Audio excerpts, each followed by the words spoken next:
The Middle East is rapidly changing. You know, there are prophets that say the world will come to an end in the Middle East. You know that, right?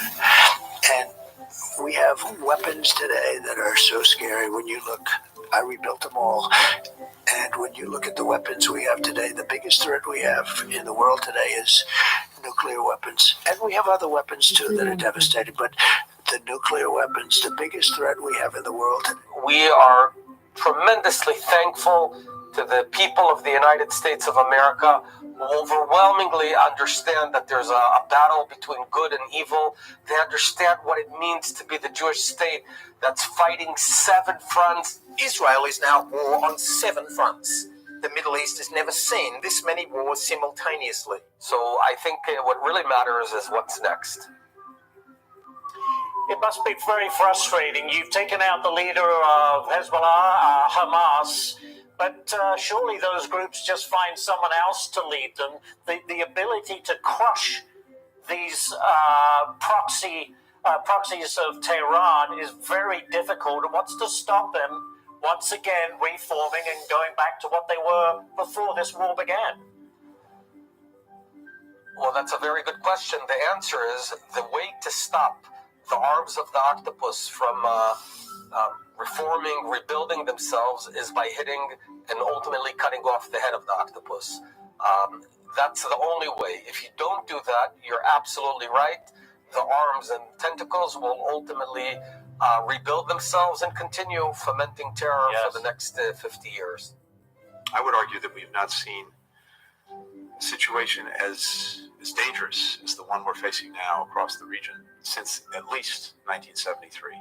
In recent weeks, Israel has bombed Gaza, the West Bank, Lebanon, Syria, Iraq, Yemen, and now Iran. Conclude some kind of agreement. And that can be the critical first step to getting a sustained something that brings enduring peace and security. Now, the other part of this, as I said just a moment ago, is the importance, and I think even the urgency of making sure that we have a plan for what follows. They want peace. That's right. Meantime, Kamala Harris agreeing with an anti-Israel protester today. This made a lot of waves. Listen close to what she says at the very end here. So, 19,000 children are dead. 19,000 children are dead. So, listen. What he's talking about, it's real. Israel's attack was in retaliation for Iran's missile attack on Israel 3 weeks ago, which in turn was in retaliation for Israel's attack on the Iranian consulate in Syria. So will Iran now yet again retaliate? Having recently been to both Iran and Israel, it's clear to me that neither country wants a full-scale war.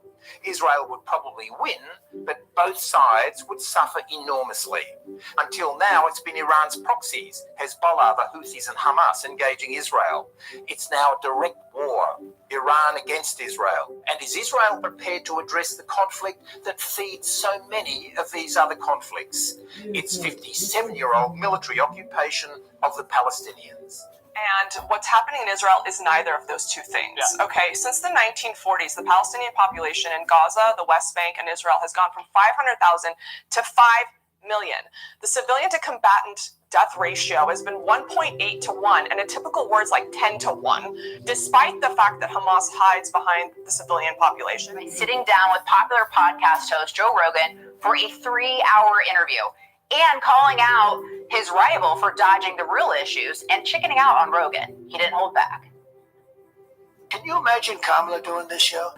I could imagine her doing the show. I'd be laying on the floor. She was supposed to do it, and she might still do it, and I hope she does. She's not I will talk to her like a human being. I will try to have a conversation with her. If she did this kind of an interview with you, I hope she does, because it would be a mess. She'd be laying on the floor comatose. She'd be saying, call in the medics. Trump also landing more blows on the vice president. Kamala's a very low IQ person. They don't respect her. They're dreaming about her because she's incompetent. She's not a smart person. Look, she can't put two sentences together. She's not a smart person. She lied about McDonald's. You cannot be voting for Kamala. Kamala, you're not a Kamala person. I know you. Remember, Rogan's got 15 million people on Spotify and something like 17, 18 million on YouTube. This is gold, and podcasts, as of right now, will be the future of politics. What is next? What are the prospects of some sort of ceasefire in the near future? Well, Israel seeks quiet and security in the region. We want peace, but in order to achieve peace, we have to neutralize the source of war and the source of terror, and that's the Islamic Republic of Iran. It's sort of the head of the octopus of terror in the entire Middle East. Where we stand right now is that Israel has severely weakened the arms of the octopus, Hezbollah and Hamas. We've also rendered Iran's ability to defend itself. We've diminished their ability to defend themselves, and now it's time to hit the head of the octopus, the nuclear program, and the regime itself. You actually said that same thing on October 2nd following the ballistic missile attack on Israel. You said Iran had made a terrible mistake and that Israel had its greatest opportunity in 50 years to change the face of the Middle East. That was October 2nd. Have you lost that opportunity? I don't think so. I think ultimately we should look at this in a whole perspective, and what matters is what we do next. Do we just let go of Iran and let them replenish themselves and fix their air defenses and then beginning rearming the whole octopus in Lebanon and Gaza? Or do we go all in and take out their nuclear program and ultimately help the Iranian people topple this terrible regime that's been ruining their own lives for the past decades? We're fighting 7 fronts of radical Islamic terror, which we well know that if it doesn't stop in the Middle East, it'll ultimately hit the shores of the United States of America, as we've seen in 9/11 and other cases.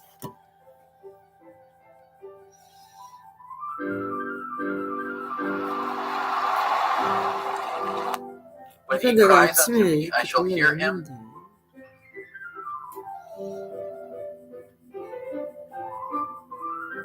Rested from all his work, which... Go ahead and mute.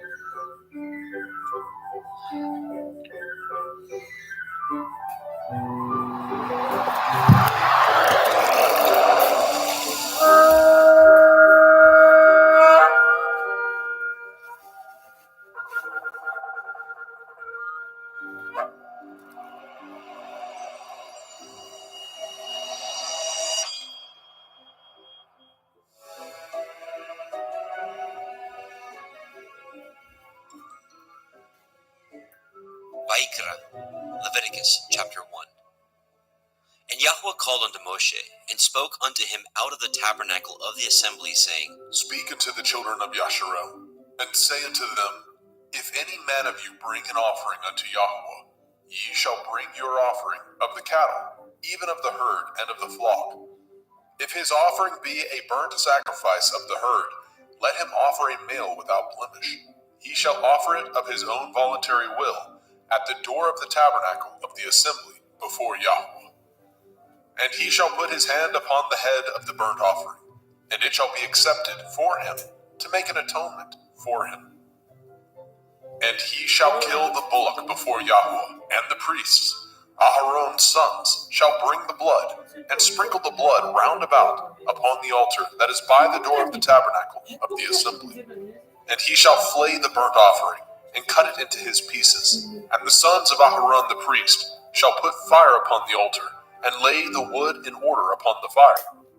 And the priests, Aharon's sons, shall lay the parts, the head, the fat, in order upon the wood that is on the fire, which is upon the altar. But his inwards and his legs shall he wash in water, and the priest shall burn all on the altar, to be a burnt sacrifice, an offering made by fire, of sweet savor unto Yahweh. And if his offering be of the flocks, namely of the sheep, or of the goats, for a burnt sacrifice, he shall bring it a male without blemish. And he shall kill it on the side of the altar northward, before Yahweh and the priest. Aharon's sons shall sprinkle his blood round about upon the altar. And he shall cut it into his pieces, with his head and his fat, and the priest shall lay them in order on the wood that is on the fire which is upon the altar. But he shall wash the inwards of the legs with water, and the priest shall bring it all, and burn it upon the altar. It is a burnt sacrifice, an offering made by fire, of sweet savor unto Yahweh. And if the burnt sacrifice for his offering to Yahweh be of fowls, then he shall bring his offering of turtle doves, or of young pigeons. And the priest shall bring it unto the altar, and wring off his head, and burn it on the altar, and the blood thereof shall be wrung out at the side of the altar. And he shall pluck away his crop with his feathers, and cast it beside the altar on the east part, by the place of the ashes. And he shall cleave it with the wings thereof, but shall not divide it asunder. And the priest shall burn it upon the altar, upon the wood that is upon the fire. It is a burnt sacrifice, an offering made by fire, of sweet savor unto Yahweh. Vayikra, Leviticus chapter 2. And when any will offer a meat offering unto Yahweh, his offering shall be of fine flour, and he shall pour oil upon it, and put frankincense thereon. And he shall bring it to Aharon's sons, the priests, and he shall take thereout his handful of the flour thereof, and of the oil thereof, with all the frankincense thereof. And the priest shall burn the memorial of it upon the altar, to be an offering made by fire, of a sweet savor unto Yahweh. And the remnant of the meat offering shall be Aharon's and his sons. It is a thing most holy of the offerings of Yahweh made by fire.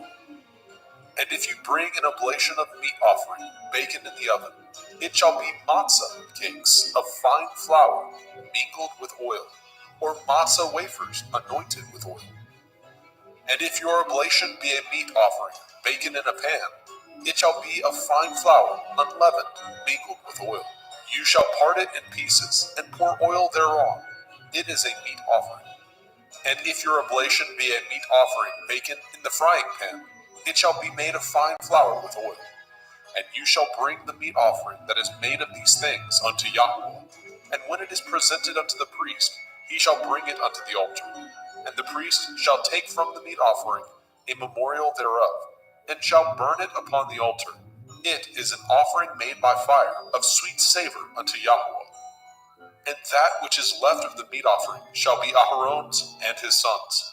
It is a thing most holy of the offerings of Yahweh made by fire. No meat offering which ye shall bring unto Yahweh shall be made with leaven, for ye shall burn no leaven, nor any honey, in any offering of Yahweh made by fire. As for the oblation of the firstfruits, ye shall offer them unto Yahweh, but they shall not be burnt on the altar for a sweet savor. And every oblation of your meat offering shall ye season with salt, neither shall ye suffer the salt of the covenant of your Elohim to be lacking from your meat offering. And all your offerings you shall offer salt.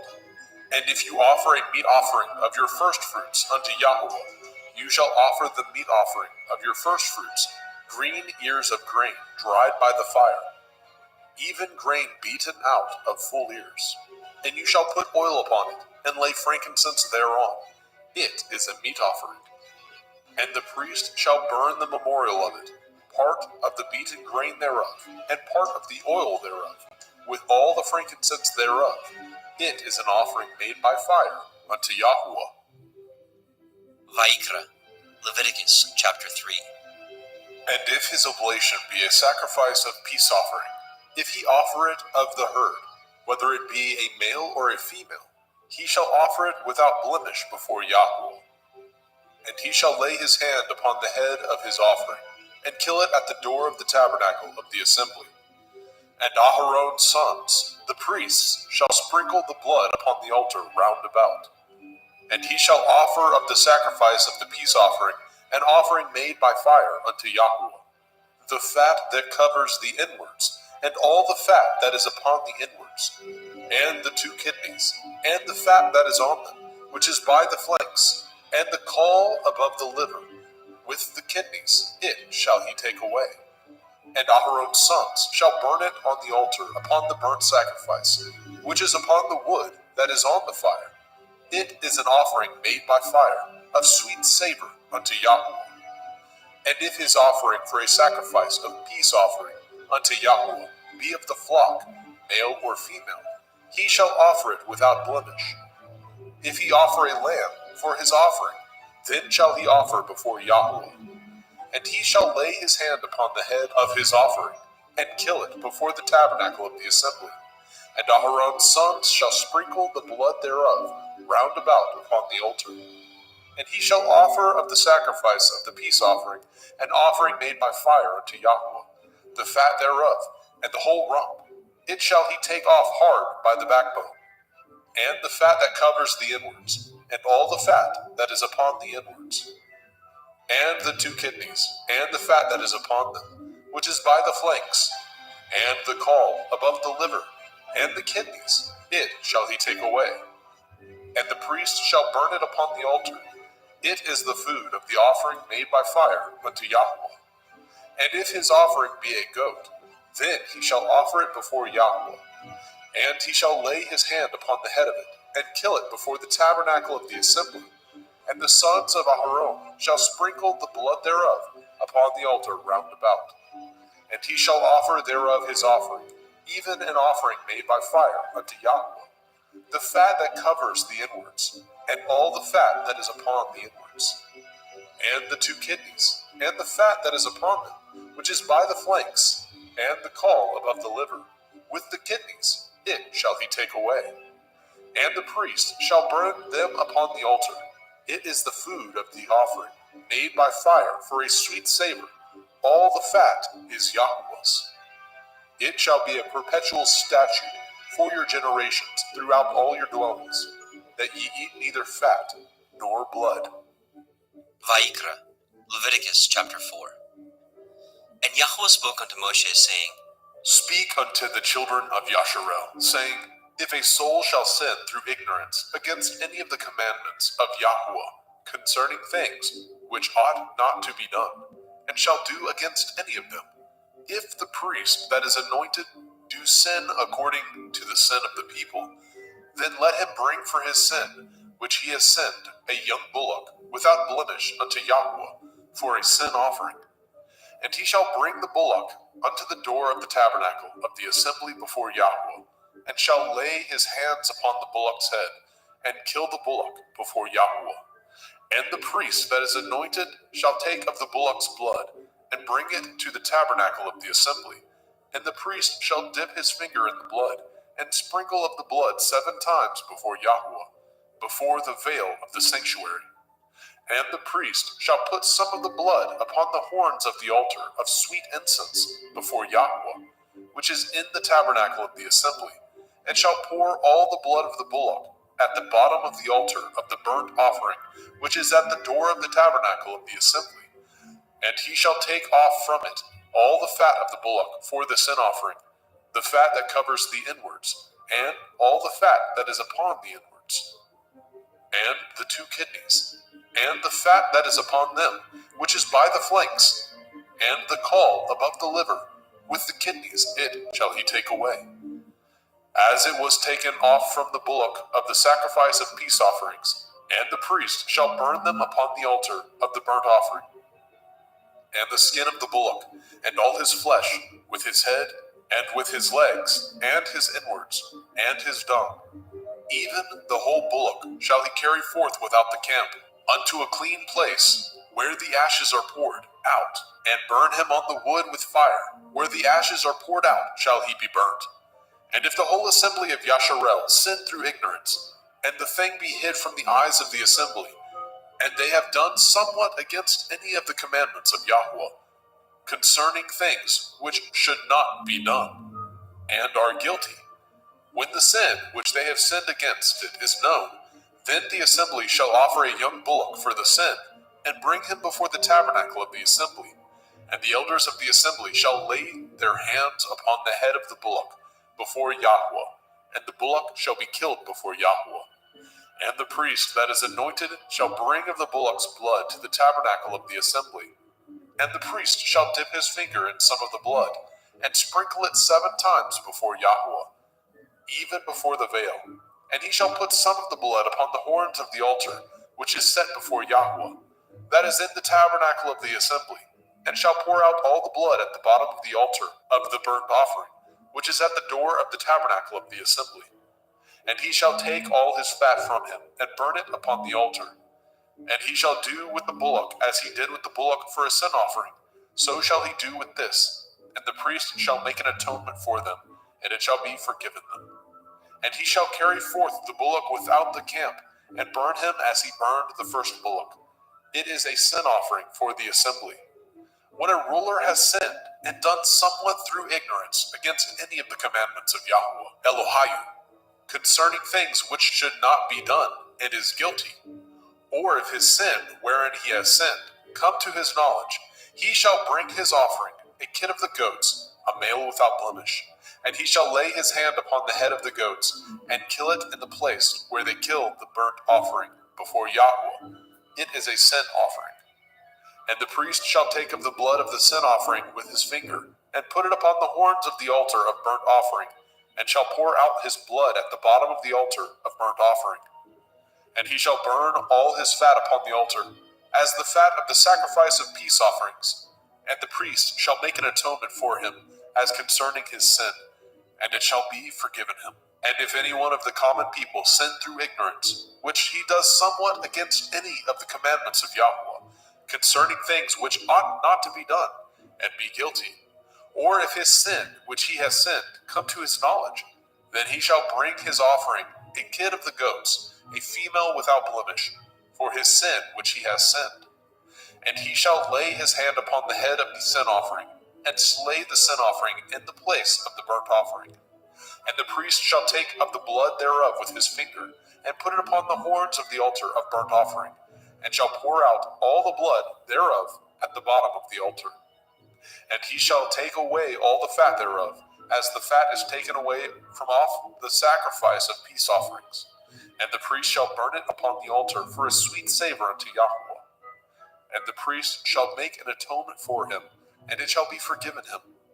And if he bring a lamb for a sin offering, he shall bring it a female without blemish.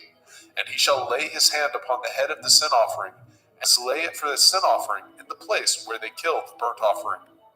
And the priest shall take of the blood of the sin offering with his finger, and put it upon the horns of the altar of burnt offering, and shall pour out all the blood thereof at the bottom of the altar. And he shall take away all the fat thereof, as the fat of the lamb is taken away from the sacrifice of the peace offering. And the priest shall burn them upon the altar, according to the offering made by fire unto Yahweh. And the priest shall make an atonement for his sin that he has committed, and it shall be forgiven him.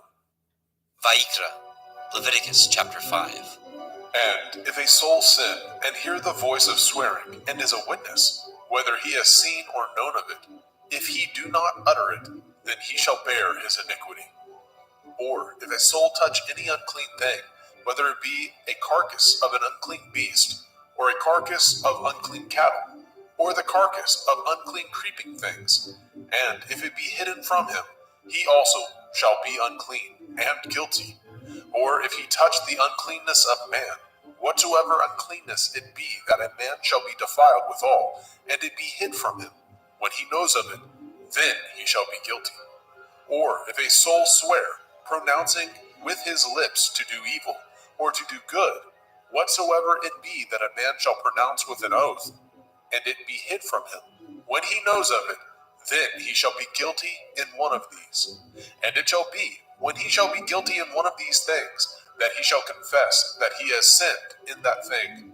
And he shall bring his trespass offering unto Yahweh, for his sin which he has sinned, a female from the flock, a lamb or a kid of the goats, for a sin offering, and the priest shall make an atonement for him concerning his sin. And if he is not able to bring a lamb, then he shall bring for his trespass which he has committed 2 turtle doves, or 2 young pigeons unto Yahweh, one for a sin offering, and the other for a burnt offering. And he shall bring them unto the priest, who shall offer that which is for the sin offering first, and wring off his head from his neck, but shall not divide it asunder. And he shall sprinkle of the blood of the sin offering upon the side of the altar, and the rest of the blood shall be wrung out at the bottom of the altar. It is a sin offering. And he shall offer the second for a burnt offering, according to the manner, and the priest shall make an atonement for him, for his sin which he has sinned, and it shall be forgiven him. But if he be not able to bring 2 turtle doves, or 2 young pigeons, then he that sinned shall bring for his offering the 10th part of an ephah of fine flour for a sin offering. He shall put no oil upon it, neither shall he put any frankincense thereon, for it is a sin offering. Then shall he bring it to the priest, and the priest shall take his handful of it, even a memorial thereof, and burn it on the altar, according to the offerings made by fire unto Yahweh. It is a sin offering.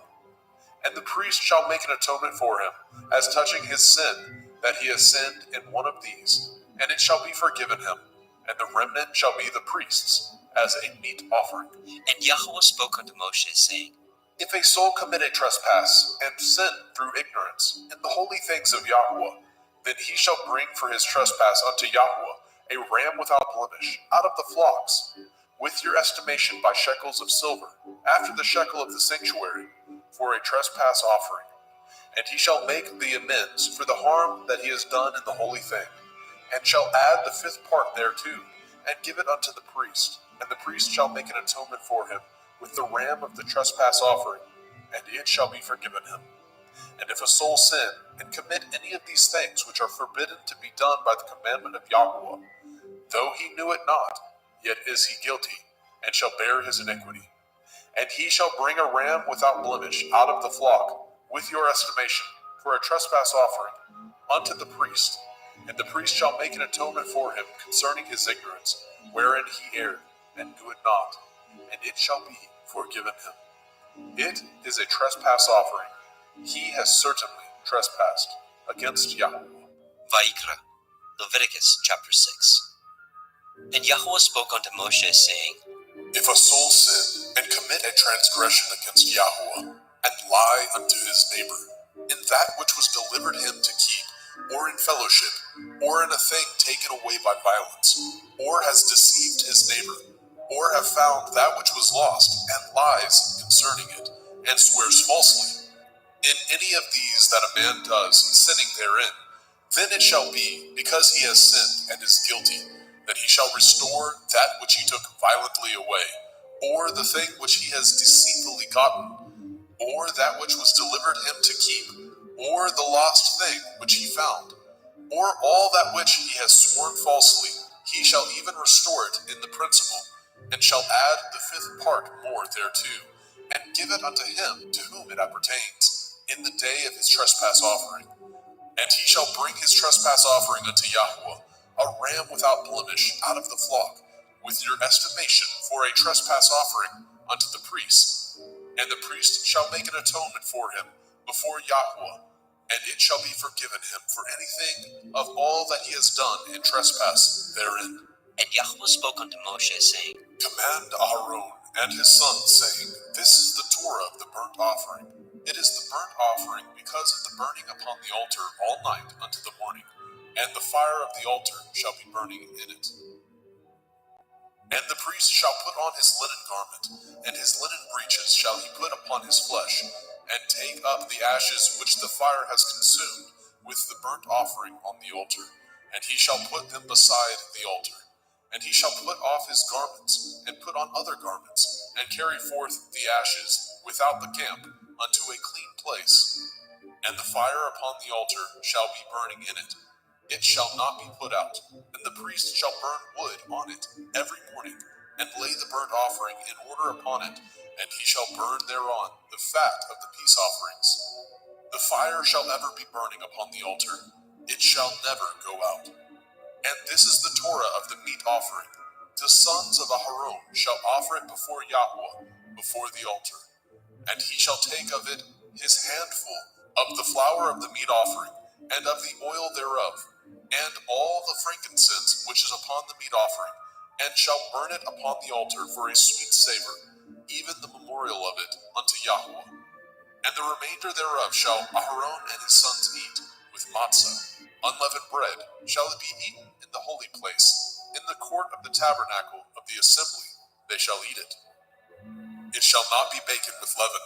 I have given it unto them for their portion of my offering made by fire.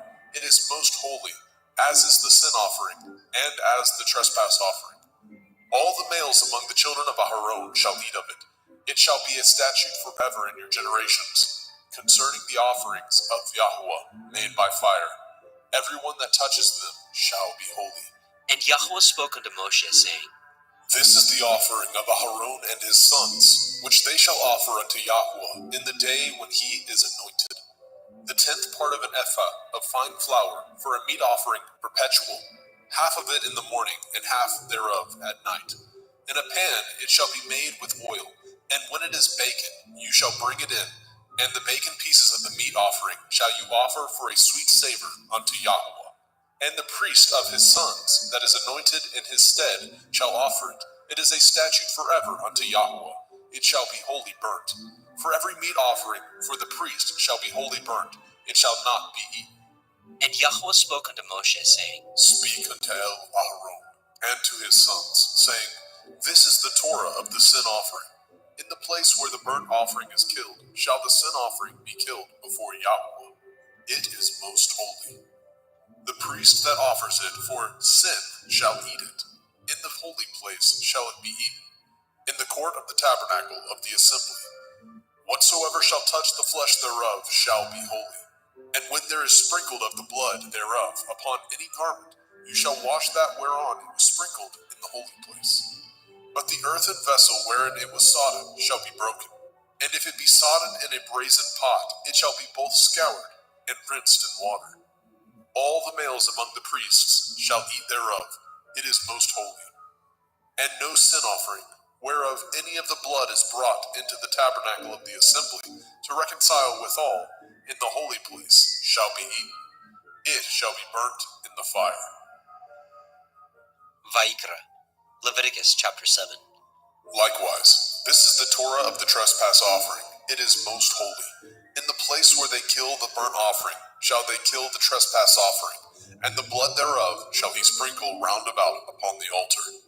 And he shall offer it of all the fat thereof, the rump, the fat that covers the inwards, and the 2 kidneys, and the fat that is on them, which is by the flanks, and the caul that is above the liver, with the kidneys it shall he take away. And the priest shall burn them upon the altar for an offering made by fire unto Yahweh. It is a trespass offering. Every male among the priests shall eat thereof. It shall be eaten in the holy place. It is most holy. As the sin offering is, so is the trespass offering. There is one Torah for them. The priest that makes atonement therewith shall have it. And the priest that offers any man's burnt offering, even the priest shall have to himself the skin of the burnt offering which he has offered. And all the meat offering that is baken in the oven, and all that is dressed in the frying pan, and in the pan, shall be the priest's that offer it. And every meat offering mingled with oil, and dry, shall all the sons of Aharon have, one as much as another. And this is the Torah of the sacrifice of peace offerings, which he shall offer unto Yahweh. If he offer it for thanksgiving, then he shall offer with the sacrifice of thanksgiving matzah, unleavened cakes, mingled with oil, and matzah wafers, anointed with oil, and cakes mingled with oil, of fine flour, fried. Besides the cakes, he shall offer for his offering hametz, leavened bread, with the sacrifice of thanksgiving of his peace offerings. And of it he shall offer one out of the whole oblation for a heave offering unto Yahweh, and it shall be the priest that sprinkles the blood of the peace offerings. And the flesh of the sacrifice of his peace offerings for thanksgiving shall be eaten the same day that it is offered. He shall not leave any of it until the morning. But if the sacrifice of his offering be a vow or a voluntary offering, it shall be eaten the same day that he offers his sacrifice. On the morrow also the remainder of it shall be eaten. But the remainder of the flesh of the sacrifice on the third day shall be burnt with fire. And if any of the flesh of the sacrifice of his peace offerings be eaten at all on the third day, it shall not be accepted, neither shall it be imputed unto him that offers it. It shall be an abomination, and the soul that eats of it shall bear his iniquity. And the flesh that touches any unclean thing shall not be eaten. It shall be burnt with fire. And as for the flesh, all that be clean shall eat thereof. But the soul that eats of the flesh of the sacrifice of peace offerings that pertain unto Yahweh, having his uncleanness upon him, even that soul shall be cut off from his people. Moreover, the soul that shall touch any unclean thing, as the uncleanness of man, or any unclean beast, or any abominable unclean thing, and eat of the flesh of the sacrifice of peace offerings, which pertain unto Yahweh, even that soul shall be cut off from his people. And Yahweh spoke unto Moshe, saying, Speak unto the children of Yasharel, saying, Ye shall eat no manner of fat, of ox, or of sheep, or of goat, and the fat of the beast that dies of itself, and the fat of that which is torn with beast, may be used in any other use, but ye shall in no wise eat of it. For whosoever eats the fat of the beast, of which men offer an offering made by fire unto Yahweh, even the soul that eats it shall be cut off from his people. Moreover, ye shall eat no manner of blood, whether it be of fowl or of beast, in any of your dwellings. Whatsoever soul it be that eats any manner of blood, even that soul shall be cut off from his people. And Yahweh spoke unto Moshe, saying, Speak unto the children of Yasharel, saying, He that offers the sacrifice of his peace offerings unto Yahweh shall bring his oblation unto Yahweh of the sacrifice of his peace offerings. His own hand shall bring the offerings of Yahweh made by fire. The fat with the breast it shall he bring, that the breast may be waved for a wave offering before Yahweh. And the priest shall burn the fat upon the altar, but the breast shall be Aharon's and his sons'. And the right shoulder shall ye give unto the priest for a heave offering of the sacrifices of your peace offerings. He among the sons of Aharon that offers the blood of the peace offerings and the fat shall have the right shoulder for his part. For the wave breast and the heave shoulder have I taken of the children of Yasharel from off the sacrifices of their peace offerings, and have given them unto Aharon the priest, and unto his sons by a statute forever, from among the children of Yasharel. This is the portion of the anointing of Aharon, and of the anointing of his sons, out of the offerings of Yahweh made by fire, in the day when he presented them to minister unto Yahweh in the priest's office, which Yahweh commanded to be given them of the children of Yasharel, in the day that he anointed them, by a statute forever throughout their generations. This is the Torah of the burnt offering, of the meat offering, and of the sin offering, and of the trespass offering, and of the consecrations, and of the sacrifice of the peace offerings, which Yahweh commanded Moshe in Mount Sinai, in the day that he commanded the children of Yasharel to offer their oblations unto Yahweh in the wilderness of Sinai.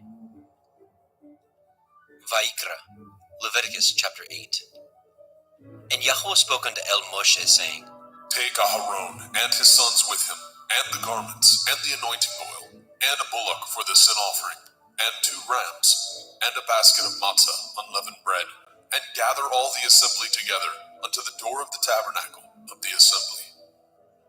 And Moshe did as Yahweh commanded him, and the assembly was gathered together unto the door of the tabernacle of the assembly.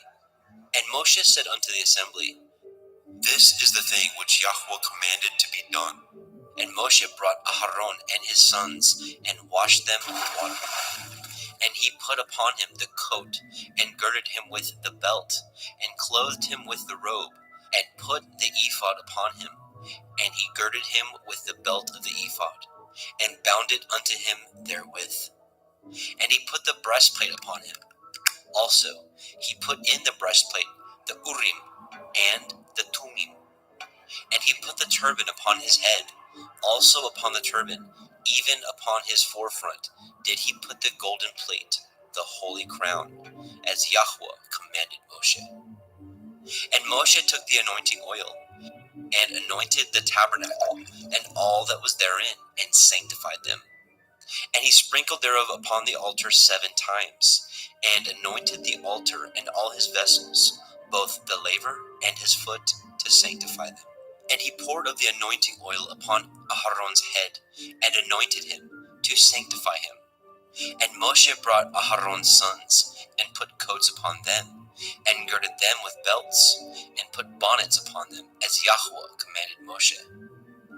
And he brought the bullock for the sin offering, and Aharon and his sons laid their hands upon the head of the bullock for the sin offering, and he slew it. And Moshe took the blood, and put it upon the horns of the altar round about with his finger, and purified the altar, and poured the blood at the bottom of the altar, and sanctified it, to make reconciliation upon it. And he took all the fat that was upon the inwards, and the caul above the liver, and the 2 kidneys, and their fat, and Moshe burned it upon the altar. But the bullock, and his hide, and his flesh, and his dung, he burnt with fire without the camp, as Yahweh commanded Moshe. And he brought the ram for the burnt offering, and Aharon and his sons laid their hands upon the head of the ram, and he killed it. And Moshe sprinkled the blood upon the altar round about. And he cut the ram into pieces, and Moshe burnt the head, and the pieces, and the fat. And he washed the inwards and the legs in water, and Moshe burnt the whole ram upon the altar. It was a burnt sacrifice for a sweet savor, and an offering made by fire unto Yahweh, as Yahweh commanded Moshe. And he brought the other ram, the ram of consecration, and Aharon and his sons laid their hands upon the head of the ram, and he slew it. And Moshe took of the blood of it, and put it upon the tip of Aharon's right ear, and upon the thumb of his right hand, and upon the great toe of his right foot. And he brought Aharon's sons, and Moshe put of the blood upon the tip of their right ear, and upon the thumbs of their right hands, and upon the great toes of their right feet. And Moshe sprinkled the blood upon the altar round about.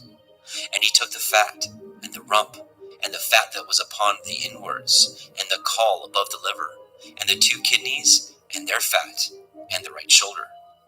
And out of the basket of matzah that was before Yahweh, he took 1 matzah cake, and a cake of oiled bread, and 1 wafer, and put them on the fat, and upon the right shoulder. And he put all upon Aharon's hands, and upon his sons' hands, and waved them for a wave offering before Yahweh. And Moshe took them from off their hands, and burnt them on the altar upon the burnt offering. They were consecrations for a sweet savor. It is an offering made by fire unto Yahweh.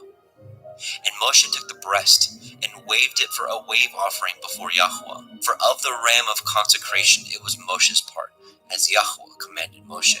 And Moshe took of the anointing oil, and of the blood which was upon the altar, and sprinkled it upon Aharon, and his garments, and upon his sons, and upon his sons' garments with him, and sanctified Aharon, and his garments, and his sons' garments with him. And Moshe said unto Aharon and to his sons, Boil the flesh at the door of the tabernacle of the assembly, and there eat it, with the bread that is in the basket of consecrations, as I commanded, saying, Aharon and his sons shall eat it. And that which remains of the flesh and of the bread shall ye burn with fire. And ye shall not go out of the door of the tabernacle of the assembly in 7 days, until the days of your consecration be at an end. For 7 days shall he consecrate you. As he has done this day, so Yahweh has commanded to do, to make an atonement for you. Therefore shall ye abide at the door of the tabernacle of the assembly day and night 7 days, and guard the watch of Yahweh, that ye die not, for so I am commanded. So Aharon and his sons did all the things which Yahweh commanded by the hand of Moshe. Vayikra, Leviticus chapter 9. And it came to pass on the 8th day that Moshe called Aharon and his sons and the elders of Yisrael. And he said unto Aharon, Take a young calf for a sin offering, and a ram for a burnt offering, without blemish, and offer them before Yahweh. And unto the children of Yashrael you shall speak, saying, Take ye a kid of the goats for a sin offering, and a calf and a lamb, both of the first year, without blemish, for a burnt offering. Also a bullock and a ram for peace offerings, to sacrifice before Yahweh, and a meat offering mingled with oil. For today Yahweh will appear unto you. And they brought which Moshe commanded before the tabernacle of the assembly. And all the assembly drew near and stood before Yahweh. And Moshe said, This is the thing which Yahweh commanded that you should do, and the glory of Yahweh shall appear unto you.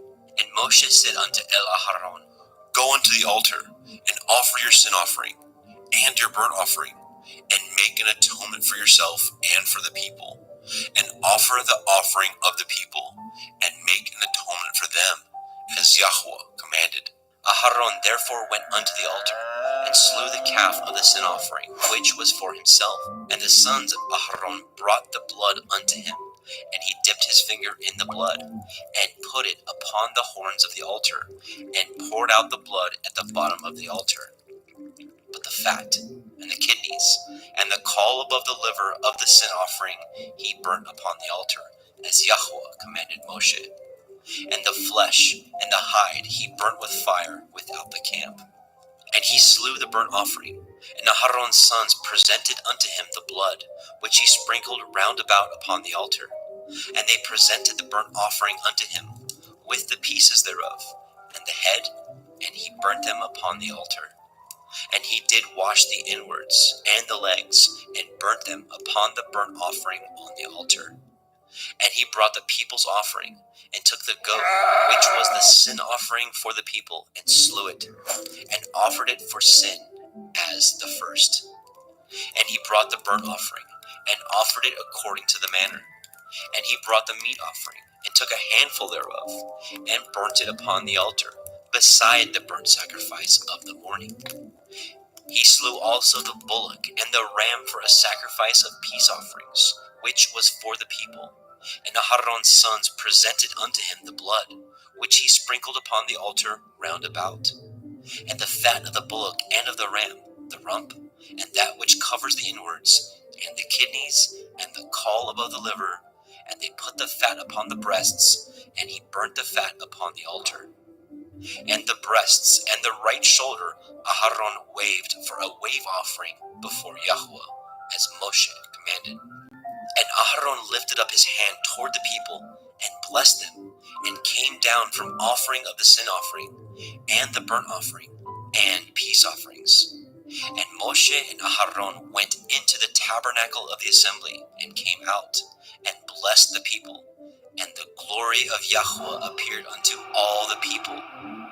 And there came a fire out from before Yahweh, and consumed upon the altar the burnt offering, and the fat, which when all the people saw, they shouted, and fell on their face. Vayikra, Leviticus chapter 10. And Nadab and Abihu, the sons of Aharon, took either of them his censer, and put fire therein, and put incense thereon, and offered strange fire before Yahweh, which he commanded them not. And there went out fire from Yahweh, and devoured them, and they died before Yahweh. Then Moshe said unto Aharon, This is that Yahweh spoke, saying, I will be sanctified in them that come nigh me, and before all the people I will be glorified. And Aharon held his peace. And Moshe called Mishael and Elishaphan, the sons of Uzziel, the uncle of Aharon, and said unto them, Come near, carry your brethren from before the sanctuary out of the camp. So they went near, and carried them in their coats out of the camp, as Moshe had said. And Moshe said unto Aharon, and unto Eleazar, and unto Ithamar his sons, Uncover not your heads, neither rend your clothes, lest ye die, and lest the wrath come upon all the people. But let your brethren, the whole house of Yashrael, bewail the burning which Yahweh has kindled. And ye shall not go out from the door of the tabernacle of the assembly, lest ye die. For the anointing oil of Yahweh is upon you. And they did according to the word of Moshe. And Yahweh spoke unto Aharon, saying, Do not drink wine, nor strong drink, you nor your sons with you, when ye go into the tabernacle of the assembly, lest ye die. It shall be a statute forever throughout your generations, and that ye may put difference between holy and unholy, and between unclean and clean, and that ye may teach the children of Yasharel all the statutes which Yahweh has spoken unto them by the hand of Moshe. And Moshe spoke unto Aharon, and unto Eleazar, and unto Ithamar, his sons that were left. Take the meat offering that remains of the offerings of Yahweh made by fire, and eat it without leaven beside the altar, for it is most holy. And ye shall eat it in the holy place, because it is your due, and your sons' due, of the sacrifices of Yahweh made by fire. For so I am commanded. And the wave breast and the heave shoulder shall ye eat in a clean place, you and your sons and your daughters with you, for they be your due, and your sons' due, which are given out of the sacrifices of peace offerings of the children of Yashrael. The heave shoulder and the wave breast shall they bring with the offerings made by fire of the fat, to wave it for a wave offering before Yahweh, and it shall be yours and your sons with you by a statute forever, as Yahweh has commanded. And Moshe diligently sought the goat of the sin offering, and behold, it was burnt. And he was angry with Eleazar and Ithamar, the sons of Aharon, which were left alive, saying, Wherefore have ye not eaten the sin offering in the holy place, seeing it is most holy? And Elohim has given it to you to bear the iniquity of the assembly, to make an atonement for them before Yahweh? Behold, the blood of it was not brought in within the holy place. Ye should indeed have eaten it in the holy place, as I commanded. And Aharon said unto Moshe, Behold, this day have they offered their sin offering and their burnt offering before Yahweh, and such things have befallen me. And if I had eaten the sin offering today, should it have been accepted in the sight of Yahweh? And when Moshe heard that, he was content. Vaikra, Leviticus chapter 11. And Yahweh spoke unto Moshe and to Aharon, saying unto them, Speak unto the children of Yasharel, saying, These are the beasts which ye shall eat among all the beasts that are on the earth. Whatsoever parts the hoof, and is cloven-footed, and chews the cud, among the beasts, that shall ye eat. Nevertheless, these shall ye not eat of them that chew the cud, or of them that divide the hoof. As the camel, because he chews the cud, but divides not the hoof, he is unclean unto you. And the coney, because he chews the cud, but divides not the hoof, he is unclean unto you. And the hare, because he chews the cud, but divides not the hoof, he is unclean unto you. And the swine, though he divide the hoof, and be cloven-footed, yet he chews not the cud, he is unclean to you. Of their flesh shall ye not eat, and their carcass shall ye not touch, they are unclean to you. These shall ye eat of all that are in the waters. Whatsoever has fins and scales in the waters, in the seas, and in the rivers, them shall you eat. And all that have not fins and scales in the seas, and in the rivers, of all that move in the waters, and of any living thing which is in the waters, they shall be an abomination unto you. They shall be even an abomination unto you. Ye shall not eat of their flesh, but ye shall have their carcasses in abomination. Whatsoever has no fins nor scales in the water, that shall be an abomination unto you. And these are they which ye shall have an abomination among the fowls. They shall not be eaten. They are an abomination, the eagle, the ossifrage, and the osprey, and the vulture, and the kite after his kind, every raven after his kind, and the owl, and the nighthawk, and the cuckow, and the hawk after his kind, and the little owl, and the cormorant, and the great owl, and the swan, and the pelican, and the gier eagle, and the stork, and the heron after her kind, and the lapwing, and the bat.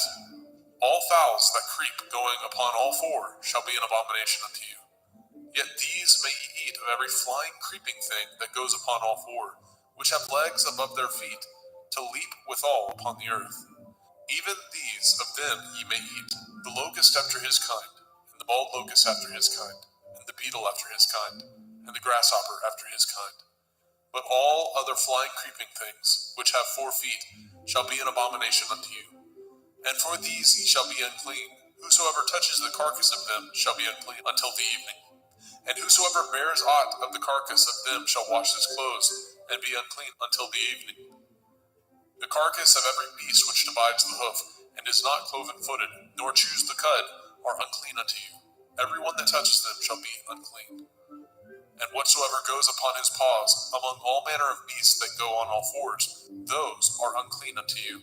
Whoso touches their carcass shall be unclean until the evening. And he that bears the carcass of them shall wash his clothes, and be unclean unto the evening. They are unclean unto you. These also shall be unclean unto you. Among the creeping things that creep upon the earth, the weasel, the mouse, and the tortoise, after his kind, and the ferret, and the chameleon, and the lizard, and the snail, and the mole, these are unclean to you among all that creep. Whosoever touches them, when they be dead, shall be unclean until the evening. And upon whatsoever any of them, when they are dead, does fall, it shall be unclean, whether it be any vessel of wood, or raiment, or skin, or sack, whatsoever vessel it be, wherein any work is done, it must be put into water, and it shall be unclean until the evening, so it shall be cleansed. And every earthen vessel, where into any of them that falls, whatsoever is in it shall be unclean, and ye shall break it. Of all meat which may be eaten, that on which such water comes shall be unclean, and all drink that may be drunk in every vessel shall be unclean, and everything whereupon any part of their carcass falls shall be unclean, whether it be oven or range for pots, they shall be broken down, for they are unclean, and shall be unclean unto you. Nevertheless, a fountain or pit, wherein there is plenty of water, shall be clean, but that which touches their carcass shall be unclean. And if any part of their carcass falls upon any sowing seed which is to be sown, it shall be clean. But if any water be put upon the seed, and any part of their carcass fall thereon, it shall be unclean unto you. And if any beast of which ye may eat die, he that touches the carcass thereof shall be unclean until the evening. And he that eats of the carcass of it shall wash his clothes, and be unclean until the evening. He also that bears the carcass of it shall wash his clothes, and be unclean until the evening. And every creeping thing that creeps upon the earth shall be an abomination. It shall not be eaten. Whatsoever goes upon the belly, and whatsoever goes upon all fours, or whatsoever has more feet among all creeping things that creep upon the earth, them shall ye not eat, for they are an abomination. Ye shall not make yourselves abominable with any creeping thing that creeps, neither shall ye make yourselves unclean with them, that ye should be defiled thereby. For I am Yahuwah Elohim. Ye shall therefore sanctify yourselves, and ye shall be holy, for I am holy. Neither shall ye defile yourselves with any manner of creeping thing that creeps upon the earth. For I am Yahuwah, that brings you up out of the land of Mitzrayim, to be your Elohim. Ye shall therefore be holy, for I am holy. This is the Torah of the beasts, and of the fowl, and of every living creature that moves in the waters, and of every creature that creeps upon the earth, to make a difference between the unclean and the clean, and between the beast that may be eaten, and the beast that may not be eaten. Vaikra, Leviticus chapter 12. And Yahweh spoke unto Moshe, saying, Speak unto the children of Yasharel, saying, If a woman have conceived seed, and born a male child, then she shall be unclean 7 days, according to the days of the separation for her infirmity, shall she be unclean. And in the 8th day, the flesh of his foreskin shall be circumcised. And she shall then continue in the blood of her purifying 33 days. She shall touch no hallowed thing, nor come into the sanctuary, until the days of her purifying be fulfilled. But if she bear a female child, then she shall be unclean 2 weeks, as in her separation, and she shall continue in the blood of her purifying 66 days. And when the days of her purifying are fulfilled, for a son or for a daughter, she shall bring a lamb of the first year for a burnt offering, and a young pigeon or a turtle dove for a sin offering, unto the door of the tabernacle of the assembly, unto the priest, who shall offer it before Yahweh, and make an atonement for her, and she shall be cleansed from the issue of her blood. This is the Torah for her that has borne a male or a female. And if she be not able to bring a lamb, then she shall bring 2 turtle doves or 2 young pigeons, the one for the burnt offering, and the other for a sin offering. And the priest shall make an atonement for her, and she shall be clean. Vaikra, Leviticus chapter 13. And Yahweh spoke unto El Moshe and El Aharon, saying, When a man shall have in the skin of his flesh a rising, a scab, or a bright spot, and it be in the skin of his flesh, like the plague of leprosy, then he shall be brought unto El Aharon the priest, or unto one of his sons the priests. And the priest shall look on the plague in the skin of the flesh, and when the hair in the plague is turned white, and the plague in sight be deeper than the skin of his flesh, it is a plague of leprosy, and the priest shall look on him and pronounce him unclean. If the bright spot be white in the skin of his flesh, and in sight be not deeper than the skin, and the hair thereof be not turned white, then the priest shall shut up him that has the plague 7 days. And the priest shall look on him the 7th day, and behold, if the plague in his sight be at a stay, and the plague spread not in the skin, then the priest shall shut him up 7 days more.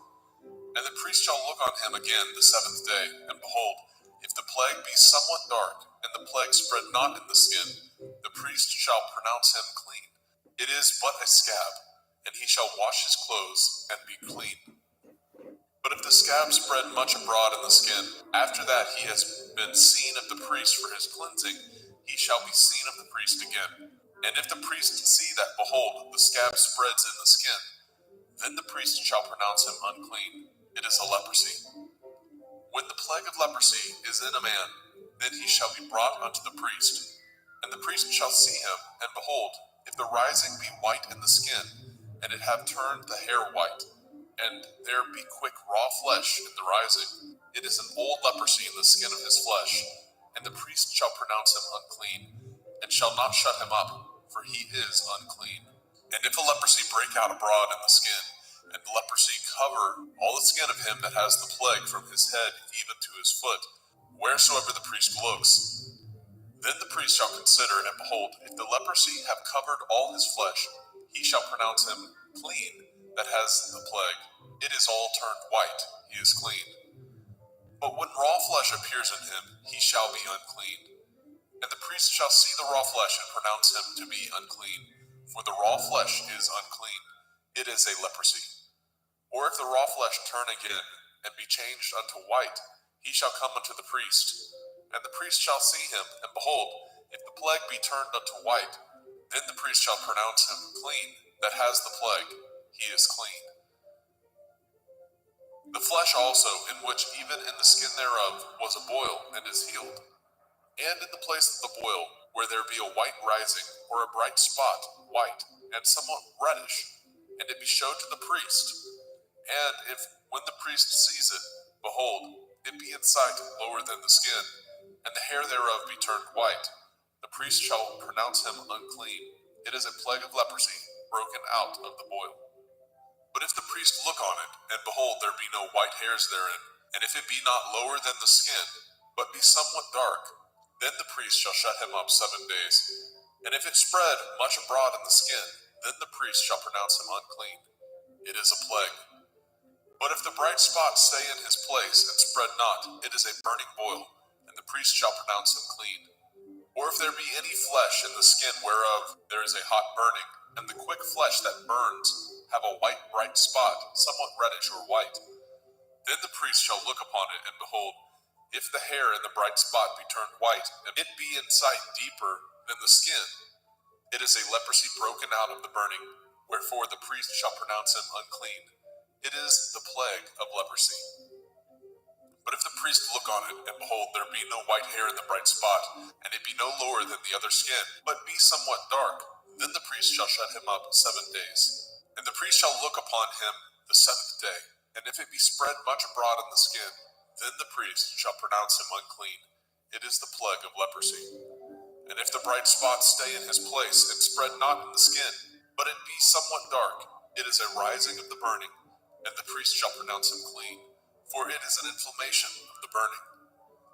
If a man or woman have a plague upon the head or the beard, then the priest shall see the plague, and behold, if it be in sight deeper than the skin, and there be in it a yellow thin hair, then the priest shall pronounce him unclean. It is a dry skull, even a leprosy upon the head or beard. And if the priest shall look on the plague of the skull, and behold, it be not in sight deeper than the skin, and that there is no black hair in it, then the priest shall shut up him that has the plague of the skull 7 days.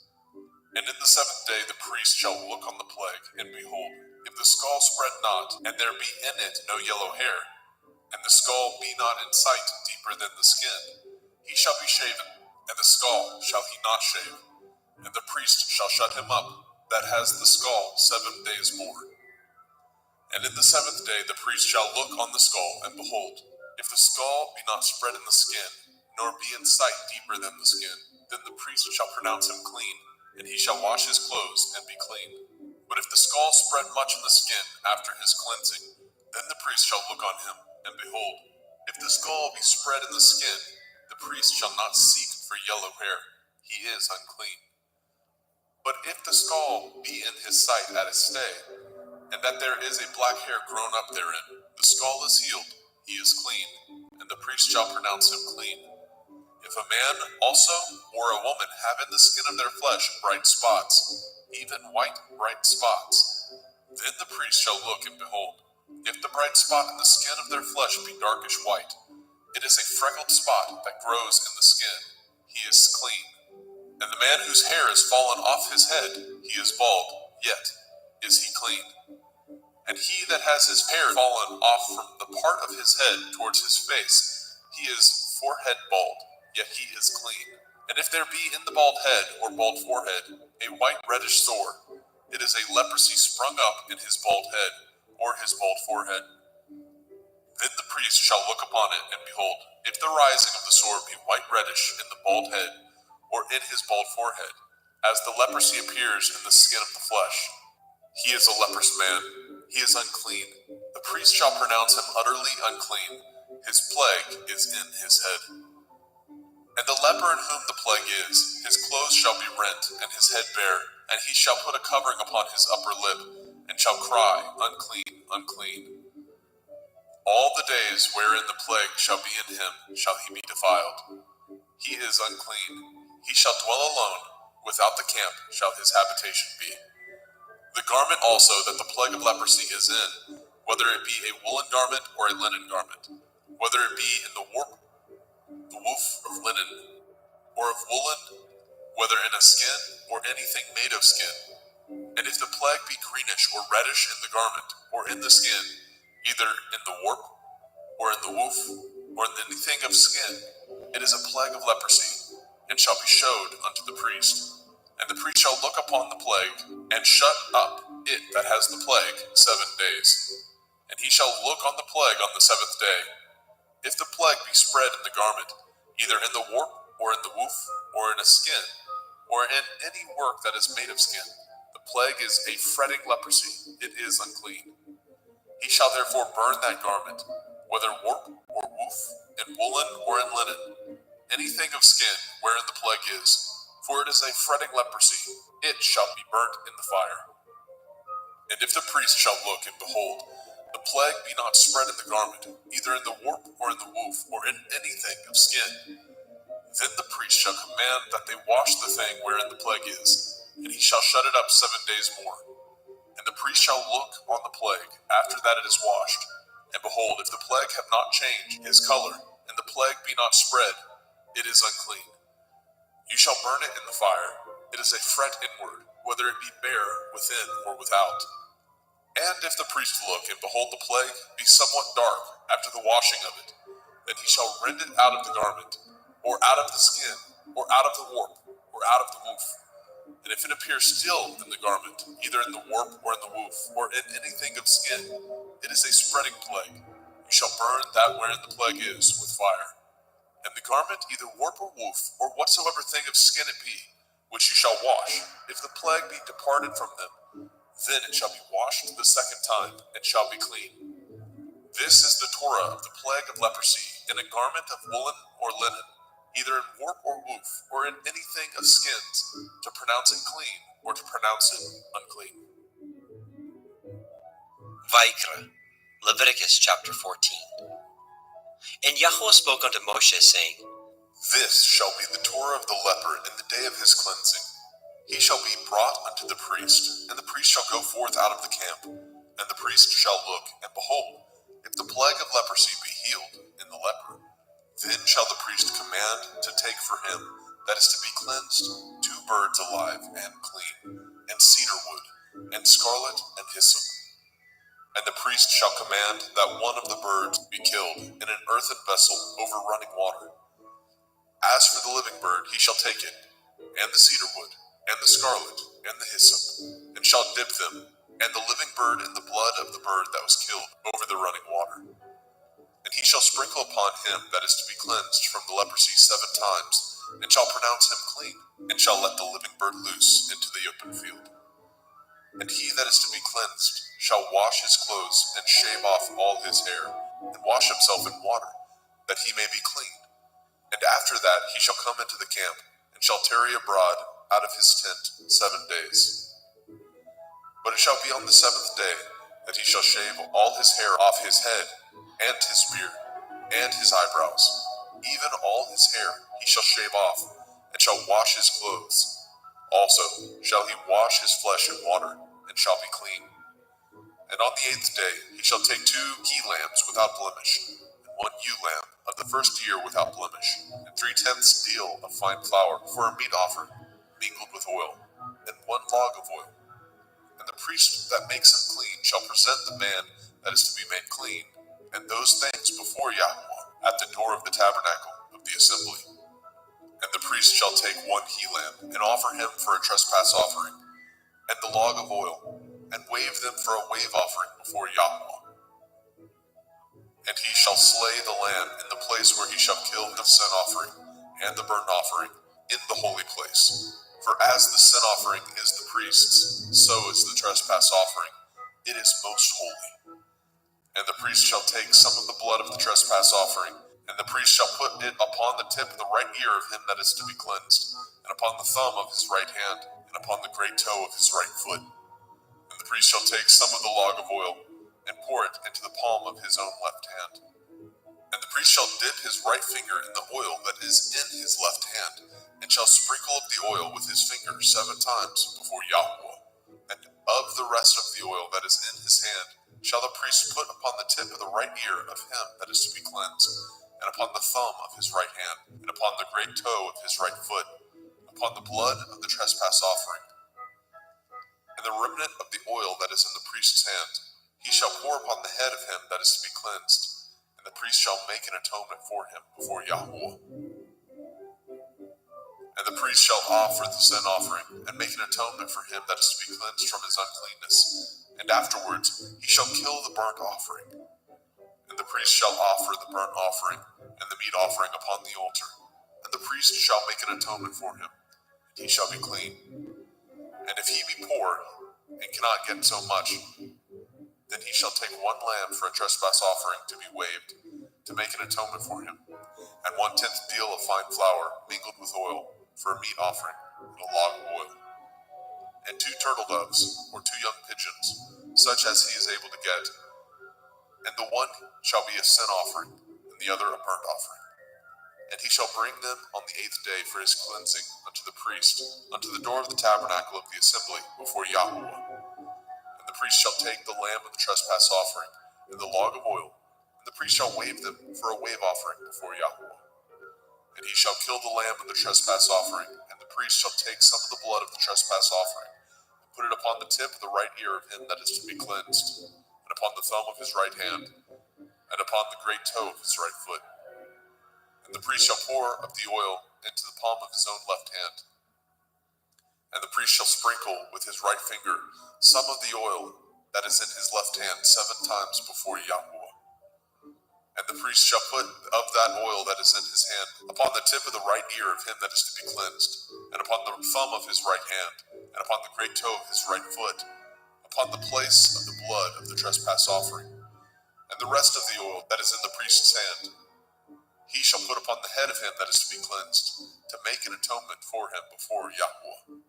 And he shall offer the one of the turtle doves, or of the young pigeons, such as he can get, even such as he is able to get, the one for a sin offering, and the other for a burnt offering, with the meat offering.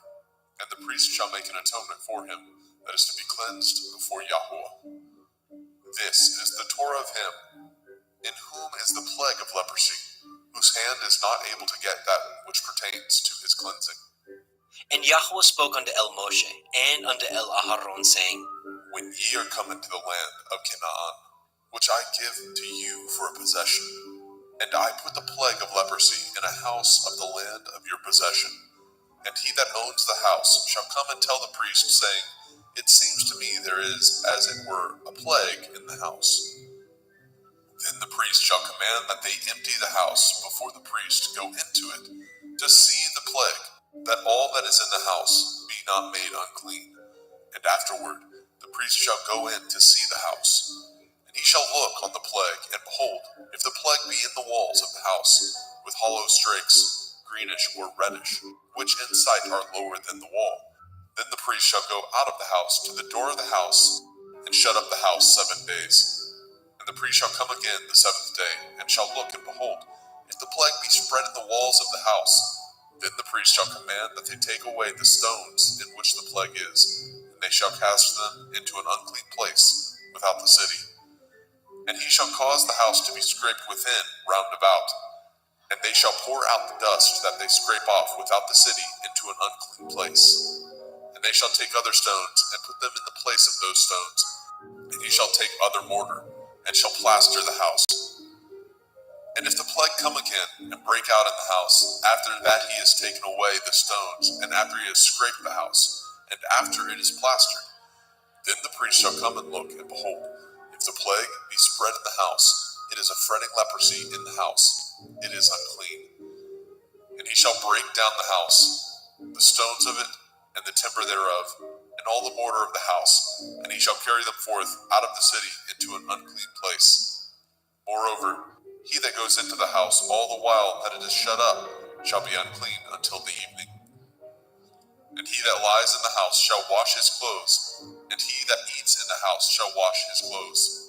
And if the priest shall come in and look upon it, and behold, the plague has not spread in the house, after the house was plastered, then the priest shall pronounce the house clean, because the plague is healed. And he shall take to cleanse the house 2 birds, and cedar wood, and scarlet, and hyssop. And he shall kill the one of the birds in an earthen vessel over running water.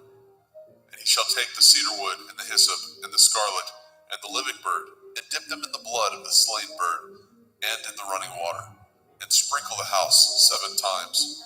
And he shall cleanse the house with the blood of the bird, and with the running water, and with the living bird, and with the cedar wood, and with the hyssop, and with the scarlet.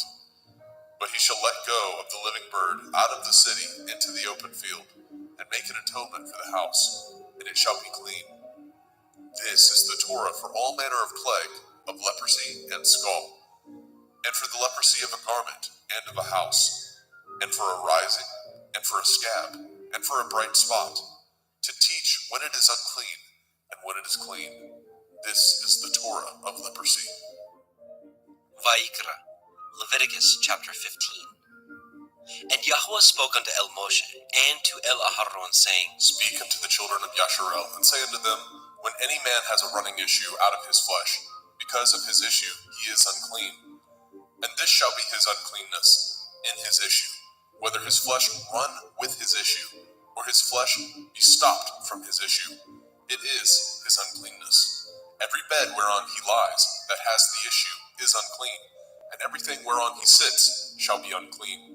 And whosoever touches his bed shall wash his clothes, and bathe himself in water, and be unclean until the evening. And he that sits on anything whereon he sat that has the issue shall wash his clothes, and bathe himself in water, and be unclean until the evening. And he that touches the flesh of him that has the issue shall wash his clothes, and bathe himself in water, and be unclean until the evening. And if he that has the issue spit upon him that is clean, then he shall wash his clothes, and bathe himself in water, and be unclean until the evening. And what saddle soever he rides upon that has the issue shall be unclean. And whosoever touches anything that was under him shall be unclean until the evening. And he that bears any of those things shall wash his clothes, and bathe himself in water, and be unclean until the evening. And whomsoever he touches that has the issue, and has not rinsed his hands in water, he shall wash his clothes, and bathe himself in water, and be unclean until the evening. And the vessel of earth that he touches which has the issue shall be broken, and every vessel of wood shall be rinsed in water. And when he that has an issue is cleansed of his issue, then he shall number to himself 7 days for his cleansing, and wash his clothes, and bathe his flesh in running water, and shall be clean. And on the 8th day he shall take to him 2 turtle doves or 2 young pigeons, and come before Yahuwah unto the door of the tabernacle of the assembly, and give them unto the priest. And the priest shall offer them, the one for a sin offering, and the other for a burnt offering. And the priest shall make an atonement for him before Yahuwah for his issue. And if any man's seed of copulation go out from him, then he shall wash all his flesh in water, and be unclean until the evening. And every garment and every skin whereon is the seed of copulation shall be washed with water, and be unclean until the evening. The woman also with whom the man shall lie with seed of copulation, they shall both bathe themselves in water, and be unclean until the evening. And if a woman have an issue, and her issue and her flesh be blood, she shall be put apart 7 days, and whosoever touches her shall be unclean until the evening. And everything that she lies upon in her separation shall be unclean. Everything also that she sits upon shall be unclean. And whosoever touches her bed shall wash his clothes, and bathe himself in water, and be unclean until the evening. And whosoever touches anything that she sat upon shall wash his clothes, and bathe himself in water, and be unclean until the evening. And if it be on her bed, or on anything whereon she sits, when he touches it, he shall be unclean until the evening. And if any man lie with her at all, and her flower be upon him, he shall be unclean 7 days, and all the bed whereon he lies shall be unclean. And if a woman have an issue of her blood many days out of the time of her separation, or if it run beyond the time of her separation, all the days of the issue of her uncleanness shall be as the days of her separation. She shall be unclean. Every bed whereon she lies, all the days of her issue shall be unto her as the bed of her separation, and whatsoever she sits upon shall be unclean, as the uncleanness of her separation. And whosoever touches those things shall be unclean, and shall wash his clothes, and bathe himself in water, and be unclean until the evening. But if she be cleansed of her issue, then she shall number to herself 7 days, and after that she shall be clean. And on the 8th day she shall take unto her 2 turtle doves, or 2 young pigeons, and bring them unto the priest to the door of the tabernacle of the assembly. And the priest shall offer the one for a sin offering, and the other for a burnt offering. And the priest shall make an atonement for her before Yahuwah for the issue of her uncleanness. Thus shall ye separate the children of Yasharel from their uncleanness, that they die not in their uncleanness, when they defile my tabernacle that is among them. This is the Torah of him that has an issue, and of him whose seed goes from him, and is defiled therewith, and of her that is sick of her flowers, and of him that has an issue, of the man and of the woman, and of him that lies with her that is unclean. Vayikra, Leviticus chapter 16. And Yahweh spoke unto Moshe after the death of the 2 sons of Aharon, when they offered before Yahweh and died. And Yahweh said unto El Moshe, Speak unto El Aharon your brother, that he come not at all times into the holy place within the veil before the mercy seat, which is upon the ark, that he die not. For I will appear in the cloud upon the mercy seat. Thus shall Aharon come into the holy place, with a young bullock for a sin offering, and a ram for a burnt offering. He shall put on the holy linen coat, and he shall have the linen breeches upon his flesh, and shall be girded with a linen belt, and with the linen turban shall he be attired. These are holy garments. Therefore shall he wash his flesh in water, and so put them on. And he shall take of the assembly of the children of Yasharel 2 kids of the goats for a sin offering, and 1 ram for a burnt offering. And Aharon shall offer his bullock of the sin offering, which is for himself, and make an atonement for himself and for his house. And he shall take the 2 goats and present them before Yahuwah at the door of the tabernacle of the assembly. And Aharon shall cast lots upon the 2 goats, 1 lot for Yahuwah, and the other lot for Azazel. And Aharon shall bring the goat upon which Yahuwah's lot fell, and offer him for a sin offering. But the goat on which the lot fell to be for Azazel shall be presented alive before Yahuwah, to make an atonement with him, and to let him go for Azazel into the wilderness. And Aharon shall bring the bullock of the sin offering, which is for himself, and shall make an atonement for himself and for his house, and shall kill the bullock of the sin offering, which is for himself. And he shall take a censer full of burning coals of fire from off the altar before Yahuwah, and his hands full of sweet incense beaten small, and bring it within the veil. And he shall put the incense upon the fire before Yahuwah, that the cloud of the incense may cover the mercy seat that is upon the testimony, that he die not. And he shall take of the blood of the bullock, and sprinkle it with his finger upon the mercy seat eastward. And before the mercy seat shall he sprinkle of the blood with his finger 7 times. Then shall he kill the goat of the sin offering that is for the people, and bring his blood within the veil, and do with that blood as he did with the blood of the bullock, and sprinkle it upon the mercy seat, and before the mercy seat. And he shall make an atonement for the holy place, because of the uncleanness of the children of Yasharel, and because of their transgressions, in all their sins. And so shall he do for the tabernacle of the assembly, that remains among them in the midst of their uncleanness. And there shall be no man in the tabernacle of the assembly, when he goes to make an atonement in the holy place, until he comes out, and have made an atonement for himself, and for his household, and for all the assembly of Yasharel.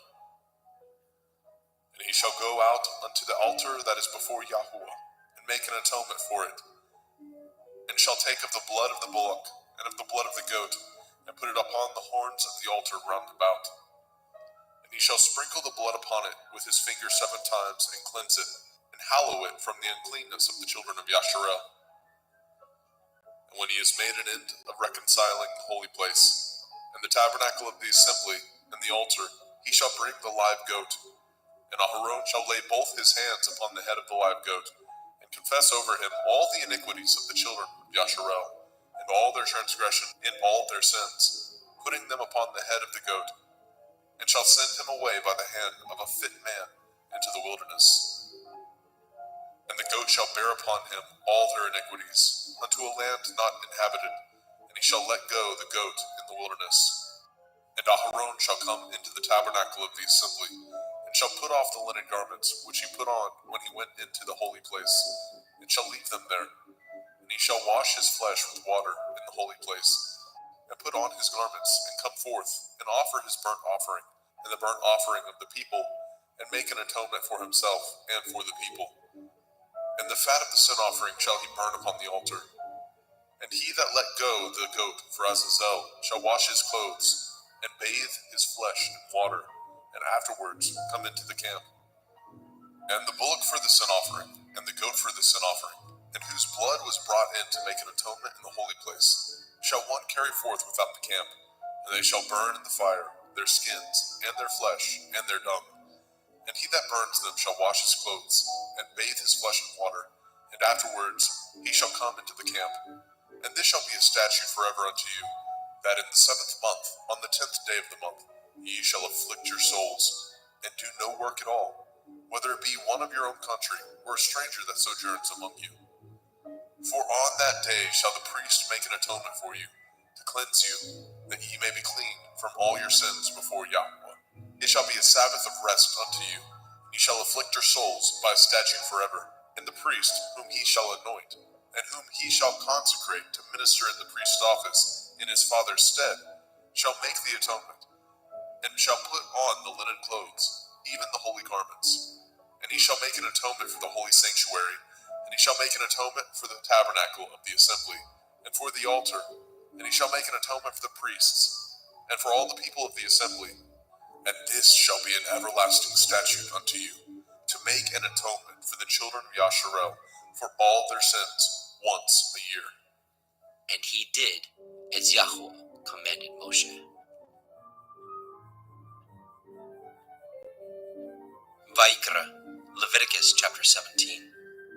And Yahweh spoke unto Moshe, saying, Speak unto Aharon and unto his sons, and unto all the children of Yasharel, and say unto them, This is the thing which Yahweh has commanded, saying, What man soever there be of the house of Yasharel, that kills an ox, or lamb, or goat, in the camp, or that kills it out of the camp, and brings it not unto the door of the tabernacle of the assembly, to offer an offering unto Yahweh before the tabernacle of Yahweh, blood shall be imputed unto that man. He has shed blood, and that man shall be cut off from among his people. To the end that the children of Yasharel may bring their sacrifices, which they offer in the open field, even that they may bring them unto Yahweh, unto the door of the tabernacle of the assembly, unto the priest, and offer them for peace offerings unto Yahweh. And priests shall sprinkle the blood upon the altar of Yahweh, at the door of the tabernacle of the assembly, and burn the fat for a sweet savor unto Yahweh. And they shall no more offer their sacrifices unto devils, after whom they have gone a-whoring. This shall be a statute forever unto them throughout their generations. And you shall say unto them, Whatsoever man there be of the house of Yasharel, or of the strangers, which sojourn among you, that offers a burnt offering or sacrifice, and brings it not unto the door of the tabernacle of the assembly, to offer it unto Yahweh, even that man shall be cut off from among his people. And whatsoever man there be of the house of Yasharel, or of the strangers that sojourn among you, that eats any manner of blood, I will even set my face against that soul that eats the blood, and will cut him off from among his people. For the soul of the flesh is in the blood. He and I have given it to you upon the altar to make an atonement for your souls. For it is the blood of him that makes an atonement in the soul. Therefore I said unto the children of Yasharel, No soul of you shall eat blood, neither shall any stranger that sojourns among you eat blood.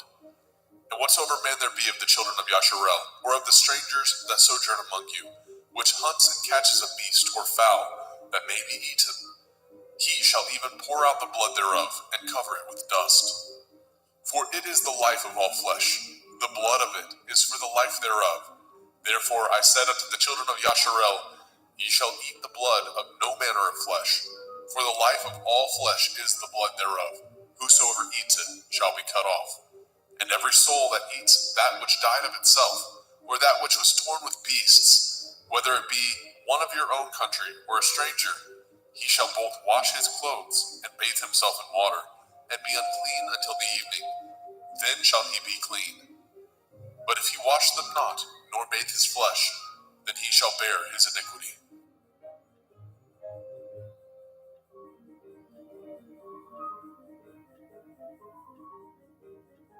Vayikra, Leviticus chapter 18. And Yahweh spoke unto Moshe, saying, Speak unto the children of Yasharel, and say unto them, I am Yahweh Elohim. After the doings of the land of Mitzrayim, where ye dwell, shall ye not do. And after the doings of the land of Canaan, whither I bring you, shall ye not do. Neither shall ye walk in their ordinances. Ye shall do my judgments, and guard my ordinances, to walk therein. I am Yahuwah Elohim. Ye shall therefore guard my statutes and my judgments, which if a man do, he shall live in them. I am Yahuwah. None of you shall approach to any that is near of kin to him, to uncover their nakedness. I am Yahuwah. The nakedness of your father, or the nakedness of your mother, shall you not uncover. She is your mother. You shall not uncover her nakedness. The nakedness of your father's woman shall you not uncover. It is your father's nakedness. The nakedness of your sister, the daughter of your father, the daughter of your mother, whether she be born at home or born abroad, even their nakedness you shall not uncover. The nakedness of your son's daughter, or of your daughter's daughter, even their nakedness you shall not uncover, for theirs is your own nakedness. The nakedness of your father's woman's daughter, begotten of your father, she is your sister, you shall not uncover her nakedness. You shall not uncover the nakedness of your father's sister, she is your father's near kinswoman. You shall not uncover the nakedness of your mother's sister, for she is your mother's near kinswoman. You shall not uncover the nakedness of your father's brother. You shall not approach to his woman, she is your aunt. You shall not uncover the nakedness of your daughter-in-law. She is your son's woman. You shall not uncover her nakedness. You shall not uncover the nakedness of your brother's woman. It is your brother's nakedness. You shall not uncover the nakedness of a woman and her daughter. Neither shall you take her son's daughter or her daughter's daughter to uncover her nakedness, for they are your near kinswoman. It is wickedness. Neither shall you take a woman to her sister to vex her, to uncover her nakedness, beside the other in her lifetime. Also, you shall not approach unto a woman to uncover her nakedness, as long as she is put apart for her uncleanness. Moreover, you shall not lie carnally with your neighbor's woman to defile yourself with her. And you shall not let any of your seed pass through the fire to Molech, neither shall you profane the name of your Elohim. I am Yahweh. You shall not lie with mankind as with womankind. It is an abomination. Neither shall you lie with any beast to defile yourself therewith. Neither shall any woman stand before a beast to lie down thereto. It is confusion.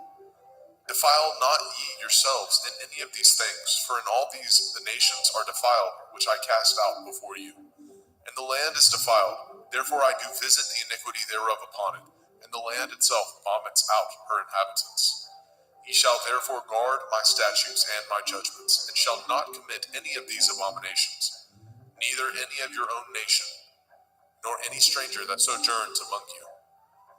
For all these abominations have the men of the land done, which were before you, and the land is defiled, that the land spew not you out also, when ye defile it, as it spewed out the nations that were before you. For whosoever shall commit any of these abominations, even the souls that commit them shall be cut off from among their people. Therefore shall ye guard my ordinance, that ye commit not any of these abominable customs, which were committed before you, and that ye defile not yourselves therein. I am Yahuwah Elohaikum.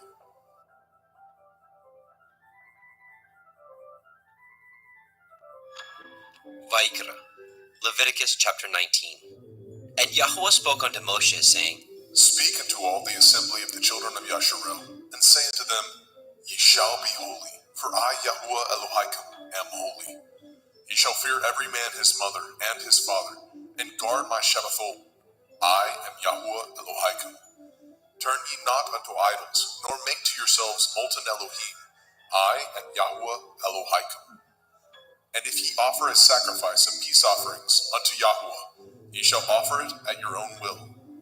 It shall be eaten the same day ye offer it, and on the morrow. And if aught remain unto the third day, it shall be burnt in the fire. And if it be eaten at all on the third day, it is abominable. It shall not be accepted. Therefore everyone that eats it shall bear his iniquity, because he has profaned the hallowed thing of Yahuwah, and that soul shall be cut off from among his people. And when ye reap the harvest of your land, ye shall not wholly reap the corners of your field, neither shall you gather the gleanings of your harvest. And you shall not glean your vineyard, neither shall you gather every grape of your vineyard. You shall leave them for the poor and stranger. I am Yahuwah Elohaikum. Ye shall not steal, neither deal falsely, neither lie one to another. And ye shall not swear by my name falsely, neither shall you profane the name of your Elohim. I am Yahuwah. You shall not defraud your neighbor, neither rob him. The wages of him that is hired shall not abide with you all night until the morning. You shall not curse the deaf, nor put a stumbling block before the blind, but shall fear your Elohim. I am Yahuwah. Ye shall do no unrighteousness in judgment. You shall not respect the person of the poor, nor honor the person of the mighty, but in righteousness shall you judge your neighbor. You shall not go up and down as a talebearer among your people, neither shall you stand against the blood of your neighbor. I am Yahuwah. You shall not hate your brother in your heart. You shall in any wise rebuke your neighbor, and not suffer sin upon him. You shall not avenge, nor bear any grudge against the children of your people, but you shall love your neighbor as yourself. I am Yahuwah. Ye shall guard my statutes. You shall not let your cattle gender with a diverse kind. You shall not sow your field with mingled seed, neither shall a garment mingled of linen and woolen come upon you. And whosoever lies carnally with a woman that is a bondmaid, betrothed to a man, and not at all redeemed, nor freedom given her, she shall be scourged. They shall not be put to death, because she was not free. And he shall bring his trespass offering unto Yahweh, unto the door of the tabernacle of the assembly, even a ram for a trespass offering. And the priest shall make an atonement for him with the ram of the trespass offering before Yahweh, for his sin which he has done, and the sin which he has done shall be forgiven him. And when ye come into the land, and shall have planted all manner of trees for food, then ye shall count the fruit thereof as uncircumcised. 3 years shall it be as uncircumcised unto you. It shall not be eaten of. But in the 4th year all the fruit thereof shall be holy to praise Yahweh withal. And in the 5th year shall ye eat of the fruit thereof, that it may yield unto you the increase thereof. I am Yahweh Elohim. Ye shall not eat anything with the blood, neither shall ye use enchantment, nor practice sorcery. You shall not round the corners of your heads, neither shall you mar the corners of your beard. You shall not make any cuttings in your flesh for the dead, nor print any marks upon you. I am Yahweh. Do not prostitute your daughter, to cause her to be a whore, lest the land fall to whoredom, and the land become full of wickedness. Ye shall guard my Shabbatot, and reverence my sanctuary. I am Yahweh. Regard not them that have familiar spirits, neither seek after wizards to be defiled by them. I am Yahweh Elohim. You shall rise up before the gray head, and honor the face of the old man, and fear your Elohim. I am Yahweh. And if a stranger sojourn with you in your land, ye shall not vex him. But the stranger that dwells with you shall be unto you as one born among you, and you shall love him as yourself. For ye were strangers in the land of Mitzrayim. I am Yahweh Elohim. Ye shall do no unrighteousness in judgment, in meat yard, in weight, or in measure. Just balances, just weights, a just ephah, and a just hin shall ye have. I am Yahweh Elohim, which brought you out of the land of Mitzrayim. Therefore shall ye guard all my statutes, and all my judgments, and do them. I am Yahweh.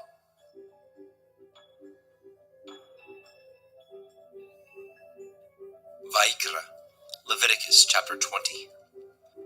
And Yahweh spoke unto Moshe, saying, Again you shall say to the children of Yasharel, Whosoever he be of the children of Yasharel, or of the strangers that sojourn in Yasharel, that gives any of his seed unto Molech, he shall surely be put to death. The people of the land shall stone him with stones. And I will set my face against that man, and I will cut him off from among his people, because he is given of his seed unto Molech, to defile my sanctuary, and to profane my holy name. And if the people of the land do any ways hide their eyes from the man, when he gives of his seed unto Molech, and kill him not, then I will set my face against that man, and against his family, and will cut him off, and all that go a-whoring after him, to commit whoredom with Molech, from among their people. And the soul that turns after such as have familiar spirits, and after wizards, to go a-whoring after them, I will even set my face against that soul, and will cut him off from among his people. Sanctify yourselves, therefore, and be ye holy, for I am Yahweh Elohim, and ye shall guard my statutes, and do them. I am Yahweh Mekudishkim. For everyone that curses his father or his mother shall surely be put to death. He has cursed his father or his mother, his blood shall be upon him. And the man that breaks wedlock with another man's woman, even he that breaks wedlock with his neighbor's woman, the man and the woman that breaks wedlock shall surely be put to death. And the man that lies with his father's woman has uncovered his father's nakedness. Both of them shall surely be put to death. Their blood shall be upon them. And if a man lie with his daughter-in-law, both of them shall surely be put to death. They have wrought confusion. Their blood shall be upon them. If a man also lie with mankind, as he lies with a woman, both of them have committed an abomination. They shall surely be put to death. Their blood shall be upon them. And if a man take a woman and her mother, it is wickedness. They shall be burnt with fire, both he and they, that there be no wickedness among you. And if a man lie with a beast, he shall surely be put to death, and ye shall slay the beast. And if a woman approach unto any beast and lie down thereto, you shall kill the woman and the beast. They shall surely be put to death. their blood shall be upon them. And if a man shall take his sister, his father's daughter, or his mother's daughter, and see her nakedness, and she see his nakedness, it is a wicked thing, and they shall be cut off in the sight of their people. He has uncovered his sister's nakedness, he shall bear his iniquity. And if a man shall lie with a woman having her sickness, and shall uncover her nakedness, he has discovered her fountain, and she has uncovered the fountain of her blood, and both of them shall be cut off from among their people. And you shall not uncover the nakedness of your mother's sister, nor of your father's sister, for he uncovers his near kin, they shall bear their iniquity. And if a man shall lie with his uncle's woman, he has uncovered his uncle's nakedness, they shall bear their sin, they shall die childless. And if a man shall take his brother's woman, it is an unclean thing, he has uncovered his brother's nakedness, they shall be childless. Ye shall therefore guard all my statutes and all my judgments, and do them, that the land whither I bring you to dwell therein spew you not out. And ye shall not walk in the manner of the nation which I cast out before you, for they committed all these things, and therefore I abhorred them. But I have said unto you, ye shall inherit their land, and I will give unto you to possess it, a land that flows with milk and honey. I am Yahweh Elohim, which have separated you from other people. Ye shall therefore put difference between clean beasts and unclean, and between unclean fowls and clean. And ye shall not make your souls abominable by beast, or by fowl, or by any manner of living thing that creeps on the ground, which I have separated from you as unclean. And ye shall be holy unto me, for I, Yahweh, am holy, and have severed you from other people, that ye should be mine. A man also, or a woman that has a familiar spirit, or that is a wizard, shall surely be put to death. They shall stone them with stones, their blood shall be upon them. Vayikra, Leviticus chapter 21. And Yahweh said unto Moshe, Speak unto the priests, the sons of Aaron, and say unto them, There shall none be defiled for the dead among his people. But for his kin that is near unto him, that is, for his mother, and for his father, and for his son, and for his daughter, and for his brother, and for his sister a virgin, that is nigh unto him, which has had no man, for her may he be defiled. But he shall not defile himself, being a chief among his people, to profane himself. They shall not make baldness upon their head, neither shall they shave off the corners of their beard, nor make any cuttings in their flesh. They shall be holy unto their Elohim, and not profane the name of their Elohim. For the offerings of Yahweh made by fire, and the bread of their Elohim they do offer. Therefore they shall be holy. They shall not take a woman that is a whore, or profane, neither shall they take a woman put away from her man, for he is holy unto his Elohim. You shall sanctify him therefore, for he offers the bread of your Elohim. He shall be holy unto you, for I, Yahweh, which sanctify you, am holy. And the daughter of any priest, if she profane herself by playing the whore, she profanes her father, she shall be burnt with fire. And he that is high priest among his brethren, upon whose head the anointing oil was poured, and that is consecrated to put on the garments, shall not uncover his head, nor rend his clothes. Neither shall he go in to any dead body, nor defile himself for his father, or for his mother. Neither shall he go out of the sanctuary, nor profane the sanctuary of his Elohim, for the crown of the anointing oil of his Elohim is upon him. I am Yahweh. And he shall take a woman in her virginity, a widow or a divorced woman, or profane, or a harlot. These shall he not take, but he shall take a virgin of his own people to be his woman. Neither shall he profane his seed among his people, for I, Yahweh, do sanctify him. And Yahweh spoke unto Moshe, saying, Speak unto Aaron, saying, Whosoever he be of your seed in their generations, that has any blemish, let him not approach to offer the bread of his Elohim. For whosoever man he be that has a blemish, he shall not approach, a blind man or a lame, or he that has a flat nose, or anything superfluous, or a man that is broken-footed, or broken-handed, or crook-backed, or a dwarf, or that has a blemish in his eye, or be scurvy, or scabbed, or has his stones broken. No man that has a blemish of the seed of Aharon the priest shall come nigh to offer the offerings of Yahuwah, made by fire. He has a blemish. He shall not come nigh to offer the bread of his Elohim. He shall not eat the bread of his Elohim, both of the most holy and of the holy. Only he shall not go in unto the veil, nor come nigh unto the altar, because he has a blemish, that he profane not my sanctuaries, for I, Yahuwah, do sanctify them. And Moshe told it unto Aharon, and to his sons, and to all the children of Yisrael. Vayikra, Leviticus chapter 22. And Yahuwah spoke unto Moshe, saying, Speak unto Aharon and to his sons, that they separate themselves from the holy things of the children of Yasharel, and that they profane not my holy name in those things which they hallow unto me. I am Yahuwah. Say unto them, whosoever he be of all your seed among your generations, that goes unto the holy things which the children of Yasharel hallow unto Yahuwah, having his uncleanness upon him, that soul shall be cut off from my presence. I am Yahuwah. What man soever of the seed of Aharon is a leper, or has a running issue, he shall not eat of the holy things until he be clean. And whoso touches anything that is unclean by the dead, or a man whose seed goes from him, or whosoever touches any creeping thing, whereby he may be made unclean, or a man of whom he may take uncleanness, whatsoever uncleanness he has, the soul which has touched any such thing shall be unclean until evening, and shall not eat of the holy things, unless he wash his flesh with water. And when the sun is down, he shall be clean, and shall afterward eat of the holy things, because it is his food. That which dies of itself, or is torn with beasts, he shall not eat, to defile himself therewith. I am Yahuwah.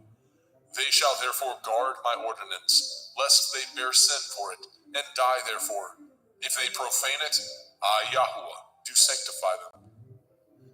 There shall no stranger eat of the holy thing. A sojourner of the priest, or a hired servant, shall not eat of the holy thing. But if the priest buy any soul with his money, he shall eat of it, and he that is born in his house, they shall eat of his meat. If the priest's daughter also be married unto a stranger, she may not eat of an offering of the holy things.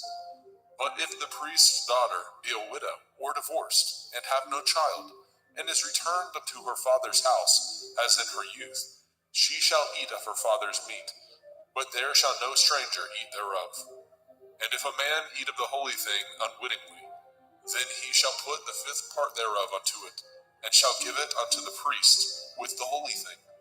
And they shall not profane the holy things of the children of Yasharel, which they offer unto Yahuwah, or suffer them to bear the iniquity of trespass when they eat their holy things. For I, Yahuwah, do sanctify them. And Yahuwah spoke unto Moshe, saying, Speak unto Aharon, and to his sons, and unto all the children of Yasharel, and say unto them, whatsoever he be of the house of Yasharel, or of the strangers in Yasharel, that will offer his oblation for all his vows, and for all his freewill offerings, which they will offer unto Yahuwah for a burnt offering, ye shall offer at your own will a male without blemish, of the cattle, of the sheep, or of the goats. But whatsoever has a blemish, that shall ye not offer, for it shall not be acceptable for you.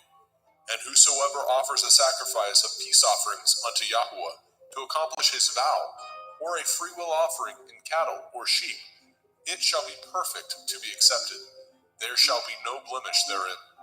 Blind or broken, or maimed, or having a running sore, or scurvy, or scabbed, ye shall not offer these unto Yahuwah, nor make an offering by fire of them upon the altar unto Yahuwah. Either a bullock or a lamb that has anything superfluous or lacking in his parts, that may you offer for a freewill offering, but for a vow it shall not be accepted.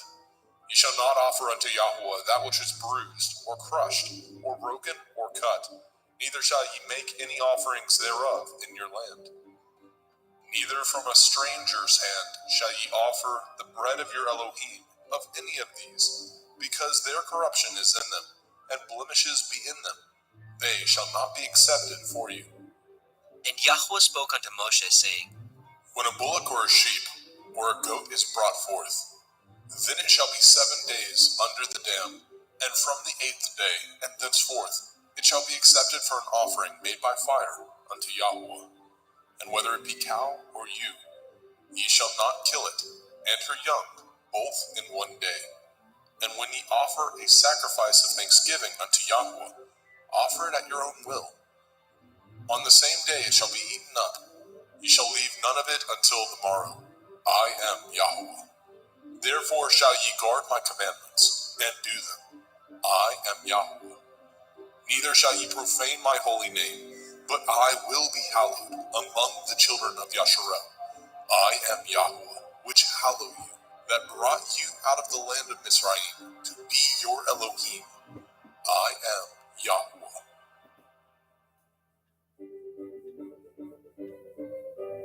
Vayikra, Leviticus chapter 23.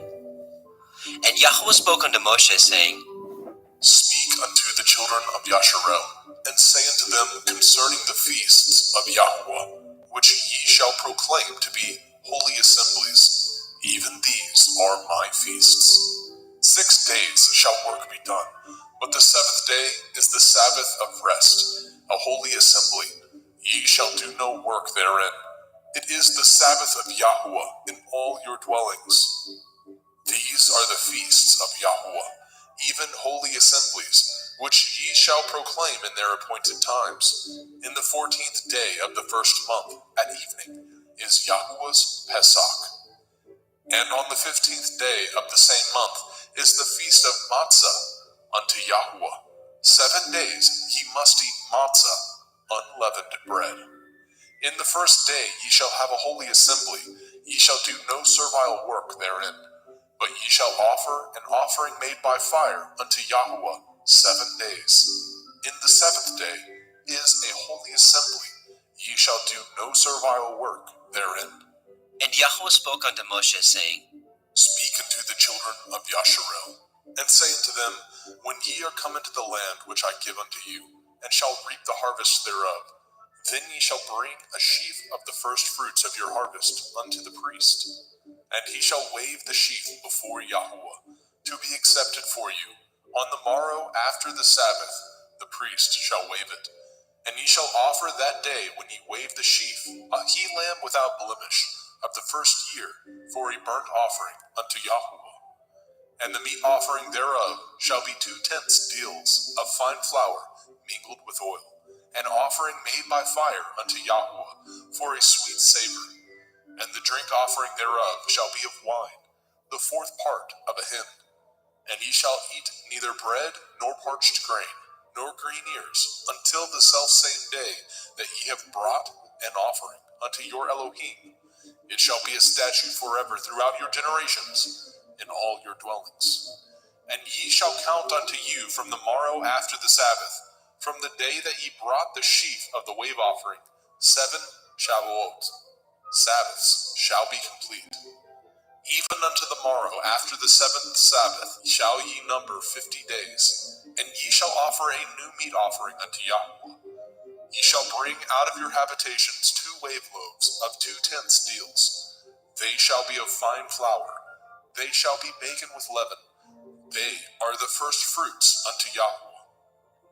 And ye shall offer with the bread 7 lambs, without blemish of the 1st year, and 1 bullock, and 2 rams. They shall be for a burnt offering unto Yahweh, with their meat offering, and their drink offerings, even an offering made by fire of sweet savor unto Yahweh.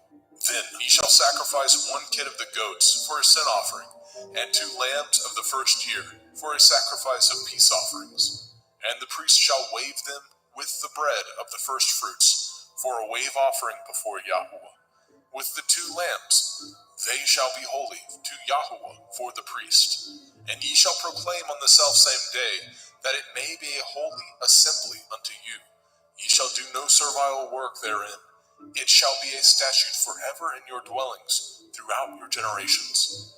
And when ye reap the harvest of your land, you shall not make clean riddance of the corners of your field when you reap. Neither shall you gather any gleanings of your harvest. You shall leave them unto the poor, and to the stranger. I am Yahweh Elohim. And Yahweh spoke unto Moshe, saying, Speak unto the children of Yasharel, saying, In the 7th month, on the 1st day of the month, shall ye have a Sabbath, a memorial of blowing of shofarot, Yom Teruah, the feast of trumpets, the day of the awakening blast, a holy assembly. Ye shall do no servile work therein, but ye shall offer an offering made by fire unto Yahweh. And Yahweh spoke unto Moshe, saying, Also on the 10th day of this 7th month is Yom Kippurim, the day of atonement. It shall be a holy assembly unto you, and ye shall afflict your souls, and offer an offering made by fire unto Yahweh. And ye shall do no work in that same day, for it is Yom Kippurim, to make an atonement for you before Yahweh Elohim. For whatsoever soul it be that shall not be afflicted in that same day, he shall be cut off from among his people. And whatsoever soul it be that does any work in that same day, the same soul will I destroy from among his people. Ye shall do no manner of work. It shall be a statute forever throughout your generations in all your dwellings. It shall be unto you a Sabbath of rest, and ye shall afflict your souls in the 9th day of the month at evening. From evening unto evening shall ye celebrate your Sabbath. And Yahweh spoke unto Moshe, saying, Speak unto the children of Yasharel, saying, The 15th day of this 7th month shall be the feast of Sukkot, tabernacles, for 7 days unto Yahweh. On the 1st day shall be a holy assembly. Ye shall do no servile work therein. 7 days ye shall offer an offering made by fire unto Yahweh. On the 8th day shall be a holy assembly unto you, and ye shall offer an offering made by fire unto Yahweh. It is a solemn assembly, and ye shall do no servile work therein. These are the feasts of Yahweh, which ye shall proclaim to be holy assemblies, to offer an offering made by fire unto Yahweh, a burnt offering and a meat offering, a sacrifice and drink offerings, everything upon his day. Besides the Shavuot, Sabbaths of Yahweh, and beside your gifts, and beside all your vows, and beside all your freewill offerings, which ye give unto Yahweh. Also in the 15th day of the 7th month, when ye have gathered in the fruit of the land, ye shall keep a feast unto Yahweh 7 days. On the 1st day shall be a Sabbath, and on the 8th day shall be a Sabbath. And ye shall take you on the 1st day the boughs of goodly trees, branches of palm trees, and the boughs of fig trees, and willows of the brook, and ye shall rejoice before Yahweh Elohim 7 days. And ye shall keep it a feast unto Yahweh 7 days in the year. It shall be a statute forever in your generations. Ye shall celebrate it in the 7th month. Ye shall dwell in sukkahs, booths, 7 days.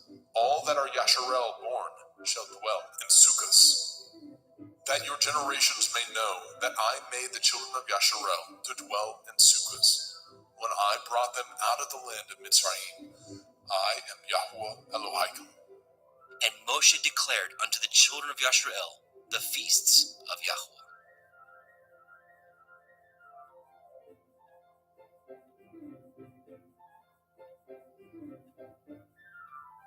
Vayikra, Leviticus chapter 24. And Yahweh spoke unto Moshe, saying, Command the children of Yasharel that they bring unto you pure olive oil, beaten for the light, to cause the lamps to burn continually, without the veil of the testimony. In the tabernacle of the assembly shall Aharon order it from the evening unto the morning before Yahweh continually. It shall be a statute forever in your generations. He shall order the lamps upon the pure menorah, 7-branched candlestick, before Yahweh continually. And you shall take fine flour, and bake 12 cakes thereof. 2/10 deals shall be in 1 cake. And you shall set them in 2 rows, 6 on a row, upon the pure table before Yahweh. And you shall put pure frankincense upon each row, that it may be on the bread for a memorial, even a memorial made by fire unto Yahweh. Every Sabbath he shall set it in order before Yahuwah continually, being taken from the children of Yasharel by an everlasting covenant. And it shall be Aharon and his sons, and they shall eat it in the holy place, for it is most holy unto him of the offerings of Yahuwah made by fire, by a perpetual statute. And the son of a Yashareliteth woman, whose father was a Mitzri, went out among the children of Yasharel. And this son of the Yashareliteth woman and a man of Yasharel strove together in the camp. And the Yashareliteth woman's son blasphemed the name of Yahuwah, and cursed. And they brought him unto Moshe, and his mother's name was Shelomith, the daughter of Divri, of the tribe of Dan.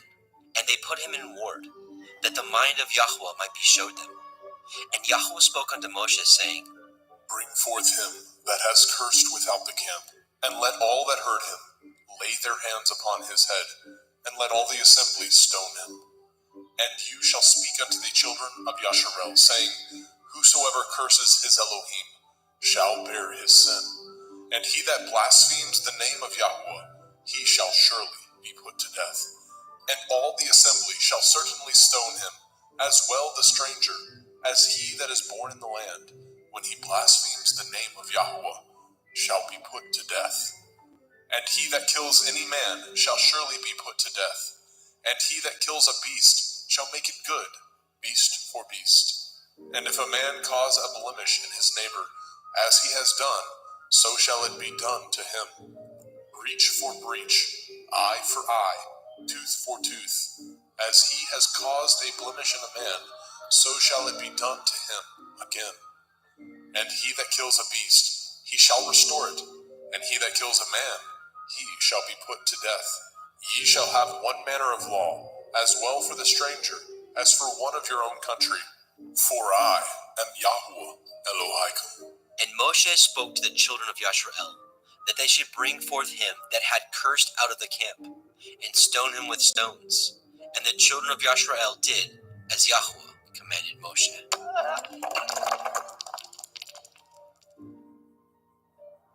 Vayikra, Leviticus chapter 25.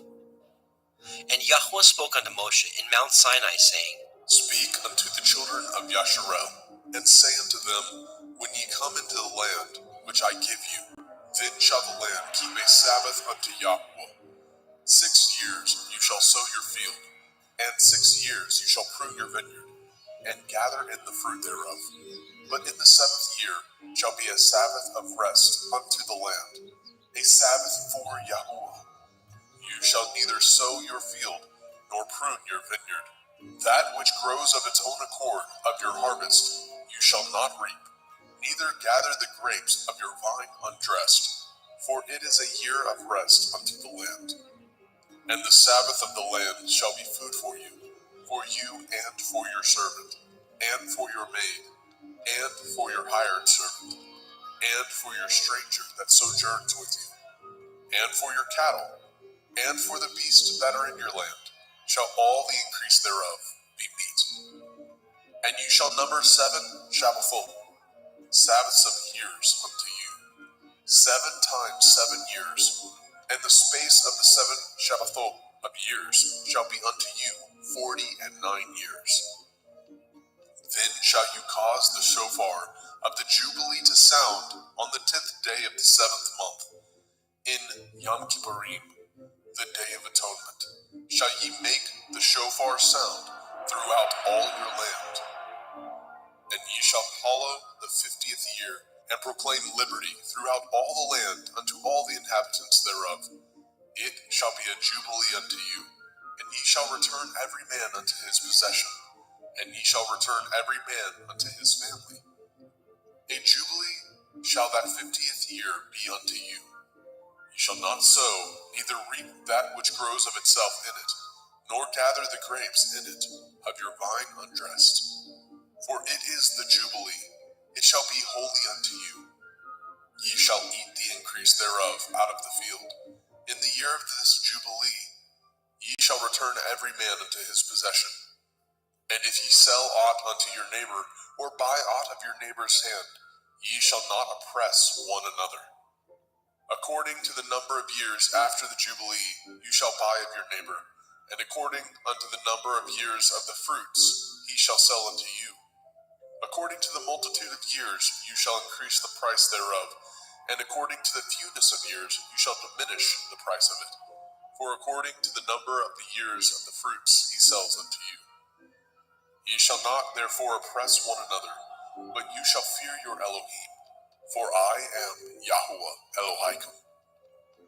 Wherefore ye shall do my statutes, and guard my judgments, and do them, and ye shall dwell in the land in safety. And the land shall yield her fruit, and ye shall eat your fill, and dwell therein in safety. And if ye say, what shall we eat the seventh year? Behold, we shall not sow, nor gather in our increase. Then I will command my blessing upon you in the 6th year, and it shall bring forth fruit for 3 years. And ye shall sow the 8th year, and eat yet of old fruit until the 9th year. Until her fruits come in, ye shall eat of the old store. The land shall not be sold forever, for the land is mine, and ye are strangers and sojourners with me. And in all the land of your possession ye shall grant a redemption for the land. If your brother be waxen poor, and has sold away some of his possession, and if any of his kin come to redeem it, then shall he redeem that which his brother sold. And if the man have not to redeem it, and himself be able to redeem it, then let him count the years of the sale thereof, and restore the overplus unto the man whom he sold it, that he may return unto his possession. But if he be not able to restore it to him, then that which is sold shall remain in the hand of him that has bought it until the year of Jubilee. And in the Jubilee it shall go out, and he shall return unto his possession. And if a man sell a dwelling house in a walled city, then he may redeem it within a whole year after it is sold. Within a full year may he redeem it. And if it be not redeemed within the space of a full year, then the house that is in the walled city shall be established forever to him, that brought it throughout his generations. It shall not go out in the Jubilee. But the houses of the villages which have no wall round about them shall be counted as the fields of the country. They may be redeemed, and they shall go out in the Jubilee. Notwithstanding, the cities of the Leviim, of the houses of the cities of their possession, may the Leviim redeem at any time. And if a man purchases of the Leviim, then the house that was sold and the city of his possession shall go out in the year of Jubilee. For the houses of the cities of the Leviim are their possession among the children of Yasharel. But the field of the suburbs of their cities may not be sold, for it is their perpetual possession. And if your brother be waxen poor and fallen in decay with you, then you shall relieve him, yea, though he be a stranger or a sojourner, that he may live with you. Take no usury of him, or increase, but fear your Elohim, that your brother may live with you. You shall not give him your money upon usury, nor lend him your victuals for increase. I am Yahuwah Elohim, which brought you forth out of the land of Mitzrayim, to give you the land of Canaan, and to be your Elohim. And if your brother that dwells by you be waxen poor, and be sold unto you, you shall not compel him to serve as a bondservant, but as a hired servant, and as a sojourner. He shall be with you, and shall serve you unto the year of Jubilee. And then shall he depart from you, both he and his children with him, and shall return unto his own family, and unto the possession of his fathers shall he return. For they are my servants, which I brought forth out of the land of Mitzrayim. They shall not be sold as bondmen. You shall not rule over him with rigor, but shall fear your Elohim. Both your bondmen and your bondmaids, which you shall have, shall be of the heathen that are round about you. Of them shall ye buy bondmen and bondmaids. Moreover, of the children of the strangers that do sojourn among you, of them shall ye buy, and of their families that are with you, which they begat in your land, and they shall be your possession. And ye shall take them as an inheritance for your children after you, to inherit them for a possession. They shall be your bondmen forever. But over your brethren, the children of Yasharel, you shall not rule one over another with rigor. And if a sojourner or a stranger wax rich by you, and your brother that dwells by him wax poor, and sell himself unto the stranger or sojourner by you, or to the stock of the stranger's family, after that he is sold, he may be redeemed again. One of his brethren may redeem him. Either his uncle or his uncle's son may redeem him, or any that is nigh of kin unto him of his family may redeem him, or if he be able, he may redeem himself. And he shall reckon with him that bought him from the year that he was sold unto him, unto the year of Jubilee. And the price of his sale shall be according to the number of years, according to the time of a hired servant shall it be with him. If there be yet many years behind, according unto them he shall give again the price of his redemption, out of the money that he was bought for. And if there remain but few years unto the year of Jubilee, then he shall count with him, and according unto his years shall he give him again the price of his redemption. And as a yearly hired servant shall be with him, and the other shall not rule with rigor over him in your sight. And if he be not redeemed in these years, then he shall go out in the year of Jubilee, both he and his children with him. For unto me the children of Yasharel are servants. They are my servants, whom I brought forth out of the land of Mitzrayim. I am Yahuwah Elohaikum. Vaikra, Leviticus chapter 26. Ye shall make you no idols, nor graven image, neither rear you up a standing image, neither shall ye set up any image of stone in your land, to bow down unto it. For I am Yahuwah Elohaikum. Ye shall guard my Sabbaths, and reverence my sanctuary. I am Yahuwah. If ye walk in my statutes, and guard my commandments, and do them, then I will give you rain in due season, and the land shall yield her increase, and the trees of the field shall yield their fruit. And your threshing shall reach unto the vintage, and the vintage shall reach unto the sowing time, and ye shall eat your bread to the full, and dwell in your land safely. And I will give peace in the land, lying down with nothing to fear, and the Sabbath of life. Though evil be part of the land, there is no sword to bring in the land. And ye shall chase your enemies, and they shall fall before you by the sword. And 5 of you shall chase 100, and 100 of you shall put 10,000 to flight. And your enemies shall fall before you by the sword. For I will have respect unto you, and make you fruitful, and multiply you, and establish my covenant with you.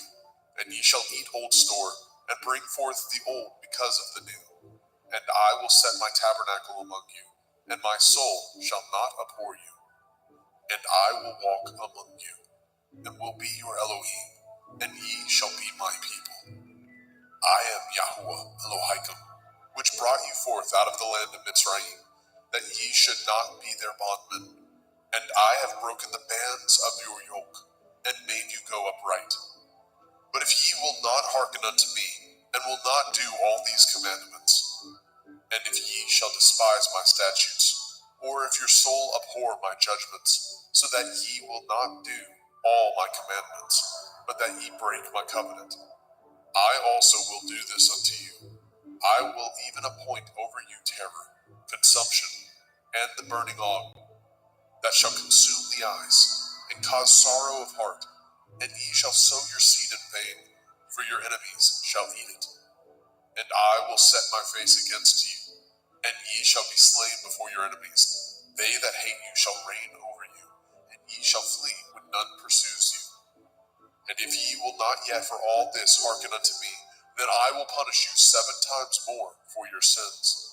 And I will break the pride of your power, and I will make your heaven as iron, and your earth as brass. And your strength shall be spent in vain, for your land shall not yield her increase, neither shall the trees of the land yield their fruits. And if ye walk contrary unto me, and will not hearken unto me, I will bring 7 times more plagues upon you according to your sins. I will also send wild beasts among you, which shall rob you of your children, and destroy your cattle, and make you few in number, and your highways shall be desolate. And if you will not be reformed by me by these things, but will walk contrary unto me, Then will I walk contrary unto you, and will punish you yet 7 times for your sins. And I will bring a sword upon you, that shall avenge the quarrel of my covenant. And when ye are gathered together within your cities, I will send the pestilence among you, and ye shall be delivered into the hand of the enemy. And when I have broken the staff of your bread, 10 women shall bake your bread in one oven, and they shall deliver you your bread again by weight, and ye shall eat, and not be satisfied. And if ye will not for all this hearken unto me, but walk contrary unto me, then I will walk contrary unto you also in fury, and I, even I, will chastise you 7 times for your sins. And ye shall eat the flesh of your sons, and the flesh of your daughters shall ye eat.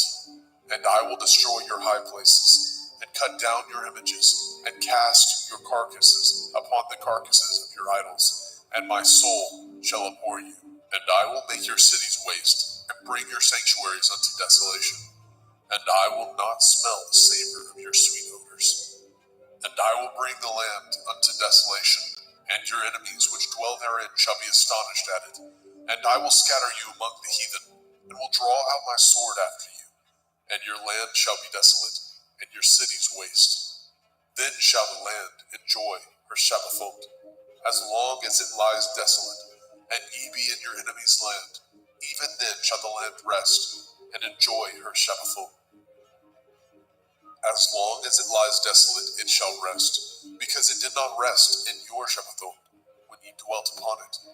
And upon them that are left alive of you, I will send a faintness into their hearts, in the land of their enemies, and the sound of a shaken leaf shall chase them, and they shall flee as fleeing from a sword, and they shall fall when none pursues.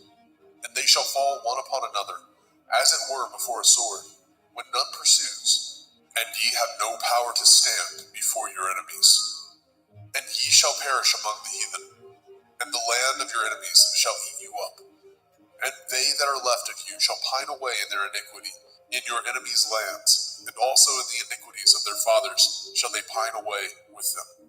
If they shall confess their iniquity, and the iniquity of their fathers, with their transgressions which they transgressed against me, and that also they have walked contrary unto me, and that I also have walked contrary unto them, and have brought them into the land of their enemies, if then their uncircumcised heart be humbled, and they then accept of the punishment of their iniquity, then I will remember my covenant with Yaakov, and also my covenant with Yitzhak, and also my covenant with Abraham will I remember, and I will remember the land.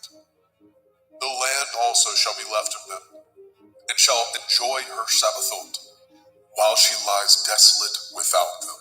And they shall accept of the punishment of their iniquity, because they despised my judgments, and because their soul abhorred my statutes.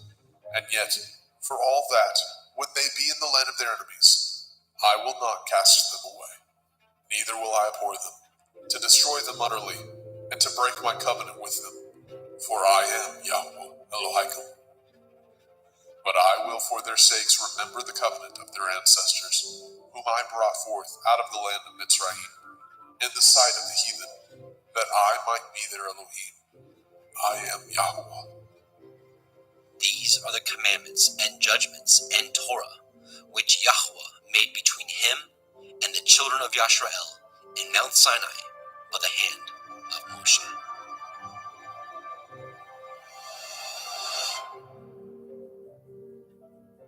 Vayikra, Leviticus chapter 27.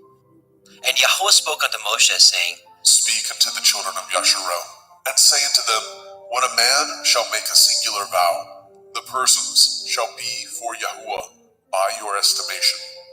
And your estimation shall be of the male from 20 years old, even unto 60 years old. Even your estimation shall be 50 shekels of silver, after the shekel of the sanctuary. And if it be a female, then your estimation shall be 30 shekels. And if it be from 5 years old, even unto 20 years old, then your estimation shall be of the male 20 shekels, and for the female 10 shekels.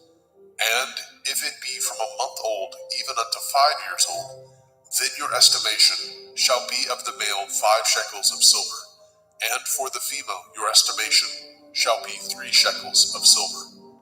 And if it be from 60 years old and above, if it be a male, then your estimation shall be 15 shekels, and for the female 10 shekels. But if he be poorer than your estimation, then he shall present himself before the priest, and the priest shall value him according to his ability. That vowed shall the priest value him. And if it be a beast, whereof men bring an offering unto Yahuwah, all that any man gives of such unto Yahuwah shall be holy. He shall not alter it, nor change it, a good for a bad, or a bad for a good. And if he shall at all change beast for beast, then it and the exchange thereof shall be holy. And if it be any unclean beast, of which they do not offer a sacrifice unto Yahuwah, then he shall present the beast before the priest. And the priest shall value it, whether it be good or bad, as you value it. Who are the priest, so shall it be. But if he will at all redeem it, then he shall add a 5th part thereof unto your estimation. And when a man shall sanctify his house to be holy unto Yahuwah, then the priest shall estimate it, whether it be good or bad. As the priest shall estimate it, so shall it stand. And if he that sanctified it will redeem his house, then he shall add the 5th part of the money of your estimation unto it, and it shall be his. And if a man shall sanctify unto Yahuwah some part of a field of his possession, then your estimation shall be according to the seed thereof. A omer of barley seed shall be valued at 50 shekels of silver.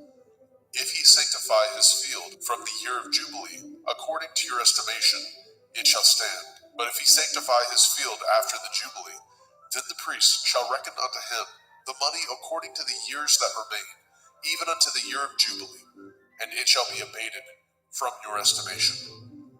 And if he that sanctified the field will in any wise redeem it, then he shall add the 5th part of the money of your estimation unto it, and it shall be assured to him. And if he will not redeem the field, or if he have sold the field to another man, it shall not be redeemed any more. But the field, when it goes out in the Jubilee, shall be holy unto Yahuwah. As a field devoted, the possession thereof shall be the priest's. And if a man sanctify unto Yahuwah a field which he has bought, which is not of the fields of his possession, then the priest shall reckon unto him the worth of your estimation, even unto the year of the Jubilee. And he shall give your estimation in that day as a holy thing unto Yahuwah.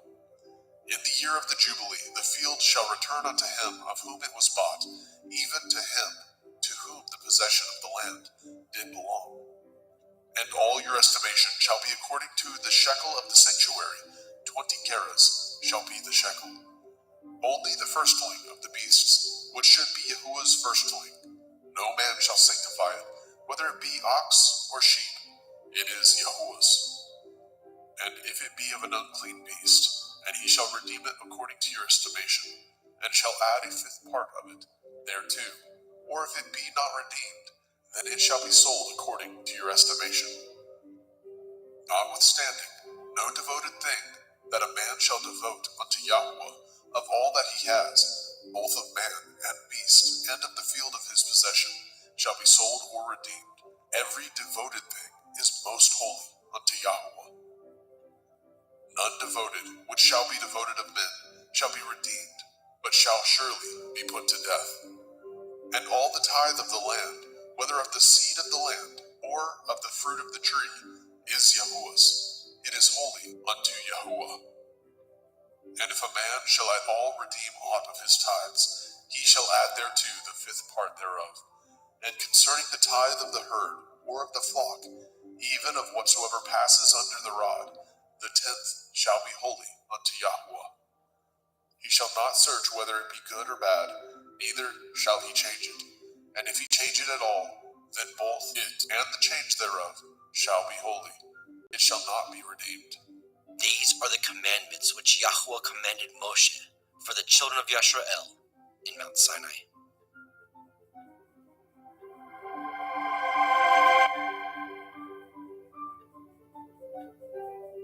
the 6th day. Genesis 2. Thus the heavens and the earth were finished, and all the host of them. And on the 7th day Elohim ended his work which he had made, and he rested on the 7th day from all his work which he had made. And Elohim blessed the 7th day, and sanctified it, because in it he had rested from all his work which Elohim created and made. These are the generations of the heavens and the earth, when they were created, in the day that Yahweh Elohim made the earth and the heavens. And every plant of the field before it was in the earth, and every herb of the field before it grew. For Yahweh Elohim had not caused it to rain upon the earth, and there was not a man to till the ground. But there went up a mist from the earth, and watered the whole face of the ground. And Yahweh Elohim formed the man of the dust of the ground, and breathed into his nostrils the breath of life, and man became a living soul. And Yahweh Elohim planted a garden eastward in Eden, and there he put the man whom he had formed. And out of the ground made Yahweh Elohim to grow every tree that is pleasant to the sight and good for food, the tree of life also in the midst of the garden, and the tree of knowledge of good and evil. And a river went out of Eden to water the garden, and from thence it was parted and became into 4 heads. The name of the first is Pishon, that is, which compasses the whole land of Havilah, where there is gold. And the gold of that land is good, and there is Delim and the onyx stone. And the name of the second river is Gihon, the same it is that compasseth the whole land of Cush. And the name of the third river is Hiddekel, that is, which goes toward the east of Ashur. And the fourth river is Perath. And Yahweh Elohim took the man and put him into the garden of Eden to dress it and to guard it. And Yahweh Elohim commanded man, saying, Of every tree of the garden you may freely eat, but of the tree of the knowledge of good and evil you shall not eat of it. From the day that you eat thereof you shall surely die. Yahweh Elohim said, It is not good that the man should be alone. I will make him a helpmeet for him. And out of the ground Yahweh Elohim formed every beast of the field, and every fowl of the air, and brought them unto the man to see what he would call them. And whatsoever the man called every living creature, that was the name thereof. And the man gave names to all cattle, and to the fowl of the air, and to every beast of the field. But for the man there is not found a helpmeet for him. And Yahweh Elohim caused a deep sleep to fall upon the man, and he slept. And he took one of his ribs, and closed up the flesh instead thereof. And the rib which Yahweh Elohim had taken from man made he a woman, and brought her unto the man. And the man said, This is now bone of my bones, and flesh of my flesh. She shall be called woman, because she was taken out of man. Therefore shall a man leave his father and his mother, and shall cleave unto his woman, and they shall be one flesh. And they were both naked, and the man and his woman were not ashamed. Genesis 3. Now the serpent was more subtle than any beast of the field which Yahweh Elohim had made. And he said unto the woman, Yea, as Elohim said, Ye shall not eat of every tree of the garden. And the woman said unto the serpent, We may eat of the fruit of the trees of the garden, but of the fruit of the tree which is in the midst of the garden, Elohim has said, Ye shall not eat of it, neither shall ye touch it, lest ye die. And the serpent said unto the woman, Ye shall not surely die. For Elohim knows that in the day that you eat thereof, then your eyes shall be opened, and you shall be as Elohim, knowing good and evil. And when the woman saw that the tree was good for food, and that it was pleasant to the eyes, and a tree to be desired to make one wise, she took of the fruit thereof, and did eat, and gave also unto her man with her, and he did eat. And the eyes of them were both were opened, and they knew that they were naked, and they sewed fig leaves together, and made themselves aprons. And they heard the voice of Yahweh Elohim walking in the garden of the cool of the day, and the man and his woman hid themselves from the presence of Yahweh Elohim amongst the trees of the garden. And Yahweh Elohim called unto Adam, and said unto him, Where are you? And he said, I heard your voice in the garden, and I was afraid because I was naked, and I hid myself. And he said, Who told you that you were naked? Have you eaten of the tree whereof I commanded you that you should not eat? And the man said, The woman who you gave to be with me, she gave me of the tree, and I did eat. And Yahweh Elohim said unto the woman, What is this that you have done? And the woman said, The serpent beguiled me, and I did eat. And Yahweh Elohim said unto the serpent, Because you have done this, you are cursed above all cattle, and above every beast of the field, and upon your belly shall you go, and dust shall you eat all the days of your life. And I will put enmity between you and the woman, and between your seed and her seed. It shall bruise your head, and you shall bruise his heel. Unto the woman he said, I will greatly multiply your sorrow and your conception. In sorrow shall you bring forth children, and your desire shall be to your man, and he shall rule over you. But unto Adam he said, because you have hearkened unto the voice of your woman, and have eaten of the tree which I commanded you, saying, you shall not eat of it, cursed is the ground for your sake. In sorrow shall you eat of it all the days of your life. Thorns also and thistles shall it bring forth to you, and ye shall eat the herb of the field. And the sweat of your face shall you eat bread, till you return unto the ground. For out of it you were taken, for dust you are, and unto dust shall you return. And Adam called his woman's name Hua, because she was the mother of all living. And unto Adam also and to his woman did Yahweh Elohim make coats of skins, and clothe them. And Yahweh Elohim said, behold, the man has become as one of us, to know good and evil. And now, lest he put forth his hand, and take also of the tree of life, and eat, and live forever. Therefore Yahweh Elohim sent him forth from the Garden of Eden to till the ground from whence he was taken. So he drove out the man, and he placed at the east of the Garden of Eden cherubim, and a flaming sword with which turned every way to guard the way of the tree of life. Genesis 4. And Adam knew Hua his woman, and she conceived and bore Cain, and said, I have gotten a man from Yahweh. And she again bore his brother Havel, and Havel was a keeper of sheep, but Cain was a tiller of the ground. And in process of time it came to pass that Cain brought of the fruit of the ground an offering unto Yahweh. And Havel also brought of the firstlings of his flock and the fat thereof. Yahweh had respect unto Havel and to his offering. But unto Cain and his offering he had not respect. And Cain was very wroth, and his countenance fell. And Yahweh said unto Cain, why are you wroth? And why is your countenance fallen? If you do well, shall you not be accepted? And if you do not well, sin lies at the door. And unto you shall be his desire, and you shall rule over him. And Cain talked with Havel his brother. And it came to pass, when they were in the field, that Cain rose up against Havel his brother, and slew him. And Yahweh said unto Cain, where is Havel your brother?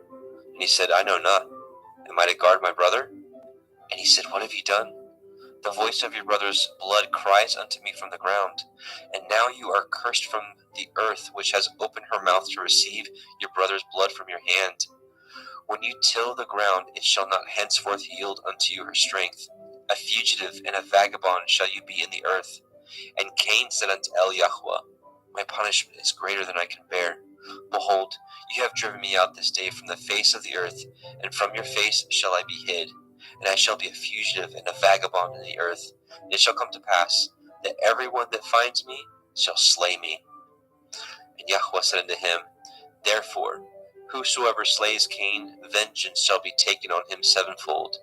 And Yahweh set a mark upon Cain, lest any finding him should kill him.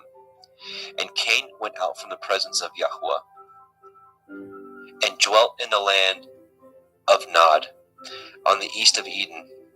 And Cain knew his woman, and she conceived and bore Hanok.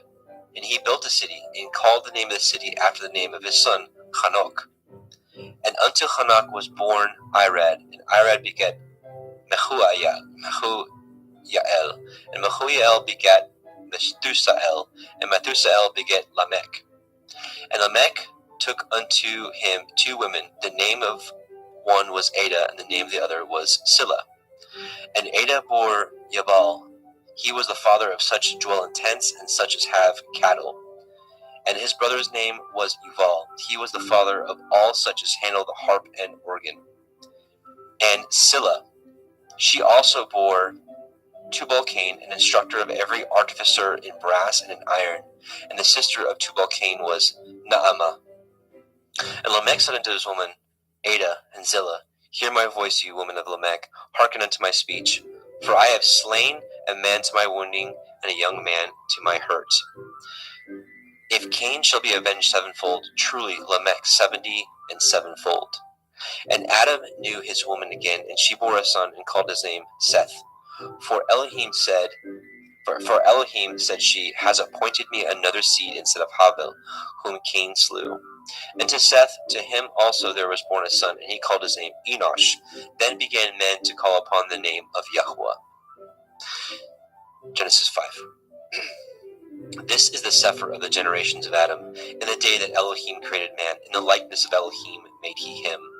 Male and female created he them, and blessed them, and called their name Adam, in the day when they were created. And Adam lived 130 years, and begat a son in his own likeness after his image, and called his name Seth. And the days of Adam after he had begotten Seth were 800 years, and he begat sons and daughters. And all the days that Adam lived were 930 years, and he died. And Seth lived 105 years, and begat Enosh. And Seth lived after he begat Enosh 807 years, and begat sons and daughters. And all the days of Seth were 912 years, and he died. And Enosh lived 90 years, and begat Canaan. And Enosh lived after he begat Canaan 815 years, and begat sons and daughters. And all the days of Enosh were 905 years, and he died. And Canaan lived 70 years, and begat Mahalalel. And Canaan lived after he begat Mahalalel 840 years, and begat sons and daughters. And all the days of Canaan were 910 years, and he died. And Mahalalel lived 65 years, and begat Yared. And Mahalalel lived after he begat Yared 830 years, and begat sons and daughters. And all the days of Mahalalel were 895 years, and he died. And Yared lived 162 years, and begat Hanok. And Yared lived after he begat Hanok 800 years, and begat sons and daughters. And all the days of Yared were 962 years, and he died. And Hanok lived 65 years, and begat Methuselah. And Hanok walked with Elohim after he begat Methuselah 300 years, and begat sons and daughters. All the days of Hanok were 365 years. And Hanok walked with Elohim, and he was not, for Elohim took him. And Methuselah lived 807 years, and begat Lamech. And Methuselah lived after he begat Lamech 782 years, and begat sons and daughters. And all the days of Methuselah were 969 years, and he died. And Lamech lived 182 years, and begat a son. And he called his name Noach, saying, The same shall comfort us concerning our work and toil of our hands, because of the ground which Yahweh has cursed. And Lamech lived after he begot Noach 595 years, and begat sons and daughters. And all the days of Lamech were 777 years, and he died. And Noach was 500 years old, and Noach begot Shem, Ham, and Japheth. All right, Genesis 6. And it came to pass, when men began to multiply on the face of the earth, and daughters were born unto them, that the sons of Elohim saw the daughters of men, that they were fair, and they took them women of all which they chose. And Yahweh said, My ruach shall not always strive with man, for that he also is flesh, yet his days shall be 120 years. There were Nephilim in the earth in those days, and also after that, when the sons of Elohim came in unto the daughters of men, and they bore children to them, the same became warriors and tyrants, which were of ancient times, men of infamy. And Yahweh saw that the wickedness of man was great in the earth, and that every imagination of the thoughts of his heart was only evil continually. And Yahweh repented that he had made man on the earth, and it grieved him at his heart. And Yahweh said, I will destroy man whom I have created from the face of the earth, both man and beast, and the creeping thing, and the fowls of the air, for I repent that I have made them. But Noach found grace in the eyes of Yahweh. These are the generations of Noach. Noach was a just man and perfect in his generations. And Noach walked with Elohim. And Noach begat 3 sons, Shem, Ham, and Japheth. The earth also was corrupt before Elohim, and the earth was filled with violence. And Elohim looked upon the earth, and behold, it was corrupt, for all flesh had corrupted his way upon the earth. And Elohim said unto Noach, The end of all flesh is come before me, for the earth is filled with violence through them, and behold, I will destroy them with the earth. Make you an ark of gopher wood. Rooms shall you make in the ark, and shall pitch it within and without pitch. within and without with pitch. And this is the fashion which you shall make of it. The length of the ark shall be 300 cubits, the breadth of it 50 cubits, and the height of it 30 cubits. A window shall you make to the ark, and in a cubit shall you finish it above. And the door of the ark you shall set in the side thereof, with lower, second, and third stories shall you make it. And behold, even I do bring a flood of waters upon the earth to destroy all flesh, wherein is the breath of life. From under heaven, and everything that is in the earth shall die. But with you will I establish my covenant, and you shall come into the ark, you, and your sons, and your woman, and your sons' women with you. And of every living thing of all flesh, 2 of every sort shall you bring into the ark, to keep them alive with you. They shall be male and female. Of fowls after their kind, and of cattle after their kind, of every creeping thing of the earth after his kind, 2 of every sort shall come unto you, to keep them alive. And take unto you of all the food that is eaten, and ye shall gather it to you, and it shall be for food for you and for them. Thus did Noah according to all that Elohim commanded him, so did he. Genesis 7. And Yahweh said unto Noah, Come you and all your house into the ark, for you have I seen righteous before me in this generation. Of every clean beast you shall take to you by 7s, the male and his female, and of beasts that are not clean by 2, the male and his female. Of fowls also of the air by 7s, the male and female, to keep seed alive upon the face of all the earth. For yet 7 days I will cause it to rain upon the earth, 40 days and 40 nights. Every living substance that I have made will I destroy from off the face of the earth. And Noah did according unto all that Yahweh commanded him. And Noah was 600 years old when the flood of the waters was upon the earth. And Noah went in, and his sons, and his woman, and his sons' women with him, into the ark, because of the waters of the flood. Of clean beasts, and of beasts that are not clean, and of fowls, and of everything that creeps upon the earth. There went in 2 and 2 unto Noah into the ark, the male and the female, as Elohim had commanded Noah.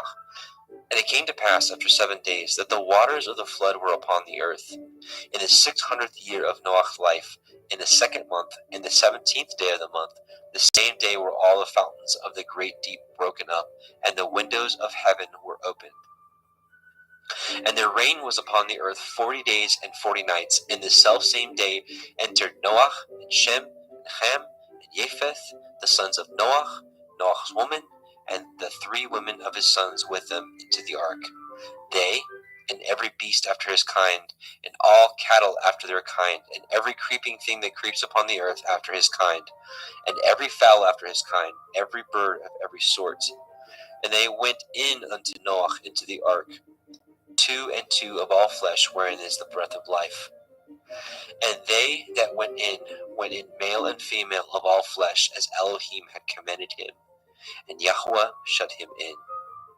And the flood was 40 days upon the earth, and the waters increased, and bore up the ark, and it was lift up above the earth.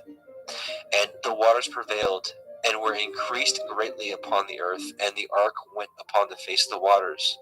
And the waters prevailed exceedingly upon the earth, and all the high hills that were under the whole heaven were covered. 15 cubits upward did the waters prevail, and the mountains were covered. And all flesh died that moved upon the earth, both of fowl, and of cattle, and of beasts, and of every creeping thing that creeps upon the earth, and every man. All in whose nostrils was the breath of life, of all that was in the dry land, died. And every living substance was destroyed which was upon the face of the ground, both man and cattle, and the creeping things, and the fowls of the heavens, and they were destroyed from the earth. And Noah only remained alive, and they that were with him in the ark. And the waters prevailed upon the earth 150 days. Genesis 8. And Elohim remembered Noah, and every living thing, and all the cattle that was with him in the ark. And Elohim made a wind to pass over the earth, and the waters assuaged. The fountains also of the deep and the windows of heaven were stopped, and the rain from the heaven was restrained. And the waters returned from off the earth continually, and after the end of the 150 days the waters were abated.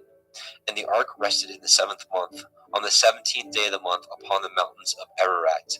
And the waters decreased continually until the 10th month. In the 10th month, on the 1st day of the month, were the tops of the mountains seen. And it came to pass at the end of 40 days that Noah opened the window of the ark which he had made, and he sent forth a raven, which went to and fro until the waters were dried up from off the earth. Also he sent forth a dove from him, to see if the waters were abated from off the face of the ground. But the dove found no rest for the sole of her foot, and she returned unto him into the ark, for the waters were on the face of the earth, face of the whole earth. Then he put forth his hand and took her and pulled her in unto him into the ark. And he stayed yet other 7 days, and again he sent forth the dove out of the ark. And the dove came in to him in the evening, and lo, in her mouth was an olive leaf plucked off. So Noah knew that the waters were abated from off the earth. And he stayed yet other 7 days, and sent forth the dove, which returned not again unto him any more. And it came to pass in the 601st year, in the first month, the first day of the month, the waters were dried up from off the earth. And Noah removed the covering of the ark, and looked, and behold, the face of the ground was dry. And in the second month, on the 27th day of the month, the earth dried. And Elohim spoke unto Noah, saying, Go forth of the ark, you and your woman, and your sons women with you. Bring forth with you every living thing that is with you, of all flesh, both of fowl and of the cattle, and of every creeping thing that creeps upon the earth, that they may breed abundantly in the earth, and be fruitful and multiply upon the earth. And Noah went forth, and his sons, and his woman, and his sons' women with him. Every beast, every creeping thing, and every fowl, and whatsoever creeps upon the earth after their kinds, went forth out of the ark. And Noah built an altar unto Yahweh, and took of every clean beast, and of every clean fowl, and offered burnt offerings on the altar. And Yahweh smelled a sweet savor. And Yahweh said in his heart, I will not again curse the ground any more for man's sake. For the imagination of man's heart is evil from his youth. Neither will I again smite any more everything living as I have done. While the earth remains, seed time and harvest, and cold and heat, and summer and winter, and day and night shall not cease. And Elohim blessed Noah and his sons, and said unto them, Be fruitful, and multiply, and replenish the earth. And the fear of you and the dread of you shall be upon every beast of the earth, and upon every fowl of the air, upon all that moves upon the earth, and upon all the fish of the sea. Into your hand are they delivered. Every moving thing that lives shall be meat for you, even as the green herb have I given you all things. But flesh with the life thereof, which is the blood thereof, shall you not eat. And surely your blood of your lives will I require. At the hand of every beast will I require it. At the hand of man, at the hand of every man's brother will I require the life of man. Whoso sheds man's blood, by man shall his blood be shed. For in the image of Elohim made he man. And you, be fruitful and multiply, and bring forth abundantly in the earth, and multiply therein. And Elohim spoke unto Noah and to his sons with him, saying, And I, behold, I establish my covenant with you, and with your seed after you, and with every living creature that is with you, of the fowl, of the cattle, and of every beast of the earth with you, from all that go out from the ark, to every beast of the earth. And I will establish my covenant with you. Neither shall all flesh be cut off any more by the waters of a flood, neither shall there any more be a flood to destroy the earth. And Elohim said, This is the sign of the covenant which I make between me and you and every living creature that is with you for perpetual generations. I do set my bow in the cloud, and it shall be for a sign of a covenant between me and the earth. And it shall come to pass, when I bring a cloud over the earth, that the bow shall be seen in the cloud. And I will remember my covenant, which is between me and you and every living creature of all flesh. And the water shall no more become a flood to destroy all the earth, all the flesh. And the bow shall be in the cloud, and I will look upon it, that I may remember the everlasting covenant between Elohim and every living creature of all flesh that is upon the earth. And Elohim said unto Noah, This is the sign of the covenant which I have established between me and all flesh that is upon the earth. And the sons of Noah that went forth of the ark were Shem, Ham, and Japheth. And Ham is the father of Canaan. These are the 3 sons of Noah, and of them was the whole earth overspread. And Noah began to be a husbandman, and he planted a vineyard. And he drank of the wine and was drunken, and he was uncovered within his tent. And Ham, the father of Canaan, saw the nakedness of his father, and told his two brethren without. And Shem and Japheth took a garment, and laid it upon both their shoulders, and went backward, and covered the nakedness of their father, and their faces were backward, and they saw not their father's nakedness. And Noah awoke from his wine, and knew what his younger son had done unto him. And he said, Cursed be Canaan, a servant of servants shall he be unto his brethren. And he said, Blessed be Yahweh Elohai of Shem, and Canaan shall be his servant. Elohim shall enlarge Japheth, and he shall dwell in the tents of Shem, and Canaan shall be his servant. And Noah lived after the flood 350 years, and all the days of Noah were 950 years, and he died. Genesis 10. Now these are the generations of the sons of Noah, Shem, Ham, and Japheth. And unto them were sons born after the flood. The sons of Japheth, Gimmer, and Magog, and Madai, and Yavan, and Tubal, and Meshech, and Tirach. And the sons of Gimmer, Ashkenaz, and Riphath, and Togarma. And the sons of Yavan, Elisha, Tarshish, Kittim, and Dodanim. By these were the isles of the other nations divided in their lands, everyone after his tongue, after their families, in their nations. And the sons of Ham, Cush, and Mitzrayim, and Put, and Canaan. And the sons of Cush, Cheva, Chavila, Kavta, and Raama, Kavteka. And the sons of Raama, Sheva, and Dedan.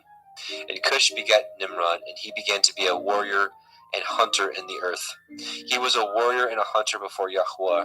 Wherefore it is said, even as Nimrod, the warrior hunter before Yahweh.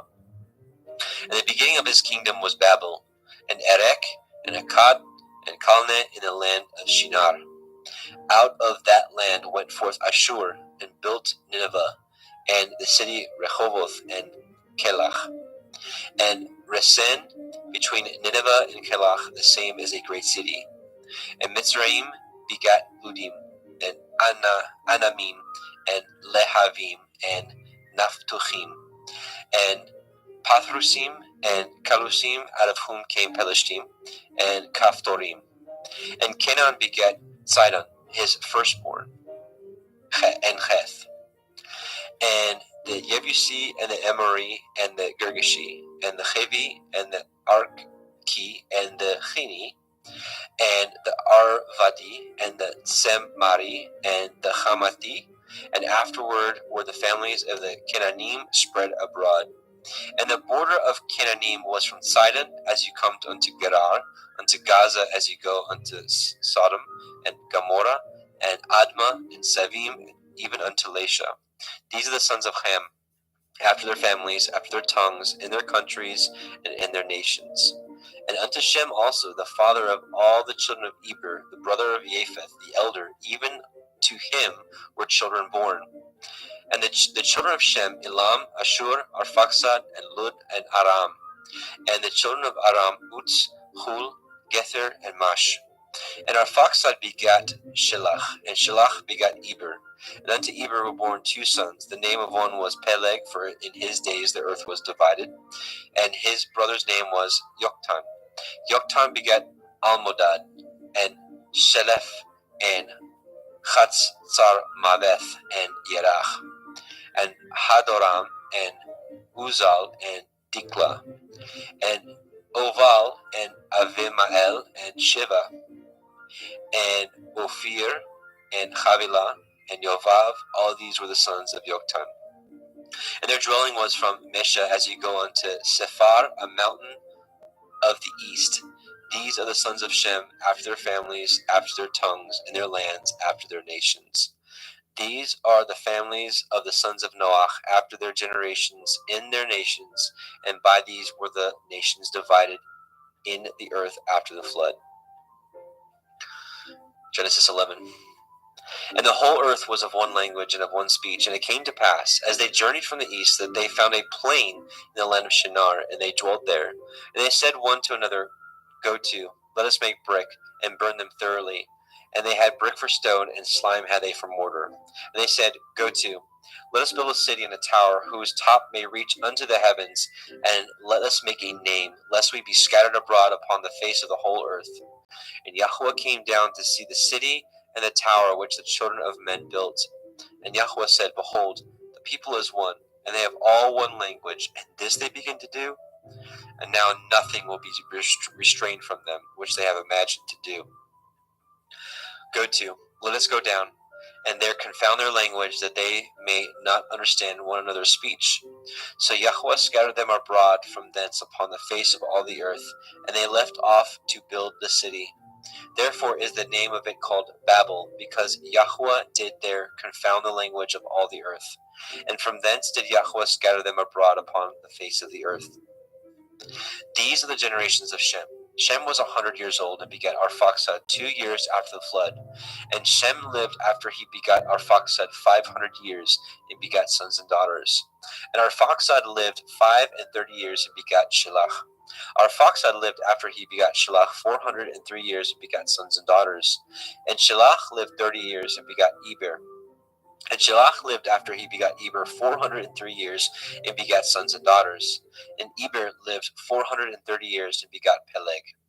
And Eber lived after he begat Peleg 430 years and begat sons and daughters. And Peleg lived 30 years and begat Reu. And Peleg lived after he begat Reu 209 years and begat sons and daughters. And Reu lived 32 years and begat Serug. And Reu lived after he begat Serug 207 years and begat sons and daughters. And Serug lived 30 years and begat Nahor. And Serug lived after he begat Nahor 200 years and begat sons and daughters. And Nahor lived 920 years and begat Terach. And Nahor lived after he begat Terach 119 years and begat sons and daughters. And Terach lived 70 years and begat Avram, Nahor, and Haran. Now these are the generations of Terach. Terach begat Avram, Nahor, and Haran. And Haran begat Lot. And Haran died before his father Terach in the land of his nativity in Ur of the Kasdim. And Avram and Nahor took them women. The name of Avram's woman was Sarai, and the name of Nahor's woman Milcah.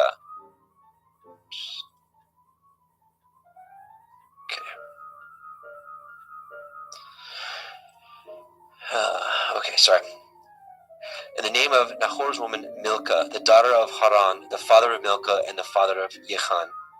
But Sarai was barren; she had no child. And Terach took Avram's son, and Lot, the son of Haran, his son's son, and Sarai, his daughter-in-law, his son Avram's woman, and they went forth with them from Ur of the Kasdim, to go into the land of Canaan, and they came unto Haran and dwelt there. And the days of Terach were 205 years, and Terach died in Haran.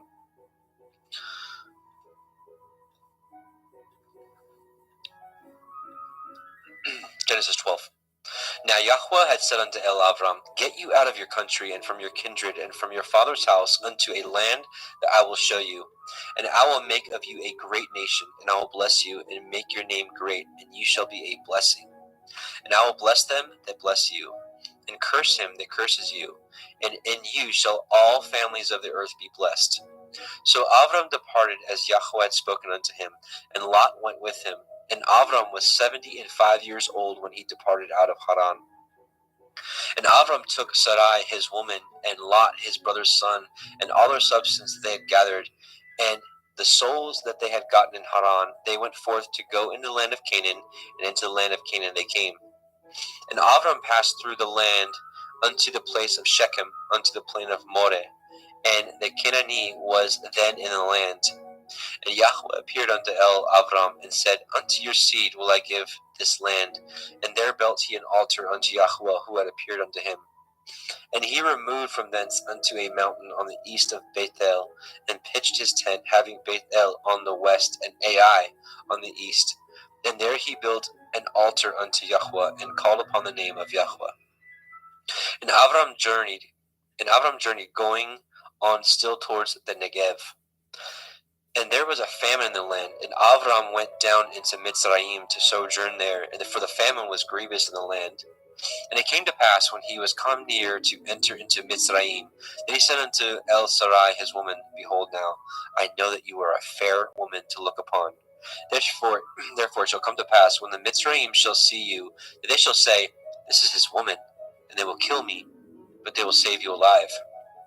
Say, I pray you, you are my sister, that it may be well with me for your sake, and my soul shall live because of you. And it came to pass, that when Avram was come into Mitzrayim, that Mitzrayim beheld the woman, that she was very fair. The princes also of Pharaoh saw her, and commended her before Pharaoh, and the woman was taken to Pharaoh's house. And he entreated Avram well for her sake, and he had sheep and oxen, and he asses, and menservants, and maidservants, and she asses, and camels. And Yahweh plagued Pharaoh, and his house was with great plagues because of Sarai, Avram's woman. And Pharaoh called Avram and said, What is this that you have done unto me? Why did you not tell me that she was your woman? Why said you, She is my sister, so I might have taken to her to be my woman?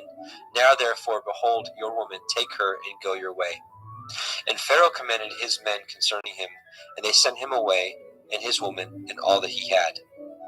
And Avram went up out of Mitzrayim, he, and his woman, and all that he had, and Lot with him into the Negev. And Avram was very rich in cattle, in silver, and in gold. And he went on his journey from the Negev even to Bethel, unto the place where his tent had been at the beginning, between Bethel and Ai, unto the place of the altar which he had made there at the first. And there Avram called on the name of Yahweh. And Lot also, which went with Avram, had flocks and herds and tents, and the land was not able to bear them, that they might dwell together, for the substance was great, so that they could not dwell together. And there was a strife between the herdsmen of Avram's cattle and the herdsmen of Lot's cattle. And the Canaanite and the Perizzite dwelled then in the land. And Avram said unto Lot, Let there be no strife, I pray you, between me and you, and between my herdsmen and your herdsmen, for we be brethren. Is not the whole land before you? Separate yourself, I pray you, from me. And if you will take the left hand, then I will go to the right. Or if you depart to the right hand, then I will go to the left. And Lot lifted up his eyes and beheld all the circle of the Yarden, that it was well watered everywhere, before Yahweh destroyed Sodom and Gomorrah, even as the garden of Yahweh, like the land of Mitzrayim, as you come unto Zoar. Then Lot chose him all the circle of the Yarden, and Lot journeyed east, and they separated themselves the one from the other. Avram dwelt in the land of Canaan, and Lot dwelt in the cities of the circle of the Yarden, and pitched his tent towards Sodom. But the men of Sodom were wicked and sinners before Yahweh exceedingly. Yahweh said unto Avram, after that Lot was separated from him, Lift up your eyes now, and look from the place where you are northward, and southward, and eastward, and westward. For all the land which you see, to you will I give it, and to your seed forever. And I will make your seed as the dust of the earth, so that if a man can number the dust of the earth, then shall your seed also be numbered. Arise, walk through the land in the length of it, and in the breadth of it, for I will give it unto you.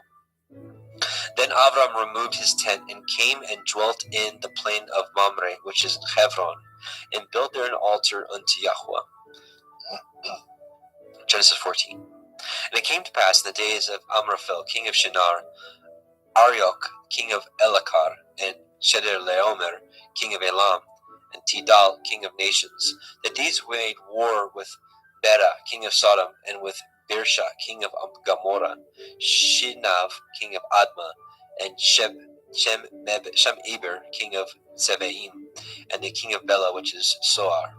All these were joined together in the valley of Siddim, which is the Salt Sea. 12 years they served Chedorlaomer. In the 13th year they rebelled.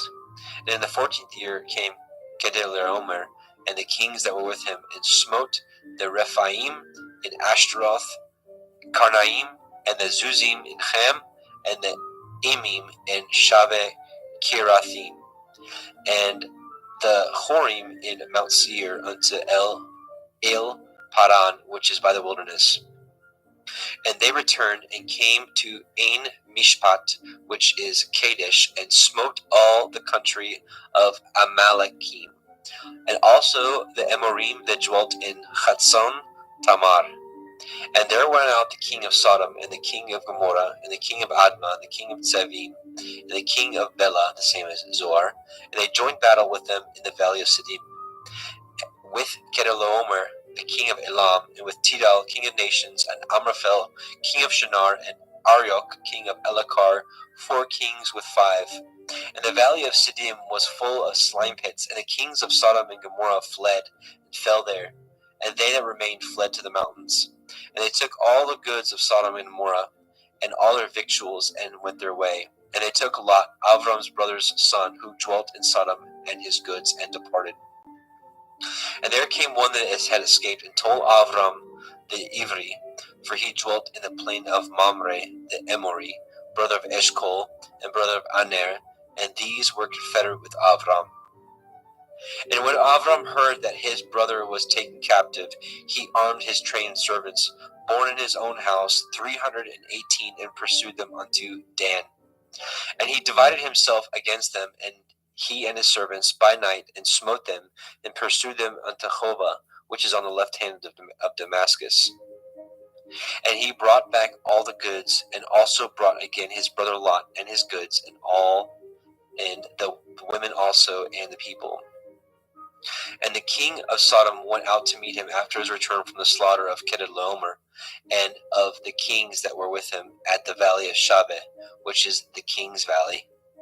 And Melchizedek, king of Shalem, brought forth bread and wine, and he was the priest of El Elyon. And he blessed him and said, Blessed be Avram of El Elyon, possessor of heaven and earth, and blessed be El Elyon, which has delivered your enemies into your hand. And he gave him tithes of all. And the king of Sodom said unto El Avram, Give me the persons, and take the goods to yourselves. And Avram said to the king of Sodom, I have lifted up my hand unto El Yahweh, El Elyon, the possessor of heaven and earth, that I will not take from a thread even to a shoe latchet, and that I will not take anything that is yours, lest you should say, I have made Avram rich, save only that which the young men have eaten, and the portion of the men which went with me, Aner, Eshcol, and Mamre, let them take their portion. Genesis 15. After these things, the word of Yahweh came unto El Avram in a vision, saying, Fear not, Avram, I am your shield and your exceeding great reward. And Avram said, Adonai Yahweh, what will you give me, seeing I go childless? And the steward of my house is this Eliezer of Damascus. And Avram said, Behold, to me you have given no seed, and lo, one born in my house is my heir. And behold, the word of Yahweh came unto him, saying, This shall not be your heir, but he that shall come forth out of your own generation shall be your heir. And he brought him forth abroad, and said, Look now toward the heavens, and count the stars, if you be able to number them. And he said unto him, So shall your seed be. And he believed in Yahweh, and he counted it to him for righteousness. And he said unto him, I am Yahweh, that brought you out of Ur of the Kasdim, to give you this land to inherit it. And he said, Adonai Yahweh, whereby shall I know that I shall inherit it? And he said unto him, Take me a heifer of 3 years old, and a she-goat of 3 years old, and a ram of 3 years old, and a turtle dove, and a young pigeon. And he took unto him all these, and divided them in the midst, and laid each piece one against the other, but the birds he divided not. And when the fowls came down upon the carcasses, Avram drove them away. And when the sun was going down, a deep sleep fell upon Avram, and lo, a horror of great darkness fell upon him. And he said unto Avram, Know of a surety that your seed shall be a stranger in a land that is not theirs, and shall serve them, and they shall afflict them 400 years. And also that nation whom they shall serve will I judge, and afterward they shall come out with great substance. And ye shall go to your fathers in peace. Ye shall be buried in a good old age. But in the 4th generation they shall come hither again, for the iniquity of the Amorim is not yet full. And it came to pass that when the sun went down, and it was dark, behold, a smoking furnace, and a burning lamp that passed between those pieces. In the same day Yahweh cut a covenant with Avram, saying, Unto your seed have I given this land, from the river of Mitzrayim unto the great river, the river Perath. The Cananim, and the Kenizim, and the Kadmonim, and the Hittim, and the Perizim, and the Rephaim, and the Amorim, and the Cananim, and the Girgashim, and the Yebusim. And here we will stop and change over. I see Justin Best is with us. So Justin McRoberts, Justin is going to take the next portion because he's got a limited time. Welcome, Brother Justin. Muted, I think, maybe. I can't hear you. I'm sorry about that. Shalom. There you are. Welcome, brother. Thank you. So we just left off at the end of 15. So do you want to pick it up? You can have a screen share and pick it up at 16. Yep, absolutely. Genesis chapter 16, Sarai and Hagar. Now Sarai, Aram's woman, bore him no children, and she had a handmaid, a Mitzri, whose name was Hagar. And Sarai said unto Abram, Behold now, Yahweh has restrained me from bearing. I pray you, go in unto my maid, that I obtain children by her. And Abram hearkened to the voice of Sarai. And Sarai, Abram's woman, took Hagar, her maid, the Mitzrayim, after Abram had dwelt 10 years in the land of Canaan, and gave her to her man Abram to be his woman. And he went in unto Hagar, and she conceived. And when she saw that she had conceived, her mistress was despised in her eyes. And Sarai said unto Abram, My wrong be upon you. I have given my maid into your bosom. And when she saw that she had conceived, I was despised in her eyes. Yahweh judge between me and you. But Abram said unto Sarai, Behold, your maid is in your hand. Do to her as it pleases you. And when Sarai dealt hardly with her, she fled from her face. And the angel of Yahweh found her by a fountain of water in the wilderness, by a fountain in the way of Shur. And he said, Hagar, Sarai's maid, whence came you, and whither will you go? And she said, I flee from the face of my mistress Sarai. And the angel of Yahweh said unto her, Return to your mistress, and submit yourself under her hands. And the angel of Yahweh said unto her, I will multiply your seed exceedingly, that it shall not be numbered for multitude. And the angel of Yahweh said unto her, Behold, you are with child, and shall bear a son, and shall call his name Yishmael, because Yahweh has heard your affliction. And he will be a wild man. His hand will be against every man, and every man's hand against him, and he shall dwell in the presence of all his brethren. And she called the name of Yahweh that spoke unto her, You see me, for she said, Have I also here looked after him that sees me? Wherefore the well was called Ber Lachoroi. Behold, it is between Kadesh and Bered. And Hagar bore Abram a son, and Abram called his son's name, which Hagar bore, Yishmael. And Abram was 86 years old when Hagar bore Yishmael to Abram. Genesis 17. And when Abram was 90 years old and 9, Yahweh appeared unto Abram, and said unto him, I am El Shaddai. Walk before me and be perfect, and I will make my covenant between me and you, and will multiply you exceedingly. And Abram fell on his face, and Elohim talked with him, saying, As for me, behold, my covenant is with you, and you shall be a father of many nations. Neither shall your name any more be called Abram, but your name shall be called Abraham, for a father of many nations have I made you. And I will make you exceeding fruitful, and I will make nations of you, and kings shall come out of you. And I will establish my covenant between me and you and your seed after you in their generations for an everlasting covenant, to be Elohim unto you and to your seed after you. And I will give unto you and to your seed after you the land wherein you are a stranger, all the land of Canaan, for everlasting possession, and I will be their Elohim. And Elohim said unto Abraham, You shall guard my covenant, therefore, you and your seed after you in their generations. This is my covenant, which ye shall guard, between me and you and your seed after you. Every male child among you shall be circumcised, and ye shall circumcise the flesh of your foreskin, and it shall be a sign of the covenant betwixt me and you.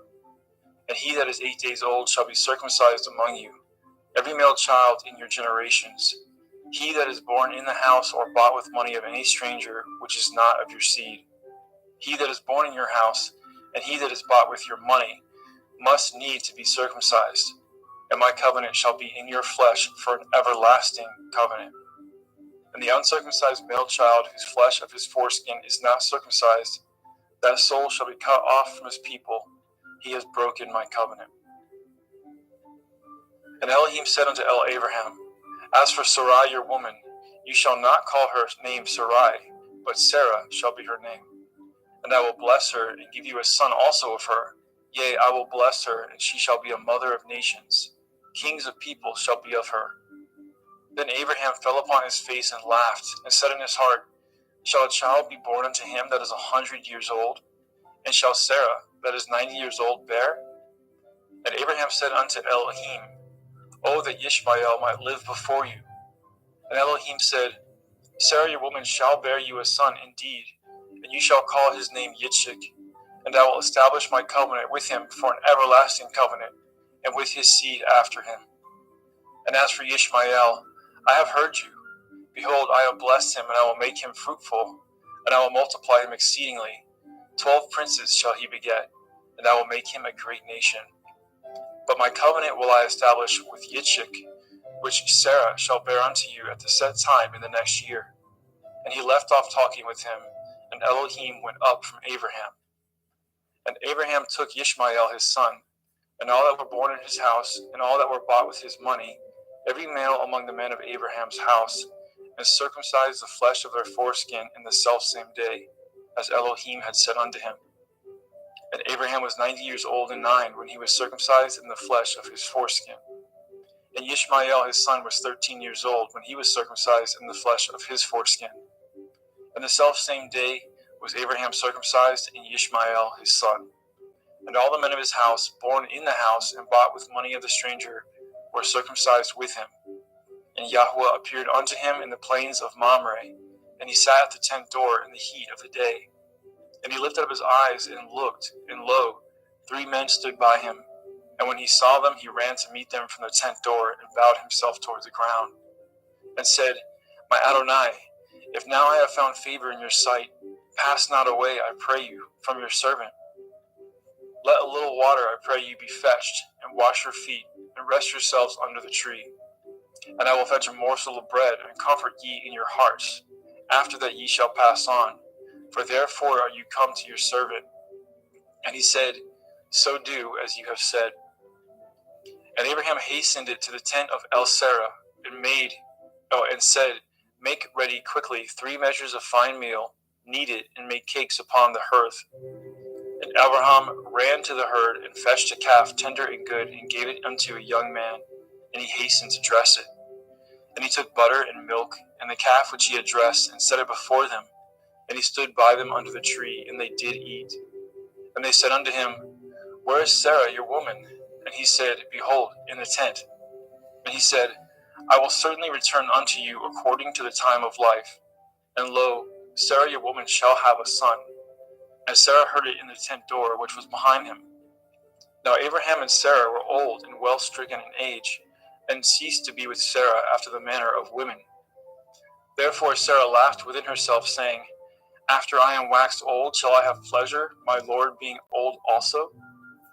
And Yahweh said unto Abraham, Wherefore did Sarah laugh, saying, Shall I of a surety bear a child, which am old?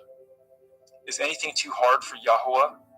At the time appointed I will return unto you, according to the time of life, and Sarah shall have a son. Then Sarah denied, saying, I laughed not, for she was afraid. And he said, Nay, but you did laugh. And the men rose up from thence, and looked towards Sedom. And Abraham went with them to bring them on the way. And Yahweh said, Shall I hide from Abraham that thing which I do? Seeing that Abraham shall surely become a great and mighty nation, and all the nations of the earth shall be blessed in him. For I know him, that he will command his children, his household after him, and they shall guard the way of Yahweh, to do justice and judgment, that Yahweh may bring upon Abraham that which he has spoken of him. And Yahweh said, Because the cry of Sodom and Gomorrah is great, and because their sin is very grievous, I will go down now, and see whether they have done altogether according to the cry of it, which is come unto me, and if not, I will know. And the men turned their faces from thence and went towards Sodom. But Abraham stood yet before Yahuwah.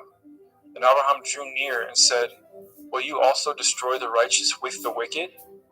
Perchance there be 50 righteous within the city. Will you also destroy and not spare the place for the 50 righteous that are therein?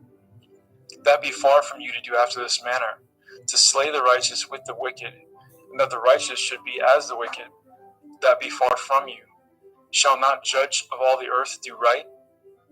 And Yahuwah said, If I find in Sodom 50 righteous within the city, then I will spare all the place for their sakes.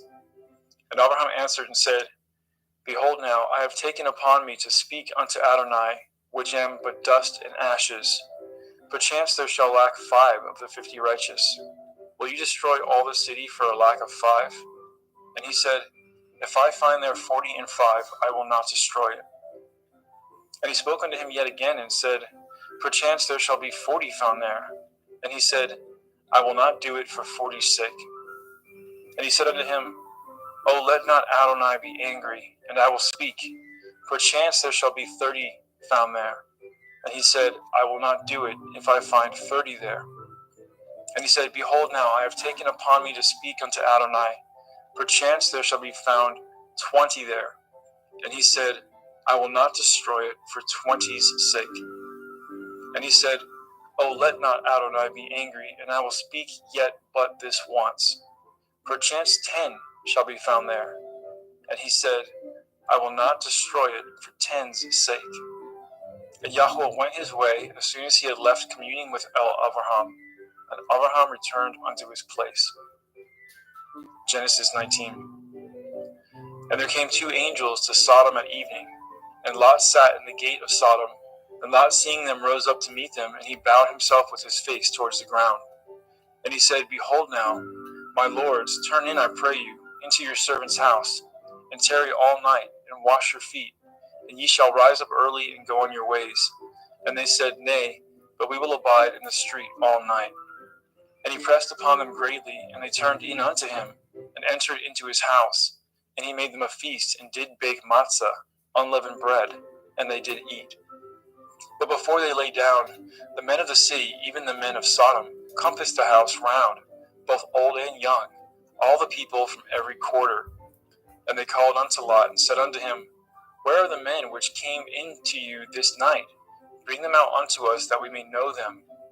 And Lot went out the door unto them, and shut the door after him, and said, I pray you, brethren, do not so wickedly. Behold now, I have 2 daughters which have not known man. Let me, I pray you, bring them out unto you, and do ye to them as good in your eyes. Only unto these men do nothing, for therefore came they under the shadow of my roof. And they said, Stand back. And they said again, This one fellow came in to sojourn, and he will need to be a judge. Now will we deal worse with you than with them. And they pressed sore upon the man, even Lot, and came near to break the door.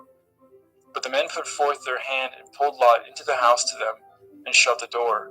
And they smote the men that were at the door of the house with blindness, both small and great, so that they wearied themselves to find the door.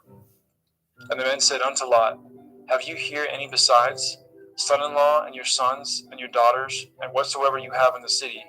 Bring them out of this place, for we will destroy this place, because the cry of them is waxing great before the face of Yahuwah, and Yahuwah has sent us to destroy it. And Lot went out and spoke unto his sons-in-law, which married his daughters, and said, Up, get you out of this place, for Yahuwah will destroy this city. But he seemed as one that mocked unto his sons-in-law. And when the morning arose, then the angels hastened Lot, saying, Arise, take your woman and your 2 daughters, which are here, lest you be consumed in the iniquity of the city. And while he lingered, the men laid hold upon his hand, and upon the hand of his woman, and upon the hand of his 2 daughters, Yahuwah being merciful unto him.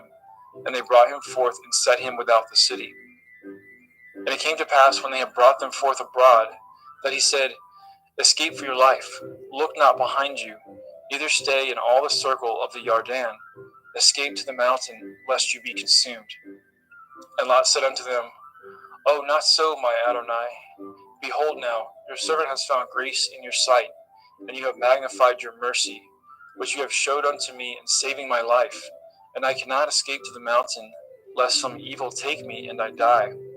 Behold now, this city is near to flee unto, and it is a little one. Oh, let me escape thither. Is it not a little one? And my soul shall live.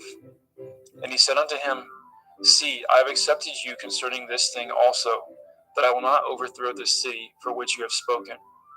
Make haste, escape thither, for I cannot do anything until you are come thither. Therefore the name of the city was called Soar. The sun was risen upon the earth when Lot entered into Soar.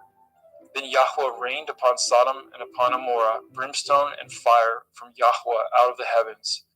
And he overthrew those cities and all the circle of the Yarden, and all the inhabitants of the cities, and that which grew upon the ground.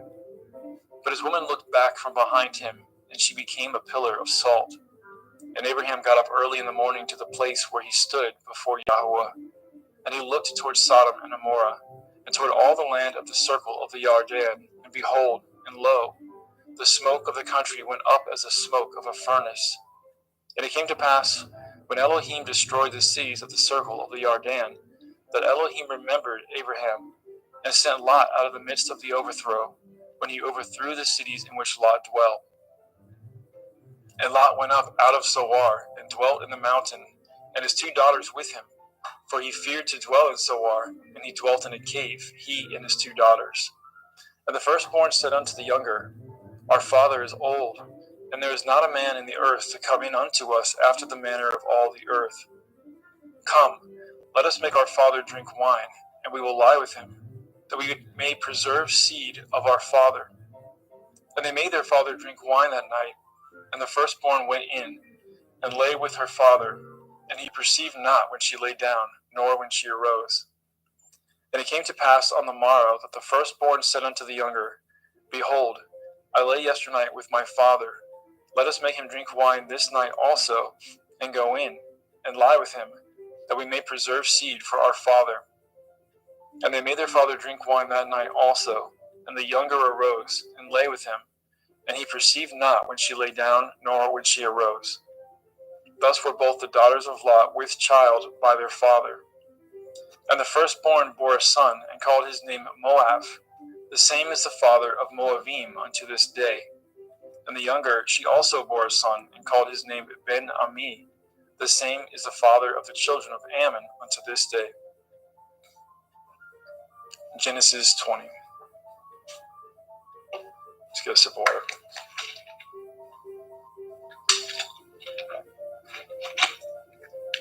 And Abraham journeyed from thence toward the country of the Negev, and dwelt between Kadesh and Shur, and sojourned in Gerar.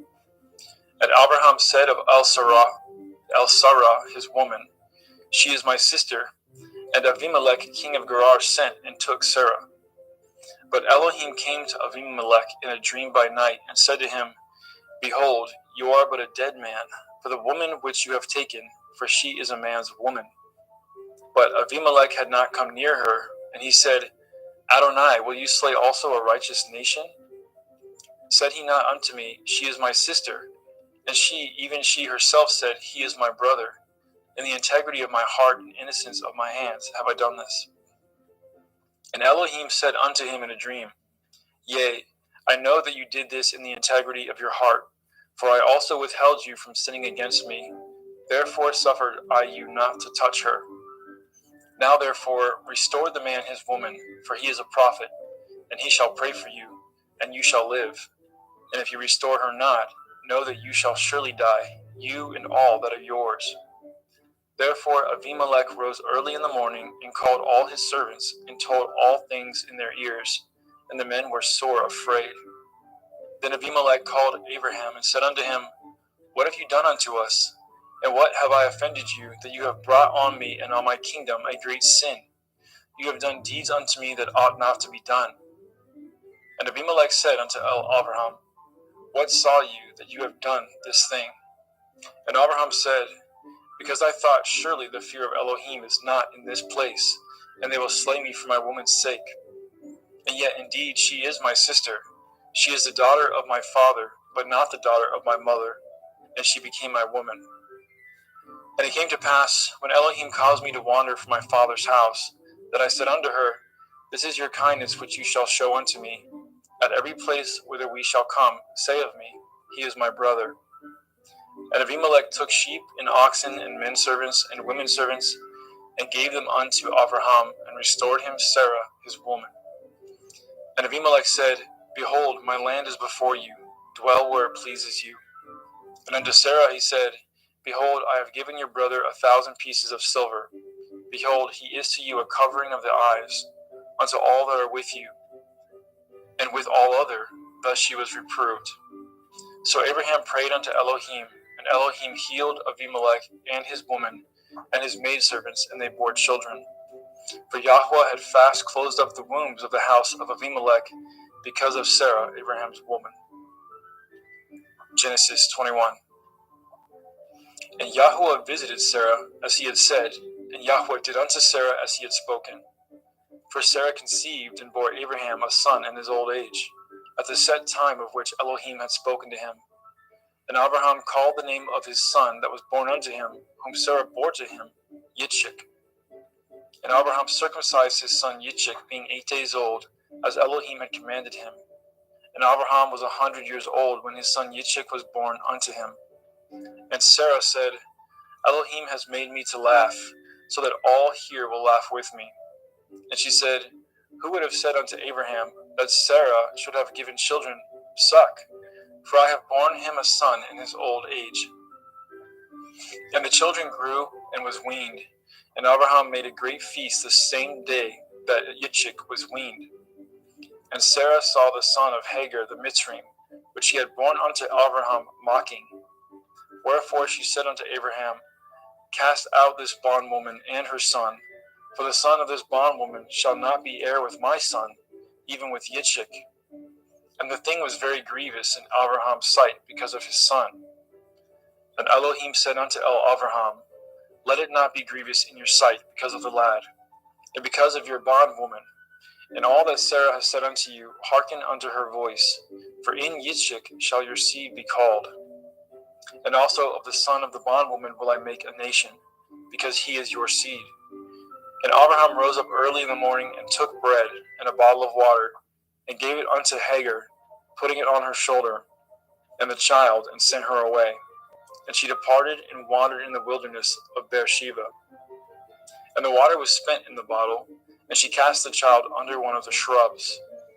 And she went and sat down over against him a good way off, as it were a bowshot. For she said, let me not see the death of the child. And she sat over against him, and lifted up her voice, and wept. And Elohim heard the voice of the lad. And the angel of Elohim called to Hagar out of the heavens, and said unto her, what ails you, Hagar? Fear not, for Elohim has heard the voice of the lad where he is. Arise, lift up the lad, and hold him in your hand, for I will make him a great nation. And Elohim opened her eyes, and she saw a well of water. And she went, and filled the bottle with water, and gave the lad drink. And Elohim was with the lad, and he grew, and dwelt in the wilderness, and became an archer. And he dwelt in the wilderness of Paran, and his mother took him a woman out of the land of Mitzrayim. And it came to pass at that time, that Abimelech and Pekol, the chief captain of his host, spoke unto Abraham, saying, Elohim is with you in all that you do. Now therefore swear unto me here by Elohim that you will not deal falsely with me, nor with my son, nor with my son's son, but according to the kindness that I have done unto you, you shall do unto me, and to the land wherein you have sojourned. And Abraham said, I will swear. And Abraham reproved Abimelech because of a well of water, which Abimelech's servants had violently taken away. And Abimelech said, I know not who has done this thing, neither did you tell me, neither yet heard I of it but today. And Abraham took sheep and oxen and gave them to Abimelech, and both of them cut a covenant. And Abraham set 7 ewe lambs of the flock by themselves. And Abimelech said unto Abraham, What mean these 7 ewe lambs which you have set by themselves? And he said, For these 7 ewe lambs shall you take of my hand, and they may be a witness unto me that I have dug this well. Wherefore he called that place Beersheba, because there they swore, both of them. Thus they cut a covenant of Beersheba. Then Abimelech rose up, and Pekol, the chief captain of his host, and they returned into the land of the Pelishtim. And Abraham planted a grove in Beersheba, and called there on the name of Yahweh El Olam. And Abraham sojourned in the Pelishtim's land many days. Genesis 22. And it came to pass after these things, that Elohim did try Abraham, and said unto him, Abraham. And he said, Behold, here I am. And he said, Take now your son, your Yakid, Yitzchak, whom you love, and get you into the land of the Moriah, and offer him there for a burnt offering upon one of the mountains which I will tell you of. And Abraham rose up early in the morning, and saddled his ass, and took 2 of his young men with him, and Yitzchak his son, and clave wood for the burnt offering, and rose up, and went unto the place which Elohim has told him. Then on the 3rd day, Abraham lifted up his eyes, and saw the place afar off. And Abraham said unto his young men, Abide ye here with the ass, and I and the lad will go yonder and worship, and come again to you. And Abraham took the wood of the burnt offering, and laid it upon Yitzchak his son. And he took the wood fire in his hand, and a knife, and they went both of them together. And Yitzchak spoke unto Abraham his father, and said, My father. And he said, Here I am, my son. And he said, Behold the fire and the wood, but where is the lamb for a burnt offering? And Abraham said, My son, Elohim will provide himself a lamb for a burnt offering. So they went both of them together. And they came to the place which Elohim had told him of. And Abraham built an altar there, and laid the wood in order, and bound Yitzchak his son, and laid him on the altar upon the wood. And Abraham stretched forth his hand, and took the knife to slay his son. And the angel of Yahweh called unto him out of the heavens, and said, Abraham, Abraham. And he said, Here I am. And he said, Lay not your hand upon the lad, neither do you anything unto him. For now I know that you fear Elohim, seeing you have not withheld your son, your Yakid, from me. And Abraham lifted up his eyes and looked, and behold, behind him a ram caught in a thicket by his horns. And Abraham went and took the ram, and offered him up for a burnt offering in the stead of his son. And Abraham called the name of that place Yahweh Yireh, as it is said to this day, In the mount of Yahweh it shall be seen.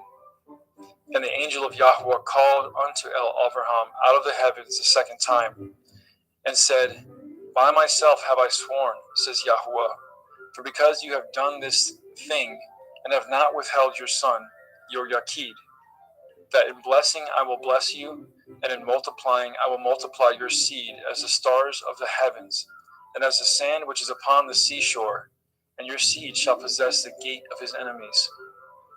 And in your seed shall all the nations of the earth be blessed, because you have obeyed my voice.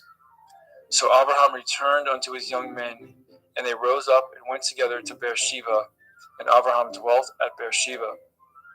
And it came to pass after these things, that it was told Abraham, saying, Behold, Milcah, she has also borne children unto your brother Nachor, Huz his firstborn, and Buz his brother, and Kemuel the father of Aram, and Kesed, and Chazo, and Pildash, and Yidlaf, and Bethuel. And Bethuel begat Rivkah. These 8 Milcah did bear to Nachor, Abraham's brother. And his concubine, whose name was Reumah, she bore also Teva, and Gama, and Thahash, and Ma'akah. Genesis chapter 23. And Sarah was 107 and 20 years old. These were the years of the life of Sarah.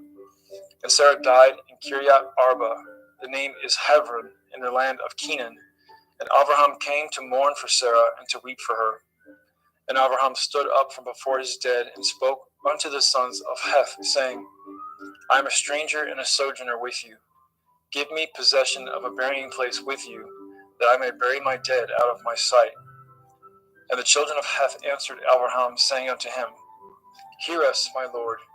You are a mighty prince among us. In the choice of our sepulchres bury your dead. None of us shall withhold from you his sepulchre, but that you may bury your dead. And Abraham stood up and bowed himself to the people of the land, even to the children of Heth. And he communed with them, saying, If it be your mind that I should bury my dead out of my sight, hear me, and entreat for me to Ephron the son of Sochar, that he may give me the cave of Machpelah, which he has, which is in the end of this field. For as much money as it is worth, he shall give it me for a possession of a burying place among you. And Ephron dwelt among the children of Heth. And Ephron the Hittite answered, and Abraham in the audience of the children of Heth, even of all that went in at the gate of the city, saying, Nay, my lord, hear me. The field I give you, and the cave that is therein, I give it to you. In the presence of the sons of my people, I give it to you. Bury your dead. And Abraham bowed down himself before the people of the land.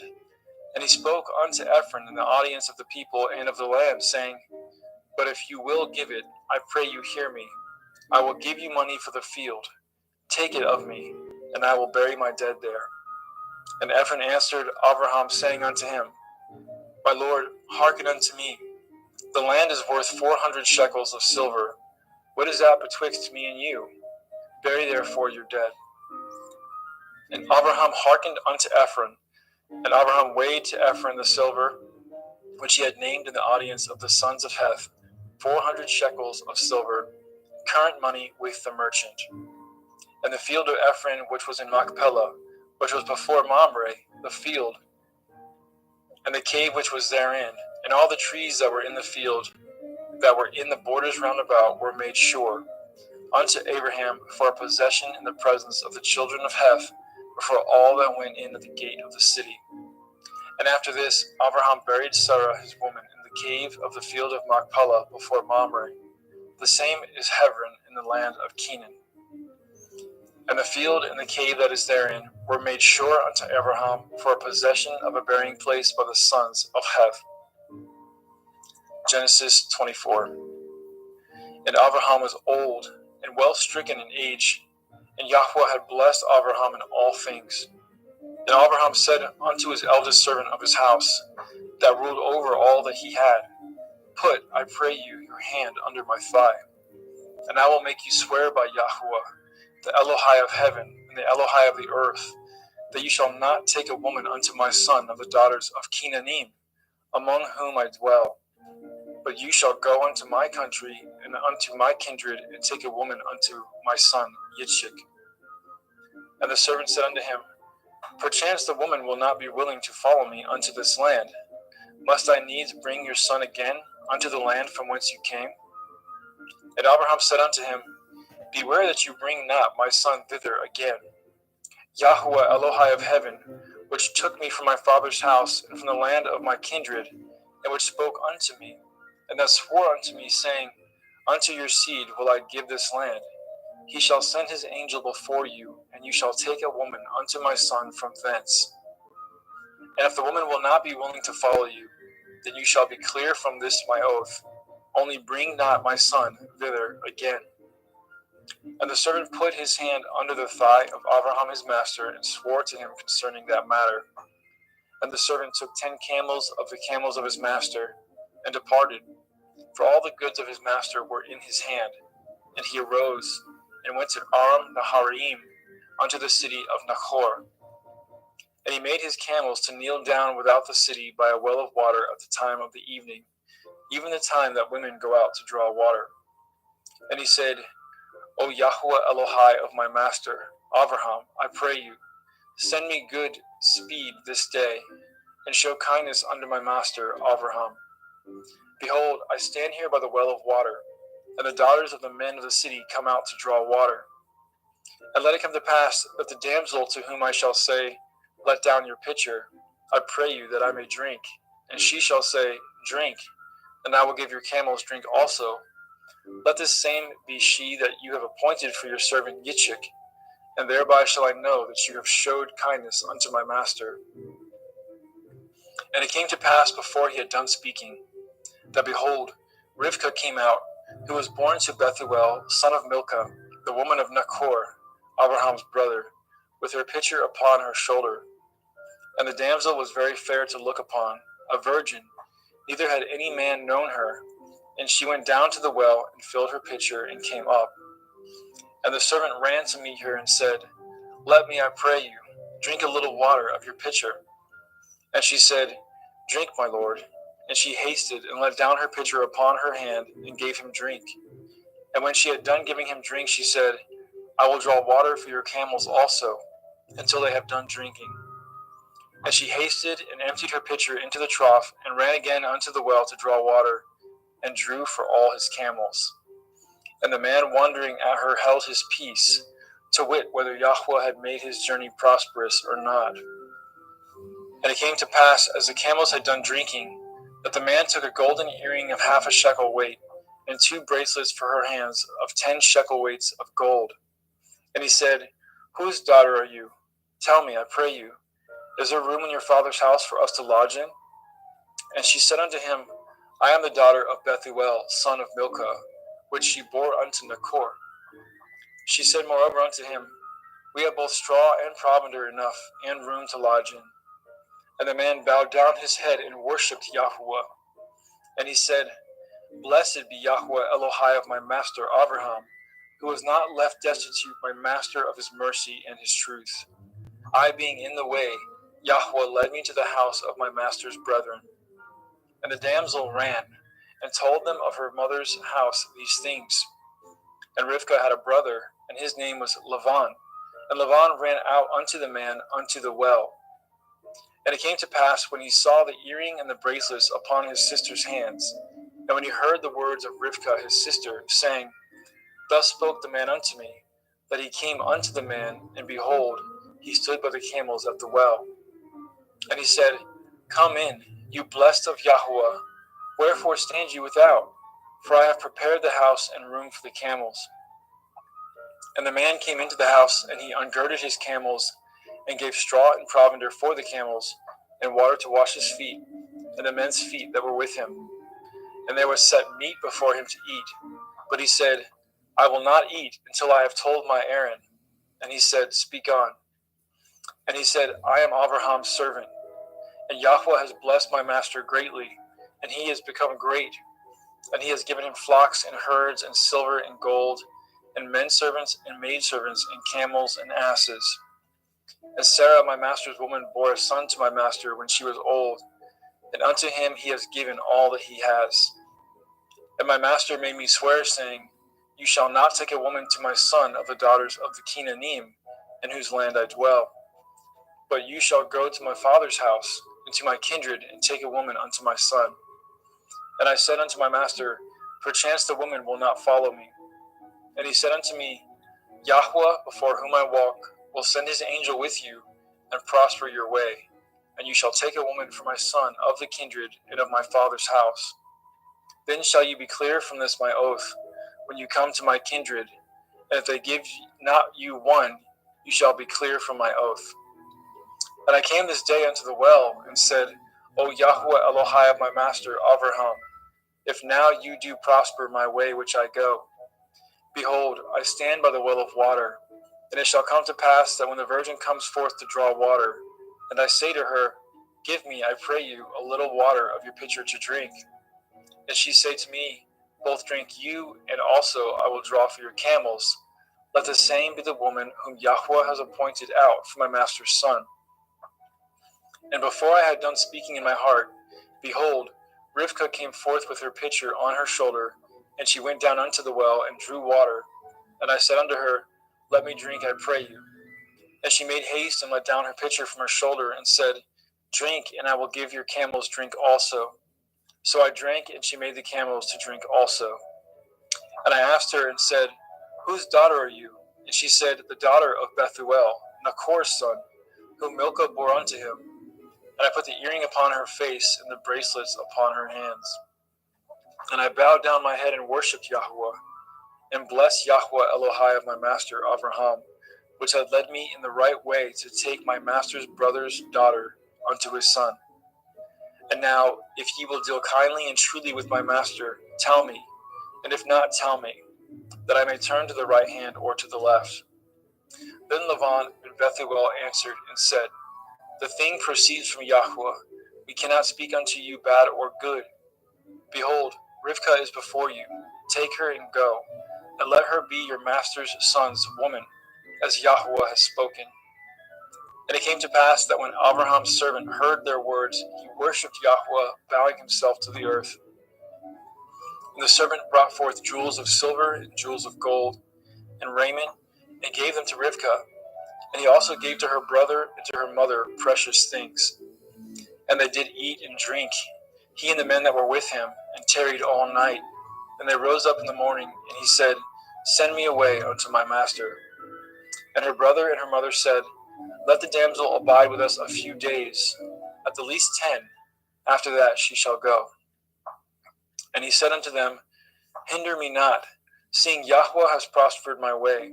Send me away that I may go to my master. And they said, We will call the damsel and inquire at her mouth. And they called Rivkah and said unto her, Will you go with this man? And she said, I will go. And they sent away Rivkah their sister, and her nurse, and Abraham's servant, and his men. And they blessed Rivkah and said unto her, You are our sister. Be the mother of thousands of millions, and let your seed possess the gate of those which hate them. And Rivkah arose, and her damsels, and they rode upon the camels and followed the man. And the servant took Rivkah and went his way. And Yitzchak came from the way of the well of Beer Lachoy, for he dwelt in the country of the Negev. And Yitzchak went out to meditate in the field in the evening, and he lifted up his eyes and saw, and behold, the camels were coming. And Rivkah lifted up her eyes, and when she saw Yitzchak, she lighted off the camel. For she had said unto the servant, What man is this that walks in the field to meet us? And the servant had said, It is my master. Therefore she took a veil and covered herself. And the servant told Yitzchak all things that he had done. And Yitzchak brought her into his mother's Sarai's tent, and took Rivkah, and she became his woman, and he loved her. And Yitzchak was comforted after his mother's death.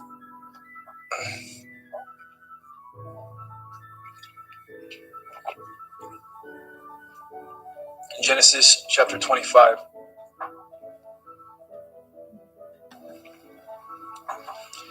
And again Abraham took a woman, and her name was Keturah, and she bore him Zimran, and Yokshan, and Medan, and Midian, and Yishbak, and Shuach. And Yokshan begot Shiva, and Dedan, and the sons of Dedan were Ashurim, Letushim, and Leumim. And the sons of Midian, Ephah, and Epher, and Hanok, and Avida, and Eldaah, and these were the children of Keturah. And Abraham gave all that he had unto Yitzchak. But unto the sons of the concubines which Abraham had, Abraham gave gifts, and sent them away from Yitzchak his son, while he yet lived, eastward unto the east country. And these are the days of the years of Abraham's life which he lived, 160 years. Then Abraham gave up his ruach, and died in a good old age, an old man and full of years, and was gathered to his people. And his sons Yitzchak and Yishmael buried him in the cave of Machpelah, in the field of Ephron, the son of Sochar, the Hittite, which is before Mamre. The field which Abraham purchased of the sons of Heth, there was Abraham buried, and Sarah his woman. And it came to pass after the death of Abraham, that Elohim blessed his son Yitzchak, and Yitzchak dwelt by the well of Be'er Lacharoy. Now these are the generations of Yishmael, Abraham's son, whom Hagar the Mitzrayim, Sarah's handmaid, bore unto Abraham. And these are the names of the sons of Yishmael, by their names according to their generations, the firstborn of Yishmael, Nevayoth, and Kedar, and Adbeel, and Mivsam, and Mishma, and Duma, and Massa, Hadar, and Tema, Yatur, Naphish, and Kedama. These are the sons of Yishmael, and these are their names, by their towns and by their castles, 12 princes according to their nations. And these are the years of the life of Yishmael, 137 years. And he gave up his ruach and died, and was gathered unto his people. And they dwelt from Havilah unto Shur, that is before Mitzrayim, as you go towards Asherah. And he died in the presence of all his brethren. And these are the generations of Yitzchak, Abraham's son. Abraham begot Yitzchak, and Yitzchak was 40 years old when he took Rivkah to be his woman, the daughter of Bethuel, the Arami of Paddan Aram, the sister to Laban, the Arami. And Yitzchak entreated Yahweh for his woman, because she was barren. And Yahweh was entreated of him, and Rivkah his woman conceived. And the children struggled together within her. And she said, If it be so, why am I thus? And she went to inquire of Yahweh.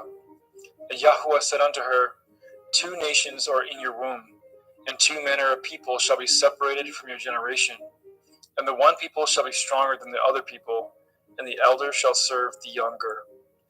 And when her days to be delivered were fulfilled, behold, there were twins in her womb. And the first came out red, all over like a hairy garment, and they called his name Esau. And after that came his brother out, and his hand took hold on Esau's heel, and his name was called Yaakov. And Yitzchak was 80 years old when she bore them. And the boys grew, and Esau was a cunning hunter, a man of the field, and Yaakov was an upright man, dwelling in tents. And Yitzchak loved Esau because he did eat of his venison, but Rivkah loved Yaakov. And Yaakov sowed pottage, and Esau came from the field, and he was faint. And Esau said to Yaakov, Feed me, I pray you, with that same red pottage, for I am faint. Therefore his name was called Edom. And Yaakov said, Sell me this day your birthright. And Esau said, Behold, I am at the point to die, and what profit shall this birthright do to me? And Yaakov said, Swear to me this day. And he swore unto him, and he sold his birthright unto Yaakov. Then Yaakov gave Esau bread and pottage of lentils, and he did eat and drink, and rose up and went his way. Thus Esau despised his birthright.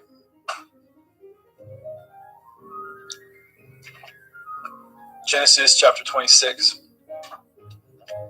And there was a famine in the land beside the first famine that was in the days of Abraham. And Yitzchak went unto Abimelech, king of the Pelishtim, unto Gerar.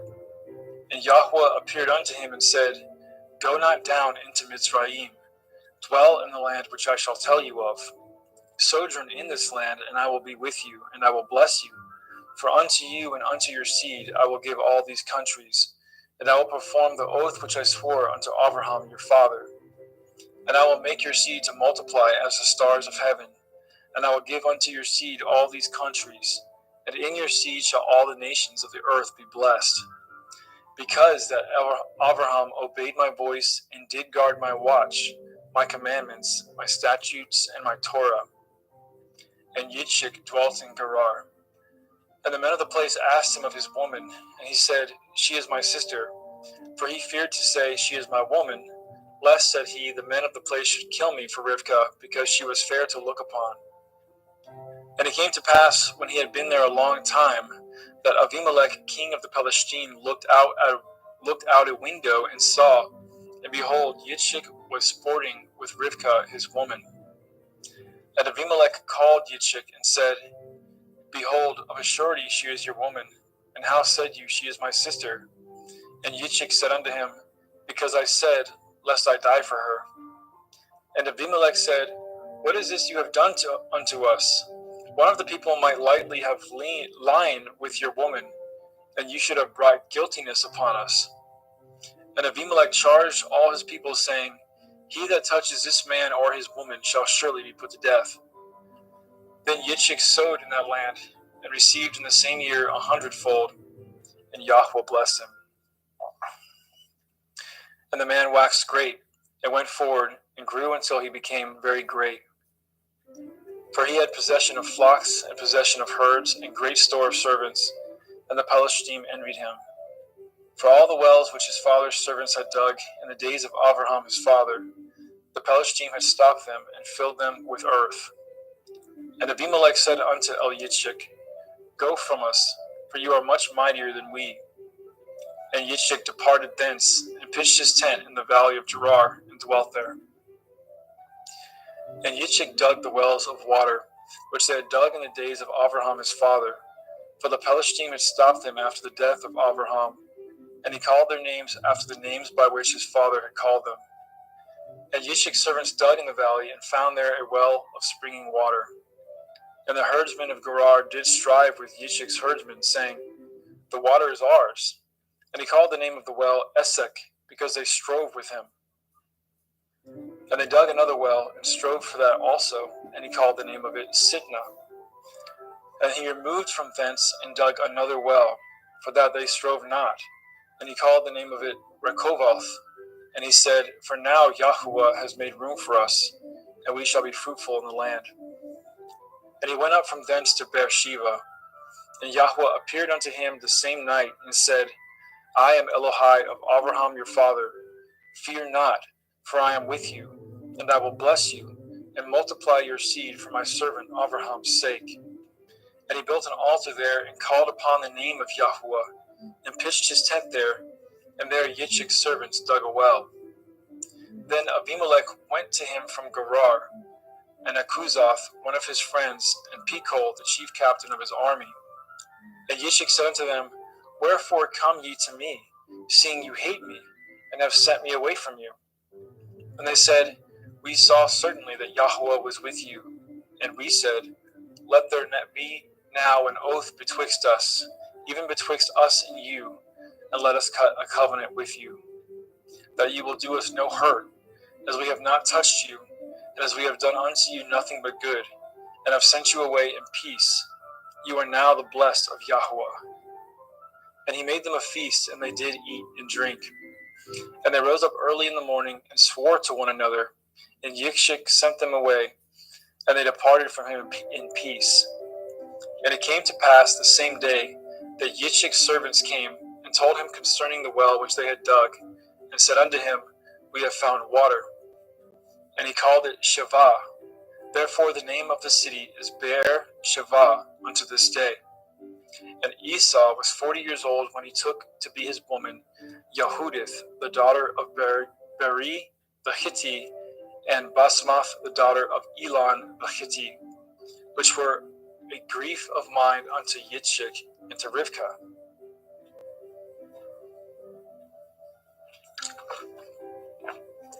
Genesis 27. And it came to pass that when Yitzchak was old, and his eyes were dim, so that he could not see, he called Esau his eldest son, and said unto him, My son. And he said unto him, Behold, here I am. And he said, Behold now, I am old, I know not the day of my death. Now therefore take, I pray you, your weapons, your quiver, and your bow, and go out to the field, and take me some venison, and make me savory meat, such as I love, and bring it to me, that I may eat it, that my soul may bless you before I die. And Rivkah heard when Yitzchak spoke to Esau his son. And Esau went to the field to hunt for venison and to bring it. And Rivkah spoke unto Yaakov her son, saying, Behold, I heard your father speak unto Esau your brother, saying, Bring me some venison, and make me savory meat, that I may eat and bless you before Yahweh, before my death. Now therefore, my son, obey my voice according to that which I command you. Go now to the flock, and fetch me from thence 2 good kids of the goats, and I will make them savory meat for your father, such as he loves. And you shall bring it to your father, that he may eat, and that he may bless you before his death. And Yaakov said to Rivkah his mother, Behold, Esau my brother is a hairy man, and I am a smooth man. My father perchance will feel me, and I shall seem to him as a deceiver, and I shall bring a curse upon me, and not a blessing. And his mother said unto him, Upon me be your curse, my son. Only obey my voice, and go fetch me them. And he went, and he fetched, and brought them to his mother. And his mother made savory meat, such as his father loved. And Rivkah took goodly raiment from her eldest son Esau, which were with her in the house, and put them upon Yaakov, her younger son. And she put the skins of the kids of the goats upon his hands and upon the smooth of his neck. And she gave the savory meat, the bread, which she had prepared, into the hand of her son Yaakov. And he came unto his father and said, My father. And he said, Here I am. Who are you, my son? And Yaakov said unto his father, I am Esau, your firstborn. I have done according as you bade me. Arise, I pray you. Sit and eat of my venison, that your soul may bless me. And Yitzchak said unto his son, How is it that you have found it so quickly, my son? And he said, Because Yahweh Elohika brought it to me. And Yitzchak said unto Yaakov, Come near, I pray you, that I may feel you, my son, whether you be my very son Esau or not. And Yaakov went near unto Yitzchak his father, and he felt him, and said, The voice is Yaakov's voice, but the hands are the hands of Esau. And he discerned him not, because his hands were hairy, as his brother Esau's hands. So he blessed him. And he said, Are you my very son Esau? And he said, I am. And he said, Bring it near to me, and I will eat of my son's venison, that my soul may bless you. And he brought it near to him, and he did eat. And he brought him wine, and he drank. And his father Yitzchak said unto him, Come near now, and kiss me, my son. And he came near and kissed him. And he smelled the smell of his raiment. And he blessed him, and said, See, the smell of my son is as the smell of a field which Yahweh has blessed. Therefore Elohim give you the dew of heaven, and the fatness of the earth, and plenty of grain and wine. Let people serve you, and nations bow down to you. Be Lord over your brethren, and let your mother's sons bow down to you. Cursed be everyone that curses you, and blessed be he that blesses you. And it came to pass, as soon as Yitzchak had made an end of blessing Yaakov, and Yaakov was yet scarce gone out from the presence of Yitzchak his father, that Esau his brother came in from his hunting. And he also made a savory meat, and brought it unto his father, and said unto his father, Let my father arise, and eat of his son's venison, that your soul may bless me. And Yitzchak his father said unto him, Who are you? And he said, I am your son, your firstborn Esau. And Yitzchak trembled very exceedingly, and said, Who? Where is he that has taken venison and brought it to me? And I have eaten of all before you came, and have blessed him. Yea, and he shall be blessed. And when Esau heard the words of his father, he cried with a great and exceeding bitter cry, and said unto his father, Bless me, even me also, O my father. And he said, Your brother came with subtlety, and has taken away your blessing.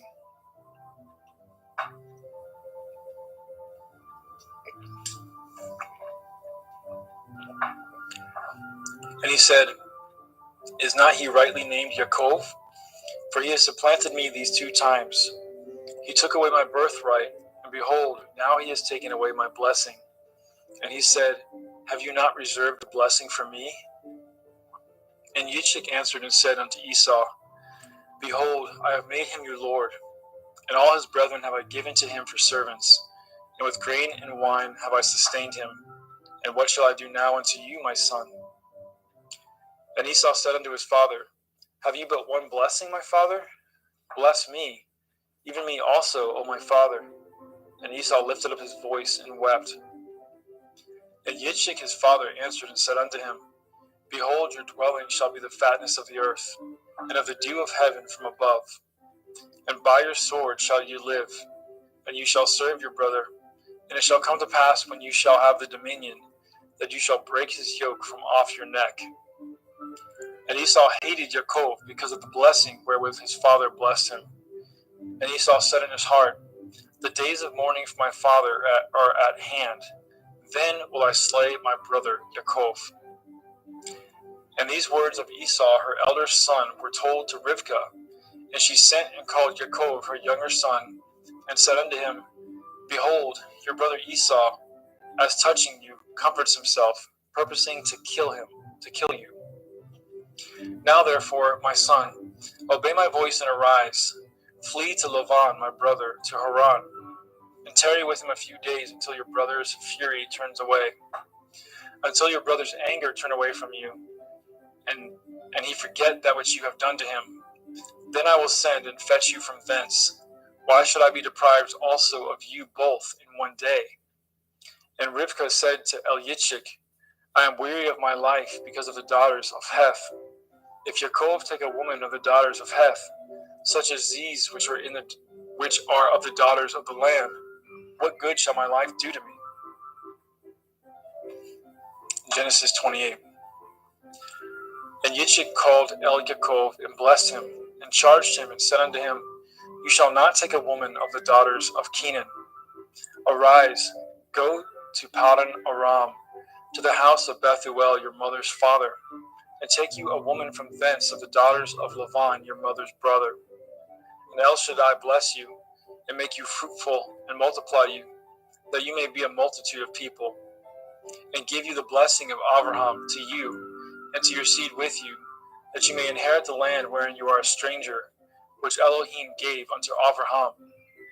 And Yitzchak sent away Yaakov, and went to Padan Aram unto Lavan, son of Bethuel the Aramite, the brother of Rivkah, Yaakov and Esau's mother.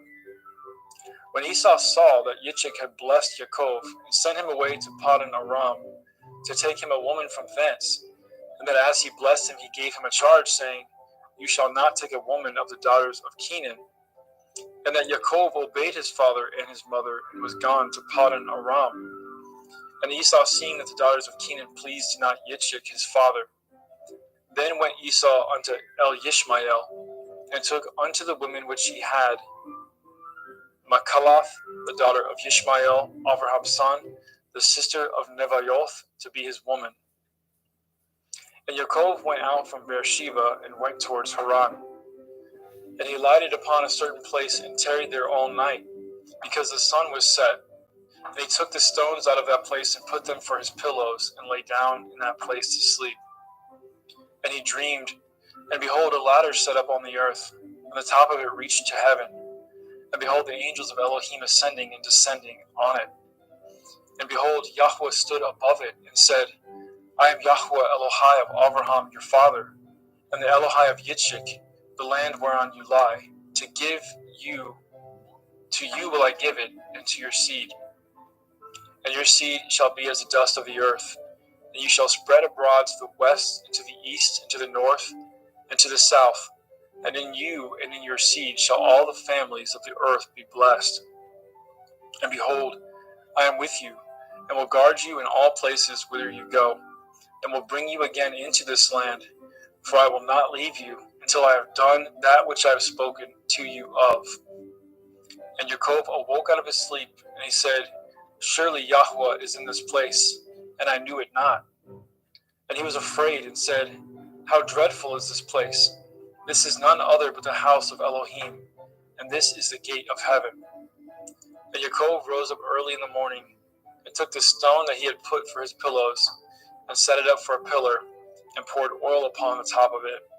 And he called the name of that place Beit El, but the name of that city was called Luz at the first. And Yaakov vowed a vow, saying, If Elohim will be with me, and will guard me in this way that I go, and will give me bread to eat and raiment to put on, so that I come again to my father's house in peace, then shall Yahweh be my Elohim. And this stone, which I have set for a pillar, shall be Elohim's house. And of all that you shall give me, I will surely give the 10th unto you. Genesis 29.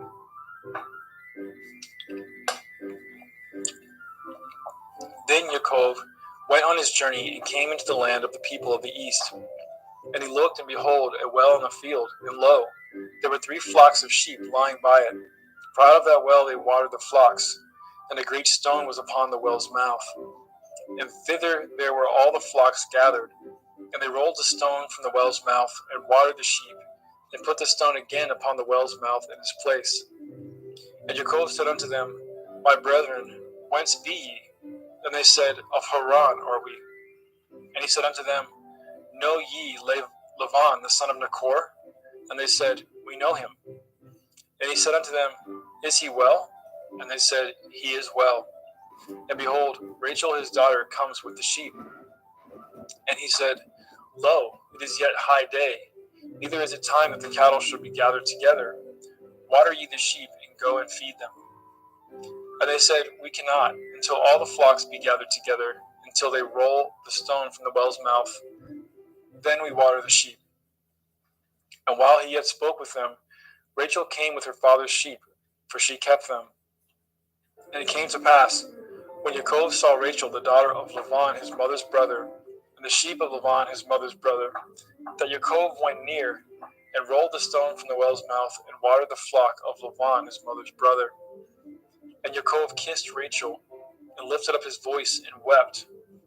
And Yaakov told Rachel that he was her father's brother, and that he was Rivka's son. And she ran and told her father. And it came to pass, when Lavan heard the tidings of Yaakov his sister's son, that he ran to meet him, and embraced him, and kissed him, and brought him to his house. And he told Lavan all these things. And Lavan said to him, Surely you are a bone in my flesh. And he abode with him in the space of a month. And Lavan said to Yaakov, Because you are my brother, should you therefore serve me for naught? Tell me, what shall your wages be? And Lavan had 2 daughters. The name of the elder was Leah, and the name of the younger was Rachel. Leah was tender-eyed, but Rachel was beautiful and well-favored. And Yaakov loved Rachel, and said, I will serve you 7 years for Rachel, your younger daughter. And Lavan said, It is better that I give her to you, than that I should give her to another man. Abide with me. And Yaakov served 7 years for Rachel, and they seemed unto him but a few days, for the love that he had to her. And Yaakov said unto Lavan, Give me my woman, for my days are fulfilled, that I may go in unto her. And Laban gathered together all the men of the place, and made a feast. And it came to pass in the evening, that he took Leah his daughter, and brought her to him, and he went in unto her. And Laban gave unto his daughter Leah Zilpah his maid for a handmaid. And it came to pass that in the morning, behold, it was Leah. And he said to Lavan, What is this you have done unto me? Did I not serve you for Rachel? Wherefore then have you beguiled me? And Lavan said, It must not be so done in our country, to give the younger before the firstborn. Fulfill her week, and we will give you this also for the service which you shall serve me yet 7 other years.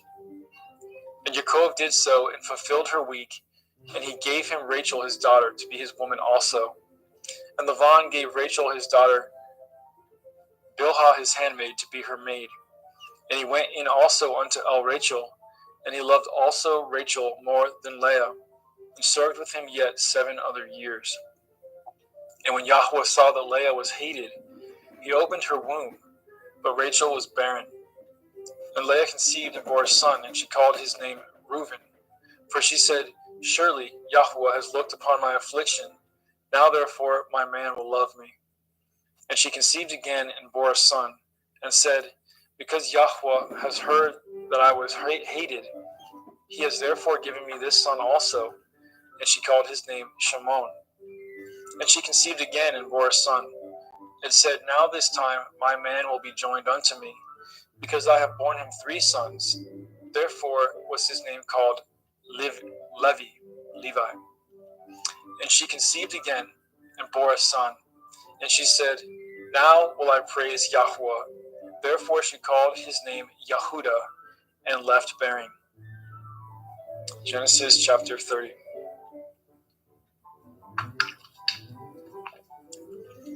And when Rachel saw that she bore Yaakov no children, Rachel envied her sister, and said unto Yaakov, Give me children, or else I die. And Yaakov's anger was kindled against Rachel, and he said, Am I in Elohim's stead, who has withheld from you the fruit of the womb?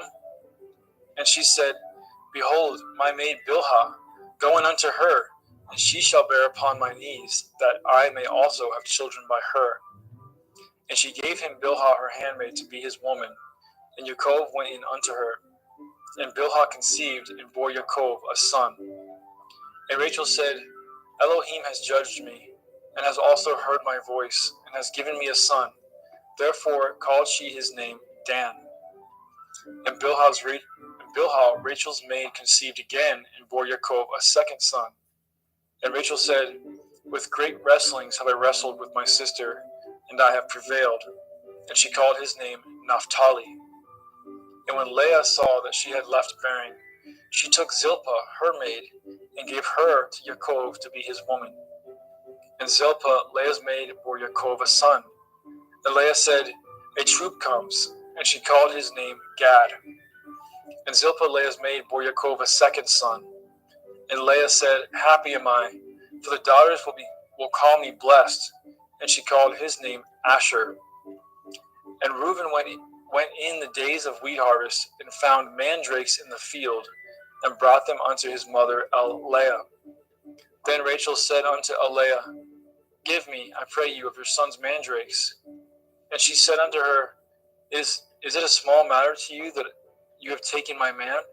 And would you take away my son's mandrakes also? And Rachel said, Therefore he shall lie with you tonight for your son's mandrakes. And Yaakov came out of the field in the evening, and Leah went out to meet him, and said, You must come in unto me, for surely I have hired you with my son's mandrakes. And he lay with her that night. And Elohim hearkened unto Leah, and she conceived and bore Yaakov the fifth son. And Leah said, Elohim has given me my hire, because I have given my maiden to my man. And she called his name Yishakar. And Leah conceived again, and bore Yaakov the sixth son. And Leah said, Elohim has endued me with good dowry. Now will my man dwell with me, because I have borne him 6 sons. And she called his name Zebulun. And afterwards she bore a daughter, and called her name Dinah. And Elohim remembered Rachel, and Elohim hearkened to her, and opened her womb. And she conceived, and bore a son, and said, Elohim has taken away my reproach. And she called his name Joseph, and said, Yahweh shall add to me another son. And it came to pass, when Rachel had borne Joseph, that Yaakov said unto Laban, Send me away, that I may go into my own place, into my own country. Give me my woman and my children, for whom I have served you, and let me go, for you know my service which I have done to you. And Laban said unto him, I pray you, if I have found favor in your eyes, tarry, for I have learned by experience that Yahweh has blessed me for your sake. And he said, Appoint me your wages, and I will give it. And he said unto him, You know how I have served you, and how your cattle was with me. For it was little which you had before I came, and it is now increased unto a multitude. And Yahweh has blessed you since my coming. And now when shall I provide for my own house also? And he said, What shall I give you? And Yaakov said, You shall not give me anything. If you will do this thing for me, I will again feed and guard your flock. I will pass through all your flock today, removing from thence all the speckled and spotted cattle, and all the brown cattle among the sheep, and the spotted and speckled among the goats, and of such shall be my hire. So shall my righteousness answer for me in time to come, when it shall come for my hire before your face. Every one that is not speckled and spotted among the goats, and brown among the sheep, that shall be counted stolen with me. And Laban said, Behold, I would it might be according to your word. And he removed that day the he-goats that were ring-straked and spotted, and all the she-goats that were speckled and spotted, and every one that had some white in it, and all the brown among the sheep, and gave them into the hands of his sons. And he set 3 days' journey betwixt himself and Yaakov, and Yaakov fed the rest of Laban's flock. And Yaakov took him rods of green poplar, and of the hazel and chestnut tree, and piled white strakes in them, and made the white appear which was in the rods. And he set the rods which had which he had pilled before the flocks, in the gutters and the watering troughs, when the flocks came to drink, that they should conceive when they came to drink. And the flocks conceived before the rods, and brought forth cattle ring-streaked, speckled, and spotted. And Yaakov did separate the lambs, and set the faces of the flocks towards the ring-streaked, and all the brown in the flock of Lavan. And he put his own flocks by themselves, and put them not unto Lavan's cattle. And it came to pass, whensoever the stronger cattle did conceive, that Yaakov laid the rods before the eyes of the cattle in the gutters, that they might conceive among the rods. But when the cattle were feeble, he put them not in. So the feebler were Lavan's, and the stronger Yaakov's. And the man increased exceedingly, and had much cattle, and maidservants, and manservants, and camels, and asses. Thank you, brother. Praise Yah. Praise Yah. Brother Justin McRoberts, pick up at chapter 31.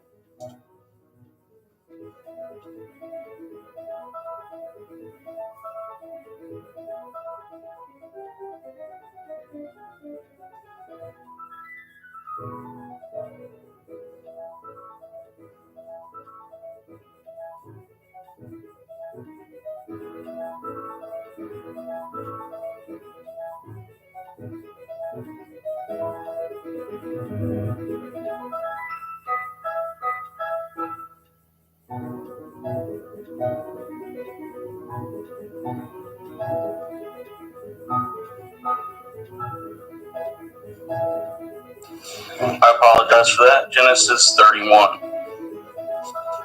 And he heard the words of Laban's son, saying, Yaakov has taken away all was our father's, and of that which was our father's has he gotten, and of all of his glory. And Yaakov beheld the countenance of Laban, and behold, it was not toward him as before. And Yahweh said unto Yaakov, return unto the land of your fathers, and to your kindred, and will be with you. And Yaakov sent and called Rachel and Leah to the field unto his flock, and said unto them, I seeth your father's countenance, that it is not toward me as before, but the Elohim of my father has been with me. And ye know that with all my power I have served your father. And your father has deceived me, and changeth my wages 10 times, but Elohim suffered him not to hurt me. And if he said thus, the speckle shall be your wages, and all the cattle bore speckled. And if he said thus, the ring straight shall be your hire, then bore all the cattle ring straight. Thus Elohim has taken away the cattle of your father and given them to me. And it came to pass at the time that the cattle conceived, that I lifted up my eyes, and I saw in a dream. And behold, the rams which leaped upon the cattle were ring straight, speckled, and grizzled. And the angel of Elohim spoke unto me in a dream, saying, Yaakov. And I said, Here am I. And he said, Lift up now your eyes, and see, all the rams which leap upon the cattle are ring straight, speckled, and grizzled. For I have seen it all that Laban does unto you. And he said, And I am the Elohim of Bedel, which you anointed the pillar, and were vowed a vow unto me. Now arise, get you out from this land, and return unto the land of your kindred. And Rachel and Leah answered and said unto him, Is there yet any portion or inheritance for us in your father's house? Are we not counted of him strangers? For he has told us, and has quite devoured also our money. For all the riches which Elohim has taken from our father, that is ours, and our children's. Now then, whatsoever Elohim has said unto you, do. Then Yaakov rose up and said unto his sons, with his women upon camels, and he carried away with all his cattle and with all his goods which he had gotten, the cattle of his getting, which he had gotten in Paddan Aram, for to go to Yitzhak his father in the land of Canaan. And Laban went to shear at the sheep, and Rachel had stolen the teraphim that were her father's. And Yaakov stole away with unawares to Laban the Arami, in that he had told him not that he fled. So he fled with all that he had, and he rose up and passed over the river, and setteth his face toward Mount Gilead. And it was told Laban on the 3rd day that Yaakov was fled. And he tooketh his brethren with him, and pursued after him 7 days' journey, and they overtook him in Mount Gilead. And Elohim came to Laban the Arami in the dream by night, and said unto him, Take heed that you speak not to Yaakov, neither good or bad. Then Laban overtooketh Yaakov. Now Yaakov had pitched his tent in the mount, and Laban with his brethren pitched in the mount of Gilead. And Laban said to Yaakov, What have you done that you have stolen away unawares to me, and carried away my daughters and captives, taken with the sword? Wherefore did you flee away secretly and steal away from me, and did not tell me, that I might have sent you away with mirth and with songs, with tabret and harp, and have not suffered me to kiss my sons and my daughters? You have now done foolishly in so doing. Is it in the power of my hand to do you hurt? But the Elohim of your father spoke unto me yesternight, saying, Take heed that you speak not to Yaakov, either good or bad. And now, though you would needs be gone, because you sore longed after your father's house, yet wherefore have you stolen my Elohim? And Yaakov answered and said to Laban, Because I was afraid, for I said, Perchance you would take by force your daughters from me. With whomsoever you findeth your Elohim, let him not live. Before our brethren discern what is yours with me, and take it to you. For Yaakov knew not that Rachel had stolen them. And Laban went into Yaakov's tent, and into Leah's tent, and into the two maiden servants' tents, but he found them not. Then went he out of Laban's tent, and entered into Rachel's tent. Now Rachel had taken up the teraphim, and put them in the camel's furniture, and sat upon them. And Laban searched all the tent, but he found them not. And she said to her father, Let it not displease my lord, that I cannot rise up before you, for the custom of women is upon me. And he searched, but found not the teraphim. And Yaakov was wroth, and chode with Laban. And Yaakov answered and said to Laban, What is my transgression? What is my sin, that you have hotly pursued after me? Whereas you have searched all my stuff, what have you found of all your household stuff? Set it here before my brethren and your brethren, that they may be judged betwixt us both. This 20 years have I been with you. Your ewes and your she-goats have not cast their young, and the rams of your flock have I not eaten. That which was torn of beasts I brought not unto you. I bore the loss of it. Of my hand did you require it, whether stolen by day or stolen by night. Thus I was in the day that the drought consumed me, and the frost by night, and my sleep departed from my eyes. Thus have I been 20 years in your house. I served you 14 years for your 2 daughters, and 6 years for your cattle, and you have changed my wages 10 times. Except the Elohai of my father, the Elohai of Abraham, and the fear of Yitzhak had been with me. Surely you had sent me away now empty. Elohim has seen of my affliction, at the labor of my hands, and rebuked you yesternight. And Laban answered and said unto Yaakov, These daughters are my daughters, and these children are my children, and these cattle are my cattle, and all that you see is mine. And what can I do this day unto these my daughters, or unto these children which they have borne? Now therefore, let us cut a covenant, I and you, and let it be for a witness between me and you. And Yaakov took a stone and set it up for a pillar, and Yaakov set it unto his brethren Gasher stones, and they took stones and made a heap, and they did eat there upon the heap. And Laban called it Yegar Sakudutha, but Yaakov called it Gal-aid. And Laban said, This heap is a witness between me and you this day. Therefore was the name of it called Gali. And Mitzpah, for he said, Yahweh watch between me and you when we are absent one from another. If ye shall afflicteth my daughters, or if ye shall take other women besides my daughters, no man is with us. See, Elohim is witness betwixt me and you. And Laban said to Yaakov, Behold this heap, and behold this pillar which I have cast betwixt me and you.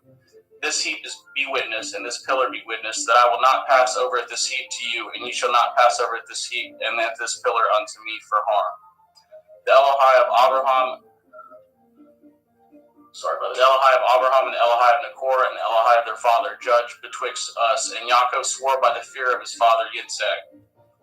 Then Yaakov offered sacrifice upon the mount, and called his brethren to eat bread, and they did eat bread, and tarried all night in the mount. And early in the morning Laban rose up, and kissed his sons and his daughters, and blessed them, and Laban departed and returned unto his place.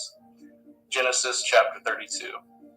And Yaakov went on his way, and the angels of Elohim met him. And when Yaakov saw them, he said, This is Elohim's host. And he called the name of that place Mach-Anaim. And Yaakov sent messengers before him to Esau his brother unto the land of Seir in the country of Edom.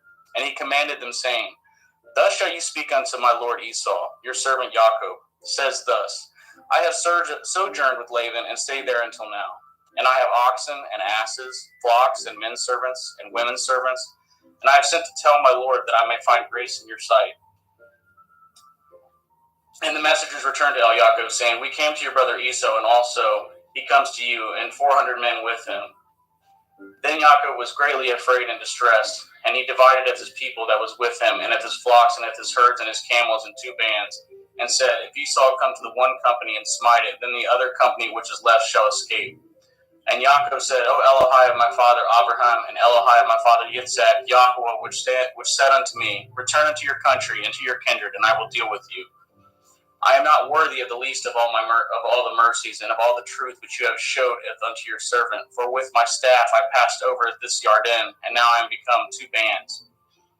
Deliver me, I pray you, from the hand of my brother, from the hand of Esau, for I fear him, lest he will come and smite me and the mother with the children.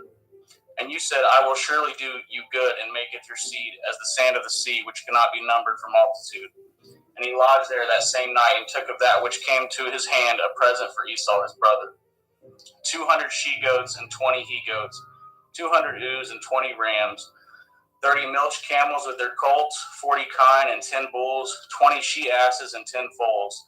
And he delivered them into the hand of his servants, every drove by themselves, and said unto his servants, Pass over before me, and put a space betwixt drove and drove. And he commanded the foremost, saying, When Esau my brother meets you and asks you, saying, Whose are you, and where go you, and whose are these before you? Then you shall say, They be your servant Yaakov's. It is a present sent unto my lord Esau, and behold, also he is behind us. And so command he at the second and the third, and of all that follow the drove, saying, On this manner shall you speak unto Esau when you find him. And say ye moreover, Behold, your servant Yaakov is behind us. For he said, I will appease him with the present that goes before me, and afterward I will see his face. Perchance he will accept of me. So went the present over before him, and himself lodged that night in the company. And he rose up that night, and took of his 2 women, and of his 2 women servants, and of his 11 sons, and passed over the ford Yabok. And he took them and sent them over at the brook, and sent over as he had, and Yaakov was left alone. And there wrestled a man with him until the breaking of day. And when he had saw that he prevailed not against him, he touched the hollow of his thigh, and the hollow of Yaakov's thigh was out of joint, as he wrestled with him. And he said, Let me go, for the day breaks. And he said, I will not let you go, except you bless me. And he said unto him, What is your name? And he said, Yaakov. And he said, Your name shall be called no more Yaakov, but Yashrael. For as a prince have you power with Elohim and with men, and have prevailed.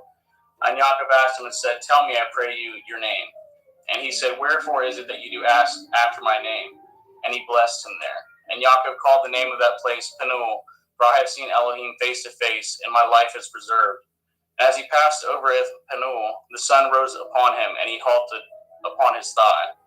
Therefore the children of Yashrael eat not of the sinew which shrank, which is upon the hollow of the thigh unto this day, but because he touched the hollow of Yaakov's thigh and the sinew that shrank. Genesis 33. And Yaakov lifted up his eyes and looked, and behold, Esau came, and with him 400 men. And he divided the children unto Leah, and unto Rachel, and unto the 2 handmaids. And he putteth the handmaids and their children foremost, and Leah and her children after, and Rachel and Joseph hindermost.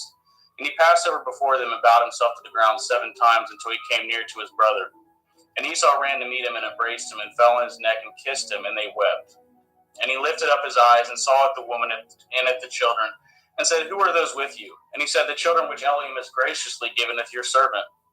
Then the handmaidens came near, they and their children, and they bowed themselves. And Leah also with her children came near and bowed themselves. After came Joseph near, and Rachel, and they bowed themselves. And he said, What do you mean by all this drove which I met? And he said, These are to find grace in the sight of my Lord. And Esau said, I have enough, my brother. Keep that you have unto yourself.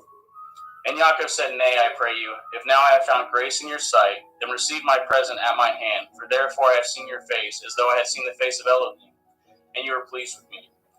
Take, I pray you, with my blessing that is brought to you, because Elohim has dealt graciously with me, and because I have enough. And he urged him, and he took it. And let us take our journey, and let us go, and I will go before you. And he said, Let us take our journey, and let us go, and I will go before you. And he said unto him, My Lord knows that the children are tender, and the flocks and herds with you young are with me. And if men should overdrive them one day, all the flock will die. Let my Lord, I pray you, pass over before his servant, and I will lead on softly, according as the cattle that goes before me, and the children be able to endure, until I come unto my Lord, unto Seir. And Esau said, Let me now leave with you some of the folk that are with me. And he said, What needed? Let me find grace in the sight of my Lord.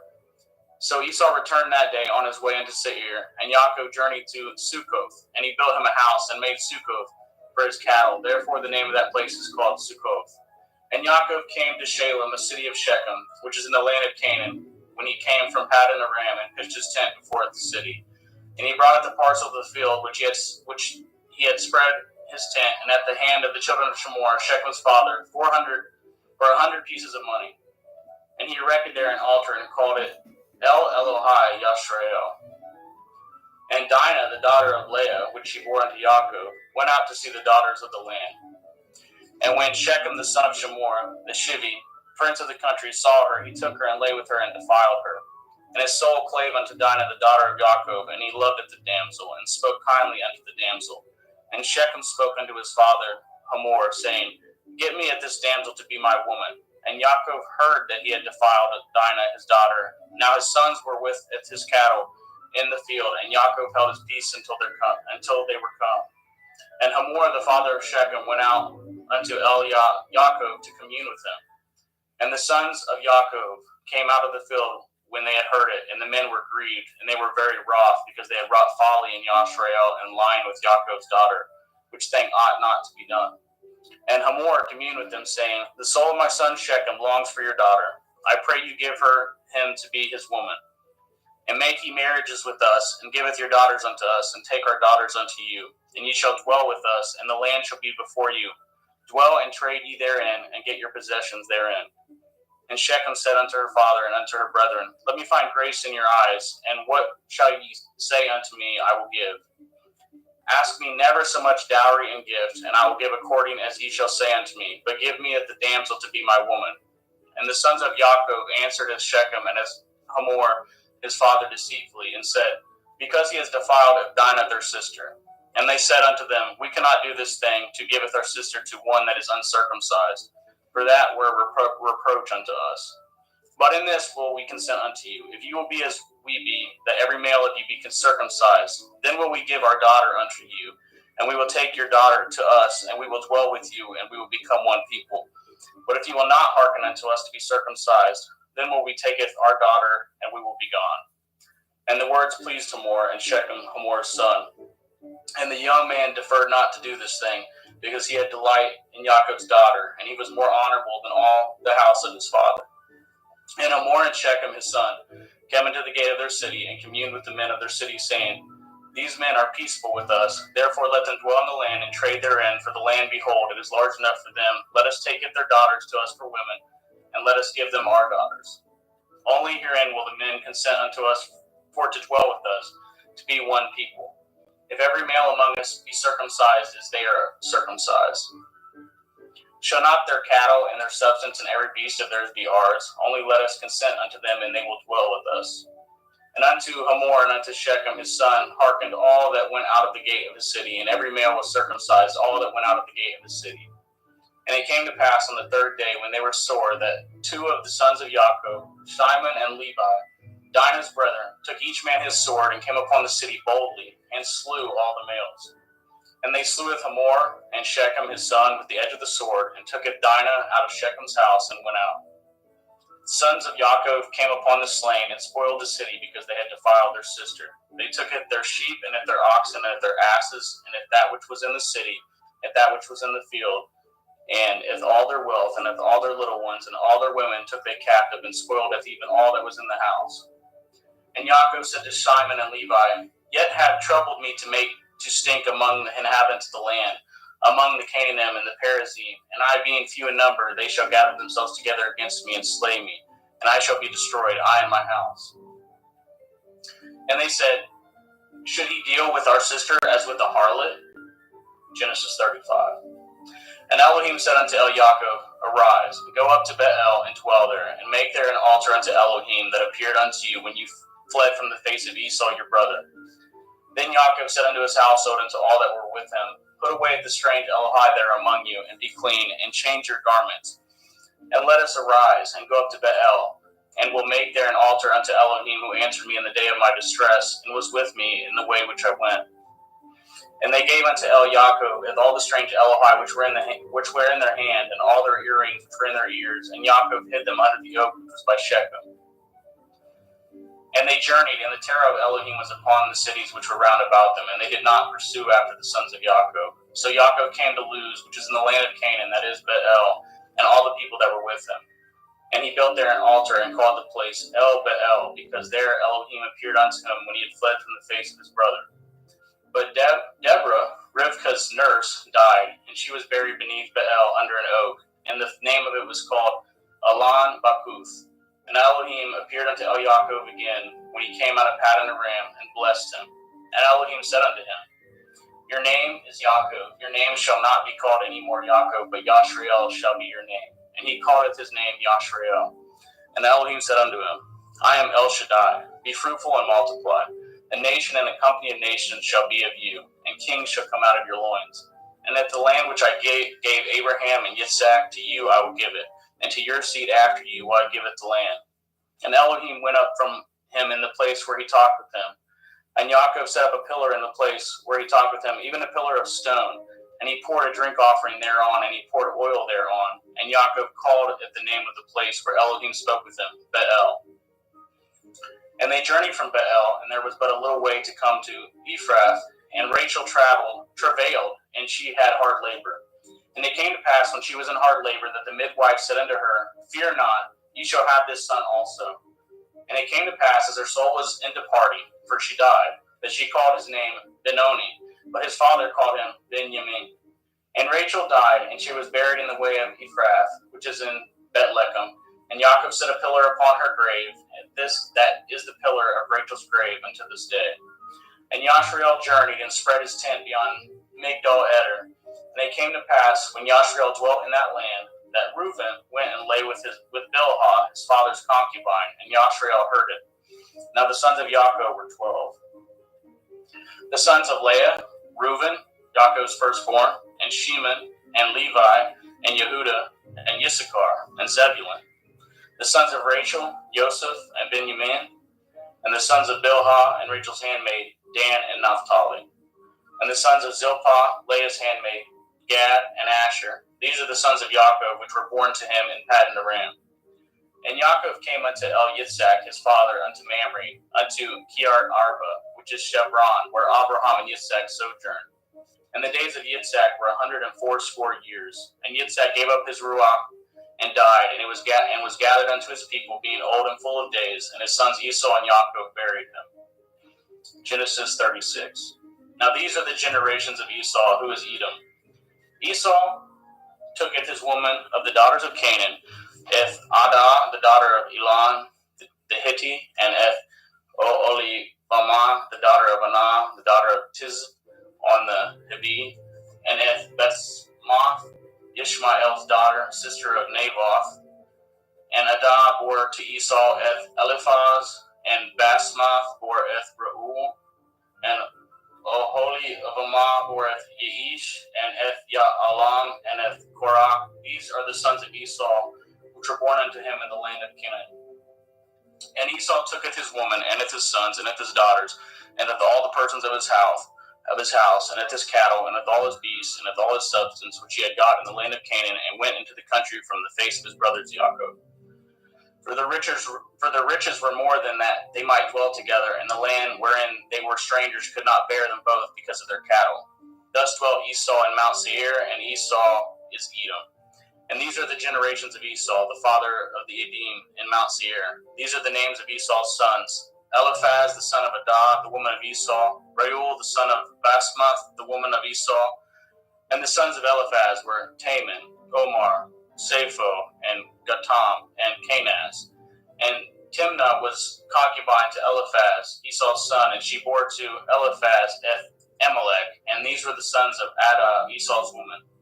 And these are the sons of Reuel, Nakath, and Zerach, Shema, and Mizah. These were the sons of Basmath, Esau's woman. And these were the sons of Olivamah, the daughter of Anah, the daughter of Tizivon, Esau's woman. And she bore to Esau Eth Yeish, and Eth Ya'alam, and Eth Korah. And these were dukes of the sons of Esau, the sons of Eliphaz, the firstborn son of Esau: Duke Taman, Duke Omar, Duke Zapho, Duke Kenaz, Duke Korah, Duke Gatam, and Duke Amalek. These are the dukes that come of Eliphaz in the land of Edom. These were the sons of Adah. And these are the sons of Reuel, Esau's son, Duke Nakath, Duke Zerach, Duke Shammah, Duke Mizah. These are the dukes that came of Reuel in the land of Edom. These are the sons of Basmath, Esau's woman. And these are the sons of Oholibamah, Esau's woman, Duke Yeish, Duke Ya'alam, Duke Korat. These were the dukes that came of Olivah-Yamah, daughter of Anah, Esau's woman. These are the sons of Esau, who is Edom, and these are their dukes. These are the sons of Seir, the Hori, who inhabited the land, Lotan, and Shoval, and Tizibon, and Anah, and Dishon, and Etzer, and Dishon. These are the dukes of Horium, and the children of Seir in the land of Edom. And the children of Lotan were Harai and Haman, and Lotan's sister was Timnah. And the children of Shoval were these: Elion, Menakath, and Ebal, Shephi, and Onam. And these are the children of Tevion, both Ayah and Anah. And this was Anah that founded the mules in the wilderness, and he fed the asses of Tiziv on his father. And the children of Anah were these: Dishon and Oholibamah, the daughter of Anah. And these are the children of Dishon: Himdan and Eshban and Yithran and Haran. The children of Etzer are these: Bilhan and Zabon and Akon. The children of Dishon are these: Uts and Aran. These are the dukes that came of the Chorim: Duke Lotan, Duke Shoval, Duke Sivan, Duke Anah, Duke Dishon, Duke Etzer, Duke Dishon. These are the dukes that came of Hori among their dukes in the land of Seir. And these are the kings that reigned in the land of Edom, before they reigned any king over the children of Yashrael. And Bela, the son of Beor, reigned in Edom, and the name of his city was Dinhabah. And Bela died, and Jovab, the son of Zerach of Botzrah, reigned in his stead. And Jovab died, and Shusham of the land of Taimani reigned in his stead. And Husham died, and Hadad, son of Bedad, who smoteth Midian in the field of Moab, reigned in his stead, and the name of his city was Abiath. And Hadad died, and Samlah of Masrekah reigned in his stead. And Samlah died, and Shaul of Rechaboth by the river reigned in his stead. And Shaul died, and Baal Shanan, the son of Achbor, reigned in his stead. And Baal Hanan, the son of Achbor, died, and Hadar reigned in his stead. And the name of his city was Pau, and his woman's name was Mehetabel, and the daughter of Metred, the daughter of Mezahav. And these are the names of the dukes that came of Esau, according to their families, after their places, by their names: Dukes Timnah, Duke Eliah, Duke Yetheth, Duke Olihavamah, Duke Elah, Duke Peon, Duke Kenaz, Duke Taman, Duke Mithitzer, Duke Magdiel, Duke Eram. These be the dukes of Edom, according to their habitations in the land of their possessions. He is Esau, the father of the Edomim. Genesis chapter 37. And Yaakov dwelt in the land wherein his father was a stranger, in the land of Canaan. These are the generations of Yaakov. Joseph, being 17 years old, was feeding a flock with his brethren, and the lad was with his sons of Bilhah, and with the sons of Zilpah, his father's woman. And Joseph broughteth unto his father their evil report. Now Yashrael loveth Joseph more than all his children, because he was the son of his old age, and made him a coat of many colors. And when his brethren saw that their father loved him more than all his brethren, they hated him, and could not speak peaceably unto him. And Joseph dreamed a dream, and he told it his brethren, and they hated him yet the more. And he said unto them, Hear, I pray you, this dream which I have dreamed. For behold, we were binding sheaves in the field, and lo, my sheaf arose, and also stood upright. And behold, your sheaf stood round about, and made obeisance to my sheaf. And his brethren said to him, Shall you indeed reign over us, or shall you indeed have dominion over us? And they hated him yet the more for his dreams and for his words. And they dreamed yet another dream, and told it his brethren, and said, Behold, I have dreamed a dream more, and behold, the sun and the moon and 11 stars made obeisance to me. And he told it to his father and to his brethren, and his father rebuked him, and said unto him, What is this dream that you have dreamed? Shall I and your mother and your brethren indeed come bow down ourselves to you, to the earth? And his brethren envied him, but his father observed this saying. And his brethren went to feed their father's flock in Shechem. And Yashrael said unto Elioseph, Do not your brethren feed the flock in Shechem? Come, and I will send you unto them. And he said to him, Here am I. And he said unto him, Go, I pray you, seeth whether it will be well with your brethren, and if with your flocks, and bring me word again. So he sent him out of the valley of Chevron, and he came to Shechem. And a certain man found him, and behold, he was wandering in the field. And the man asked him, saying, What do you seek? And he said, I seeketh my brethren. Tell me, I pray you, where they feed their flocks. And the man said, They departed hence, for I heard them say, Let us go to Dothan. And Joseph went after his brethren, and found them in Dothan. And when they saw him afar off, even before he came near unto them, they conspired against him to slay him. And they said one to another, Behold, this dreamer comes. Come now, therefore, and let us slay him, and cast him into some pit. And we will say, Some evil beast has devoured him, and we shall see what will become of his dreams. And Reuben heard it, and delivered him out of their hands, and said, Let us not kill him. And Reuben said unto them, Shed no blood, but cast him into this pit that is in the wilderness, and lay no hand upon him, that he might rid him out of their hands, to deliver him to his father again. And it came to pass, when Joseph was come unto his brethren, that they stripped Joseph out of his coat, and the coat of many colors that was on him. And they took him and cast him into a pit, and the pit was empty. There was no water in it. And they sat down to eat bread, and they lifted up their eyes and looked, and behold, a company of Ishmaelim came from Gilead with their camels, bearing spicery and balm and myrrh, going to carry it down to Mizraim. And Yehudah said unto his brethren, What profit is it if we slayeth our brother and concealeth his blood? Come and let us sell him to the Ishmaelim, and let not our hand be upon him, for he is our brother and our flesh. And his brethren were content. Then there passed by Midianim merchantmen, and they drew and lifted up Joseph out of the pit, and sold Joseph to the Ishmaelim for 20 pieces of silver, and they brought Joseph into Mizraim. And Reuben returned into the pit, and beheld Joseph was not in the pit, and he returned his clothes, and he returned unto his brethren, and said, The child is not, and I, whither shall I go? And they took Joseph's coat, and killed a kid of the goats, and dipped the coat in the blood. And they sent the coat of many colors, and they brought it to their father, and said, This have we found. Know now whether it be your son's coat or no. And he knew it, and said, It is my son's coat. An evil beast has devoured him. Joseph is without doubt rent in pieces. And Yaakov rent his clothes, and put sackcloth upon his loins, and mourned for his son many days. And all his sons and all his daughters rose up to comfort him, but he refused to be comforted. And he said, For I will go down into Sheol unto my son mourning. Thus his father wept for him. And the Midianim sold him into Mitzrayim unto Potiphar, an officer of Pharaoh's and captain of the guard. Genesis 38. And it came to pass at that time that Yehudah went down from his brethren, and turned into a certain Adullamite, whose name was Hiriah. And Yehudah saweth their daughter of a certain Canaanite, whose name was Shuach, and he tooketh her, and went in unto her, and she conceived, and bore a son. And he called his name And she conceived again, and bore a son, and she called his name Onan. And yet she again conceived, and bore a son, and called his name Shelach. And he was at Keziv, and when she bore him. And Yehudah took a woman from his firstborn, whose name was Tamar. And Yehudah's firstborn, was wicked in the sight of Yahweh, and Yahweh slew him. And Yehudah said unto Onan, Go in unto your brother's woman, and marry her, and raise up seed to your brother.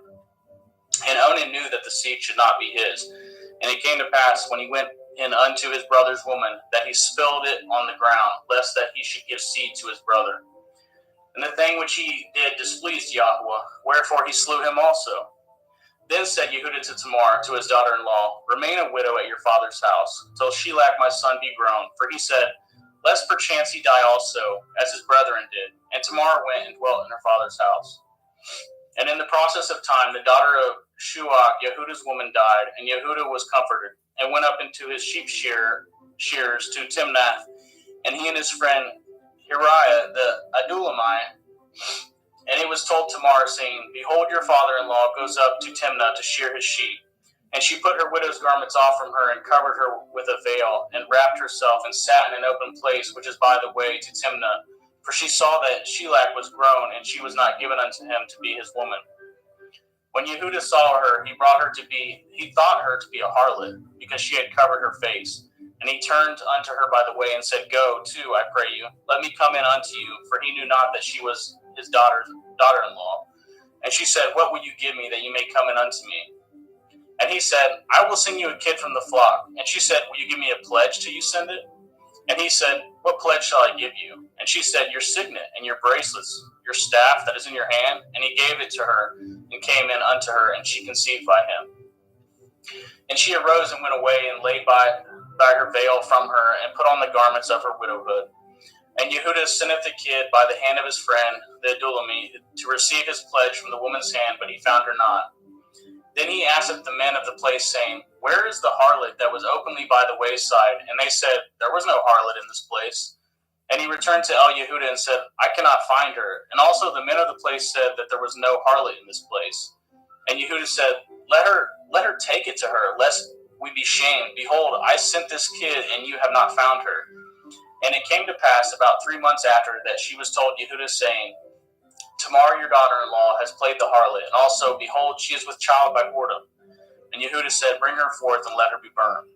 When she was brought forth, she sent to her father-in-law, saying, By the man whose these are, am I with child? And she said, Discern, I pray you, whose are these? The signet, and bracelets, and staff. And Yehuda acknowledged them, and said, She has been more righteous than I, because that I gave her not to Shelach my son, and he knew her again no more. And it came to pass in the time of her travail, that behold, twins were in her womb. And it came to pass when she travailed, that the one put out his hand, and the midwife took and bound upon his hand a scarlet thread, saying, This came out first. And it came to pass as he drew back his hand, that behold, the brother came out, and she said, Have you broken forth? This breach be upon you. Therefore his name is called Peretz. And afterward came out his brother, that had a scarlet thread upon his hand, and his name was called Zerah. Genesis chapter 39. And Joseph was brought down to Mitzrayim, and Potiphar, an officer of Pharaoh, captain of the guard, a Mitzri, brought him of the hands of the Ishmaelim, which had brought him down thither. And Yahuwah was with Joseph, and he was a prosperous man, and he was in the house of his master, the Mitzri. And his master saweth that Yahuwah was with him, and that Yahuwah made all that he did to prosper in his hand. And Joseph found grace in his sight, and he served him, and he made him overseer over his house, and all that he had put in his hand.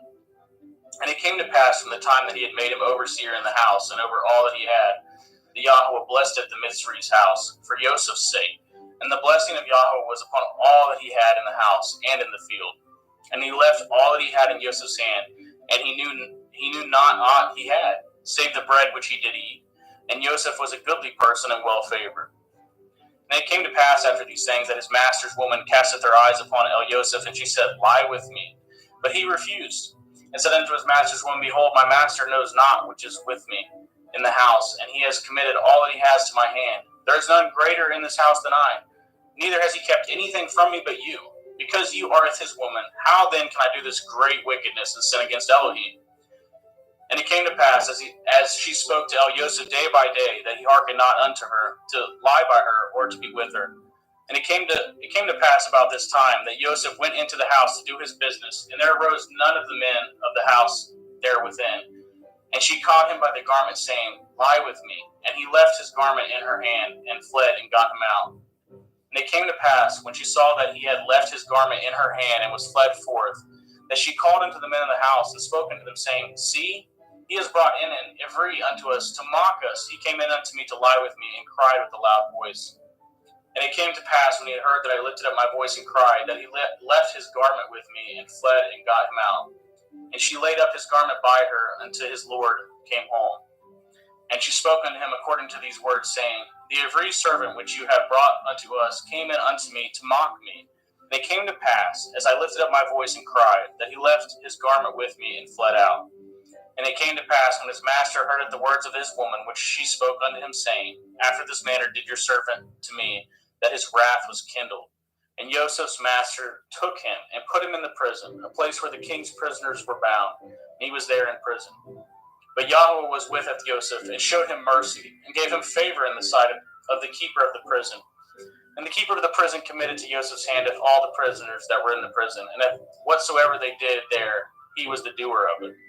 The keeper of the prison looked as not to anything that was under his hand, because Yahuwah was with him, and that which he did, Yahuwah made him to prosper. Genesis chapter 40.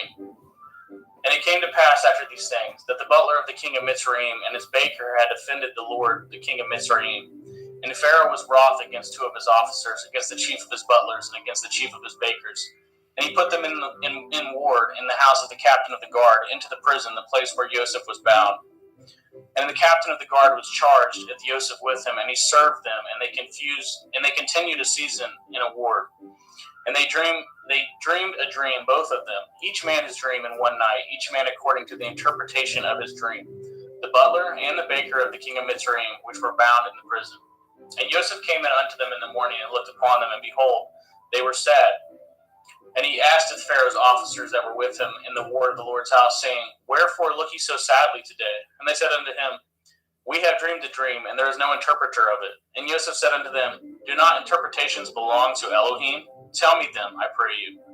And the chief butler tooketh this dream to Joseph, and said to him, In my dream, behold, a vine was before me. And in the vine were 3 branches, and it was as though it budded.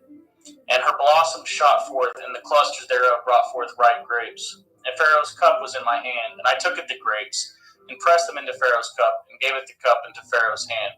And Joseph said unto him, This is the interpretation of it. The 3 branches are 3 days. Yet within 3 days shall Pharaoh lift up your head, and restore unto your place, and you shall deliver Pharaoh's cup into his hand, after the former manner when you were his butler. But think on me when it shall be well with you, and show kindness, I pray you, unto me, and make mention of me unto Pharaoh, and bring me out of this house. For indeed I was stolen away out of the land of the Ephraim, and here also I have done nothing, that they should put me in this dungeon. When the chief baker saw that the interpretation was good, he said unto Joseph, I also was in my dream, and behold, I had 3 white baskets on my head. And in the uppermost basket there was of all manner of baked meats for Pharaoh, and the birds did eat them out of the basket upon my head. And Joseph answered and said, This is the interpretation thereof. The 3 baskets are 3 days. Yet within 3 days shall Pharaoh lift up your head from off you, and shall hang you on a tree, and the birds shall eat your flesh from off you. And it came to pass the 3rd day, which was at Pharaoh's birthday, that he made a feast unto all his servants, and he lifted up his head off the chief butler and the chief baker among the servants. And he restored the chief butler unto his butlership again, and he gave the cup into Pharaoh's hand. But he hanged the chief baker, as Joseph had interpreted to them. Yet did not the chief butler remember Joseph, but forgot him. Genesis chapter 41. And it came to pass at the end of the 2 full years that Pharaoh dreamed, and beheld, he stood by the river. And behold, there came up out of the river 7 well-favored kine and fat-fleshed, and they fed in a meadow. And behold, 7 other kine come up after them out of the river, ill-favored and lean-fleshed, and stood by the other kine upon the bank of the river. And the ill-favored and the lean-fleshed kine did eat up at the 7 well-favored and fat kine. So Pharaoh awoke. And he slept and dreamed the 2nd time, and behold, 7 ears of grain came upon one stalk, rank and good. And behold, 7 thin ears, and blasted with the east wind sprung up after them. And 7 thin ears devoured at the 7 rank and full ears. And Pharaoh awoke, and behold, it was a dream. And it came to pass in the morning that his ruach was troubled, and he sent and called for the magicians of Mitzrayim, and the wise men thereof. And Pharaoh had told them his dream, but there was none that could interpret them unto Pharaoh. Then spoke the chief butler unto Pharaoh, saying, I do remembereth my faults this day. Pharaoh was wroth with the servants, and put me in ward in the captain of the guard's house, both me and the chief baker. And we dreamed a dream in one night, I and he. We dreamed each man according to the interpretation of his dream. And there was there with us a young man, and a servant to the captain of the guard. And we told him, and he interpreted to us our dreams. To each man according to his dream he did interpret. And it came to pass as he interpreted to us, so it was. Me he restored into my office, and him he hanged. Then Pharaoh sent and called Joseph, and they brought him hastily out of the dungeon, and shaped himself, and changed his raiment, and came in unto Pharaoh. And Pharaoh said unto Joseph, I have dreamed a dream, and there is none that can interpret it. I have heard say of you that you can understand a dream to interpret it. And Joseph answered the Pharaoh, saying, It is not in me. Elohim shall give Pharaoh an answer of peace. And Pharaoh said unto Joseph, In my dream, behold, I stood upon the bank of the river, and behold, there came up out of the river 7 kine fat-fleshed and well-favored, and they fed in a meadow. And behold, 7 other kine came up after them, poor and very ill-favored and lean-fleshed, such as I had never saw in the land of Mitzrayim for badness. And the lean and the ill-favored kine did eat up the first 7 fat kine. And when they had eaten them up, it could not be known that they had eaten them, but they were still ill-favored as at the beginning. So I awoke. And I saw in my dream, and behold, 7 ears came up in one stalk, full and good. And behold, 7 ears withered thin, and blasted with the east wind sprung up after them. And the thin ears devoured it, the 7 good ears. And I told this unto the magicians, but there was none that could declare it unto me. And Joseph said unto Pharaoh, the dream of Pharaoh it is one. Elohim has showed Pharaoh what he is about to do. The 7 kine are 7 years, and the 7 good ears are 7 years. The dream is one. And the 7 thin and ill-favored kine that come up after them are 7 years, and the 7 empty ears blasted with the east wind shall be 7 years of famine. This is the thing which I have spoken unto Pharaoh. Oh, what Elohim is about to do, he shows it unto Pharaoh. Behold, there come 7 years of great plenty throughout all the land of Mitzrayim, and there shall rise after them 7 years of famine, and all the plenty shall be forgotten in the land of Mitzrayim. And the famine shall consume the land. And the plenty shall not be known in the land by the reason of the famine following, for it shall be very grievous. And for that the dream was doubled unto Pharaoh twice. It is because the thing is established by Elohim, and Elohim will shortly bring it to pass. Now therefore let Pharaoh look out a man discreet and wise, and set him over the land of Mitzrayim. Let Pharaoh do this, and let him appoint officers over the land to take up a 5th part of the land of Mitzrayim in the 7 plenteous years. And let them gather all the food of those good years that come, and lay up grain under the hand of Pharaoh, and let them guard food in the cities. And that food shall be for store to the land against the 7 years of famine, which shall be in the land of Mitzrayim, that the land perish not through the famine. And the thing was good in the eyes of Pharaoh and in the eyes of his servants. And Pharaoh said unto his servants, can we find such a one as this, a man in whom the Ruach Elohim is? And Pharaoh said unto Joseph, for as much as Elohim has showed you with all this, there is none so discreet and wise as you are. You shall be over my house, and according to your word shall all my people be ruled. Only in the throne will I be greater than you. And Pharaoh said unto Joseph, see, I have set over you all the land of Mitzrayim. And Pharaoh took off his ring from his hand, and put it upon Joseph's hand, and arrayed him in vestures of fine linen, and put a gold chain about his neck.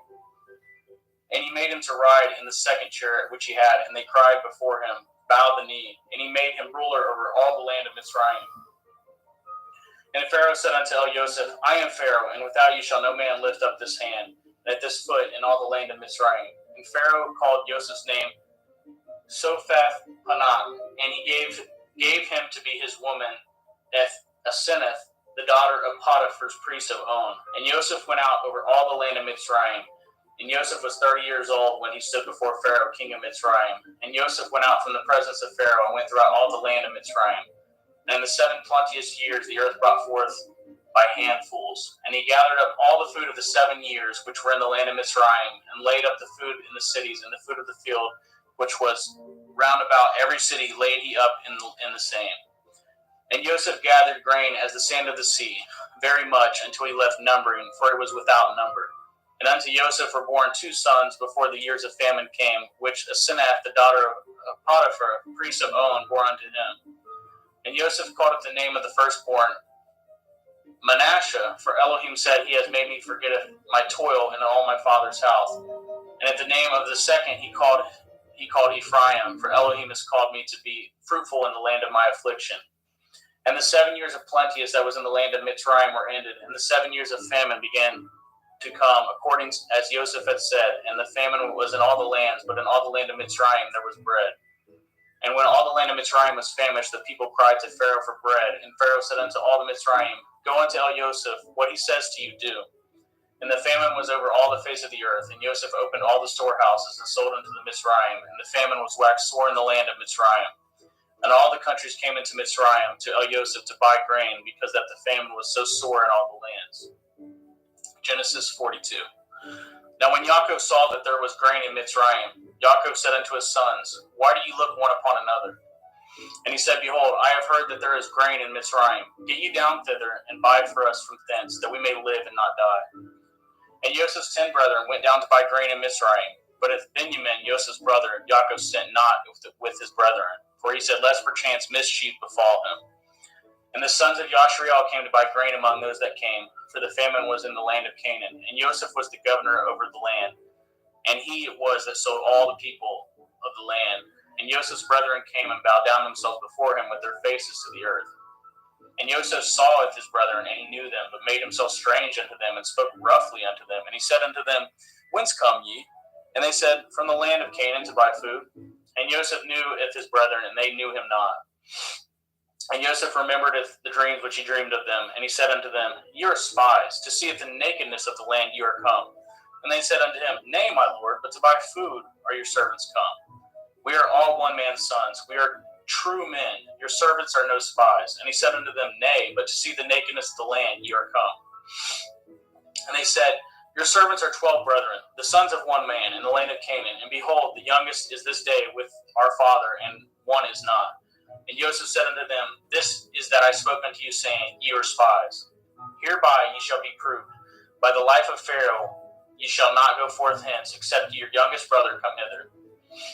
Send one of you, and let him fetcheth your brother, and ye shall be kept in prison, that your words may be proved, whether there be any truth in you, or else by the life of Pharaoh surely ye are spies. And he put them all together into work 3 days, and Joseph said unto them the third day, This do and live, for I feareth Elohim. If ye be true men, let one of your brethren be found in the house of your prison. Go ye carry grain for the famine of your houses. But bringeth your youngest brother unto me, so shall your words be verified, and ye shall not die. And they did so. And they said one to another, We are truly guilty concerning our brother, and that we saw the anguish of his soul when he besought us, and we could not hear. Therefore is this distress come upon us. And Reuben answered them, saying, Spoke I not unto you, saying, Do not sin against the child, and you would not hear? Therefore, behold, all this blood is required.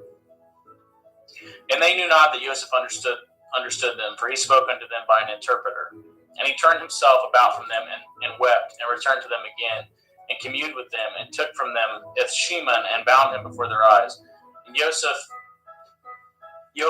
commanded to fill up their sacks with grain, and restore every man's money into his sack, and to give them provision for the way. And thus did he unto them. And they laded their asses with the grain, and departed thence. And as one of them openeth his sack to give his ass provender in the inn, he espied his money, for behold, it was in his sack's mouth. And he said unto his brethren, My money is restored, and lo, it is even in my sack. And their heart failed them, and they were afraid, saying one to another, What is this that Elohim has done unto us? And they came unto Jacob their father unto the land of Canaan, and told him all that befall unto them, saying, The man who is the Lord of the land spoke roughly unto us, and took us for spies in the country.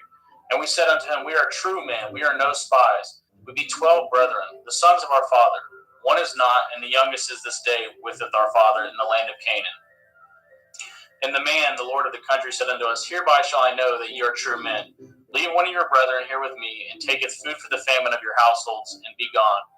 And bringeth your youngest brother unto me, then I shall know that ye are no spies, but ye are true men, and so will I deliver you with your brother, and ye shall traffic in the land.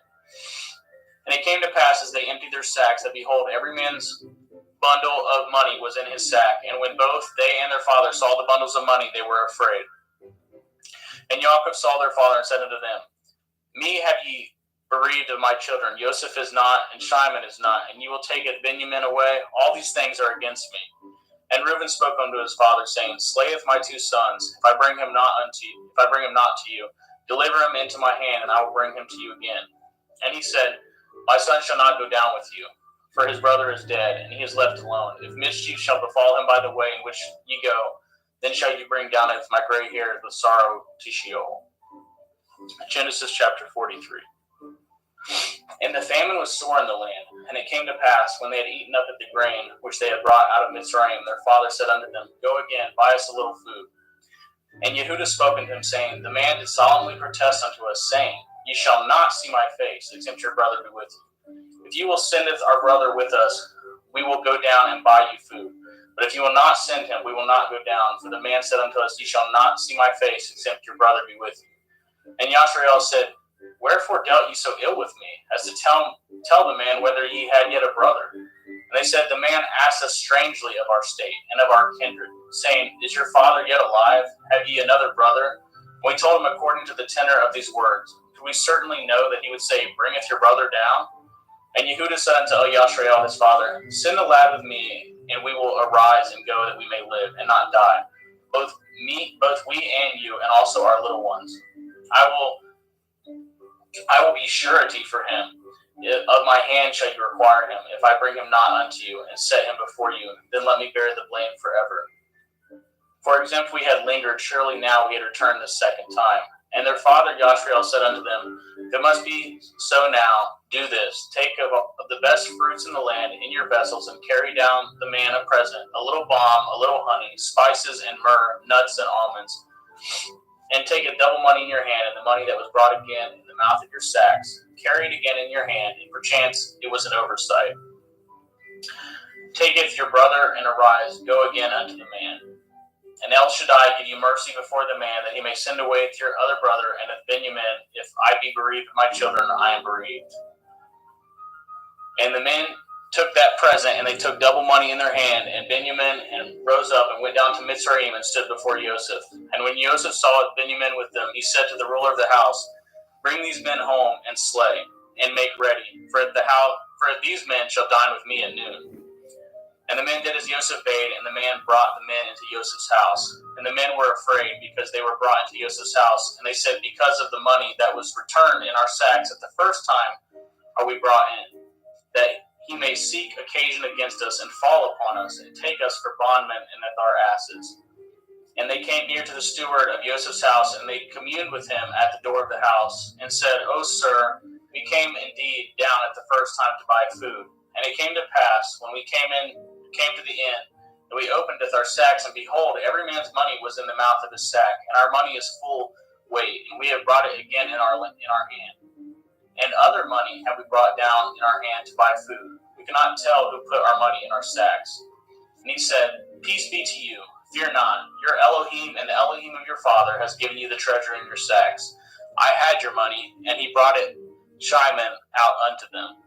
And the man brought the men into Joseph's house, and gave them water, and they washed their feet, and he gave their asses provender. And they made ready at the present against Joseph, came at noon, for they had heard that they should eat bread there. And when Joseph came home, they brought him the present which was in their hand into the house, and bowed themselves to him in the earth. And he asked them of their welfare, and said, Is your father well? The old man of whom you spoke, is he yet alive? And they answered, your servant our father is in good health. He is yet alive. And they bowed down their heads and made obeisance. And he lifted up his eyes and saw his brother, Benjamin, and his mother, and said, is this your younger brother of whom you spoke unto me? And he said, Elohim be gracious unto you, my son. And Joseph made haste, for his heart did yearn upon his brother, and he sought where to weep. And he entered into his chamber and wept there. And he washed his face and went out and refrained himself, and said, set on bread. And they set on for him by himself, and for them by themselves, and for the Mitzrayim which did eat with him by themselves, because the Mitzrayim might not eat bread with the Ephraim, for that is an abomination unto the Mitzrayim. And they sat before him, the firstborn according to his birthright, and the youngest according to his youth. And the men marveled one at another. And he took and sent messes unto them from before him, but Benjamin's mess was 5 times so much as any of theirs. And they drank and were merry with him. Genesis 44. And he commanded at the steward of the house, saying, fill up the men's sacks with food, and as much as they can carry, and put every man's money in his sack's mouth. And putteth my cup, the silver cup, in the sack's mouth of the youngest, and with his grain money, and he did according to the word that Joseph had spoken. As soon as the morning was light, the men were sent away, they and their asses. And when they were gone out of the city, and not yet afar off, Joseph said unto his stewards, follow after the men, and when you do overtake them, say unto them, wherefore have you rewarded evil for good?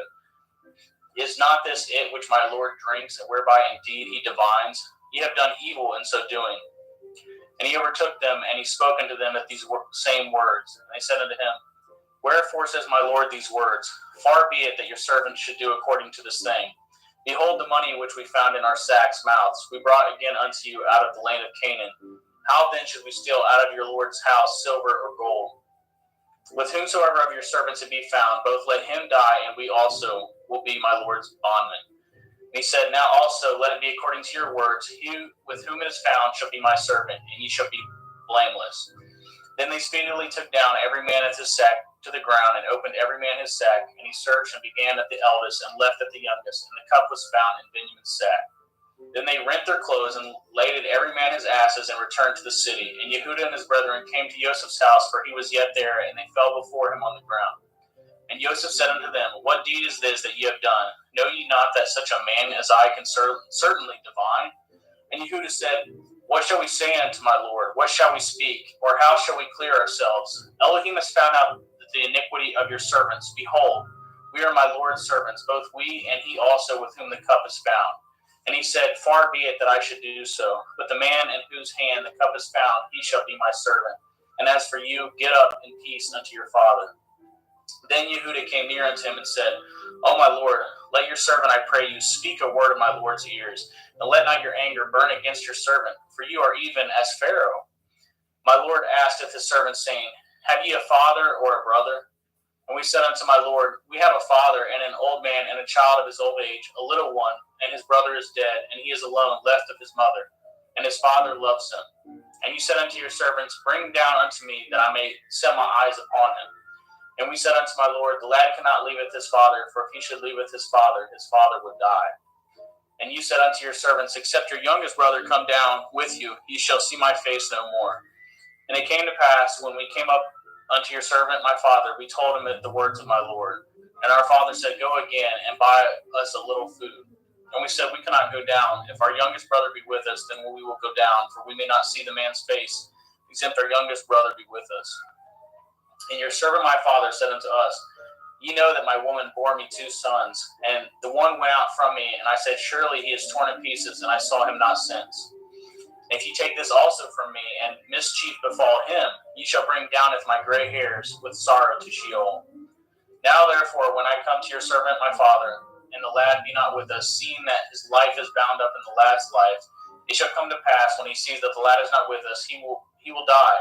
And your servant shall bring down at the gray hairs of your servant our father with sorrow to Sheol. For your servant became surety for the lad unto my father, saying, If I bring him not unto you, then I shall bear the blame to my father forever. Now therefore I pray you, let your servant abide instead of the lad in a bondman to my Lord, and let the lad go up with his brethren. For how shall I go up to my father, and the lad be not with me, lest perchance I see the evil that should come on my father? Genesis 45. Then Joseph could not refrain himself before all them that stood by him, and he cried, caused every man to go out from me. And there stood no man with him, while Joseph made himself known unto his brethren. And he wept at the loud, and the Mitzrayim in the house of Pharaoh heard. And Joseph said unto his brethren, I am Joseph. Does my father yet live? And his brethren could not answer him, for they were troubled at his presence. And Joseph said unto his brethren, Come near to me, I pray you. And they came near. And he said, I am Joseph your brother, whom ye sold into Mitzrayim. Now therefore be not grieved nor angry with yourselves that ye sold me hither, for Elohim did send me before you to preserve life. For these 2 years has the famine been in the land, and yet there are 5 years in the which that there shall neither be earing nor harvest. And Elohim sent me before you to preserve you a posterity in the earth, and to save your life by a great deliverance. So now it was not you that sent me hither, but Elohim, and he has made me a father to Pharaoh, and the Lord of all his house, and the rulers throughout all the land of Mitzrayim. Haste ye, and go up to my father, and say to him, Thus says your son Joseph, Elohim has made me the Lord of Mitzrayim. Come down unto me, tarry not. And ye shall go on the land of Goshen, and ye shall be near unto me, you and your children, and your children's children, and your flocks, and your herds, and all that you have. And there will I nourish you, for yet there are 5 years of famine, lest you and your household and all that you have come to poverty. And behold, your eyes see, and the eyes of my brother Benjamin that is in my mouth that speaks unto you. And ye shall tell my father all my glory in Mitzrayim, and all that ye have seen, and ye shall haste and bring down my father hither. And he fell upon his brother Benjamin's neck and wept, and Benjamin wept upon his neck. Moreover, he kissed all his brethren and wept upon them, and after that his brethren talked with him. And the fame thereof was heard in Pharaoh's house, saying, Joseph's brethren are come, and it pleased Pharaoh well and his servants. And Pharaoh said unto Joseph, Say unto your brethren, This do ye, ladeth your beasts, and go get you unto the land of Canaan, and taketh your father and your households, and come unto me, and I will give you the good of the land of Mitzrayim, and ye shall eat the fat of the land. Now you are commanded, this do ye: take your wagons out of the land of Mitzrayim for your little ones and for your women, and bringeth your father, and come. Also regard not your stuff, for the good of all the land of Mitzrayim is yours. And the children of Yashriel did so, and Joseph gave them wagons according to the commandment of Pharaoh, and gave them provision for the way. To all of them he gave each man changes of raiment, but to Benjamin he gave 300 pieces of silver and 5 changes of raiment. And to his father he sent after this manner 10 asses laden with good things of Mitzrayim, and 10 she-asses laden with grain and bread and meat for his father by the way. So he sent his brethren away, and they departed, and he said unto them, see that ye fall not out by the way. And they went up out of Mitzrayim, and came into the land of Canaan, unto Yaakov their father, and told him, saying, Joseph is yet alive, and he is governor over all the land of Mitzrayim. And Yaakov's heart fainted, for he believed them not. And they told him if all the words of Joseph which he had said unto them. And when he had saw the wagons which Joseph had sent to carry him, the ruach of Yaakov their father revived.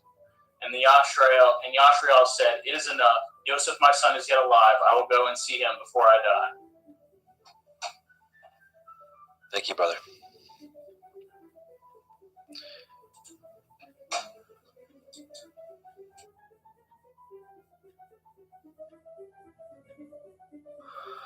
Genesis 46. And Yashrael took his journey with all he had, and came to Beersheba, and offered sacrifices unto the Elohim of his father Yitzchak. And Elohim spoke unto Yashrael in the visions of the night, and said, Yaakov, Yaakov. And he said, Here am I. And he said, I am El, the Elohai of your father. Fear not to go down into Mitzrayim, for I will there make of you a great nation. And I will go down with you into Mitzrayim, and I will also surely bring you up again, and Joseph shall put his hand upon your eyes. And Yaakov rose up from Beersheba, and the sons of Yashrael carried Yaakov their father, and their little ones, and their women, in the wagons which Pharaoh had sent to carry him. And they took their cattle and their goods, which they had gotten in the land of Canaan, and came into Mitzrayim, Yaakov and all his seed with him. His sons and his sons' sons with him, his daughters and his sons' daughters, and all his seed brought he with him into Mitzrayim.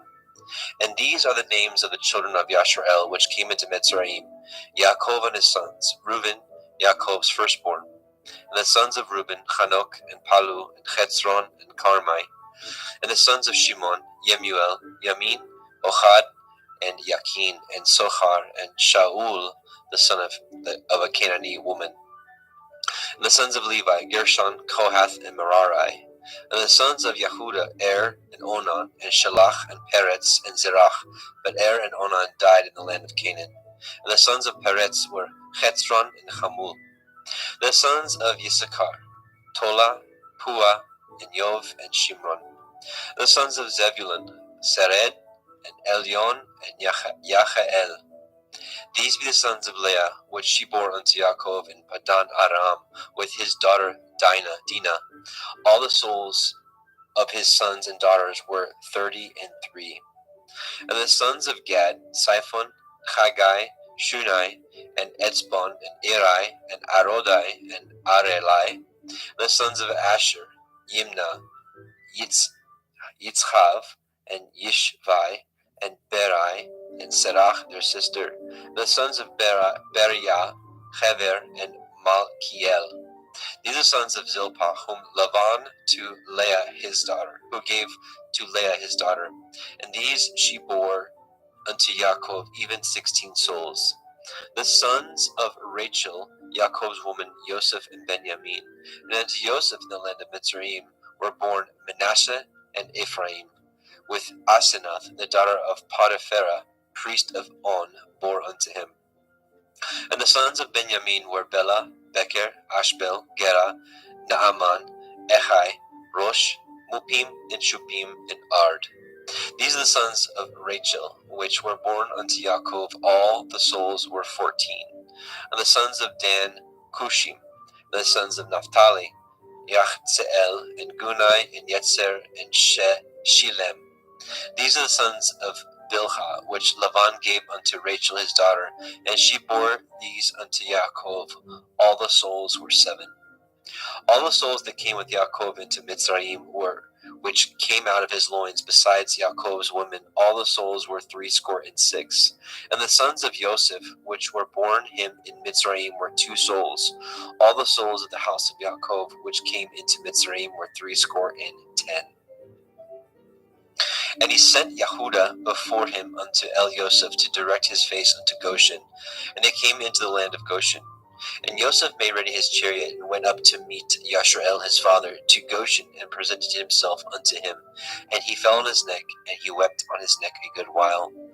And Yashrael said unto Elioseph, Now let me die, since I have seen your face, because you are yet alive. And Joseph said unto his brethren and unto his father's house, I will go up and show Pharaoh, and say unto him, My brethren and my father's house, which were in the land of Canaan, are come unto me. And the men are shepherds, for their trade has been to feed cattle, and they have brought their flocks and their herds and all that they have. And it shall come to pass, when Pharaoh shall call you, and shall say, What is your occupation?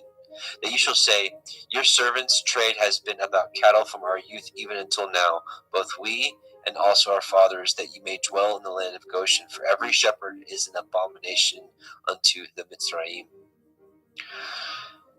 Genesis 47. Then Joseph came and told Pharaoh, and said, My father and my brethren, and their flocks and their herds, and all that they have, are come out of the land of Canaan, and behold, they are in the land of Goshen. And he took some of his brethren, even 5 men, and presented them unto Pharaoh. And Pharaoh said unto his brethren, What is your occupation? And they said unto Pharaoh, Your servants are shepherds, both we and also our fathers. They said moreover unto Pharaoh, For to sojourn in the land are we come, for your servants have no pasture for their flocks, for the famine is sore in the land of Canaan. Now therefore, we pray you, let your servants dwell in the land of Goshen. And Pharaoh spoke unto Elioseph, saying, Your father and your brethren are come unto you. The land of Mitzrayim is before you. In the best of the land make your father and your brethren to do well. In the land of Goshen let them dwell. And if you know any men of activity among them, then make them rulers over my cattle. And Joseph brought in Yaakov his father, and set him before Pharaoh, and Yaakov blessed Pharaoh. And Pharaoh said unto Yaakov, How old are you? And Yaakov said unto Pharaoh, The days of the years of my pilgrimage are 130 years. Few and evil have the days of the years of my life been, and have not attained unto the days of the years of the life of my fathers, and the days of their pilgrimage. And Yaakov blessed Pharaoh, and went out from before Pharaoh. And Joseph placed his father and his brethren, and gave them a possession in the land of Mitzrayim, in the best of the land, in the land of Ramesses, as Pharaoh had commanded. And Joseph nourished his father and his brethren, and all his father's household, with bread according to their families. And there was no bread in all the land, for the famine was very sore, so that the land of Mitzrayim and all the land of Canaan fainted by reason of the famine. And Joseph gathered all the money that was found in the land of Mitzrayim and in the land of Canaan for the grain which they bought. And Joseph brought the money into Pharaoh's house. And when money failed in the land of Mitzrayim and in the land of Canaan, all the Mitzrayim came unto Elioseph and said, Give us bread, for why should we die in your presence? For the money fails. And Joseph said, Give your cattle, and I will give you for your cattle if money fail. And they brought their cattle unto Elioseph, and Joseph gave them bread in exchange for horses, and for the flocks, and for the cattle of the herds, and for asses. And he fed them with bread for all their cattle for that year.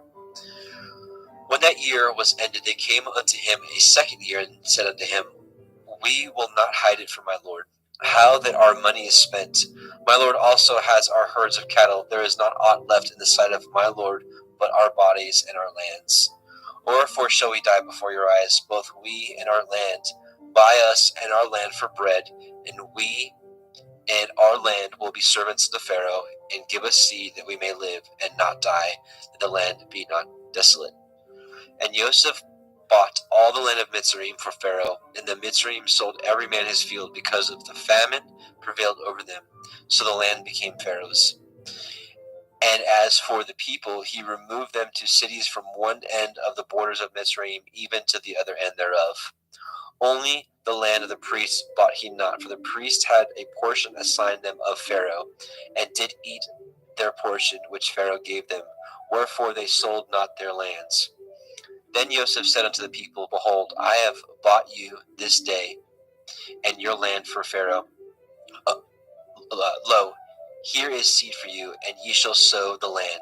And it shall come to pass in the increase that you will give the 5th part unto Pharaoh, and 4 parts shall be your own, for seed of the field, and for your food, and for them of your household, and for food for your little ones.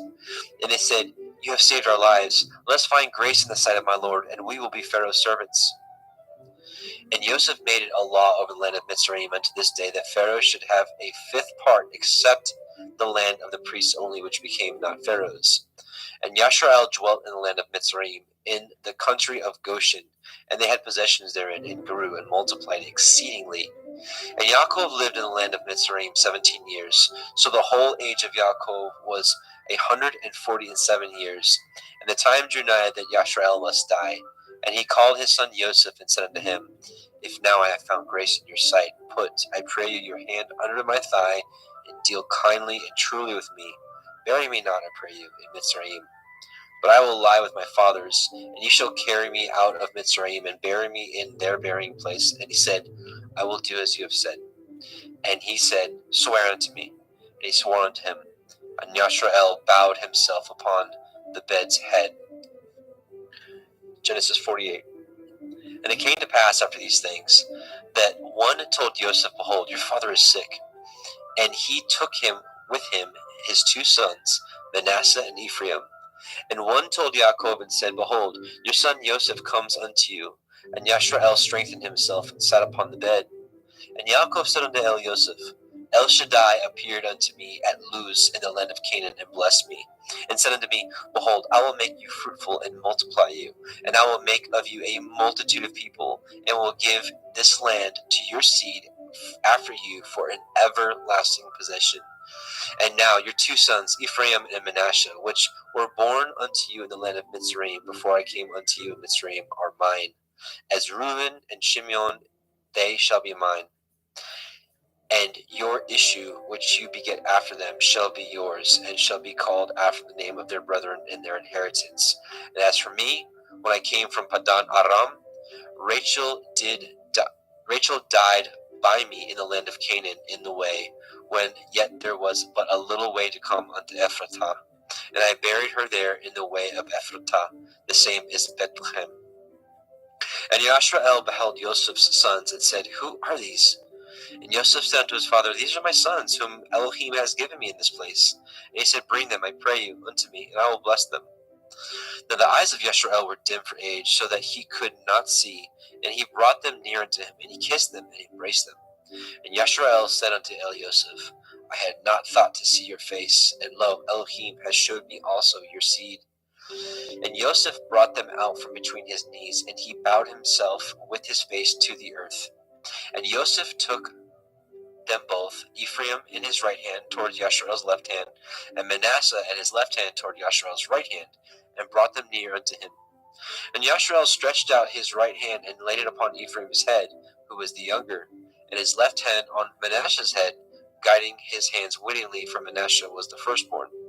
And he blessed Joseph, and said, Elohim, before whom my fathers Abraham and Yitzchak did walk, the Elohim which fed me all my life long until this day, the angel which redeemed me from all evil, bless the lads, and let my name be named on them, and the name of my fathers Abraham and Yitzchak, and let them grow into a multitude in the midst of the earth.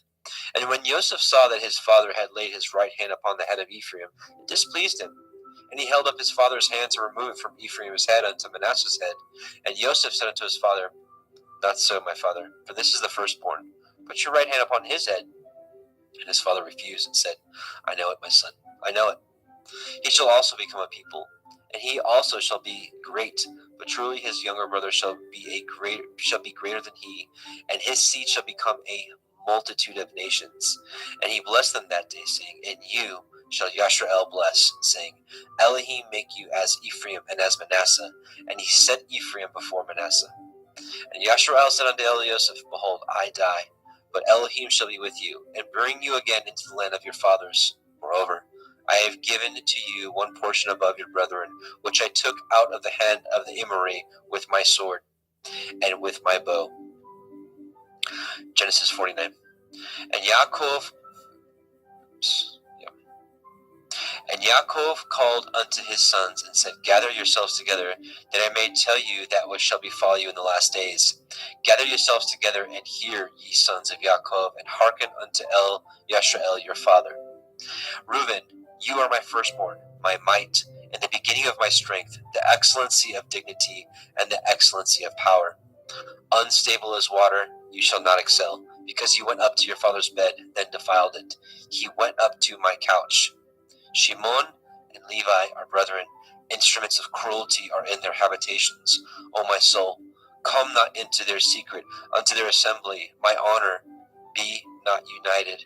For in their anger they slew a man, and in their self-will they dug down a wall.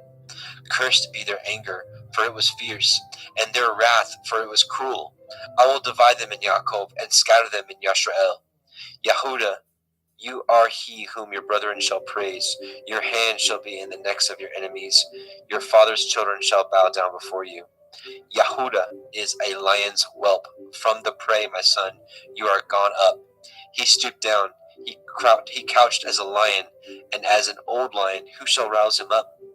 The scepter shall not depart from Yehuda, nor a Torah giver from between his feet, until Shiloh come, and unto him shall the gathering of the people be. Binding his foal unto the vine, and his ass's colt unto the choice vine, he washed his garments in wine, and his clothes in the blood of grapes.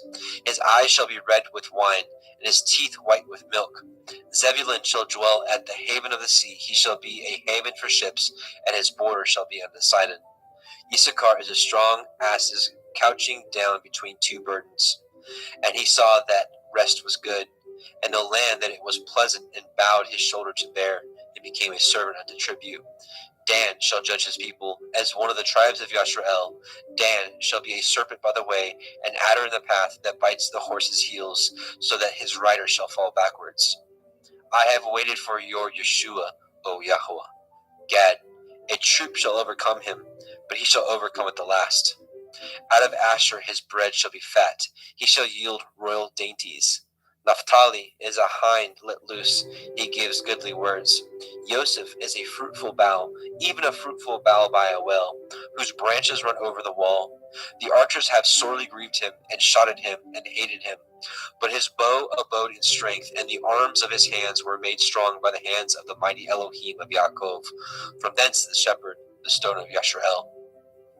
Even by the Elohim of your father, who shall help you, and by El Shaddai, who shall bless you with blessings of heaven above, blessings of the deep that lies under, blessings of the breasts and the womb. The blessings of your father have prevailed above the blessings of my progenitors unto the utmost bound of the everlasting hills. They shall be on the head of Joseph, and on the crown of the head of him that was separate from his brethren. Benjamin shall raven as a wolf. In the morning he shall devour the prey, and at night he shall divide the spoil. All these are the 12 tribes of Yashrael, and this is it that their father spoke unto them, and blessed them, every one according to his blessing he blessed them. And he charged them, and said unto them, I am to be gathered unto my people. Bury me with my fathers in the cave that is in the field of Ephron the Hittite, in the cave that is in the field of Machpelah, which is before Mamre in the land of Canaan, which Avraham bought with the field of Ephron the Hittite for possession of a burying place. There they buried Avraham and Sarah his woman. There they buried Yitzchak and Rivka his woman, and there I buried Leah. The purchase of the field and of the cave that is therein was from the children of Heth. And when Yaakov had made an end of commanding his sons, he gathered up his feet into the bed, and yielded up his ruach, and was gathered unto his people. Genesis 50. And Joseph fell upon his father's face, and wept upon him, and kissed him. And Joseph commanded his servants, the physicians, to embalm his father, and the physicians embalmed Yashrael. And 40 days were fulfilled for him. For so are fulfilled the days of those which are embalmed, and the Mitzrayim mourned for him 60 days. And when the days of his mourning were past, Joseph spoke unto the house of Pharaoh, saying, If now I have found grace in your eyes, speak, I pray you, in the ears of Pharaoh, saying, My father made me swear, saying, Lo, I die. In my grave which I have dug for me in the land of Canaan, there shall you bury me. Now therefore, let me go up, I pray you, and bury my father, and I will come again. And Pharaoh said, go up, bury your father, according as he made you swear. And Joseph went up to bury his father, and with him went all the servants of Pharaoh, the elders of his house, and all the elders of the land of Mitzrayim. And all the house of Joseph and his brethren and his father's house, only their little ones and their flocks and their herds they left in the land of Goshen. And there went up with him both chariots and horsemen, and it was a very great company. And they came to the threshing floor of Atad, which is beyond the Yarden, and there they mourned with a great and very sore lamentation. And he made a mourning for his father 7 days. And when the inhabitants of the land, the Canaanim, saw the mourning in the floor of Atad, they said, this is a grievous mourning to the Mitzrayim. Wherefore the name of it was called Avel Mitzrayim, which is beyond the Yarden. And his sons did unto him according as he commanded them. For his sons carried him into the land of Canaan, and buried him in the cave of the field of Machpelah, which Abraham bought with the field for a possession of a burying place of Ephron the Hittite before Mamre. And Joseph returned into Mitzrayim, he and his brethren, and all that went up with him to bury his father after he had buried his father. And when Joseph's brethren saw that their father was dead, they said, Joseph will perchance hate us, and will certainly requite us all the evil which we did unto him. They sent a messenger unto Joseph, saying, your father did command before he died, saying, so shall you say unto Joseph, forgive, I pray you now, the transgression of your brethren and their sin, for they did unto you evil, and now we pray you, forgive the transgression of the servants of the Elohai of your father. And Joseph wept when they spoke unto him. And his brethren also went and fell down before his face, and they said, behold, we be your servants. And Joseph said unto them, fear not, for am I in the place of Elohim? But as for you, you thought evil against me, but Elohim meant it unto good, to bring to pass as it is this day, to save much people alive. Now therefore, fear ye not, I will nourish you and your little ones. And he comforted them and spoke kindly to them. And Joseph dwelt in Mitzrayim, he and his father's house, and Joseph lived 110 years. And Joseph saw Ephraim's children of the third generation. The children also of Machir, the son of Manasseh, were brought up upon Joseph's knees. And Joseph said unto his brethren, I die, and Elohim will surely visit you, and bring you out of this land unto the land which he swore unto Abraham, to Yitzchak, and to Yaakov. And Joseph took an oath of the children of Yashrael, saying, Elohim will surely visit you, and you shall carry up my bones from hence. So Joseph died, being 110 years old, and they embalmed him, and he was put in a coffin in Mitzrayim. And there is the end of the book of Bereshit, Genesis. Now we will go into Shemot, Exodus.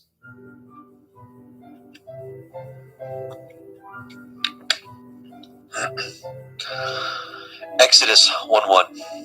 Now these are the names of the children of Yashrael, which came into Mitzrayim. Every man in his household came with Yaakov: Reuben, Shimon, Levi, Yehuda, Issachar, Zebulun, and Benjamin, Dan, Naphtali, Gad, and Asher. And all the souls that came out of the loins of Yaakov were 70 souls. For Joseph was in Mitzrayim already. And Joseph died, and all his brethren, and all that generation. And the children of Yashrael were fruitful and increased abundantly, and multiplied, and waxed exceedingly mighty, and the land was filled with them.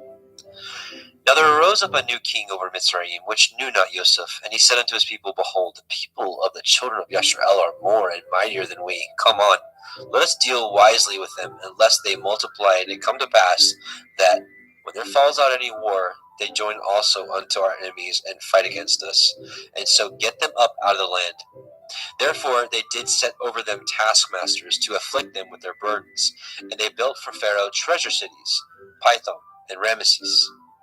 But the more they afflicted them, the more they multiplied and grew, and they were grieved because of the children of Yashrael. And the Mitzrayim made the children of Yashrael to serve with rigor, and they made their lives bitter with hard bondage, in mortar and in brick, and in all manner of service in the field. All their service wherein they made them serve was with rigor. And the king of Mitzrayim spoke to the Ivri midwives, of which the name of the one was Shifra, and the name of the other was Pua. And he said, When you do the office of a midwife to the Ivrith women, and see them upon the stools, if it be a son, then you shall kill him. But if it be a daughter, then she shall live. But the midwives feared Elohim, and did not as the king of Mitzrayim commanded them, but saved the men children alive.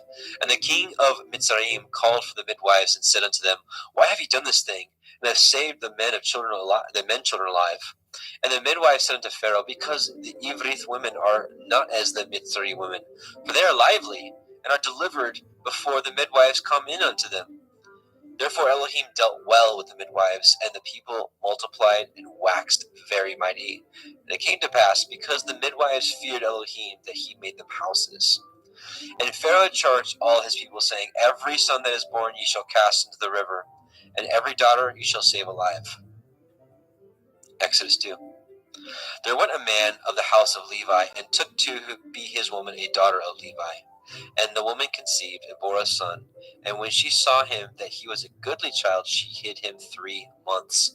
And when she could no longer hide him, she took for him an ark of bulrushes, and daubed it with slime and with pitch, and put the child therein, and she laid it in the reeds by the river's brink. And his sister stood afar off, to wit what would be done to him. And the daughter of Pharaoh came down to wash herself at the river, and her maidens walked along the riverside. When she saw the ark among the reeds, she sent her maid to fetch it. And when she had opened it, she saw the child, and behold, the babe wept. And she had compassion on him, and said, This is one of the Ephraim children. Then said his sister to Pharaoh's daughter, Shall I go and call to you a nurse of the Evrith woman, that she may nurse the child for you? And Pharaoh's daughter said to her, Go. And the maid went and called the child's mother. And Pharaoh's daughter said unto her, Take this child away, and nurse it for me, and I will give you your wages. And the woman took the child and nursed it. And the child grew, and she brought him unto Pharaoh's daughter, and became her son. And she called his name Moshe. And she said, Because I drew him out of the water.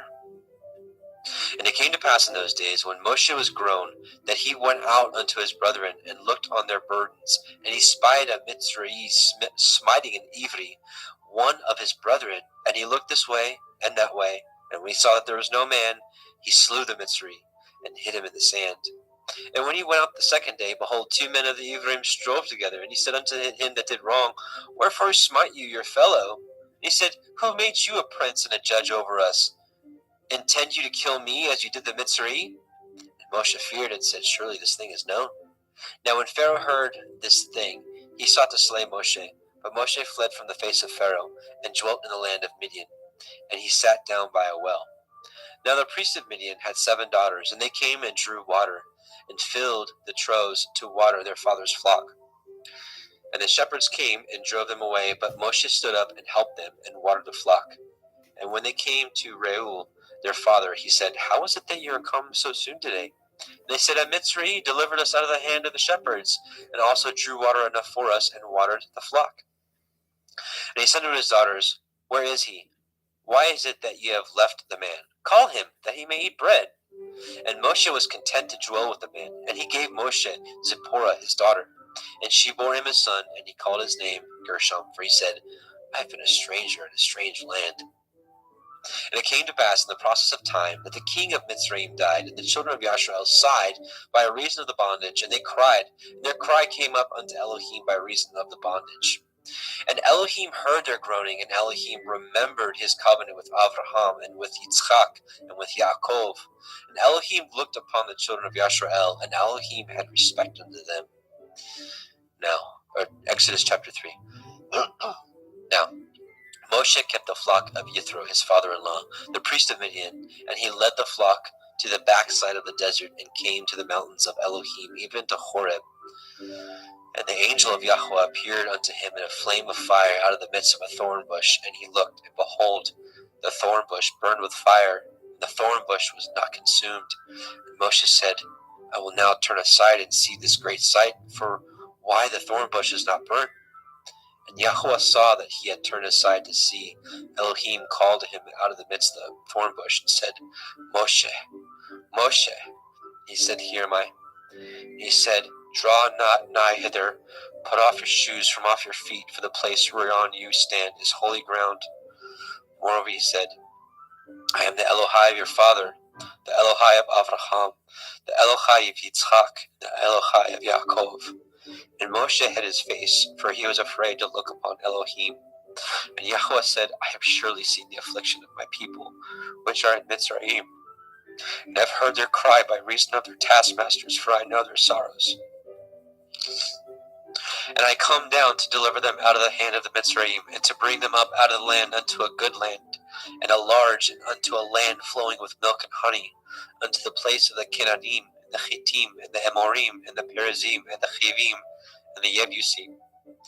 Now therefore, behold, the cry of the children of Yashrael is come unto me, and I have also seen the oppression wherewith the Mitzrayim oppress them. Come now therefore, and I will send you unto Pharaoh, that you may bring forth my people, the children of Yashrael, out of Mitzrayim. And Moshe said unto Elohim, Who am I, that I should go unto Pharaoh, that I should bring forth the children of Yashrael out of Mitzrayim?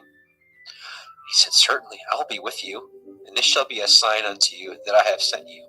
When you have brought forth the people out of Mitzrayim, you shall serve Elohim upon this mountain.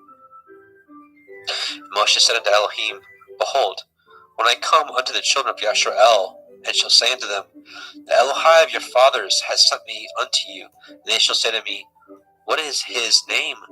What shall I say unto them?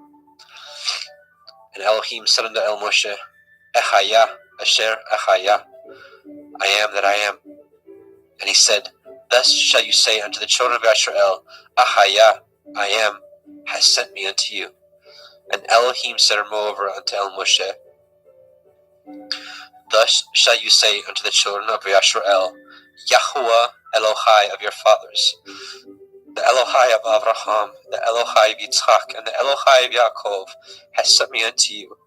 This is my name forever, and this is my mention unto all generations.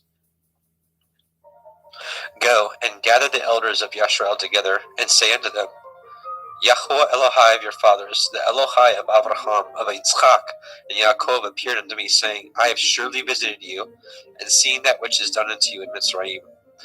And I have said, I will bring you up out of the affliction of the Mitzrayim unto the land of the Kenanim, and the Chittim, and the Amorim, and the Perizim, and the Chivim, and the Yebusim, unto a land flowing with milk and honey.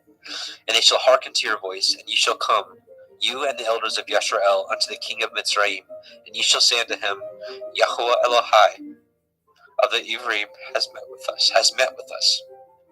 And now, let us go, we beseech you, 3 days' journey into the wilderness.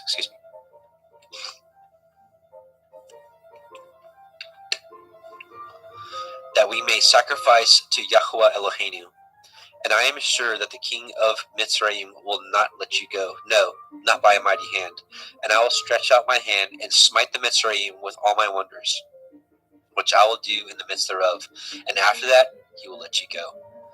And I will give this people favor in the sight of the Mitzrayim. And it shall come to pass that when you go, you shall not go empty. But every woman shall borrow of her neighbor, and of her that sojourns in her house, jewels of silver, and jewels of gold, and raiment, and ye shall put them upon your sons, and upon your daughters, and ye shall spoil the Mitzrayim. Exodus 4. And Moshe answered and said, But behold, they will not believe me, nor hearken unto my voice, for they will say, Yahuwah has not appeared unto you. And Yahuwah said unto him, What is that in your hand? And he said, A rod. And he said, Cast it on the ground. And he cast it on the ground, and it became a serpent. And Moshe fled from before it. And Yahweh said unto Moshe, Put forth your hand, and take it by the tail. And he put forth his hand, and caught it, and it became a rod in his hand, that they may believe that Yahuwah Elohai of your fathers, the Elohai of Avraham, the Elohai of Yitzchak, and the Elohai of Yaakov has appeared unto you. And Yahuwah said furthermore unto him, Put now your hand into your bosom. And he put his hand into his bosom. And when he took it out, behold, his hand was leprous as snow.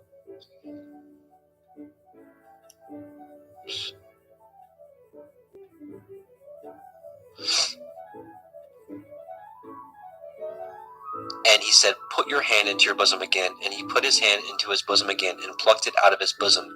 And behold, it was turned again after his other flesh. And it shall come to pass, if they will not believe you, neither hearken to the voice of the first sign, that they will believe the voice of the latter sign. And it shall come to pass, if they will not believe also these two signs, neither hearken unto your voice, that you should take of the water of the river and pour it upon the dry land, and the water which you take out of the river shall become blood upon the dry land.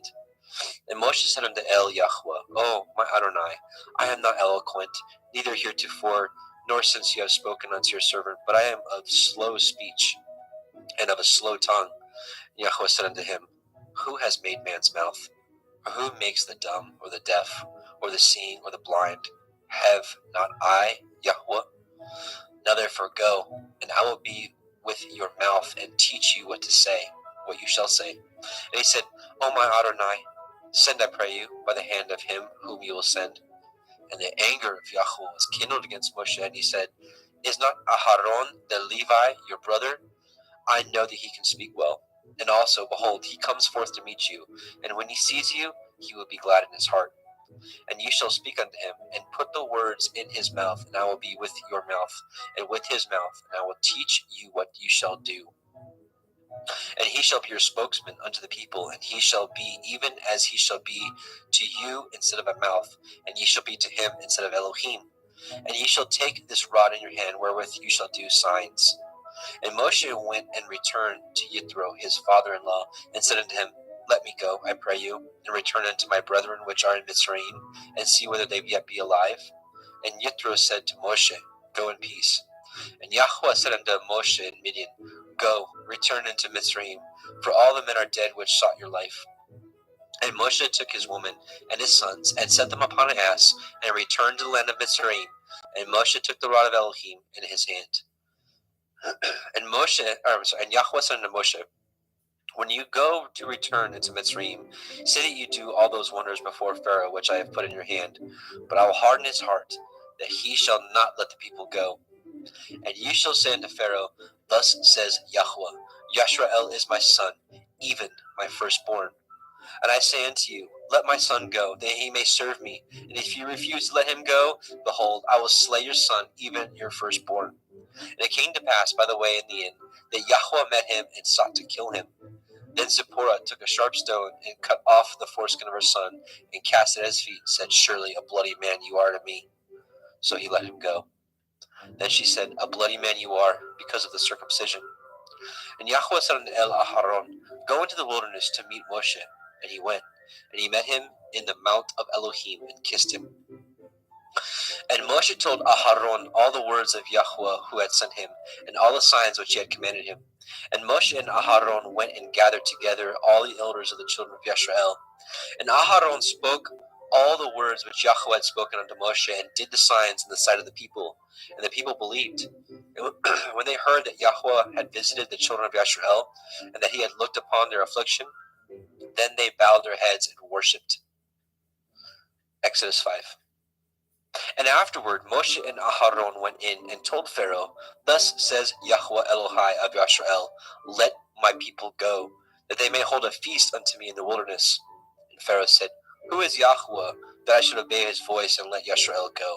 I know not Yahweh, neither will I let Yisrael go. And they said, The Elohai of the Ivrim has met with us. Let us go, we pray you, 3 days' journey into the desert, and sacrifice unto Yahweh Eloheinu, lest he fall upon us with pestilence, or with the sword. And the king of Mitzrayim said unto them, Wherefore do ye, Moshe and Aharon, let the people from their works get you unto your burdens? And Pharaoh said, Behold, the people of the land now are many, and ye make them rest from their burdens.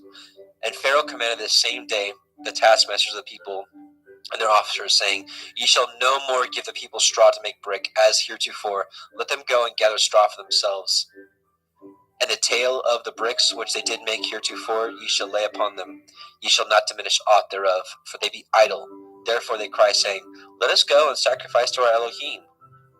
Let their more work be laid upon the men, that they may labor therein, and let them not regard vain words. And their taskmasters of the people went out, and their officers, and they spoke to the people, saying, Thus says Pharaoh, I will not give you straw. Go ye, get you straw where you can find it, yet not aught of your work shall be diminished. So the people were scattered abroad throughout all the land of Mitzrayim to gather stubble instead of straw. And the taskmasters hasted them, saying, "Fulfill your works, your daily tasks, as when there was straw." And the officers of the children of Yashrael, which Pharaoh's taskmasters had set over them, were beaten and demanded, "Wherefore have you not fulfilled your task in making brick both yesterday and today as heretofore?" Then the officers of the children of Yashrael came and cried unto Pharaoh, saying, "Wherefore deal you thus with your servants? There is no straw given unto your servants. And they say to us, Make brick, and behold, your servants are beaten, but the fault is in your own people." And he said, "Ye are idle, ye are idle. Therefore ye say, Let us go and do sacrifice to Yahweh. Go therefore now and work, for there shall no straw be given you, yet ye shall deliver the tale of bricks." And the officers of the children of Yashrael did see that they were in evil case after it was said, "Ye shall not diminish aught from your bricks of your daily tasks." And they met Moshe and Aharon, who stood in the way, as they came forth from Pharaoh. And they said unto him, "Yahweh look upon you and judge, because you have made our savor to be abhorred in the eyes of Pharaoh and in the eyes of his servants, to put a sword in their hand to slay us." And Moshe returned unto Yahweh and said, "Adonai, wherefore have you so evil entreated this people? Why is it that you have sent me? For since I came to Pharaoh to speak in your name, he has done evil to this people, neither have you delivered your people at all." Exodus chapter 6.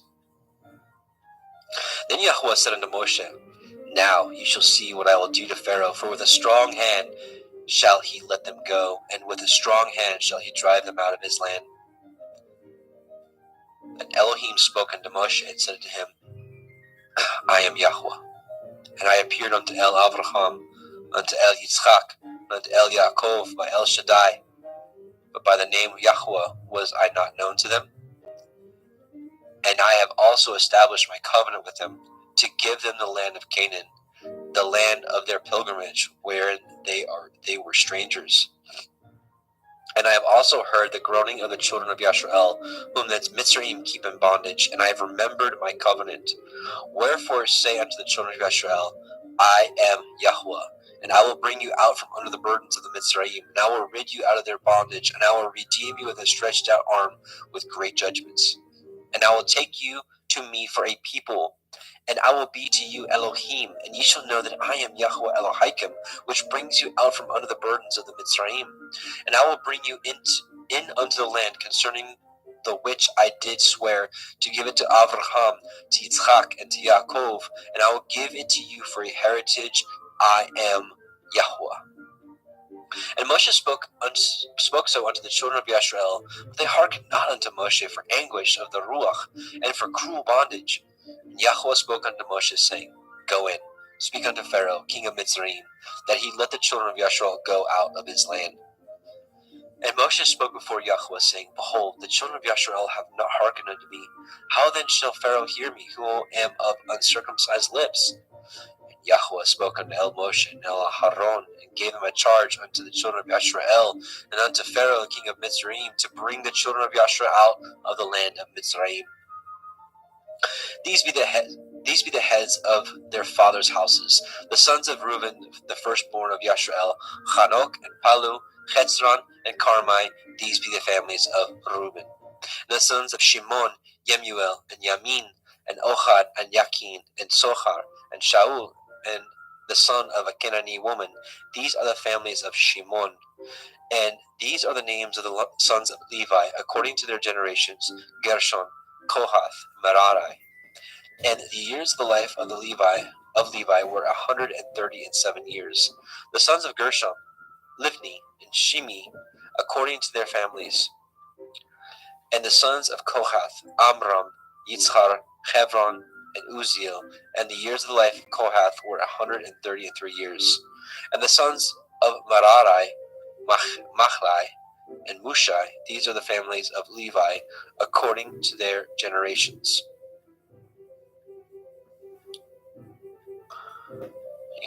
Give me just a moment.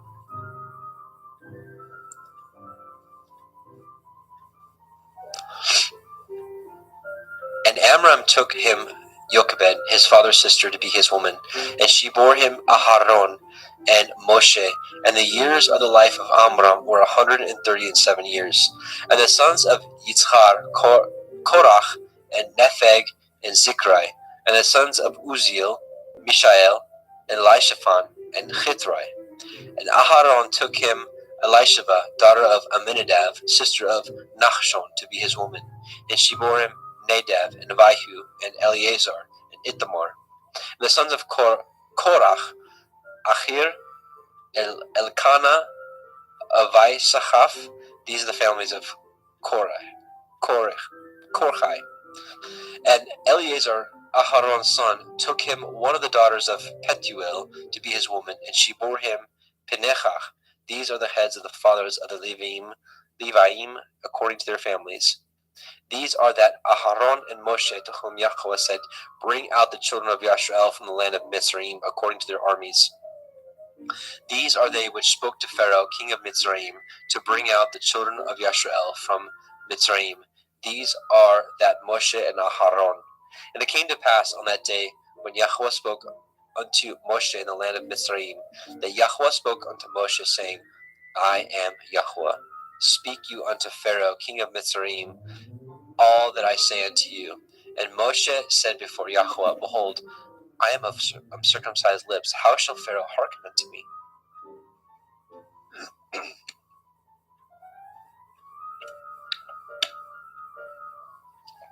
Exodus chapter 7.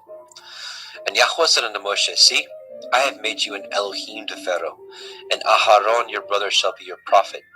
You shall speak all that I command you, and Aharon your brother shall speak unto Pharaoh, that he send the children of Yashrael out of his land. And I will harden Pharaoh's hearts, and multiply my signs and my wonders in the land of Mitzrayim. But Pharaoh shall not hearken unto you, that I may lay my hand upon Mitzrayim, and bring forth my armies and my people, the children of Yashrael, out of the land of Mitzrayim by great judgments. And the Mitzrayim shall know that I am Yahweh, when I stretch forth my hand upon Mitzrayim, and bring out the children of Yashrael from among them." And Moshe and Aharon did as Yahweh commanded them, so did they. And Moshe was 80 years old, and Aharon 83 years old, when they spoke unto Pharaoh. And Yahweh spoke unto El Moshe and unto El Aharon, saying, "When Pharaoh shall speak unto you, saying, Show a miracle for you, and then you shall say unto El Aharon, Take your rod and cast it before Pharaoh, and it shall become a serpent." And Moshe and Aharon went unto Pharaoh, and they did so as Yahweh had commanded. And Aharon cast down his rod before Pharaoh, and before his servants, and it became a serpent. Then Pharaoh also called the wise men and the sorcerers, and the magicians of Mitzrayim. They also did in like manner with their enchantments, for they cast down every man his rod, and they became serpents. But Aharon's rod swallowed up their rods. And he hardened Pharaoh's heart, that he hearkened not unto them, as Yahweh had said. And Yahweh said unto Moshe, "Pharaoh's heart is hardened. He refuses to let the people go. Get you unto Pharaoh in the morning. Lo, he goes out into the water, and you shall stand by the river's brink against he come. And the rod which was turned to a serpent shall you take in your hand. And you shall say unto him, Yahweh Elohai of the Ivrim has sent me unto you, saying, Let my people go, that they may serve me in the wilderness. And behold, hitherto you would not hear. Thus says Yahweh, and this you shall know that I am Yahweh. Behold, I will smite with the rod that is in my hand upon the waters which are in the river, and they shall be turned to blood. And the fish that is in the river shall die, and the river shall stink, and the Mitzrayim shall loathe to drink of the water of the river. And Yahweh spoke unto Moshe, saying, Moshe, say unto Aharon, Take your rod, and stretch out your hand upon the waters of Mitzrayim, upon their streams, upon their rivers, and upon their ponds, and upon all their pools of water, that they may become blood, and all that here may be blood throughout all the land of Mitzrayim, both in vessels of wood and in vessels of stone. And Moshe and Aharon did so, and Yahweh commanded, and he lifted up the rod, and smote the waters that were in the river in the sight of Pharaoh, and in the sight of his servants, and all the waters that were in the river were turned to blood. And the fish that was in the river died, and the river stank, and the Mitzrayim could not drink of the water of the river, and there was blood throughout all the land of Mitzrayim.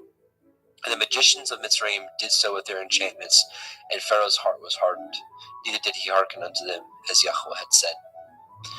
And Pharaoh turned and went into his house, neither did he set his heart to this also. And all the Mitzrayim dug round about the river for water to drink, for they could not drink of the water. And 7 days were fulfilled after that Yahweh had smitten the river. Exodus chapter 8. And Yahweh spoke unto Moshe, Go unto Pharaoh, and say unto him, Thus says Yahweh, Let my people go, that they may serve me. And if you refuse to let them go, behold, I will smite all your borders with frogs. And the river shall bring forth frogs abundantly, which shall go up and come into your house, and into your bedchamber, and upon your bed, and into the house of your servants, and upon your people, and into your ovens, and in your kneading troughs. And the frogs shall come up both on you, and upon your people, and upon all your servants. And Yahweh spoke unto El Moshe, Say unto El Aharon, Stretch forth your hand with your rod over the streams, over the rivers, and over the ponds, and cause frogs to come up upon the land of Mitzrayim. And Aharon stretched out his hand over the waters of Mitzrayim, and the frogs came up and covered the land of Mitzrayim. And the magicians did so with their enchantments, and brought up the frogs upon the land of Mitzrayim. Then Pharaoh called for Moshe and Aharon, and said, Entreat El Yahweh, that he may take away the frogs from me and my people, and I will let the people go, that they may do sacrifice unto Yahweh. And Moshe said unto Pharaoh, Glory over me, when shall I entreat for you, and for your servants, and for your people, to destroy the frogs from you and from your houses, that they may remain in the river only? And he said, Tomorrow. And he said, Be it according to your word, that you may know that there is none like unto Yahweh Eloheinu. And the frogs shall depart from you, and from your houses, and from your servants, and from your people, they shall remain in the river only. And Moshe and Aharon went out from Pharaoh, and Moshe cried unto El Yahweh because of the frogs which he had brought against Pharaoh. And Yahweh did according to the word of Moshe, and the frogs died out of the houses, out of the villages, and out of the fields. And they gathered them together upon heaps, and upon the land, and the land stank. But when Pharaoh saw that there was respite, he hardened his heart, and hearkened not unto them, as Yahweh had said. And Yahweh said unto El Moshe, Say unto El Aharon, Stretch out your rod, and smite the dust of the land, that it may become lice throughout all the land of Mitzrayim. And they did so. For Aharon stretched out his hand with his rod, and he smote the dust of the earth, and it became lice in man and in beast, and all the dust of the land became lice throughout all the land of Mitzrayim. And the magicians did so with their enchantments to bring forth lice, but they could not, because so there were lice upon man and upon beast. Then the magician said unto Pharaoh, This is the finger of Elohim. And Pharaoh's heart was hardened, and he hearkened not unto them, as Yahweh had said. And Yahweh said unto Moshe, Rise up early in the morning, and stand before Pharaoh. Lo, he comes forth to the water, and say unto him, Thus says Yahweh, Let my people go, that they may serve me. Else, if you will not let my people go, behold, I will send swarms of flies upon you, and upon your servants, and upon your people, and into your houses. And the houses of the Mitzrayim shall be full of the swarm of flies, and also the ground whereon they are. And I will sever in that day the land of Goshen, in which my people dwell, that no swarms of flies shall be there, to the end you may know that I am Yahweh in the midst of the earth. And I will put a division between my people and your people. Tomorrow this shall this sign be. And Yahweh did so. And there came a grievous swarm of flies into the house of Pharaoh, and into his servants' houses, and into all the land of Mitzrayim. The land was corrupted by reason of the swarm of the flies. And Pharaoh called for Moshe and for Aharon, and said, Go ye, sacrifice to your Elohim in the land. And Moshe said, It is not meet so to do, for we shall sacrifice the abomination of the Mitzrayim to Yahweh Eloheinu. Lo, shall we sacrifice the abomination of the Mitzrayim before their eyes, and will they not stone us? We will go 3 days' journey into the wilderness, and sacrifice to Yahweh Eloheinu, as he commanded us. And Pharaoh said, I will let you go, that you may sacrifice to Yahweh Elohika in the wilderness. Only ye shall not go very far away. Entreat for me. And Moshe said, Behold, I go out from you, and I will entreat El Yahweh, that the swarms of flies may depart from Pharaoh, from his servants, and from his people tomorrow. But let not Pharaoh deal deceitfully anymore in letting the people go to sacrifice, and not letting the people go to sacrifice to Yahweh. And Moshe went out from Pharaoh and entreated Yahweh. And Yahweh did according to the word of Moshe. And he removed the swarms of flies from Pharaoh, from his servant, and from his people. There remained not one. And Pharaoh hardened his heart at this time also, neither would he let the people go. Exodus chapter 9. Then Yahweh said unto Moshe, Go in unto Pharaoh, and tell him, Thus says Yahweh Elohai of the Ivrim, Let my people go, that they may serve me. For if you refuse to let them go, and will hold them still, behold, the hand of Yahweh is upon your cattle which is in the field, upon the horses, upon the asses, upon the camels, upon the oxen, and upon the sheep. There shall be a very grievous pestilence. And Yahweh shall sever between the cattle of Yashrael and the cattle of Mitzrayim, and there shall nothing die of all that is the children of Yashrael. And Yahweh appointed a set time, saying, Tomorrow Yahweh shall do this thing in the land. And Yahweh did that thing on the morrow, and all the cattle of Mitzrayim died, but the cattle of the children of Yashrael died not one. And Pharaoh sent, and behold, there was not one of the cattle of Yashrael's dead. And the heart of Pharaoh was hardened, and he did not let the people go. And Yahweh said unto Moshe and unto Aharon, Take to you handfuls of ashes of the furnace, and let Moshe sprinkle it toward the heavens in the sight of Pharaoh. And it shall become small dust in the land of Mitzrayim, and shall be a boil breaking forth with blains upon man and upon beast throughout all the land of Mitzrayim. And they took ashes of the furnace and stood before Pharaoh, and Moshe sprinkled it up towards the heavens, and it became a boil breaking forth with blains upon man and upon beast. And the magicians could not stand before Moshe because of the boils, for the boil was upon the magicians and upon all the Mitzrayim. And Yahweh hardened the heart of Pharaoh, and he hearkened not unto them, as Yahweh had spoken unto Moshe. And Yahweh said unto Moshe, Rise up early in the morning, and stand before Pharaoh, and say unto him, Thus says Yahweh Elohai of the Ivrim, Let my people go, that they may serve me. For I will at this time send all my plagues upon your heart, and upon your servants, and upon your people, that you may know that there is none like me in all the earth. For now I will stretch out my hand, that I may smite you and your people with pestilence, and you shall be cut off from the earth. And in very deed for this cause have I raised you up, for to show in you my power, that my name be declared throughout all the earth. Yet, as yet, exalt you yourself against my people, that you will not let them go? Behold, tomorrow, about this time, I will cause it to rain a very grievous hail, such as has not been in Mitzrayim since the foundation thereof, even until now. Send therefore now, and gather your cattle, and all that you have in the field, upon every man and beast which shall be found in the field, and shall not be brought home. The hail shall come down upon them, and they shall die.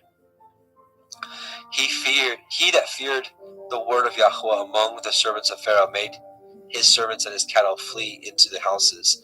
And he that regarded not the word of Yahweh left his servants and his cattle in the field. And Yahweh said unto Moshe, Stretch forth your hand towards the heavens, that there may be a hail in all the land of Mitzrayim, upon man and upon beast, and upon every herb of the field throughout the land of Mitzrayim. And Moshe stretched forth his rod toward the heavens, and Yahweh sent thunder and hail, and the fire ran along upon the ground, and Yahweh rained hail upon the land of Mitzrayim. So there was hail, and fire mingled with the hail, very grievous, such as there was none like it in all the land of Mitzrayim, since it became a nation. And the hail smote through all the land of Mitzrayim, and all that was in the field, both man and beast, and the hail smote every herb of the field, and broke every tree of the field. Only in the land of Goshen, where the children of Yashrael were, was there no hail. And Pharaoh sent and called for Moshe and Aharon, and said unto them, I have sinned this time. Yahweh is righteous, and I and my people are wicked. Entreat Yahweh, for it is enough, that there be no more mighty thunderings and hail, and I will let you go, and ye shall stay no longer. And Moshe said unto him, As soon as I am gone out of the city, I will spread abroad my hands unto Yahweh, and the thunder shall cease, neither shall there be any more hail, that you may know how that the earth is Yahweh's.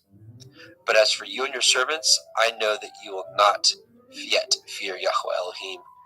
And the flax and the barley was smitten, for the barley was in the ear, and the flax was bold. But the wheat and the rye were not smitten, for they were not grown up. And Moshe went out of the city from Pharaoh, and spread abroad his hands unto El Yahweh. The thunders and the hails ceased, and the rain was not poured upon the earth. And when Pharaoh saw that the rain and the hail and the thunders were ceased, he sinned yet more, and hardened his heart, he and his servants. And the heart of Pharaoh was hardened, neither would he let the children of Yisrael go, as Yahweh had spoken by Moshe. Exodus chapter 10.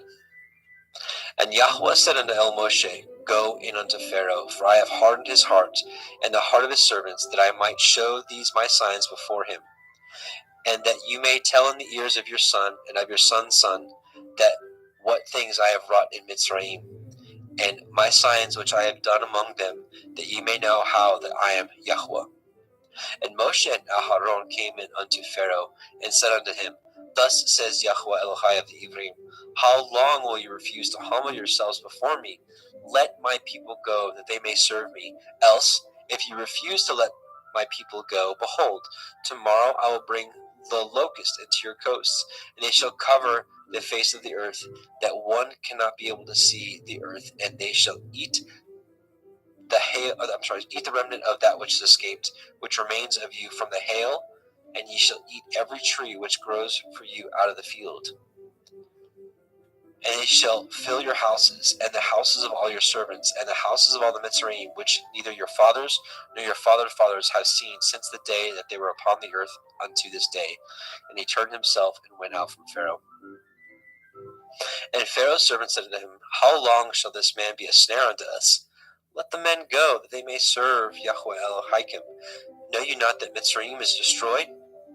And Moshe and Aharon were brought again unto Pharaoh, and he said unto them, Go, serve Yahweh Elohim. But who are they that shall go? And Moshe said, We will go with our young and with our old, with our sons and with our daughters, with our flocks and with our herds will we go, for we must hold a feast unto Yahweh. And he said unto them, Let Yahweh be so with you, as I will let you go, and your little ones. Look to it, for evil is before you. Not so. Go now ye, that ye are men, and serve Yahweh, for that ye did desire. And they were driven out from Pharaoh's presence. And Yahweh said unto Moshe, Stretch out your hand over the land of Mitzrayim for the locusts, that they may come up upon the land of Mitzrayim, and eat every herb of the land, even all that the hail has left.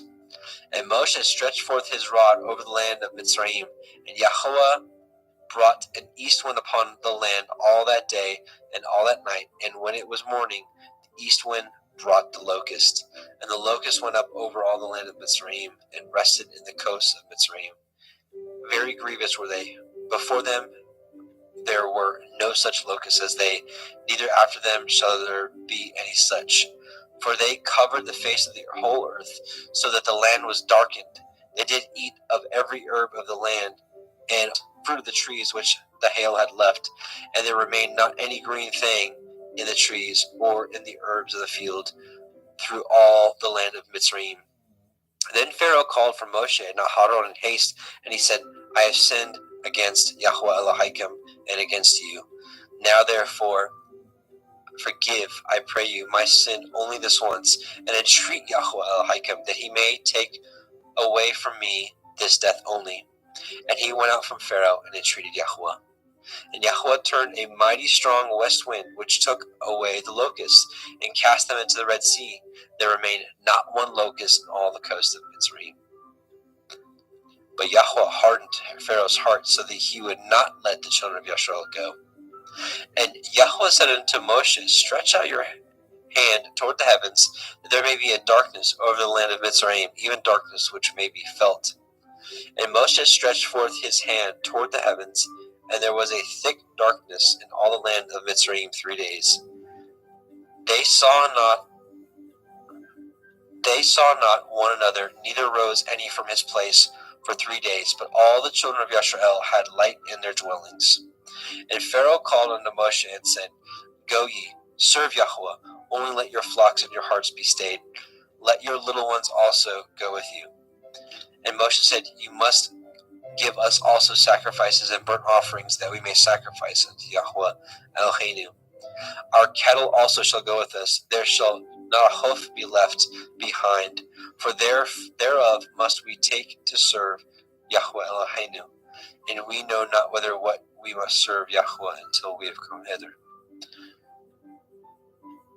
But Yahweh hardened Pharaoh's heart, and he would not let them go. And Pharaoh said unto him, Get you from me, take heed to yourselves, see my face no more, for in that day ye shall see my face, you shall die. And Moshe said, You have spoken well. I will see your face again no more.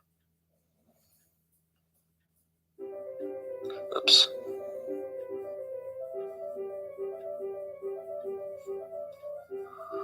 Okay. And Brother Jeremy? Yes, sir. Okay. I'm going to pick it back up at chapter 11, verse 1. Yep.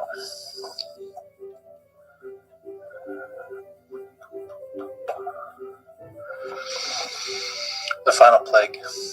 11. And Yahweh said unto Moshe,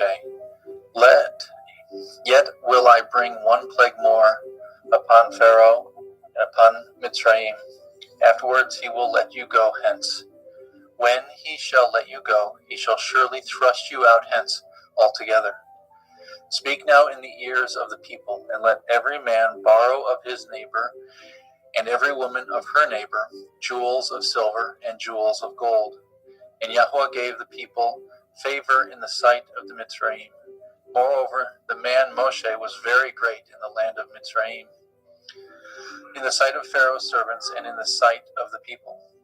And Moshe said, Thus says Yahweh, about midnight will I go out into the midst of Mitzrayim, and all the firstborn in the land of Mitzrayim shall die, from the firstborn of Pharaoh who sits upon his throne, even unto the firstborn of the maidservant that is behind the mill, and all the firstborn of beasts. And there shall be a great cry throughout all the land of Mitzrayim, such as there was none like it, nor shall be like it any more. But against any of the children of Yasharel shall not a dog move his tongue, against man or beast, that ye may know how that Yahweh put a difference between the Mitzrayim and Yasharel. And all these your servants shall come down unto me, and bow down themselves unto me, saying, Get you out, and all the people that follow you. After that I will go out. And he went out from Pharaoh in great anger. And Yahweh said unto Moshe, Pharaoh shall not hearken unto you, that my wonders may be multiplied in the land of Mitzrayim. And Moshe and Aharon did all these wonders before Pharaoh, and Yahweh hardened Pharaoh's heart, so that he would not let the children of Yasharel go out of his land. And Yahweh spoke unto El Moshe and El Haron in the land of Mitzrayim, saying, This month shall be unto you the beginning of months. It shall be the first month of the year to you. Speak ye unto all the assembly of Yasharel, saying, In the 10th day of this month they shall take to them every man a lamb according to the house of their fathers, a lamb for a house. And if a household be too little for the lamb, let him and his neighbor next unto his house take it according to the number of souls. Every man according to his eating shall make your count for the lamb. Your lamb shall be without blemish, a male of the first year. Ye shall take it out from the sheep or the goat, or from the goats. Ye shall take it up until the 14th day of the same month, and the whole multitude of the assembly of Yasharel shall kill it in the evening. They shall take the blood and shall strike it on the 2 side posts and on the upper doorpost of the houses wherein they shall eat it. And they shall eat the flesh in the night, roast with fire, and matzah, unleavened bread, and with bitter herbs they shall eat it. Eat not of it raw, nor sodden it at all with water, but roast with fire his head with his legs, and the purtenance thereof. And ye shall let nothing of it remain until the morning. That which remains of it until the morning shall ye burn with fire. And thus shall ye eat it, with your loins girt, your shoes on your feet, your staff in your hand, and ye shall eat it in haste. It is Yahuwah's Pesach.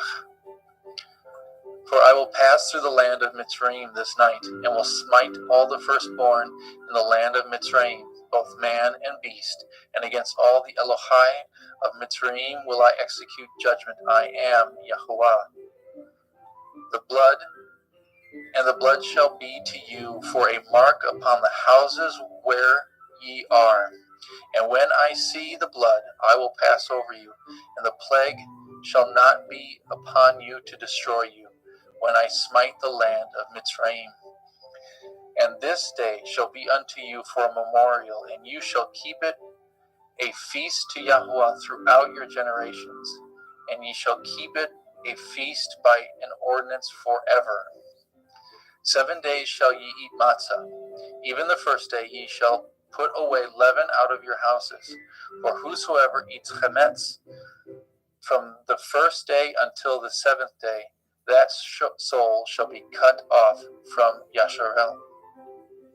And in the first day there shall be a holy assembly, and in the 7th day there shall be a holy assembly to you. No manner of work shall be done in them, save that which every man must eat, that only may be done for you.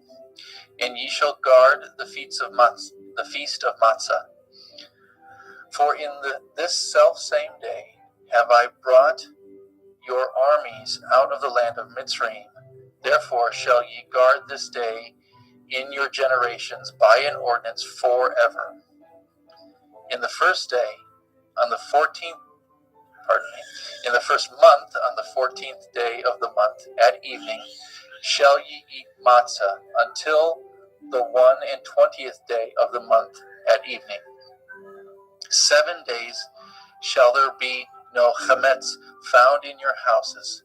For whosoever eats that which is with chametz, even that soul shall be cut off from the assembly of Yasharel, whether he be a stranger or born in the land. Ye shall eat nothing with chametz. In all your habitations shall ye eat matzah.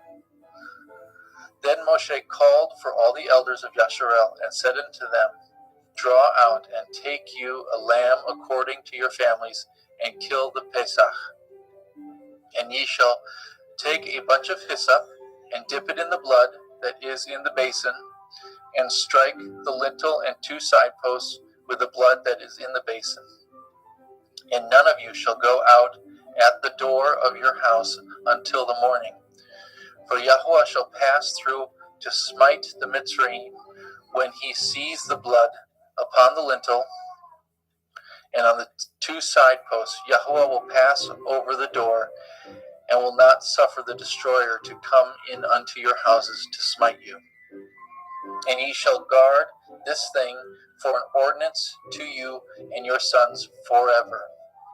And it shall come to pass when ye are come to the land which Yahuwah will give you according as he has promised, that ye shall guard this service. And it shall come to pass when your children shall say unto you, What mean ye by this service? That ye shall say, This is the sacrifice of Yahuwah's Pesach, who passed over the houses of the children of Yasharel in Mitzrayim, when he smote the Mitzrayim and delivered our houses, and the people bowed the head and worshipped. And the children of Yasharel went away and did as Yahuwah commanded Moshe and Aharon, so did they. Exodus 12:20. And it came to pass that at midnight night Yahweh smote all the firstborn in the land of Mitzrayim, from the firstborn of Pharaoh that sat on his throne, unto the firstborn of the captive that was in the dungeon, and all the firstborn of cattle. And Pharaoh rose up in the night, and he and all his servants, and all the Mitzrayim. There was a great cry in Mitzrayim, for there was not a house where there was not one dead. And he called for Moshe and Aharon by night, and said, Rise up and get you forth from among my people, both ye and the children of Yasharel, and go and serve Yahweh, as ye have said. Also take your flocks and your herds, as ye have said, and be gone, and bless me also. And the Mitzrayim were urgent upon the people, that they might send them out of the land in haste, for they said, We be all dead men. And the people took their dough before it was leavened, their kneading troughs being bound up in their clothes upon their shoulders. And the children of Yasharel did according to the word of Moshe, and they borrowed of the Mitzrayim jewels of silver and jewels of gold and raiment. And Yahweh gave the people favor in the sight of Mitzrayim, so that they lent unto them such things as they required, and they spoiled the Mitzrayim. And the children of Yasharel journeyed from Ra'amech to Sukkot, about 6,000 on foot, that were men beside children. A mixed multitude went up also with them, and flocks and herds, very much cattle. And they baked matzah cakes, the dough which they brought forth out of Mitzrayim, for it was not leavened, because they were thrust out of Mitzrayim and could not tarry, neither had they prepared for themselves any victuals. Now the sojourning of the children of Yasharel, who dwelt in the land of Mitzrayim, and in the land of Canaan, they and their fathers, was 430 years. And it came to pass, at the end of 430 years, even the self same day, it came to pass that all the hosts of Yahweh went out from the land of Mitzrayim. It was a night to be much observed unto Yahweh, for bringing them out of the land of Mitzrayim. This is that night of Yahweh to be observed for all the children of Yasharel in their generations. And Yahweh said unto Moshe and Aharon, This is the ordinance of the Pesach. There shall no stranger eat thereof, but every man's servant that is bought for money, when ye have circumcised him, then shall he eat thereof. A foreigner and a hired servant shall not eat thereof. In one house shall it be eaten.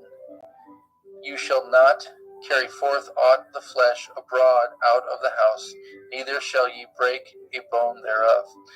And all the assembly of Yasharel shall keep it. And when a stranger shall sojourn with you, and will keep the Pesach of Yahweh, let all his males be circumcised. Then let him come near and keep it, and he shall be as one that is born in the land. For no uncircumcised person shall eat thereof. One Torah shall there be to him that is homeborn, and unto the stranger that sojourns among you. Thus did all the children of Yasharel, as Yahweh commanded Moshe and Aharon, so did they. And it came to pass the selfsame day that Yahweh did bring the children of Yasharel out of the land of Mitzrayim by their armies. Exodus 13. And Yahweh spoke unto Moshe, saying, Sanctify unto me all the firstborn, whatsoever opens the womb among the children of Yasharel, both man and of beast, it is mine. And Moshe said unto the people, Remember this day in which ye came from Mitzrayim out of the house of bondage, for by strength of hand Yahweh brought you out of this place. There shall no chametz be eaten. This day came ye out of in the month of Aviv. And it shall be when Yahuwah shall bring you into the land of the Canaanim, and the Chittim, and the Amorim, and the Chivaim, and the Yevusim, which he swore unto your father, to give you a land flowing with milk and honey, that you shall keep this service in this month. 7 days you shall eat matzah, and in the 7th day there shall be a feast to Yahuwah. Matzah shall be eaten 7 days, and there shall be no chametz be seen with you, neither shall there be leaven seen with you in all your quarters. And you shall show your son in that day, saying, This is done because of that which Yahuwah did unto me when I came forth out of Mitzrayim. And it shall be as a sign upon your hand, and for a memorial between your eyes, that Yahuwah's Torah may be in your mouth. For with a strong hand has Yahuwah brought you out of Mitzrayim. You shall therefore guard this ordinance in his appointed time from year to year. And it shall be when Yahuwah shall bring you into the land of the Canaanim, as he swore unto you and to your fathers, shall give it to you, that you shall set apart unto Yahuwah all that open the womb, and every firstling that comes of a beast which you have. The males shall be Yahuwah's, and every firstling of an ass you shall redeem with a lamb. And if you will not redeem it, then you shall break his neck. And all the firstborn of man among your children shall you redeem. It shall be when your son asks you in time to come, saying, What is this? That you shall say unto him, By strength of hand Yahuwah brought us out of Mitzrayim from the house of bondage. And it came to pass, when Pharaoh would hardly let us go, that Yahuwah slew all the firstborn in the land of Mitzrayim, both the firstborn of man and the firstborn of beast. Therefore I sacrifice to Yahuwah all that opens the womb, being males. But all the firstborn of my children I redeem. And it shall be for a mark upon your hand, and for frontlets between your eyes, for by strength of hand Yahuwah brought us forth out of Mitzrayim. And it came to pass, when Pharaoh had let the people go, that Elohim led them not through the way of the land of the Pelishtim, although it was near. For Elohim said, Lest perchance the people repent when they see war, and they return to Mitzrayim. But Elohim led the people about through the way of the wilderness of the Red Sea. And the children of Yasharel went up harnessed out of the land of Mitzrayim. And Moshe took the bones of Yosef with him, for he had straitly sworn the children of Yasharel, saying, Elohim will surely visit you, and shall carry you, and ye shall carry up my bones away hence with you. And they took their journey from Sukkot, and encamped in Ethem, in the edge of the wilderness. And Yahuwah went before them by day in a pillar of a cloud, and led them the way. To lead them the way. And by night in a pillar of fire to give them light, to go by day and night. He took not away the pillar of the cloud by day, nor the pillar of fire by night from before the people. And Yahuwah spoke to Moshe, saying, Speak unto the children of Yasharel, that they turn and encamp before Hikroth, between Migdol and the sea, over against Baal Zephon. Before it shall ye encamp by the sea. And Pharaoh will say to the children of Yasharel, They are entangled in the land, the wilderness has shut them in, and I will harden Pharaoh's heart, that he shall follow after them, and I will be honored upon Pharaoh and upon all his hosts, that the Mitzrayim may know that I am Yahuwah.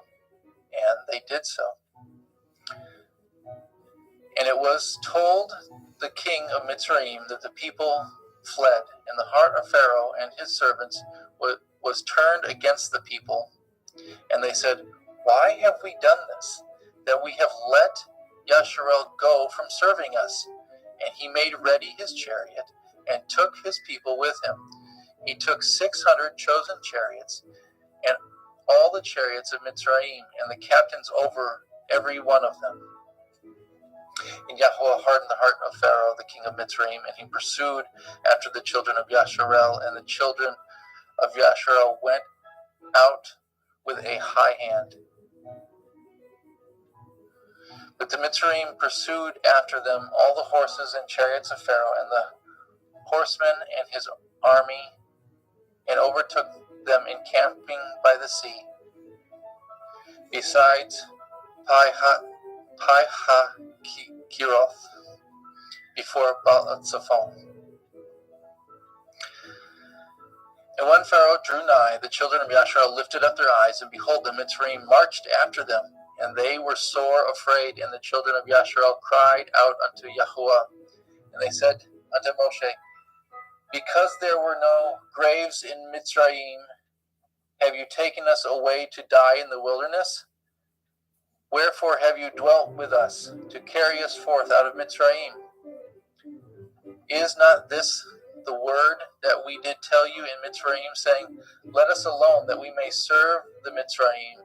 For it had been better for us to serve the Mitzrayim than that we should die in the wilderness.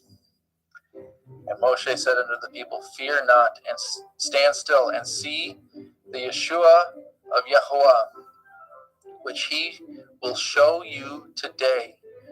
For the Mitzrayim whom ye have seen today, ye shall see them again no more forever. Yahuwah shall fight for you, and ye shall hold your peace. And Yahuwah said unto Moshe, wherefore cry you unto me? Speak unto the children of Yasharel, that they go forward. But lift up your rod, and stretch out your hand over the sea, and divide it. And the children of Yasharel shall go on dry ground through the midst of the sea. And I, behold, I will harden the hearts of the Mitzrayim, and they shall follow them, and I will get me honor upon Pharaoh, and upon all his hosts, upon his chariots, and upon his horsemen. And the Mitzrayim shall know that I am Yahuwah, when I have gotten me honor upon Pharaoh, upon his chariots, and upon his horsemen. And the angel of Elohim, which went before the camp of Yasharel, removed and went before them, and the pillar of cloud went from before their face and stood behind them. And it came to pass, and it came between the camp of Mitzrayim and the camp of Yasharel, and it was a cloud and a darkness to them, but it gave light by night to these, so that the one came not near the other all the night.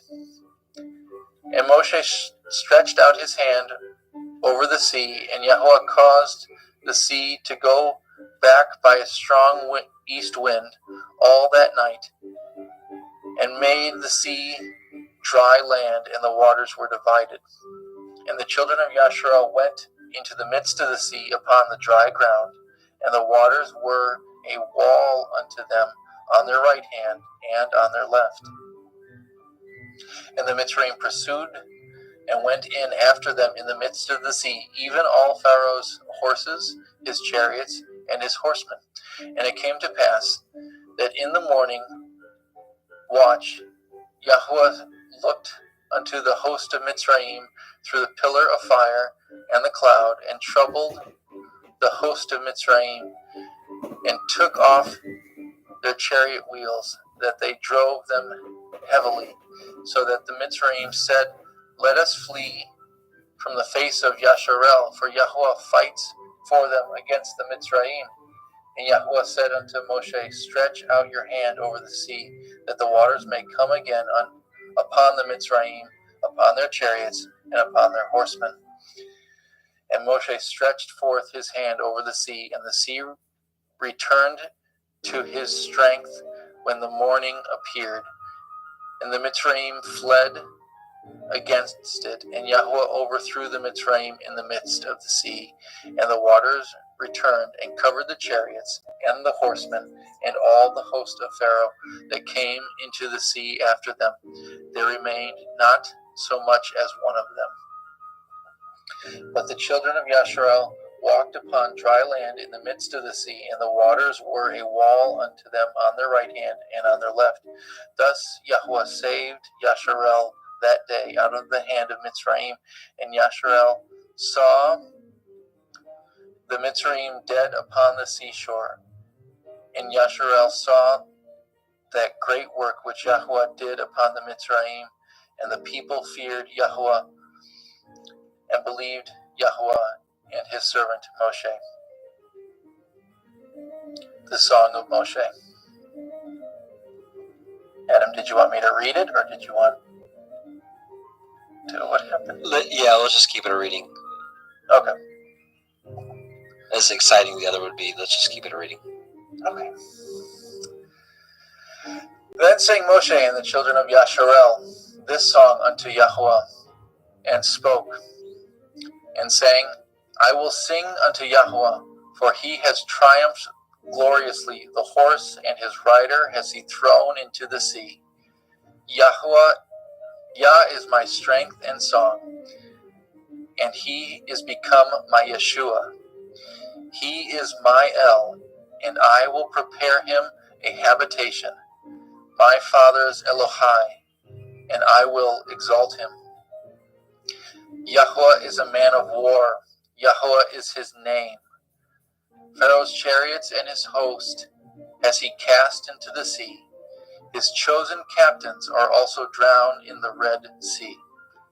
The depths have covered them. They sank into the bottom as a stone. Your right hand, O Yahweh, is become glorious in power. Your right hand, O Yahweh, has dashed in pieces the enemy. In the greatness of your excellence, in the greatness of your excellence have you overthrown them that rose up against you. You set forth your wrath, which consumed them as stubble. And with a blast of your nostrils the waters were gathered together. The floods stood upright as a heap, and the depths were congealed in the heart of the sea. The enemy said, I will pursue, I will overtake, I will divide the spoil. My lust shall be satisfied upon them. I will draw my sword, my hand shall destroy them. You blew with your ruach, the sea covered them. They sank as lead in the mighty waters. Who is like unto you, O Yahweh, among the Elohim? Who is like you, glorious in holiness, fearful in praise, doing wonders? You stretch out your right hand, the earth swallowed them. You in your mercy have led forth the people which you have redeemed. You have guided them in your strength unto your holy habitation. The people shall hear and be afraid. Sorrow shall take hold of the inhabitants of Pelisheth. The dukes of Edom shall be amazed. The mighty men of Moab trembling shall take hold upon them. All the inhabitants of Canaan shall melt away. Fear and dread shall fall upon them.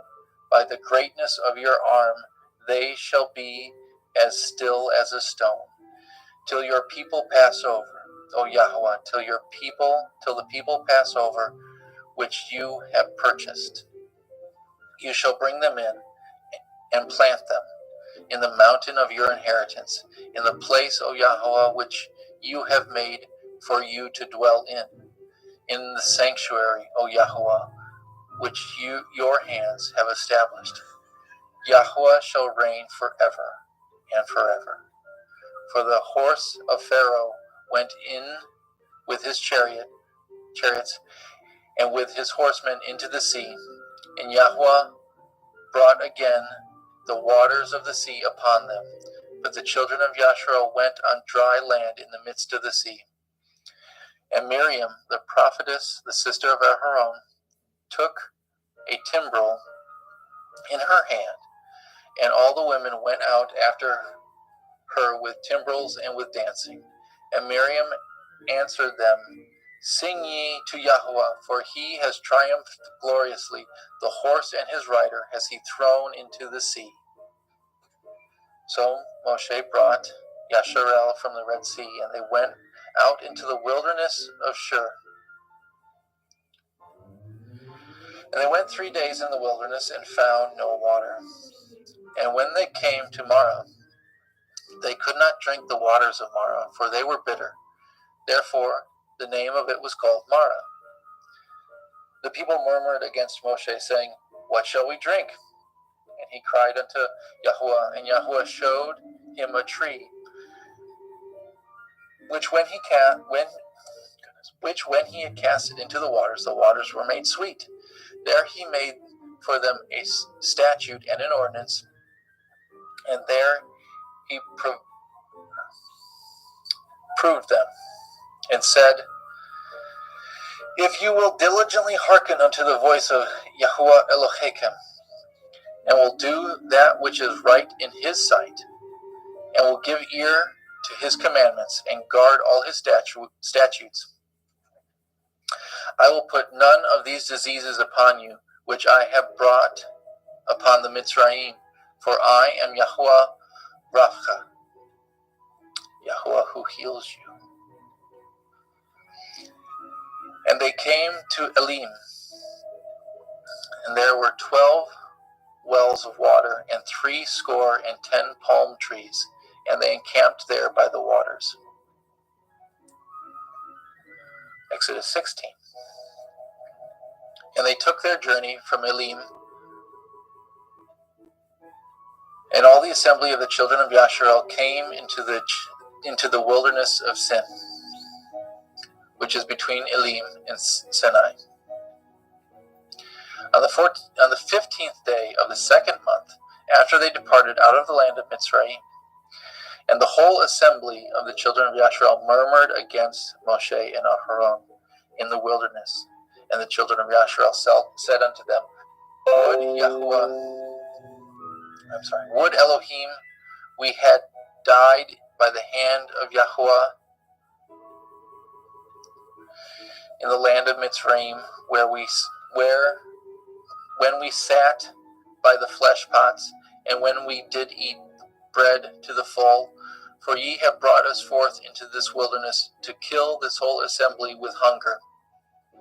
Then said Yahuwah to Moshe, Behold, I will rain bread from the heavens for you, and the people shall go out and gather a certain rate every day, that I may prove them, whether they will walk in my Torah or no. And it shall come to pass on the 16th day when it shall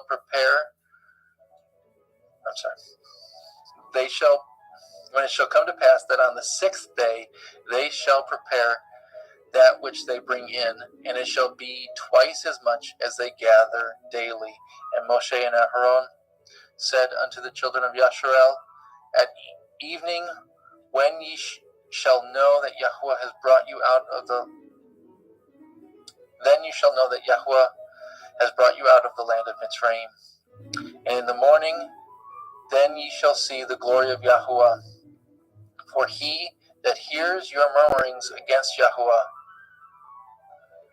and what ye are, that ye murmur against us. And Moshe said, This shall be when Yahuwah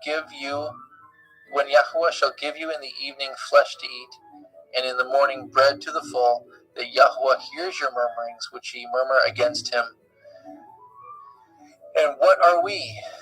Your murmurings are not against us, but against Yahuwah. And Moshe spoke unto El-Haron, say unto all the assembly of the children of Yasharel, come near before Yahweh, for he has heard your murmurings. And it came to pass, as Aharon spoke unto the whole assembly of the children of Yasharel, that they looked toward the wilderness, and behold, the glory of Yahweh appeared in the cloud. And Yahweh spoke unto Moshe, saying, I have heard the murmurings of the children of Yasharel. Speak unto them, saying, at evening ye shall eat flesh, and in the morning ye shall be filled with bread, and ye shall know that I am Yahweh Elohechem. And it came to pass that at evening the quails came up and covered the camp, and in the morning the dew lay around about the host. And when the dew that lay was gone up, behold, upon the face of the wilderness there lay a small round thing, as small as the hoarfrost on the ground. And the children of Yasharel saw it, and said one to another, it is manna, for they knew not what it was. And Moshe said unto them, this is the bread which Yahweh has given you to eat. This is the thing which Yahweh has commanded. Gather of it each man according to his eating, an omer for every man, according to the number of your persons. Take ye every man for them which are in his tents. And the children of Yasharel did so, and gathered some more and some less. And when they did meet it with an omer,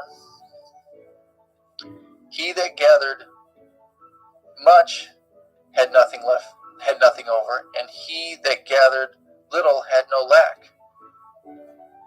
They gathered every man according to his eating. And Moshe said, let no man leave it till the morning. Notwithstanding they hearkened not unto Moshe, but some of them left of it until the morning. And it bred worms and stank, and Moshe was wroth with them. And they gathered it every morning, every man according to his eating, and when the sun waxed hot, it melted.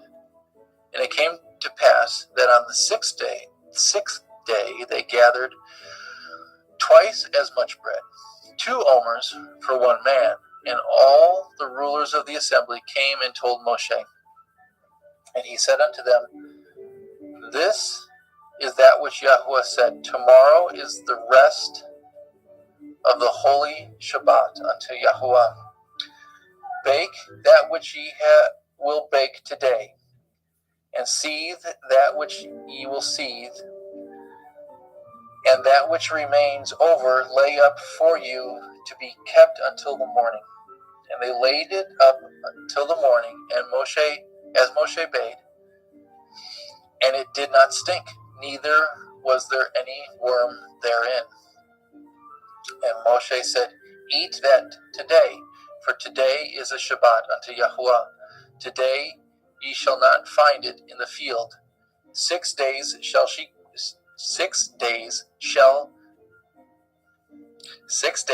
shall gather it, but on the 7th day, which is the Shabbat, in it there shall be none. And it came to pass, there went out some of the people on the 7th day for to gather, and they found none. And Yahweh said unto Moshe, how long refuse ye to guard my commandments and my Torah? See, for that Yahweh has given you the Shabbat, therefore he gives you on the 6th day the bread of 2 days. Abide ye every man in his place. Let no man go out of his place on the 7th day. So the people rested on the 7th day. And the house of Yasharel called the name thereof manna.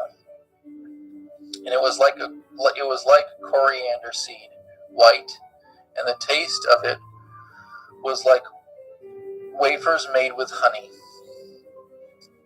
And Moshe said, This is the thing which Yahweh commands. Fill an omer of it to be kept for your generations, that they may see the bread wherewith I have fed you in the wilderness, when I brought you forth from the land of Mitzrayim. And Moshe said unto Aharon, Take a pot, and fill an omer full of manna therein, and lay it up before Yahweh to be kept for your generations. As Yahweh commanded Moshe, so Aharon laid it up before the testimony to be kept. And the children of Yasharel did eat manna 40 years until they came into the land inhabited. They did eat manna until they came into the borders of the land of Canaan. Now an omer is the 10th part of an ephah. One moment, sorry.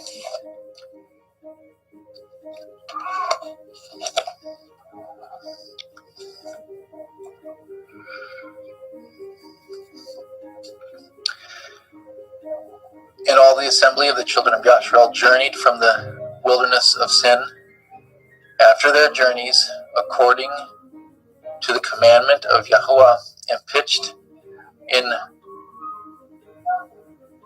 Rephidim. There was no water for the people to drink. Wherefore the people did chide with Moshe, and say, Give us water that we may drink. And Moshe said unto them, Why chide ye with me?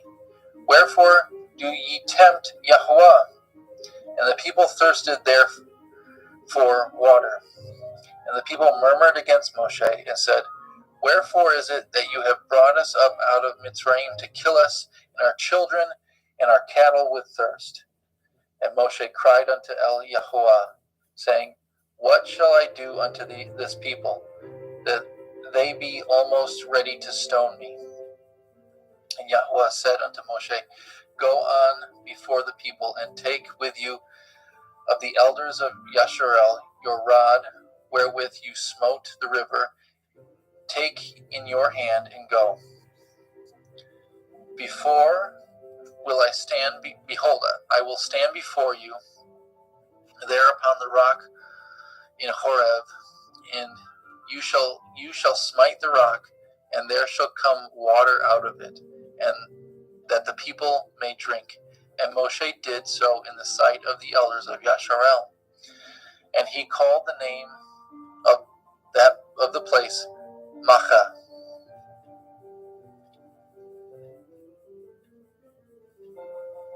And Meribah, because of the chiding of the children of Yasharel, and because they tempted Yahweh, saying, Is Yahweh among us or not?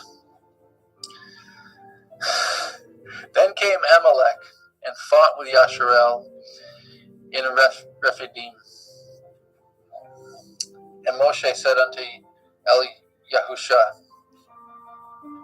Choose us out men, and go out and fight with Amalek. Tomorrow I will stand on the top of the hill with the rod of Elohim in my hand.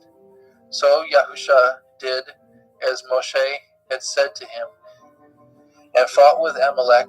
And Moshe and Aharon and Hur went up on the top of the hill. And it came to pass, when Moshe held up his hand, that Yasharel prevailed. And when he let down his hand, Amalek prevailed. But Moshe's hands were heavy, and they took a stone and put it under him, and he sat thereon. And Aharon and Hur stayed up his hands, the one on the one side and the other on the other side, and his hands were steady until the going down of the sun. And I apologize, I need to pause for just a moment, if I can, and I can't. Daddy, I love you. Or, Is that George? No.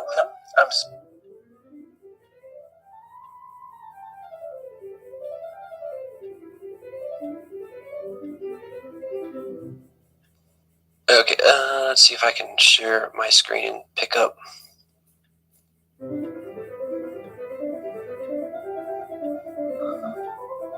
He was at 17. What was it? Justin, did you see he was at 17 what? I believe he just started at 17-2. Okay. Okay, so 17:3 or 17:2. Wherefore the people did chide with Moshe, say, Give us water that we may drink. And Moshe said unto them, Why chide ye with me? Wherefore do ye tempt Yahweh? And the people thirsted there for water, and the people murmured against Moshe and said, Wherefore is it that you have brought us up out of Mitzrayim to kill us and our children and our cattle with thirst? And Moshe cried unto Yahweh, saying, What shall I do unto these people? They be almost ready to stone me. And Yahweh said unto Moshe, Go on before the people, and take with you of the elders of Yashrael and your rod, wherewith you smote the river, take in your hand, and go. Behold, I will stand before you there upon the rock in Horeb, and you shall smite the rock, and there shall come water out of it, that the people may drink. And Moshe did so in the sight of the elders of Yashrael. And he called the name of the place Makkah and Meribah, because of the chiding of the children of Yashrael, and because they tempted Yahweh, saying, Is Yahweh among us or not? Then came Amalek and fought with Yashrael in Rephidim. And Moshe said unto Yahusha, Choose us out men, and go out, fight with Amalek tomorrow. I will stand on the top of the hill with the rod of Elohim in my hand. So Yahusha did as Moshe had said unto him, and fought with Amalek. And Moshe, Aharon, and Hur went up to the top of the hill. And it came to pass, when Moshe held up his hand, that Yashrael prevailed. And when he let down his hand, Amalek prevailed. But Moshe's hands were heavy, and they took a stone and put it under him, and he sat thereon. And Aaron, Aharon, and Hur stayed up his hands, but the one on the one side and the other on the other side, and his hands were steady until the going down of the sun. And Yahusha discomfited Amalek and his people with the edge of the sword. And Yahweh said unto Moshe, Write this for memorial in the Sefer, and rehearse it in the ears of Yahusha, for I will utterly put out the remembrance of Amalek from under the heavens. And Moshe built an altar and called the name of it Yahweh Niki, Yahweh my banner. For he said, Because Yah has sworn that Yahweh will have war with Amalek from generation to generation. Exodus 18. When Yitro, the priest of Midian, Moshe's father-in-law, heard of all that Elohim had done for Moshe and for Yashrael his people, and that Yahweh had brought Yashrael out of Mitzrayim, then Yitro, Moshe's father-in-law, took Zipporah, Moshe's woman, after he had sent her back, and her 2 sons, of which the name of one was Gershom, for he said, I have been an alien in a strange land, and the name of the other was Eliezer, for Elohai of my father said he was my help, and delivered me from the sword of Pharaoh. And Yitro, Moshe's father-in-law, came with his sons and with his woman unto Moshe into the wilderness, where he encamped at the mount of Elohim. And he said unto Moshe, I, your father-in-law Yitro, am come unto you, and your woman and her 2 sons with her. And Moshe went out to meet his father-in-law, and did obeisance, and kissed him. And they asked each other of their welfare, and they came into the tent. And Moshe told his father-in-law all that Yahweh had done unto Pharaoh, and unto the Mitzrayim for Yashrael's sake, and all the travail that had come upon them by the way, and how Yahweh delivered them. And Yitro rejoiced for all the goodness which Yahweh had done unto Yashrael, whom he had delivered out of the hand of the Mitzrayim. And Yitro said, Blessed be Yahweh, who has delivered you out of the hand of the Mitzrayim, and out of the hand of Pharaoh, who has delivered the people from under the hand of the Mitzrayim. Now I know that Yahweh is greater than all Elohim, for in the thing wherein they dealt proudly he was above them. And Yitro, Moshe's father-in-law, took a burnt offering and sacrifices for Elohim. And Aharon came, and all the elders of Yashrael, to eat bread with Moshe's father-in-law, before Elohim. And it came to pass on the morrow that Moshe sat to judge the people, and the people stood by Moshe from morning unto the evening. And when Moshe's father-in-law saw all that he did to the people, he said, What is this thing that you do to the people? Why sit you yourself alone, and all the people stand by you from morning unto evening? And Moshe said unto his father-in-law, Because the people come unto me to inquire of Elohim. When they have a matter, they come unto me, and I judge between one and another, and I do make them know the statutes of Elohim and his Torah. And Moshe's father-in-law said unto him, The thing that you do is not good. You will surely wear away, both you and this people that is with you, for this thing is too heavy for you. You are not able to perform it yourself alone. Hearken now unto my voice, I will give you counsel, and Elohim shall be with you. Be for the people to Elohimward, and you may bring the causes unto Elohim. And ye shall teach them the ordinances and the Torah, and shall show them the way wherein they must walk, and the work that they must do.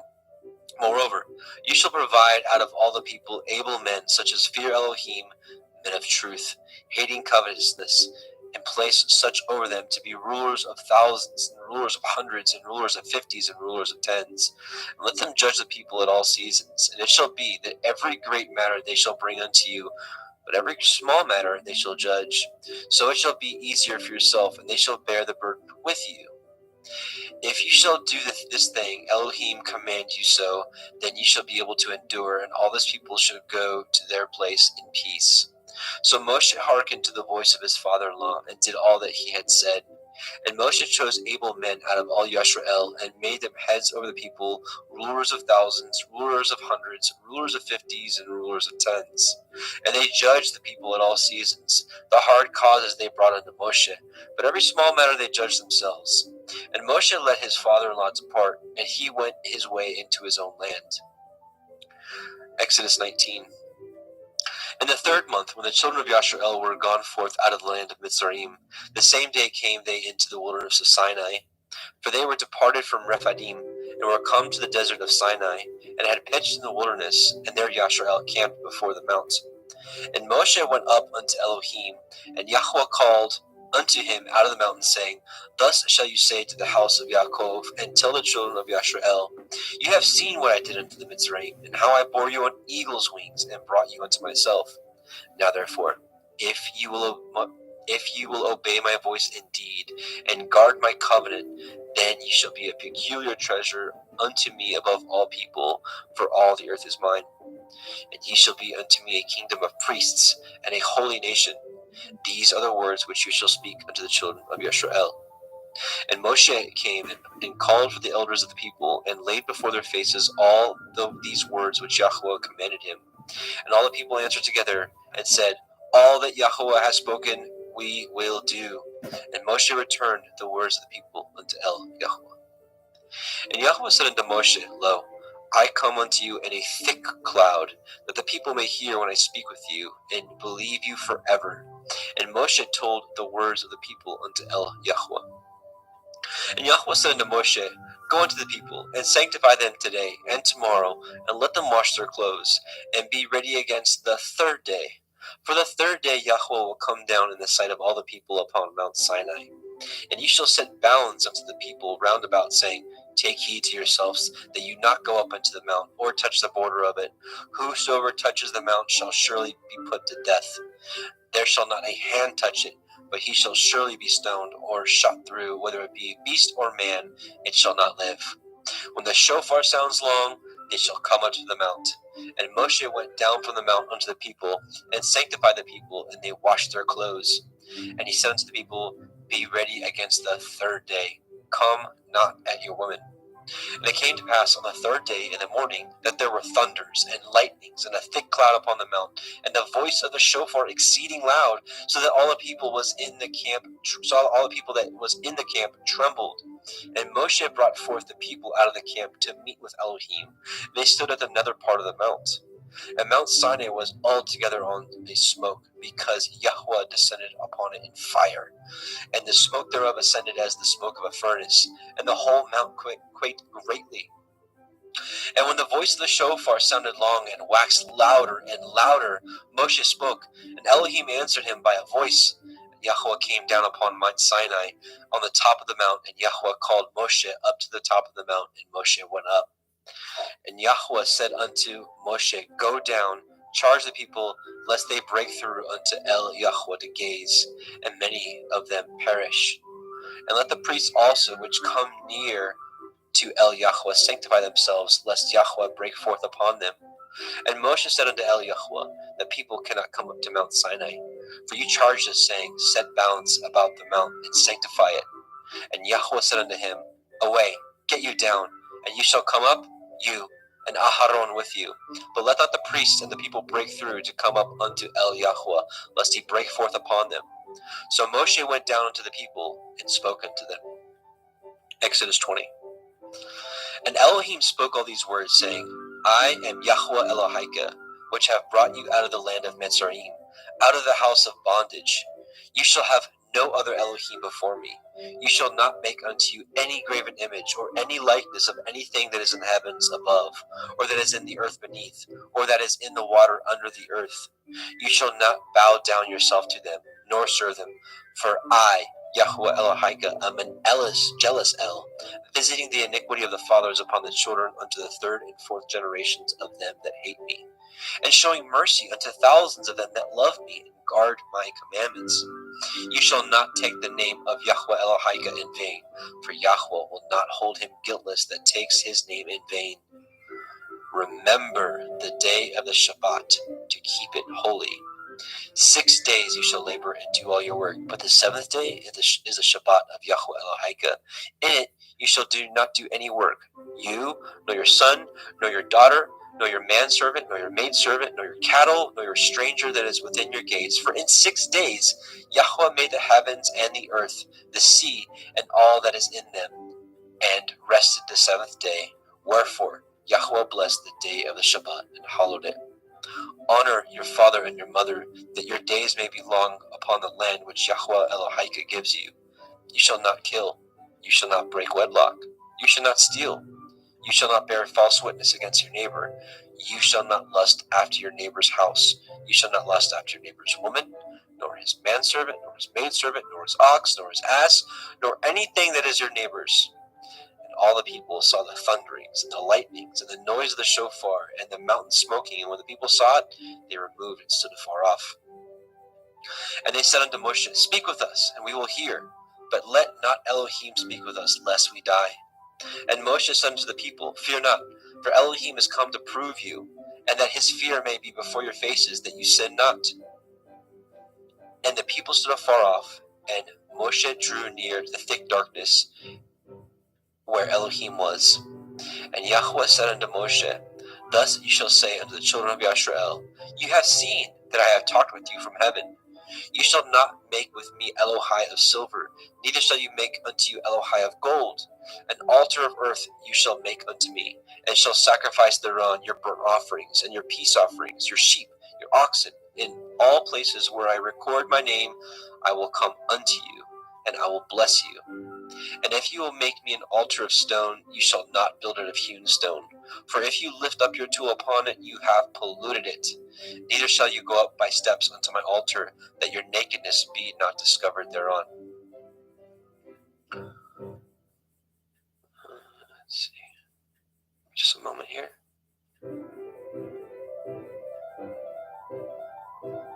Okay. Jeremy, you ready to take 21? Yeah.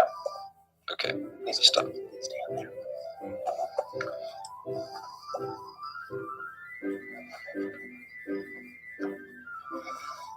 Get to 21.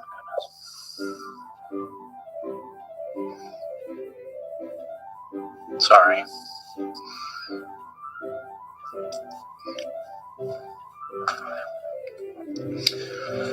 Now these are the judgments which you shall set before them. If you obtain an Ivri servant, 6 years shall he serve, and in the 7th year he shall go out free for nothing. If he came in by himself, he shall go out by himself. If he were married, then his woman shall go out with him. If his master have given him a woman, and she have borne him sons or daughters, the woman and her children shall be her master's, and he shall go out by himself. And if the servant shall plainly say, I love my master and my woman and my children, I will not go free. Then his master shall bring him unto the judges, and he shall also bring him to the door, or unto the door post, and his master shall pierce his ear with an awl, and he shall serve him forever. And if a man surrender his daughter to be a maidservant, she shall not go out as the men servants do. If she pleases not her master, who has betrothed him to himself, then shall he let her be redeemed to surrender her unto a strange nation, and he shall have no power, seeing he has dealt deceitfully with her. And if he have betrothed her unto his son, he shall deal with her after the manner of daughters.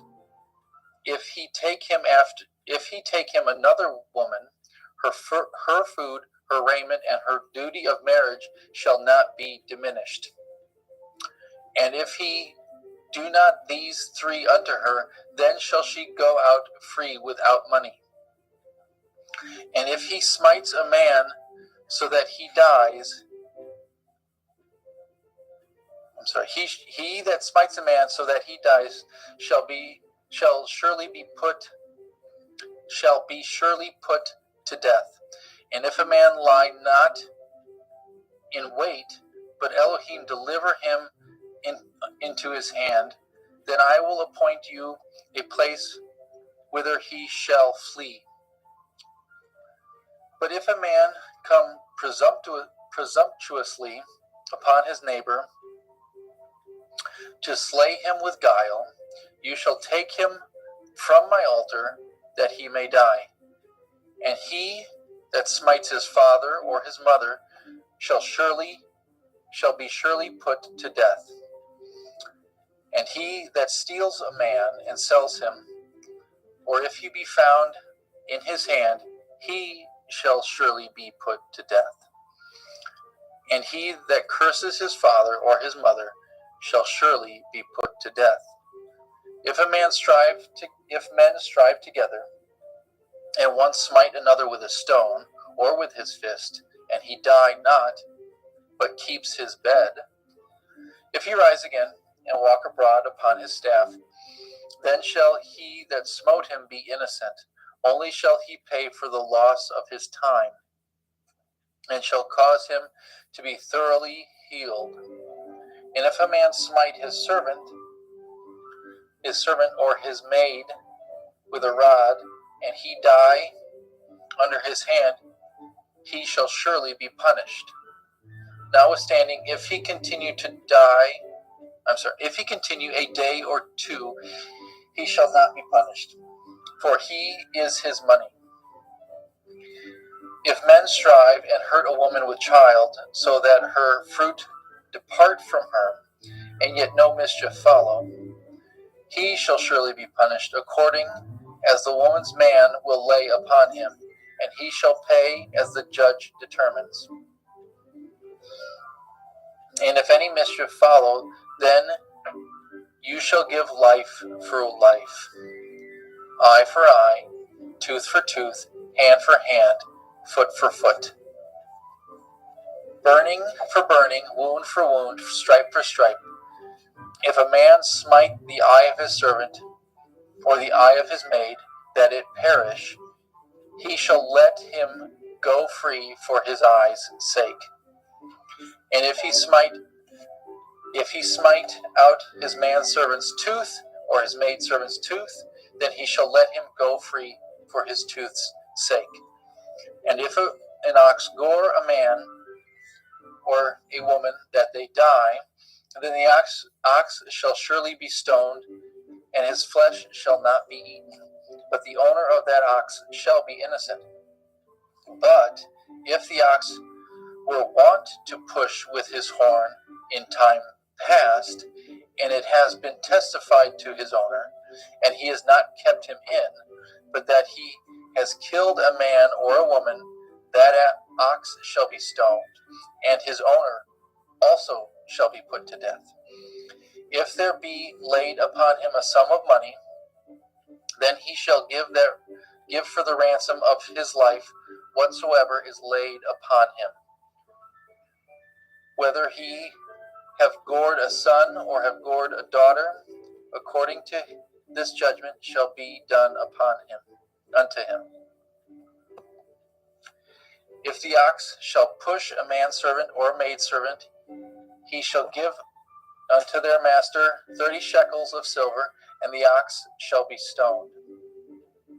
And if a man shall open a pit, or if a man shall dig a pit and not cover it, and an ox or an ass fall therein, the owner of the pit shall make it good and give the money unto the owner, and the dead beast shall be his. And if the ox of one man hurts the ox of another, that he die, then they shall sell the live ox and divide the money of it, and the dead ox also shall they divide. Or if it be known that the ox has used to push in time past, his owner has not kept him in, he shall surely pay ox for ox, the dead shall be his own.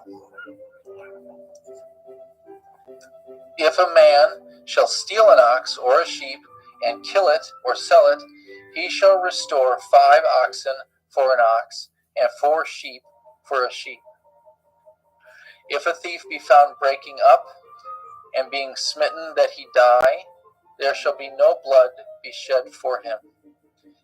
If the sun be risen upon him, there shall be blood shed for him, for he should make full restitution.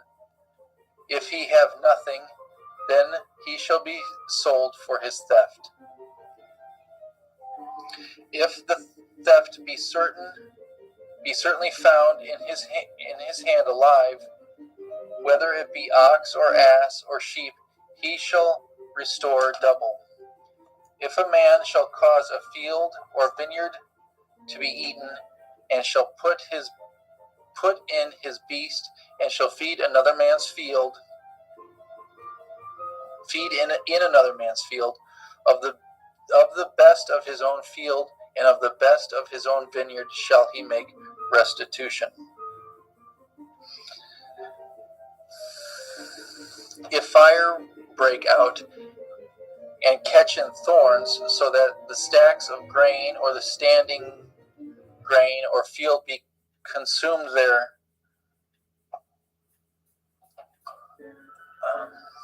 therein, he that kindled the fire shall surely make restitution.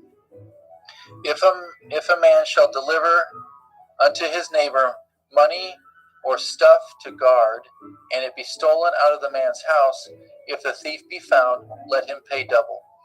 If the thief not be found, then the master of the house shall be brought unto the judges to see whether he have put his hand unto his neighbor's goods.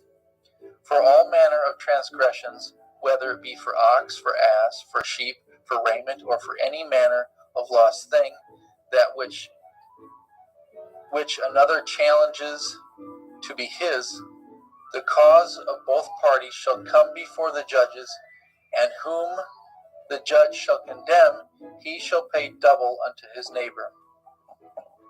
If a man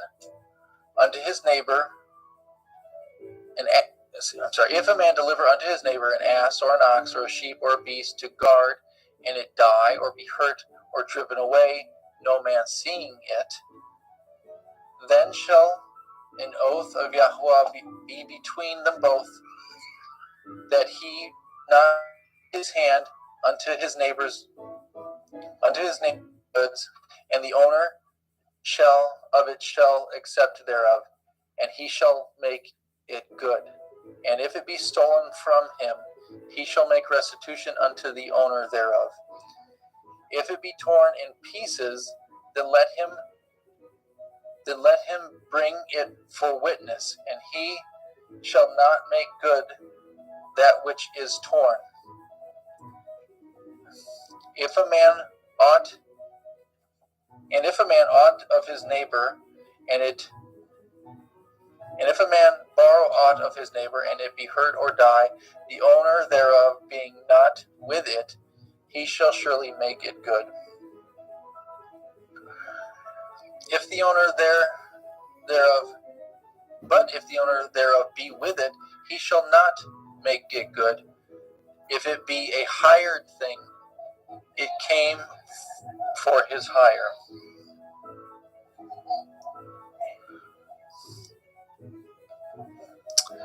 If a man entice a maid that is not betrothed, and lie with her, he shall surely endow her to be his woman. If her father utterly refuse to give her unto him, he shall pay money according to the dowry of virgins. You shall not suffer a witch to live.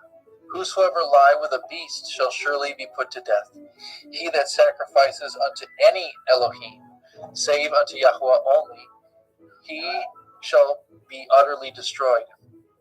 You shall neither vex a stranger nor oppose him, for ye were strangers in the land of Mitzrayim.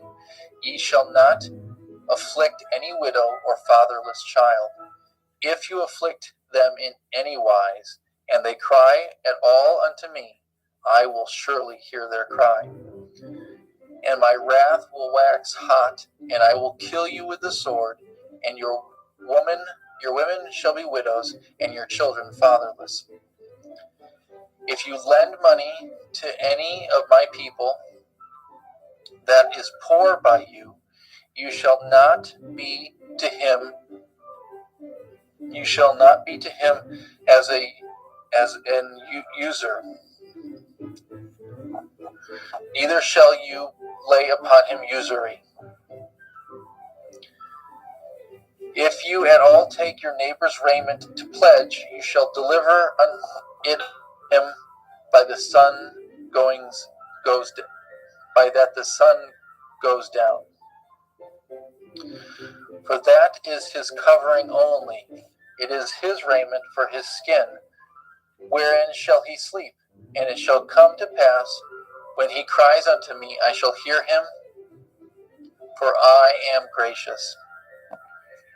You shall not revile the Elohim, nor curse the ruler of your people. You shall not delay to offer the first of your ripe fruits, or of your liquors. The firstborn of your son shall you give unto me. Likewise shall you do with your oxen and with your sheep. 7 days it shall be with his dam. On the 8th day you shall give it to me. His dam. Ye shall be holy, and ye shall be holy men unto me. Neither shall ye eat any flesh that is tore of beasts in the field. Ye shall cast it to the dogs. You shall not raise a false report. Put not your hand with the wicked to be an unrighteous witness. You shall not follow a multitude to do evil, neither shall you speak in a cause to decline after many to pervert judgment. Neither shall you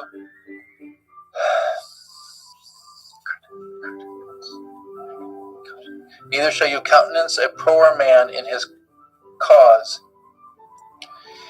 If you meet your enemy's ox or his ass going astray, you shall surely bring it.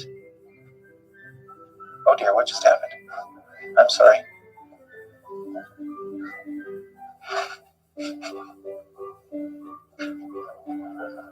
There it is. If you meet your enemy's ox or his ass going astray, you shall surely bring it back to him again. If you see the ass of him that hates you lying under his burden, and would forbear to help him, you shall surely help with him. You shall not pervert the judgment of your poor in his cause. Keep far from a false matter. The innocent and righteous slay you not, for I will not justify the wicked. You shall take no gift, for the gift blinds the wise, and perverts the words of the righteous. You shall not oppress a stranger, for ye know the heart of a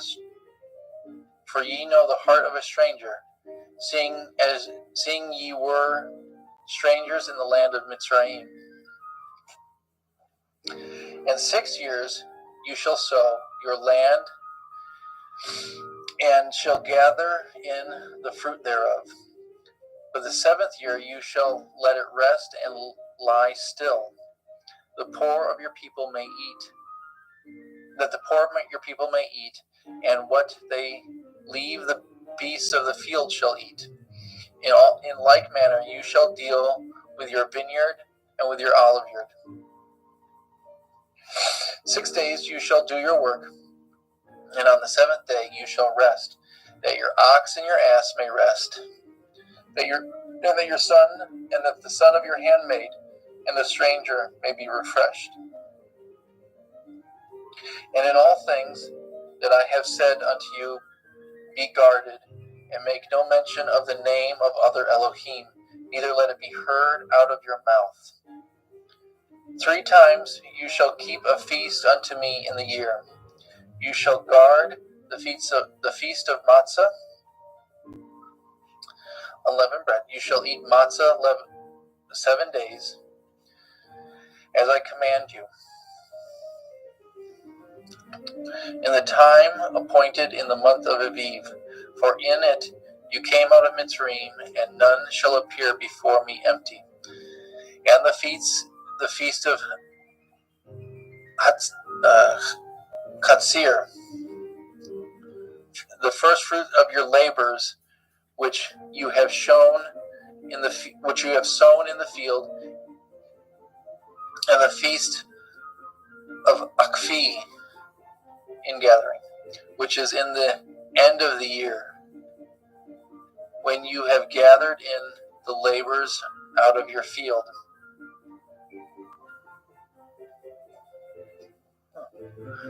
Three times in the year all your males shall appear before Adonai Yahuwah, and you shall not offer the blood of my sacrifice with chametz, neither shall the fat of my sacrifice remain until the morning. The first of the first fruits of your land you shall bring into the house of Yahuwah Eloheka. You shall not seethe a kid in his mother's milk. Behold,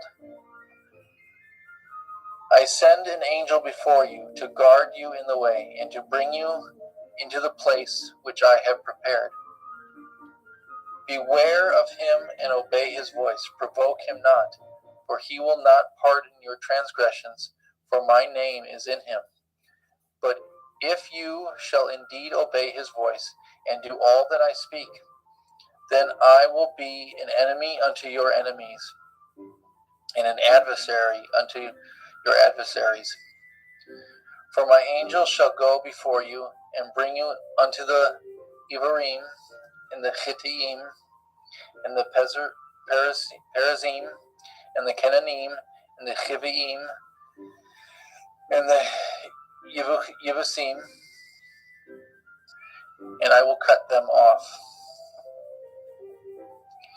You shall not bow down to their Elohim, nor serve them, nor do after their works, but you shall utterly overthrow them, and quite break down their images.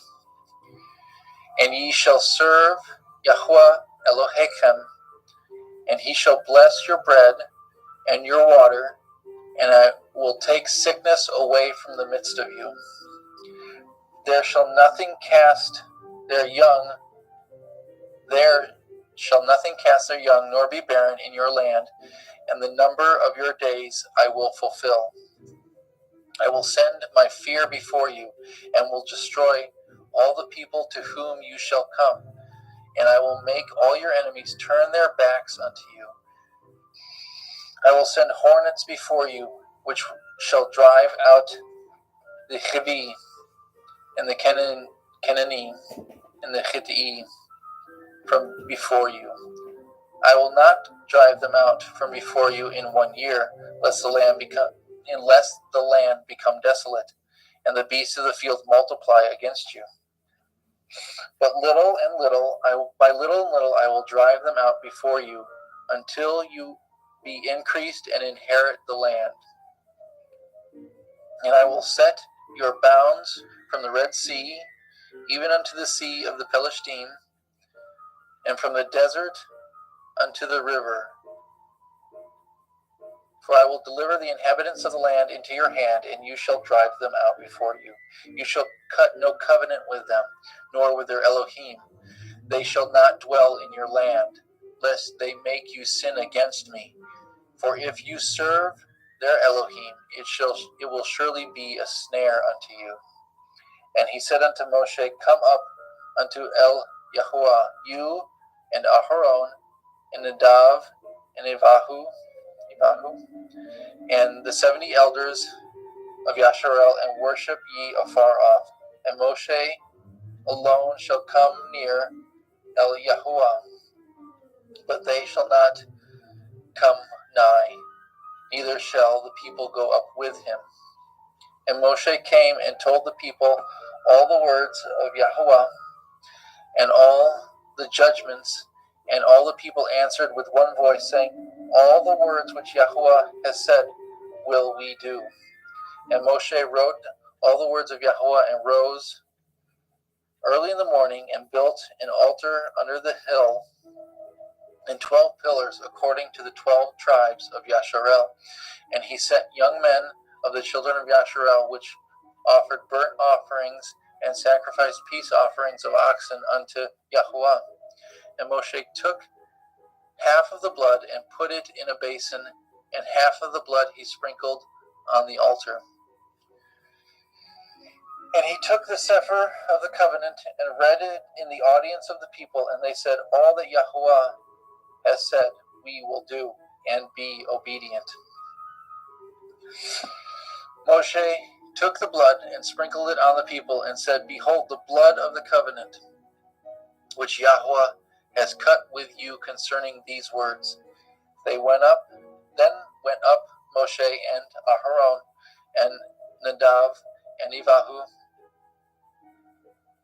and 70 of the elders of Yasharel, and they saw the Elohai of Yasharel, and there was under his feet, as it were, a paved work of sapphire stone, and as it were the body of heaven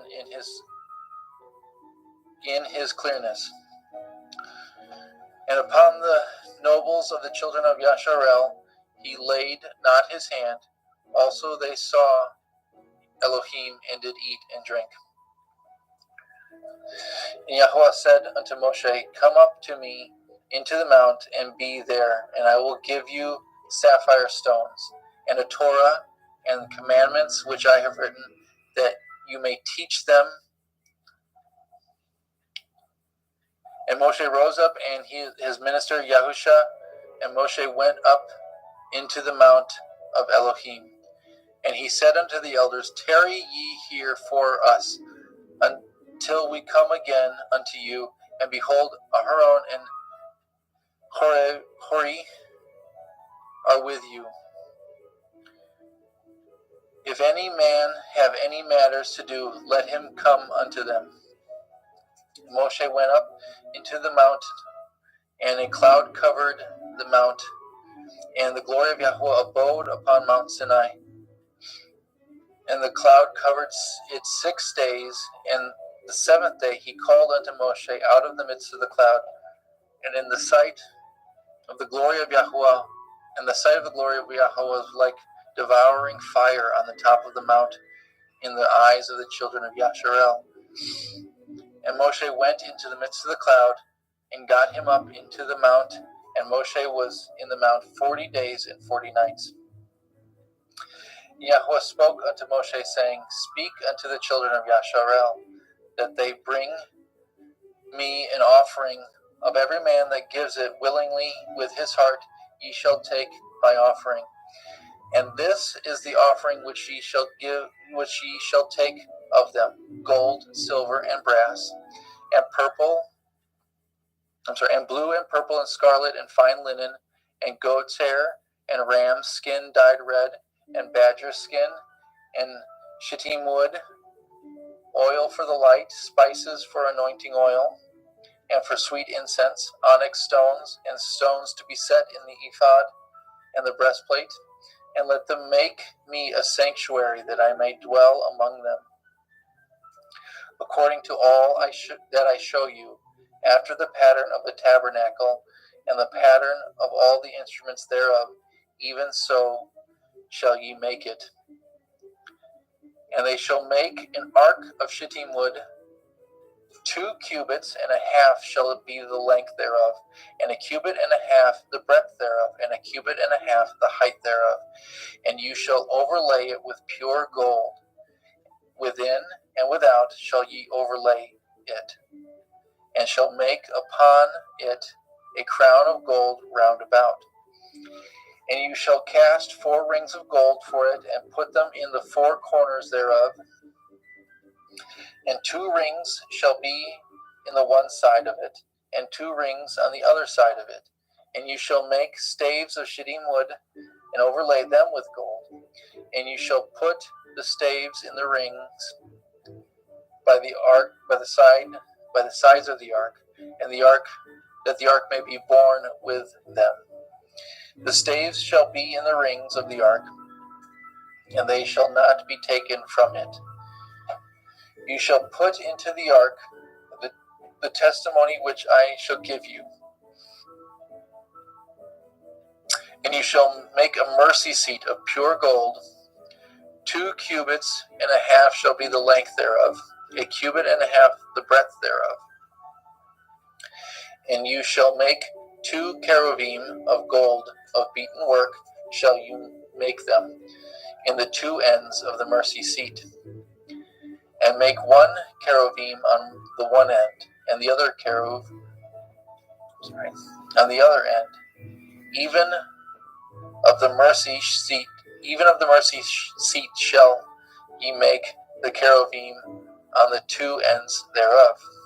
And the cherubim shall stretch forth their wings on high, covering the mercy seat with their wings, and their faces shall look one to another. Toward the mercy seat shall the faces of the cherubim be.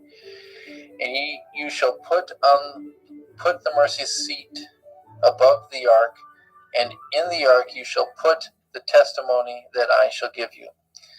And there I will meet with you, and I will commune with you from above the mercy seat, from between the 2 cherubim which are upon the ark of the testimony, and of all the things which I will give you in commandment unto the children of Yasharel.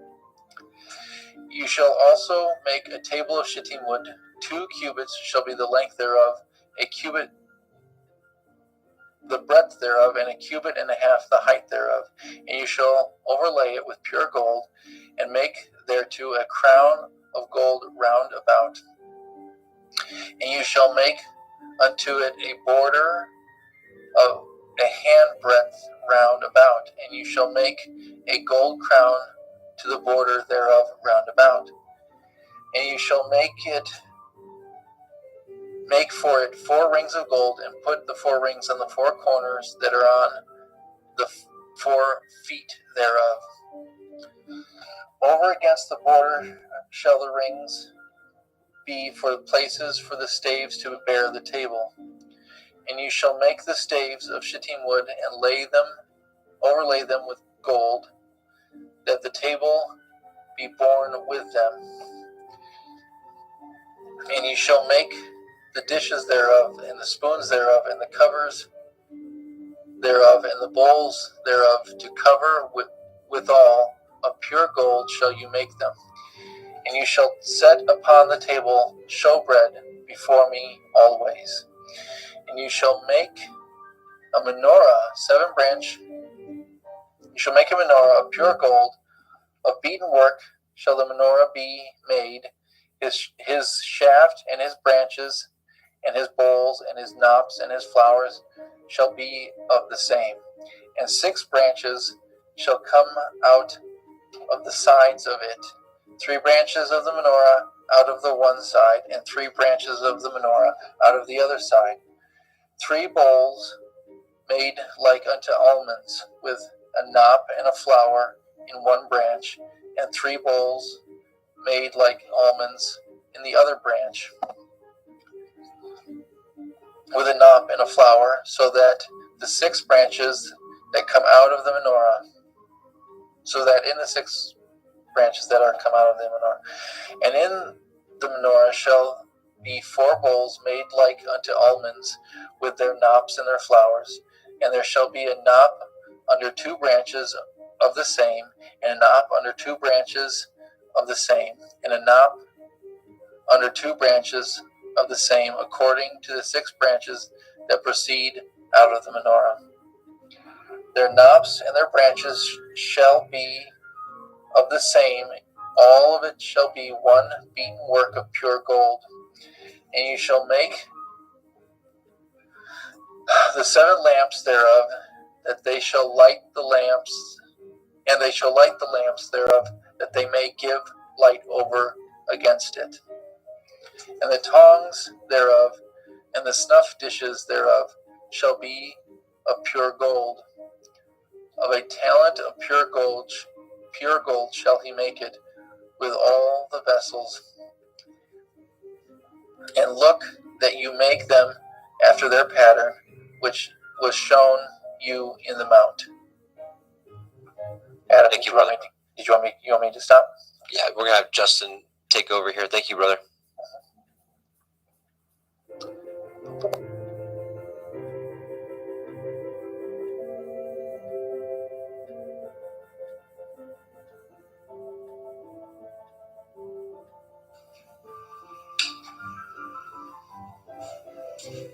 Moreover, you shall make it the tabernacle with 10 curtains of fine twined linen, and blue and purple and scarlet, with cherubim of cunning work shall you make them. And the length of one curtain shall be 8 and 20 cubits, and the breadth of one curtain 4 cubits, and every one of the curtains shall have one measure.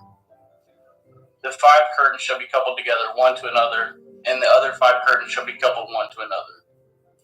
You shall make the loops of blue upon the edge of one of the curtain from the selvage in the coupling, and likewise shall you make it in the uttermost edge of another curtain in the coupling of the second. 50 loops shall you make in the one curtain, and 50 loops shall you make in the edge of the curtain that is in the coupling of the second, that the loops may take hold one of another. And you shall make 50 taches of gold, and couple up the curtains together with the taches, and shall be one tabernacle. And you shall make curtains of gold of goat's hair to be a covering upon the tabernacle. 11 curtains shall you make it. The length of one curtain shall be 30 cubits, and the breadth of one curtain 4 cubits, and the 11 curtains shall be all of one measure. And you shall couple it to 5 curtains by themselves, and at the 6 curtains by themselves, and shall double with the 6th curtain in the forefront of the tabernacle. And you shall make 50 loops on the edge of one curtain that is outmost in the coupling, and 50 loops in the edge of the curtain which couples the second. And you shall make it 50 taches of brass, and put the taches into the loops, and couple with the tent together, that it may be one. And the remnant that remains of the curtains of the tent, the half curtain that remains, shall hang over the back side of the tabernacle. And a cubit on one side and a cubit on the other side of that which remains is the length of the curtains of the tent. It shall hang over the sides of the tabernacle on the side, and on the side to cover it. And you shall make a covering for the tent of ram skins dyed red, and a covering above the badger skins. And you shall make it the boards of the tabernacle of shittim wood standing up. 10 cubits shall be the length of a board, and a cubit and a half shall be the breadth of one board. 2 tenons shall there be in one board, set in order one against another. Thus shall you make for all the boards of the tabernacle. And you shall make it the boards for the tabernacle, 20 boards on the south side southward. And you shall make 40 sockets of silver under the 20 boards. 2 sockets under one board for 2 tenons, and 2 sockets under another board for 2 tenons. And for the second side of the tabernacle on the north side there shall be 20 boards. And the 40 sockets of silver, 2 sockets under one board, and 2 sockets under another board. And for the sides of the tabernacle westward you shall make 6 boards. And 2 boards shall you make for the corners of the tabernacle in the 2 sides. And they shall be coupled together beneath, and they shall be coupled together above the head of it unto one ring. Thus shall it be for them both, and they shall be for the 2 corners. And they shall make 8 boards in their sockets of silver, 16 sockets, 2 sockets under one board, and 2 sockets under another board. And you shall make bars of shittim wood, 5 for the boards of one side of the tabernacle, and the 5 bars of the boards of the other side of the tabernacle, and 5 bars for the boards of the other side of the tabernacle, for the 2 sides westward. And the middle bar in the midst of the board shall reach from one end to end. And you shall overlay the boards with gold, and make it the rings of gold for places for the bars.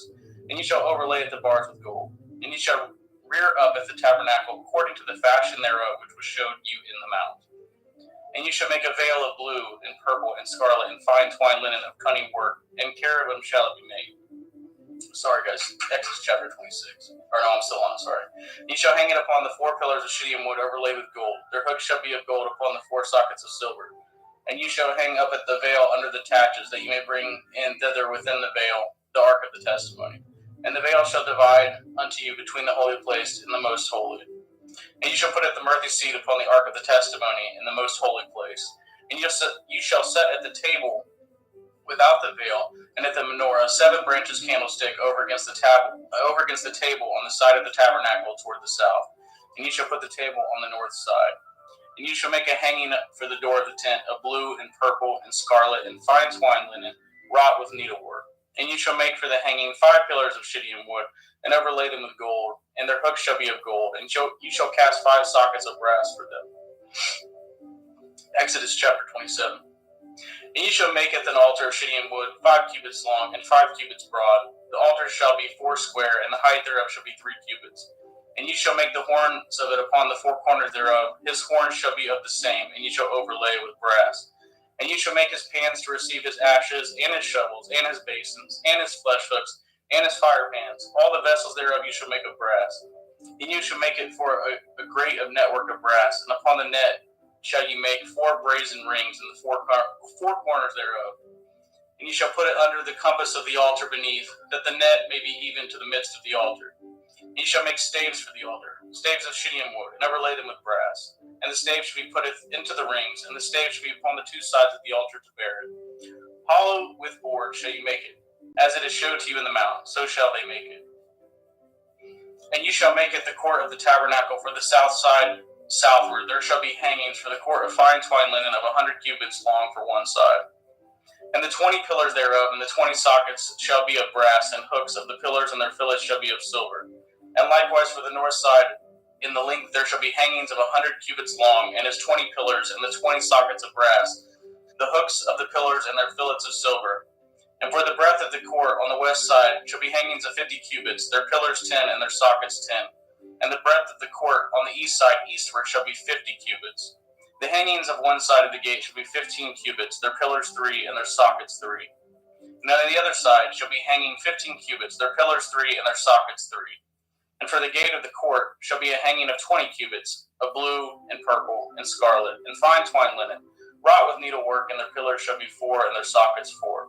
All the pillars round about the court shall be filleted with silver, their hooks shall be of silver, and their sockets of brass.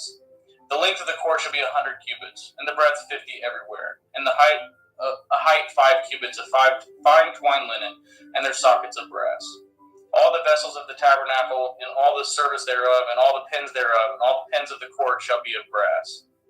And you shall command it the children of Yasharel that they bring you pure olive oil, beaten for the light, to cause the lamp to burn always. In their tabernacle of the assembly without the veil, which is before the testimony, Aaron and his sons shall order it from evening to morning before Yahweh. It shall be a statute forever unto their generations on the behalf of the children of Yasharel. Exodus 28. And take unto you Aaron your brother, and his sons with him, from among the children of Yasharel, that he may minister unto me in the priest's office, even Aaron, Nadab, Abiyahu, Eleazar, Ithamar, Aaron's sons. And you shall make holy garments for Aaron your brother, for glory and for beauty. And you shall speak unto all that are wise-hearted, whom I have filled with the Ruach Chokamah, that they may maketh Aaron's garments to consecrate him, that he may minister unto me in the priest's office. And these are the garments which they shall make: a breastplate, an ephod, and a robe, and a broidered coat, a turban, and a belt. And they shall make holy garments for Aaron your brother and his sons, that he may minister unto me in the priest's office.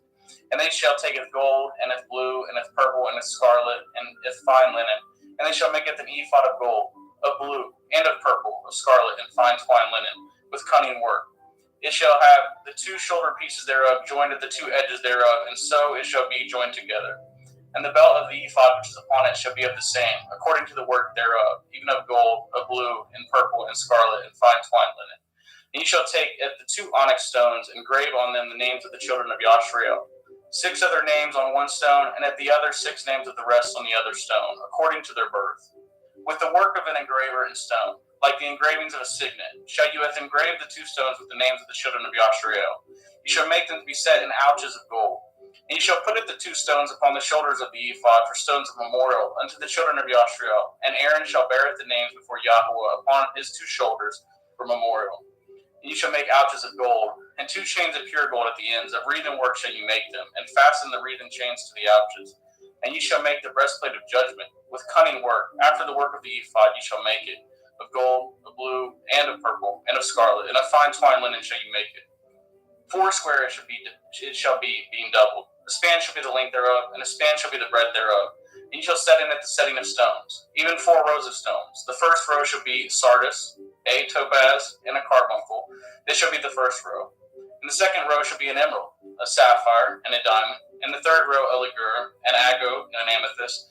And the fourth row a beryl, an onyx, and a jasper. They shall be set in gold in their enclosings. And the stones shall be with the names of the children of Yashrael, 12 according to their names, like the engravings of a signet. Everyone with his name shall they be according to their 12 tribes. You shall make upon the breastplate chains of the ends of wreathen work of pure gold. And you shall make upon the breastplate 2 rings of gold. And you shall put at the 2 rings on the 2 ends of the breastplate. And you shall put at the 2 wreathen chains of gold in the 2 rings which are on the ends of the breastplate. And at the other 2 ends of the 2 wreathen chains you shall fasten in the 2 ouches, and put on the shoulder pieces of the ephod before it. And you shall make 2 rings of gold, and you shall put them upon the 2 ends of the breastplate and the border thereof, which is in the side of the ephod inward. And 2 other rings of gold you shall make, and shall put them on the 2 sides of the ephod underneath, toward the forepart thereof, over against the other coupling thereof, above the belt of the ephod. And they shall bind at the breastplate by the rings thereof unto the rings of the ephod, which is a lace of blue, that it may be above the belt of the ephod, and that the breastplate be not loosed from the ephod. And Aaron shall bear the names of the children of Yashrael in the breastplate of judgment upon his heart, when he goes in unto the holy place for memorial before Yahweh continually. And you shall put in the breastplate of judgment at the Urim and at the Tumiim, and they shall be upon Aaron's heart, when he goes in before Yahweh. And Aaron shall bear the judgment of the children of Yashrael upon his heart before Yahweh continually. And you shall make it the robe of the ephod all blue, and there shall be a hole in the top of it. In the midst thereof, it shall have a binding of woven work round about the whole of it, as it were the whole of a harbergen, that it be not rent. And beneath upon the hem of it ye shall make pomegranate, 8s of blue, and of purple, and of scarlet, round about the hem thereof, and bells of gold between them round about. A golden bell and a pomegranate, a golden bell and a pomegranate upon them of the robe round about. And it shall be upon Aaron to minister, and his sound shall be heard when he goes out into the holy place before Yahweh, and when he comes out, that he die not. And you shall make a plate of pure gold, engrave upon it, like the engravings of a signet, Kodesh Yahweh, holiness unto Yahweh. And you shall put it on a blue lace, that it may be upon the turban. Upon the forefront of the turban it shall be. And it shall be upon Aaron's forehead, that Aaron may bear the iniquity of the holy things, which the children of Yashrael shall hallow in all their holy gifts, and shall be always upon the forehead, that they may be accepted before Yahweh. And you shall embroider the coat of fine linen, and you shall make the turban of fine linen, and you shall make the belt of needlework. And for Aaron's son you shall make coats, and you shall make for them belts, and bonnets you shall make for them, for glory and for beauty. And you shall put them upon Aaron your brother, and at his sons with him, and shall anoint them, and consecrate them, and sanctify them, that they may minister unto me in the priest office. And you shall make them linen breeches to cover their nakedness from the loins, even unto the thighs they shall reach. And they shall be upon Aaron and upon his sons, when they come in unto me, and unto the tabernacle of the assembly, or when they come near unto the altar to minister in the holy place, that they bear not iniquity, and die. It shall be a statute forever unto him and his seed after him. Exodus 29. And this is the thing that ye shall do unto them that hallow them, to minister unto me in the priest office. Take 1 young bullock, and 2 rams without blemish, and matzah cakes tempered with oil, and matzah wafers anointed with oil, of wheaten flour shall you make them. Ye shall put them into 1 basket, and bring them in the basket, with the bullock and the 2 rams. And at Aaron and his sons you shall bring unto the door of the tabernacle of the assembly, and you shall wash them with water.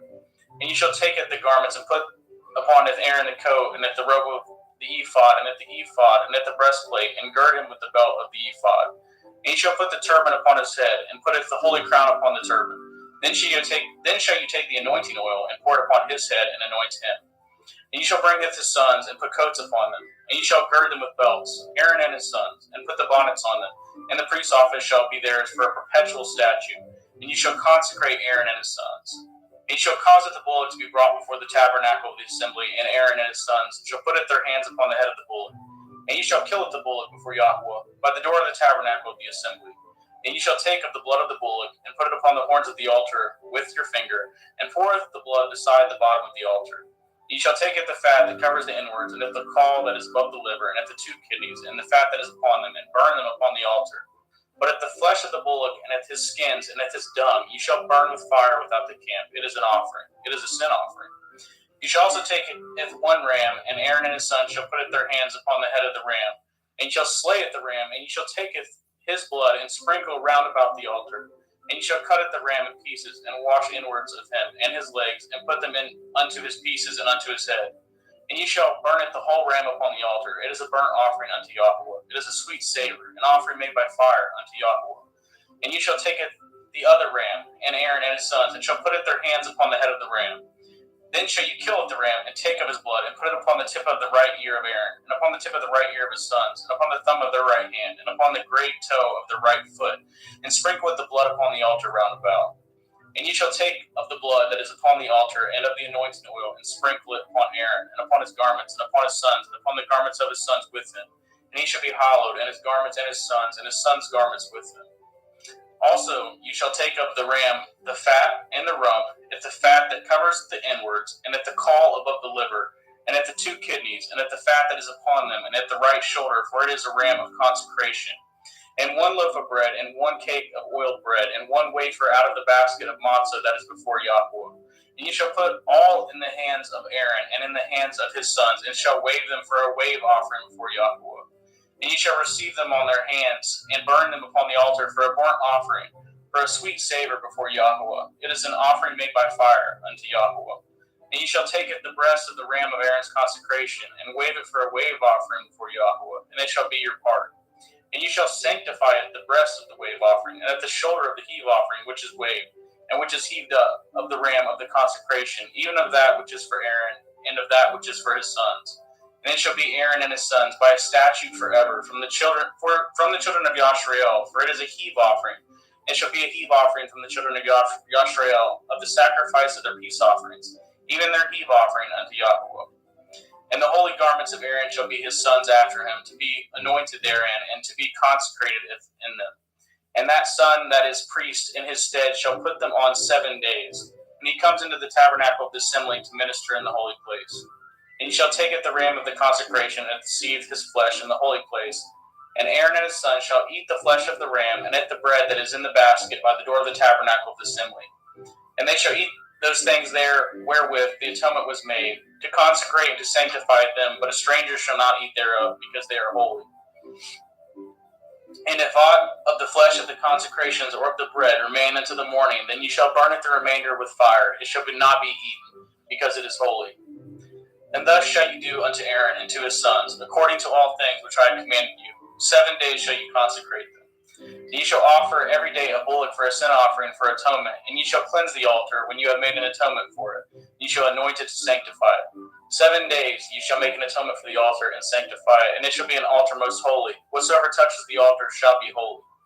Now this is that which ye shall offer upon the altar: 2 lambs of the first year, day by day continually. If the one lamb you shall offer in the morning, and the other lamb you shall offer at the evening. And with the one lamb 1/10 deal of flour, mingled with the 4th part of hin beaten oil, and the 4th part of a hin of wine for a drink offering. And if the other lamb you shall offer at evening, and shall do thereto according to the meat offering of the morning, and according to the drink offering thereof for a sweet savor, an offering made by fire unto Yahweh.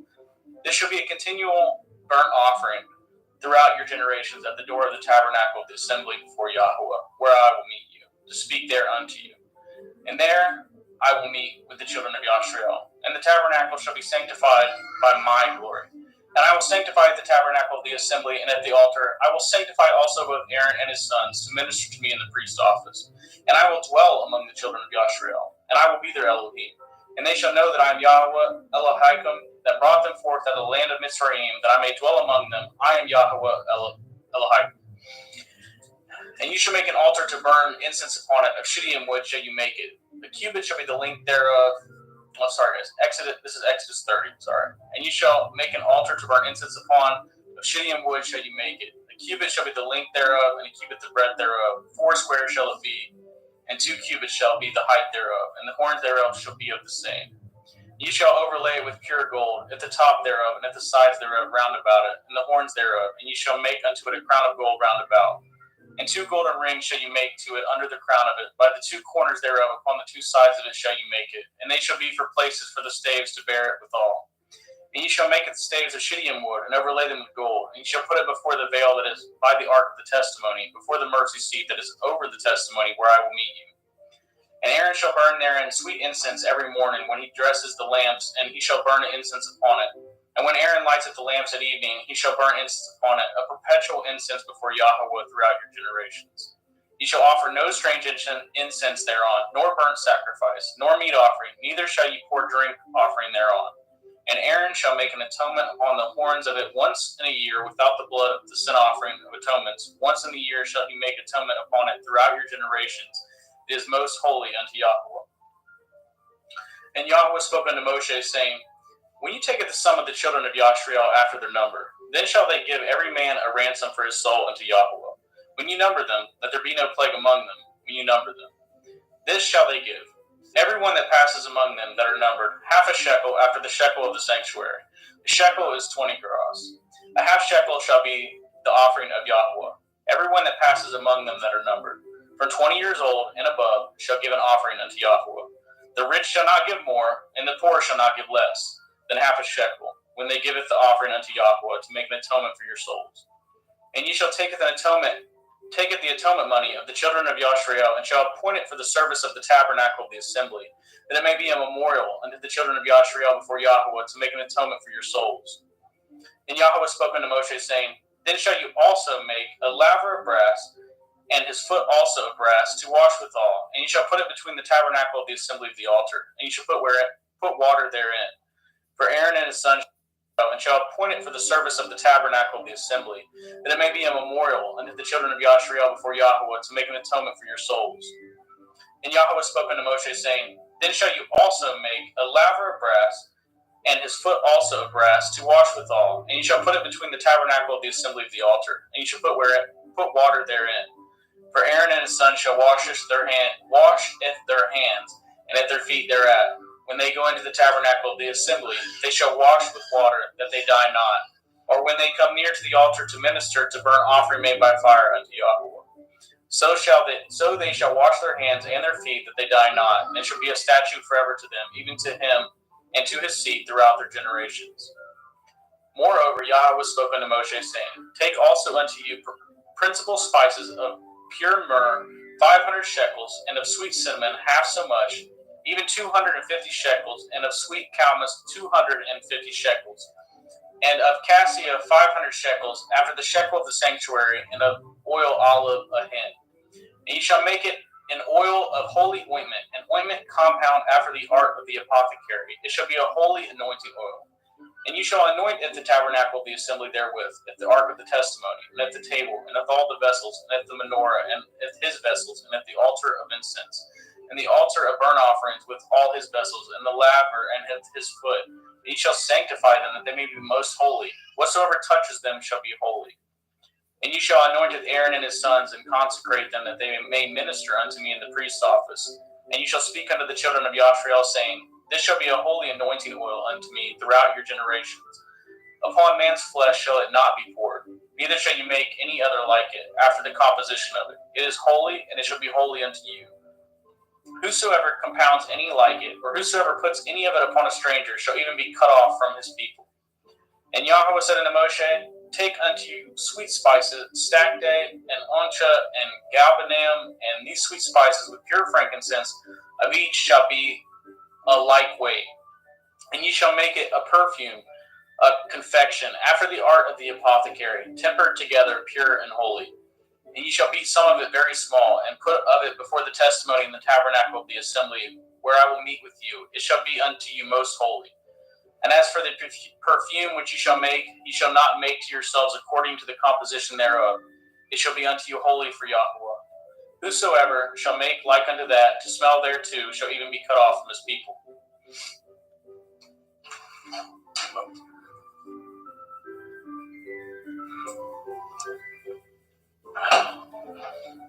Exodus 31.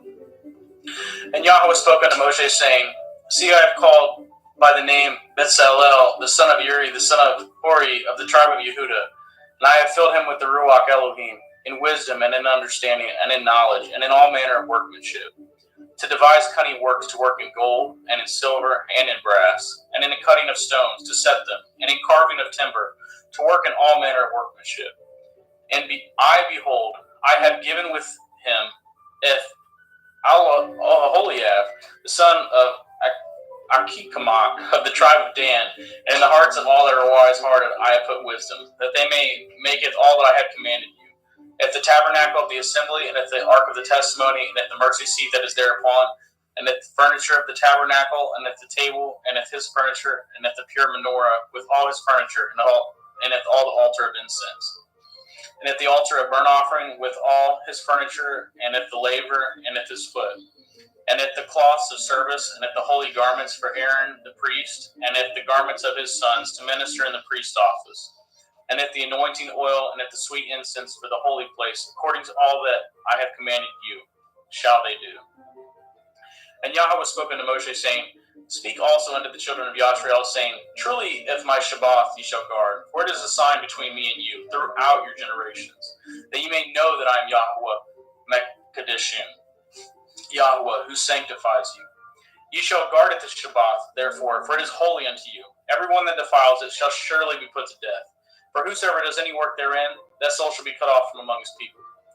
6 days may work be done, but in the seventh it is a Shabbath of rest, holy to Yahweh. Whosoever does any work in the Shabbath, he shall surely be put to death. Wherefore the children of Yashrael shall guard it the Shabbath, to keep it the Shabbath, throughout their generations, for a perpetual covenant. It is a sign between me and the children of Yashrael forever. For in 6 days Yahweh made the heavens and the earth, and on the seventh day he rested and was refreshed. And he gave unto Moshe, when he had made an end of communing with him upon the Mount Sinai, 2 sapphires of testimony, sapphire stones, written with the finger of Elohim. Exodus 32. And when the people saw that Moshe delayed to come down out of the mount, the people gathered themselves together unto Aaron and said unto him, Make us Elohim, which shall go before us. For as for this Moshe, the man that brought us up out of the land of Mitzrayim, we know not what has become of him.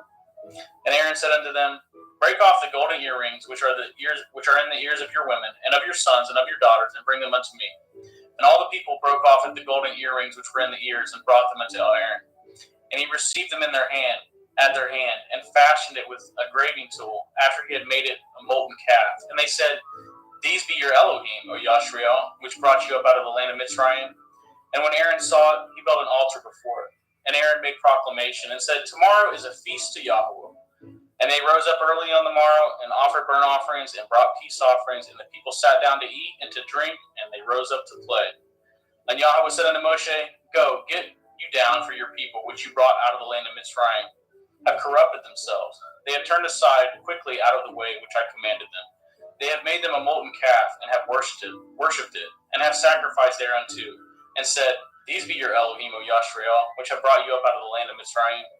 And Yahweh said unto Moshe, I have seen it this people, and behold, it is a stiff-necked people. Now therefore let me alone, that my wrath may wax hot against them, and that I may consume them, and will make of you a great nation. And Moshe hath besought Yahweh Eloheinu, and said, Yahweh, why does your wrath wax hot against your people, which have brought you forth out of the land of Mitzrayim with a great power, and with a mighty hand? Wherefore should the Mitzrayim speak and say, For mischief did he bring them out, to slay them in the mountains, and to consume them from the face of the earth? Turn from your fierce wrath, and repent of this evil against your people. Remember Abraham, Yitzhak, and Yashrael, your servants, to whom you swore by your own self, and said unto them, I will multiply your seed as the stars of heaven, and all this land that I have spoken of will I give to your seed, and they shall inherit it forever.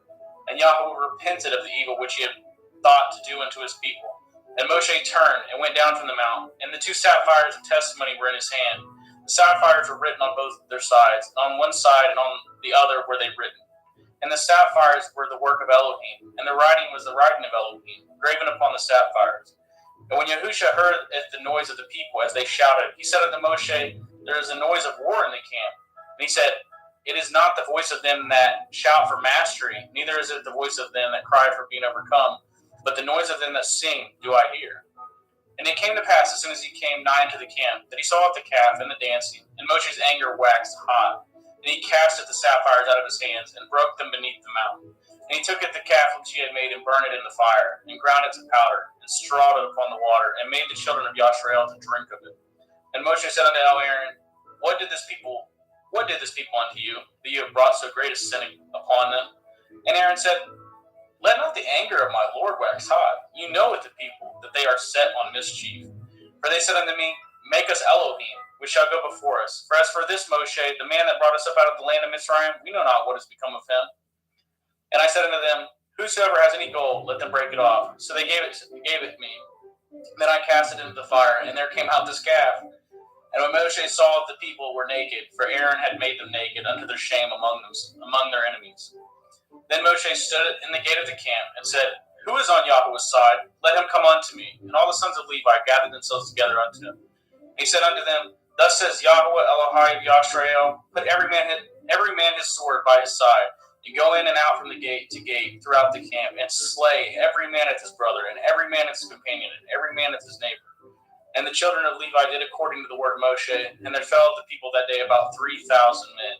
For Moshe had said, Consecrate yourselves today to Yahweh, even every man upon his son, and upon his brother, that he may bestow upon you a blessing this day. And it came to pass on the morrow that Moshe said unto the people, Ye have sinned a great sin, and now I will go up unto El Yahweh. Perchance I shall make an atonement for your sin.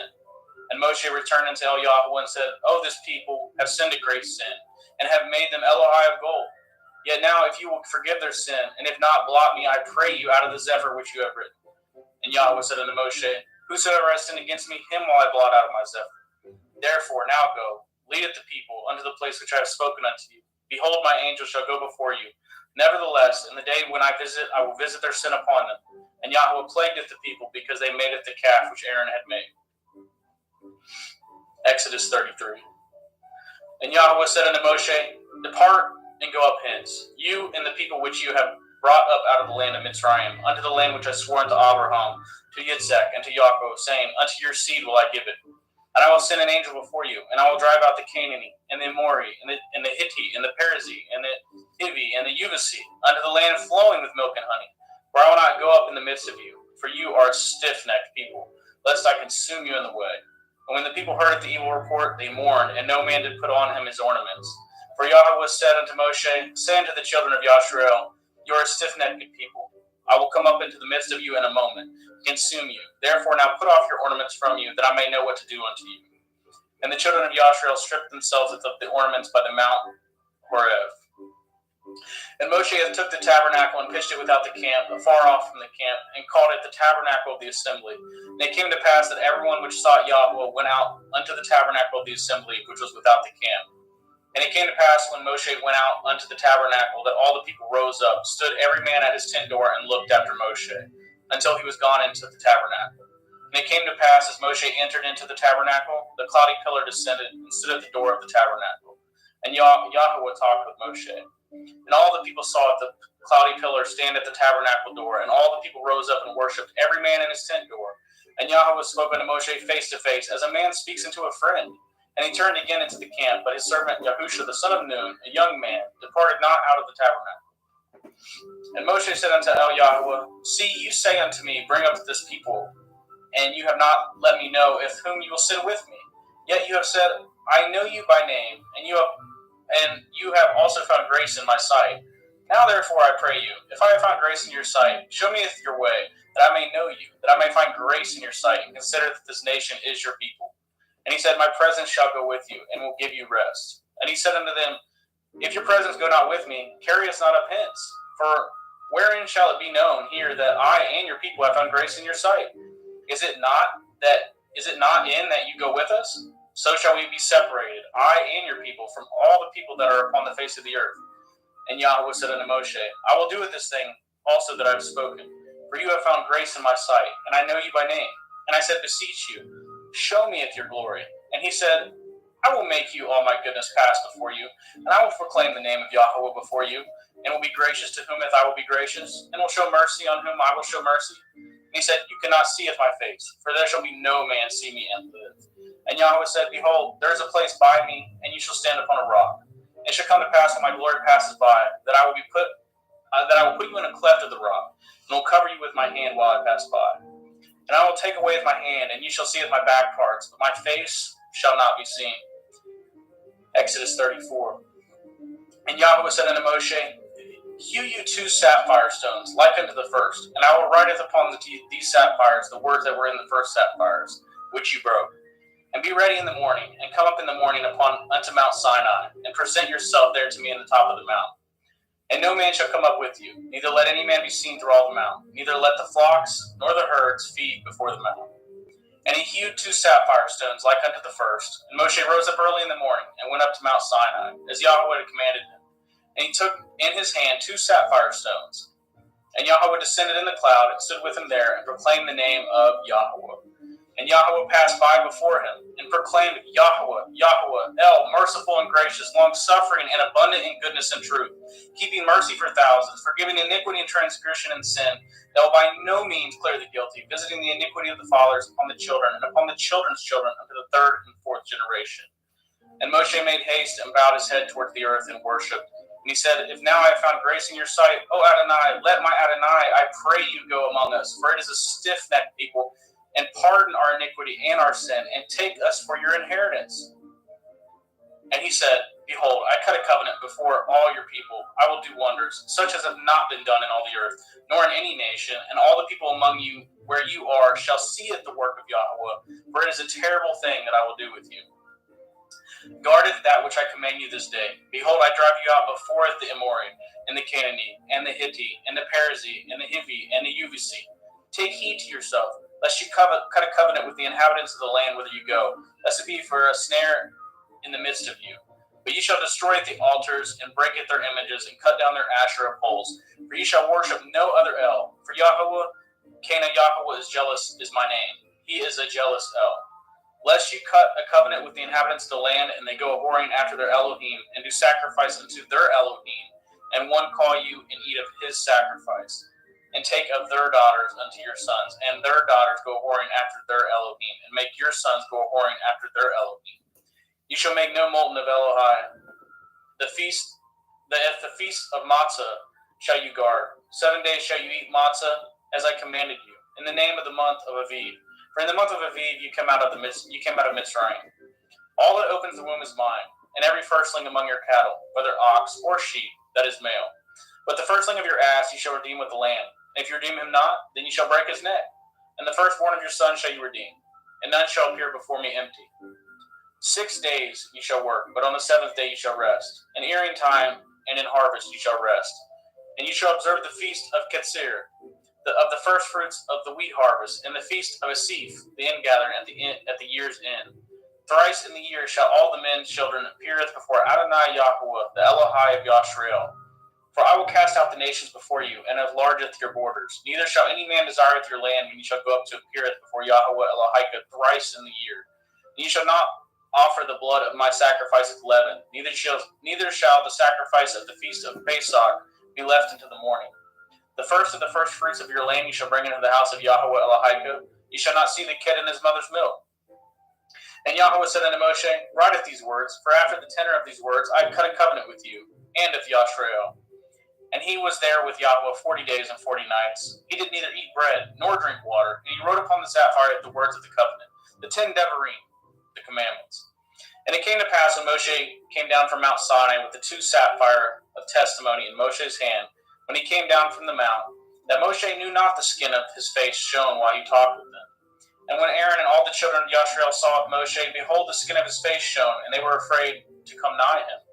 And Moshe called unto them, and Aaron and all the rulers of the assembly returned unto him, and Moshe talked with them. And afterwards all the children of Yashrael came nigh, and he gave them in commandment with all that Yahweh had spoken with him in Mount Sinai. Until Moshe had done speaking with them, he put a veil on his face. But when Moshe went in before Yahweh to speak with him, he took the veil off until he came out. And he came out and spoke unto the children of Yashriel, which he was commanded. And the children of Yashriel saw the face of Moshe, that the skin of Moshe's face shone. And Moshe put the veil upon his face until he went in to speak with him. One moment.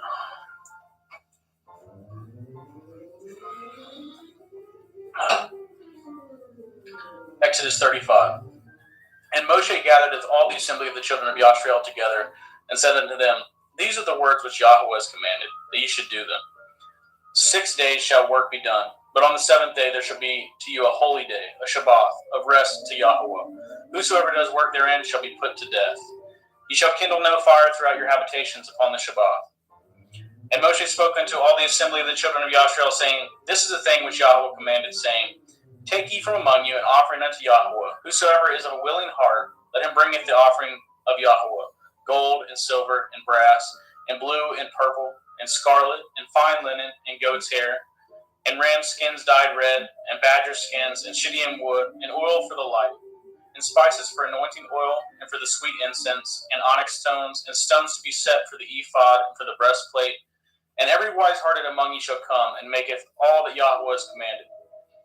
At the tabernacle, his tent, and at his covering, at his taches, at his boards, at his bars, and at his pillars, and at his sockets, at the ark, and at the staves thereof, with the mercy seat, and at the veil of the covering, at the table, and at the staves, and at all the vessels, and at all the showbread, at the menorah, 7-branch candlestick, also for the light, and at his furniture, and at his lamps, with the oil for light, and at the incense altar, and at his staves, and at his anointing oil, and at the sweet incense, and at the hanging of the door, at the entering of the tabernacle.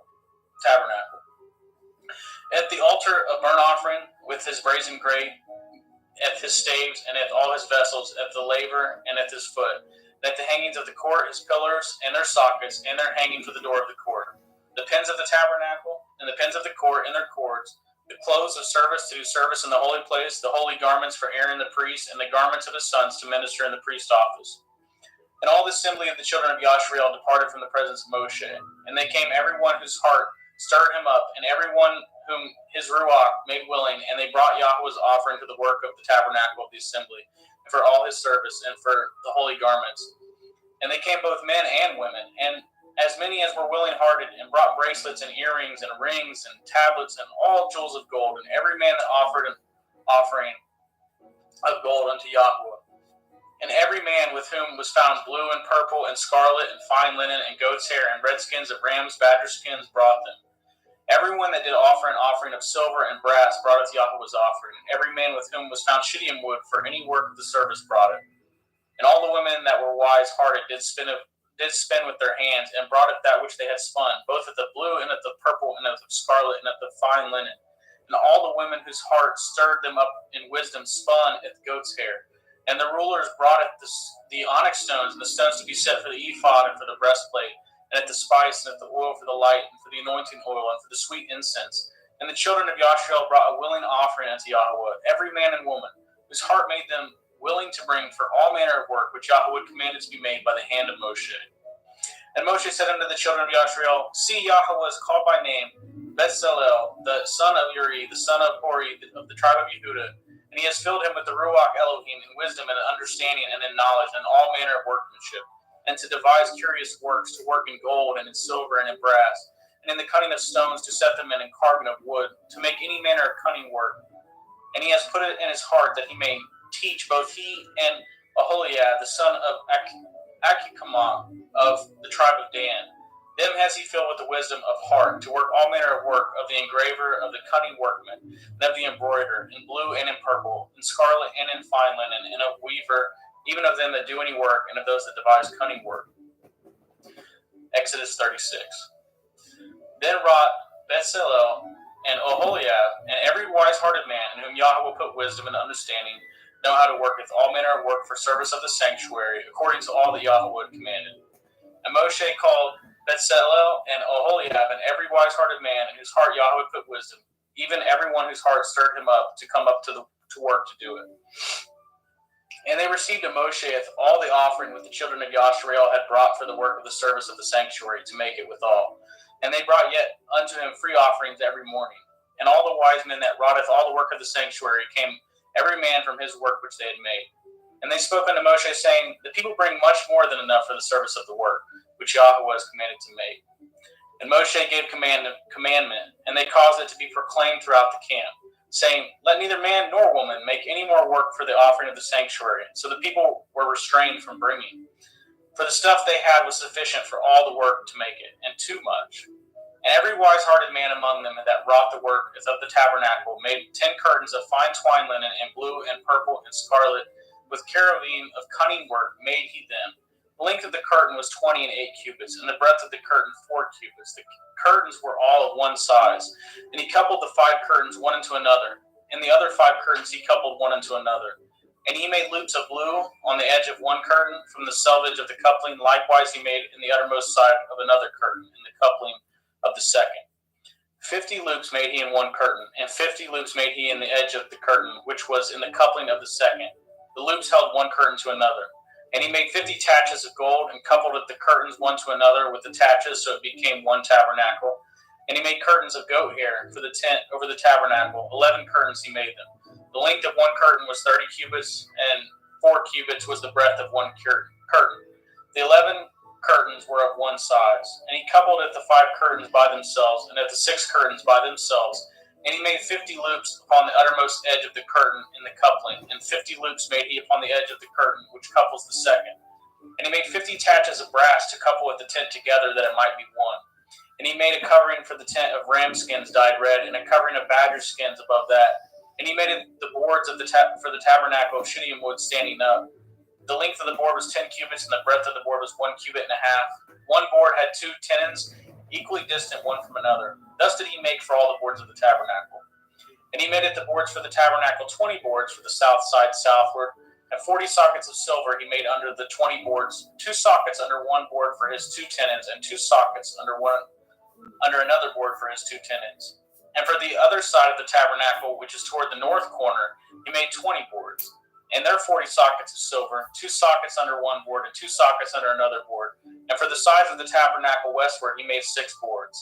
And 2 boards made he for the corners of the tabernacle in the 2 sides. And they were coupled beneath and coupled together at the head thereof to one ring. Thus he did to both of them in both their corners.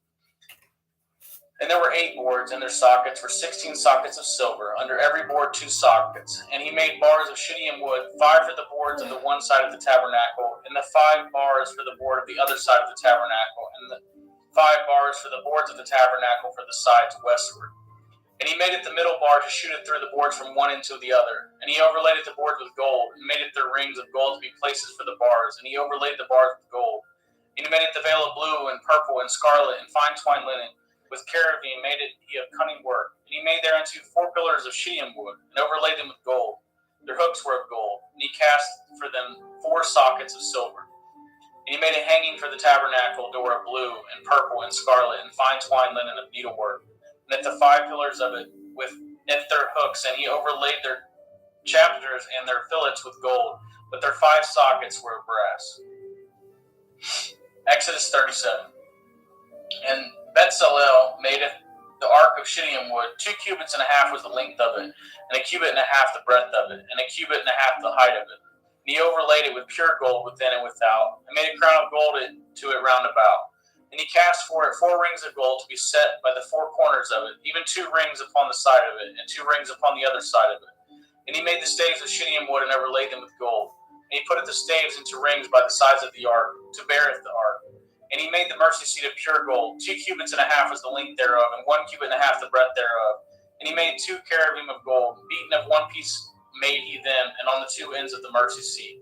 1 cherub on the end on this side, and another cherub on the other end on that side. Out of the mercy seat made he the cherubim on the 2 ends thereof.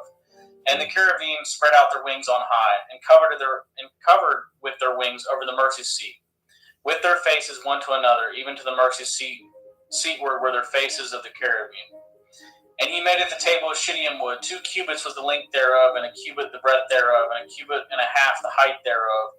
And he overlaid it with pure gold, and made thereunto a crown of gold round about it. Also, he made thereunto a border of a handbreadth round about, and made a crown of gold for the border thereof round about.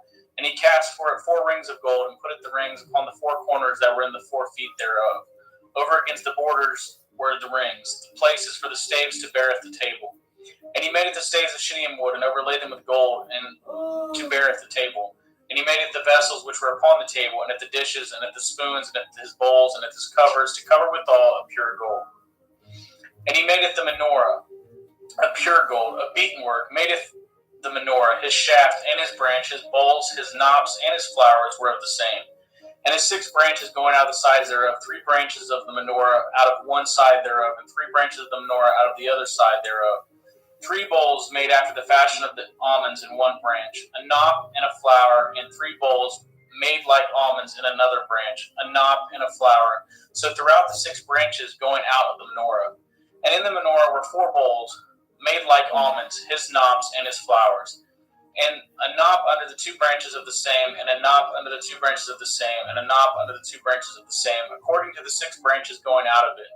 Their knops and their branches were of the same. All of it was one beaten work of pure gold. And he made it his 7 lamps, and his snuffers, and his snuff dishes of pure gold. Of a talent of pure gold made he it, and all the vessels thereof. And he made it the incense altar of shittim wood, for the length of it was a cubit, and the breadth of it a cubit. It was 4 square, and 2 cubits was the height of it. The horns thereof were of the same. And he overlaid it with pure gold, both at the top of it and at the sides thereof round about. And at the horns of it also he made unto it a crown of gold round about. And he made 2 rings of gold for it, under the crown thereof, by the 2 corners of it, upon the 2 sides thereof, to be places for the staves to bear it withal. And he made it the staves of shittim wood, and overlaid them with gold. And he made the holy anointing oil, and the pure incense of sweet spices, according to the work of the apothecary. Exodus 38. And he made it the altar of burnt offerings of shittim wood. 5 cubits was the length thereof, and 5 cubits the breadth thereof. It was 4 square, and 3 cubits the height thereof.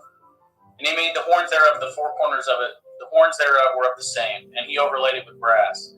He made it all the vessels of the altar, at the pots, at the shovels, at the basins, at the flesh hooks, at the fire pans. All the vessels thereof made he of brass. And he made for the altar a brazen grate of network under the compass thereof, beneath unto the midst of it. And he cast 4 rings for the 4 ends of the grate of brass, so to be placed for the staves.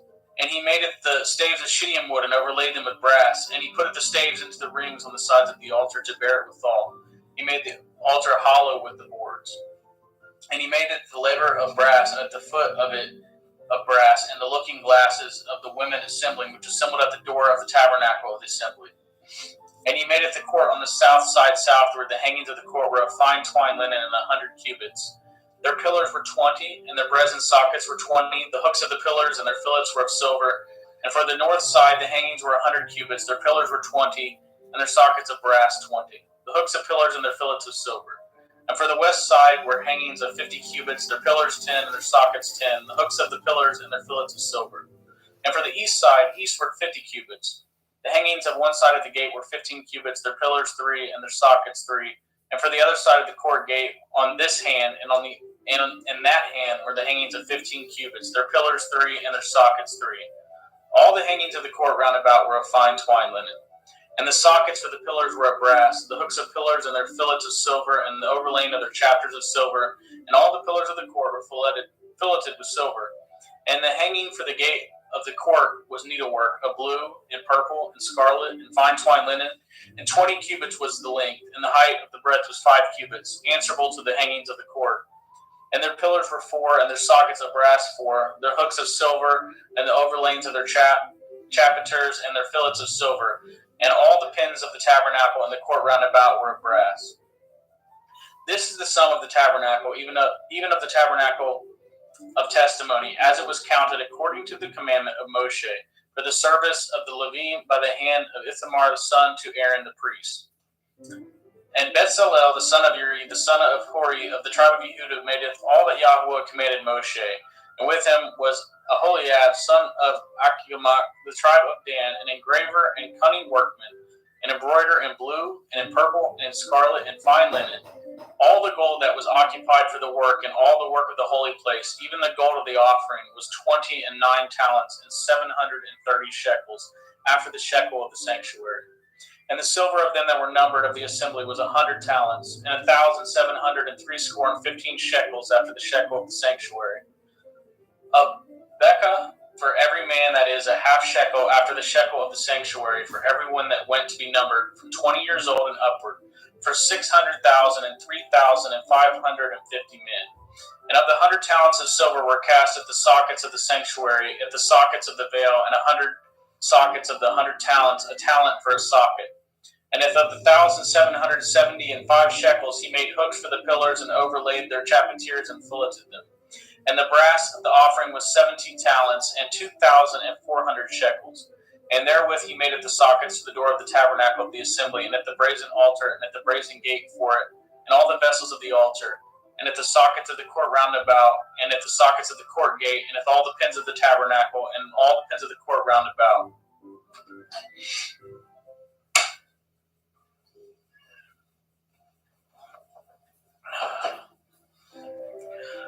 Exodus 39. And of blue and purple and scarlet they made clothes of service to do service in the holy place, and made it the holy garments for Aaron, as Yahweh commanded it Moshe. And he made it the ephod of gold, blue, and purple, and scarlet, and fine twined linen. And they did beat it the gold into thin plates, and cut it into wires, to work it in the blue, and in the purple, and in the scarlet, and in the fine linen with cunning work.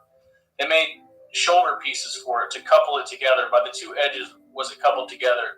And the belt of his ephod was that was upon it, was of the same, according to the work thereof, of gold, blue, and purple, and scarlet, and fine twined linen, as Yahweh commanded it Moshe.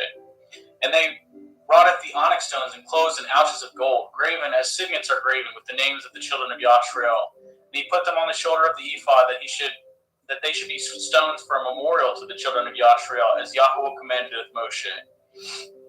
And he made it the breastplate of cunning work, like the work of an ephod, of gold, blue, and purple, and scarlet, and fine twined linen. It was 4 square they made it the breastplate. Double a span was the length thereof, and a span the breadth thereof, being doubled. And they set it in 4 rows of stones. The first row was a sardius, a topaz, and a carbuncle. This was the first row. And the second row an emerald, and a sapphire, and a diamond. And the third row a ligure, and an agate, and an amethyst. In the fourth row, a beryl, an onyx, and a jasper. They were enclosed in ouches of gold in their enclosings. And the stones were according to the names of the children of Yashrael, 12 according to their names, like the engravings of a signet, everyone with his name according to the 12 tribes. And they made upon the breastplate chains at the ends of the wreathen work of pure gold, and they made 2 ouches of gold, and 2 gold rings, and put at the 2 rings in the 2 ends of the breastplate. And they put the 2 wreathen chains of gold, and the 2 rings on the ends of the breastplate. And at the 2 ends of the 2 wreathen chains they fastened into the 2 ouches, and put them on the shoulder pieces of the ephod before it.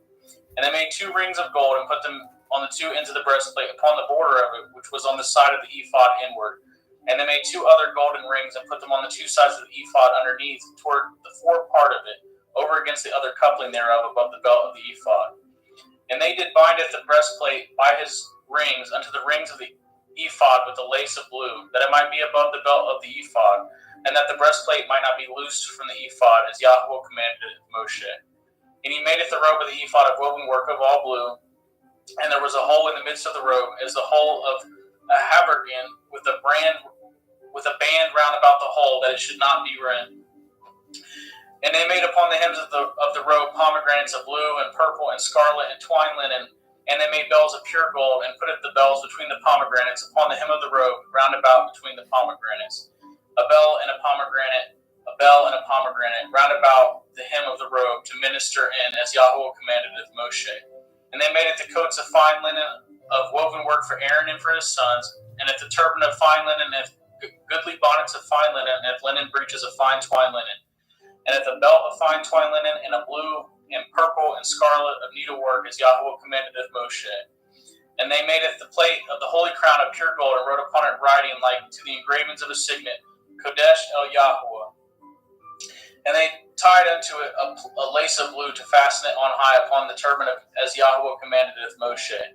Thus was all the work of the tabernacle of the tent of the assembly finished. And the children of Yashrael did according to all Yahweh commanded them, commanded Moshe, so did they. And they brought the tabernacle unto Moshe at the tent, and with all the furniture, and his taches, his boards, his bars, and his pillars, and his sockets, at the coverings of the ram skins dyed red, and the coverings of the badger skins, and at the veil of the covering, at the ark of the testimony, and at the staves thereof, and at the mercy seat, and the table, and the vessels thereof, and at the showbread, and at the pure menorah, and with the lamps thereof, even with the lamps to be set in order, and with all the vessels thereof, and at the oil for light, and at the golden altar, and at the anointing oil, and the sweet incense, and at the hanging for the tabernacle door. The brazen altar, his grate of brass, at his staves, at all his vessels, at the laver and his foot, at the hangings of the court, at his pillars, at his sockets, at the hanging for the court gate, at his cords, at his pins, and all the vessels of the service of the tabernacle for the tent of the assembly. At the cloths for the service to do service in the holy place, at the holy garments for Aaron the priest, and his son's garments to minister in the priest's office. According to all that Yahweh commanded Moshe, so the children of Yashriel made all the work. And Moshe did look upon all the work, and behold, they had done it as Yahweh commanded. Even so had they done it, and Moshe blessed them. Exodus 40. And Yahweh spoke unto Moshe, saying, On the first day of the first month shall you set up at the tabernacle of the tent of the assembly. And you shall put therein the ark of the testimony, and cover the ark with the veil. And you shall bring it the table and set in order the things that are to be set in order upon it. And you shall bring it the menorah and light at the lamps thereof. And you shall set at the altar of gold for the incense before the ark of the testimony, and put at the hanging of the door to the tabernacle. And you shall set at the altar of the burnt offering before the door of the tabernacle of the tent of the assembly. And you shall set at the laver between the tent of the assembly and the altar, and shall put water therein. And you shall set up the court round about, and hang up the hangings of the court gate. And you shall take it the anointing oil, and anoint the tabernacle, and with all that is therein, and shall hallow it, with all the vessels thereof, and it shall be holy. And you shall anoint it the altar and the burnt offering, and with all the vessels, and sanctify the altar, and with all shall be an altar most holy. And you shall anoint it the laver, and at his foot, and sanctify it. And you shall bring it Aaron and his sons unto the door of the tabernacle of the assembly, and wash them with water. And you shall put upon it Aaron at the holy garments, and anoint him, and sanctify him, that he may minister unto me in the priest's office. And you shall bring it his sons, and clothe them with coats, and you shall anoint them as you anointed it their father, that they may minister unto me in the priest's office. Their anointing shall surely be an everlasting priesthood throughout their generations. Thus did Moshe according to all that Yahweh commanded him, so did he.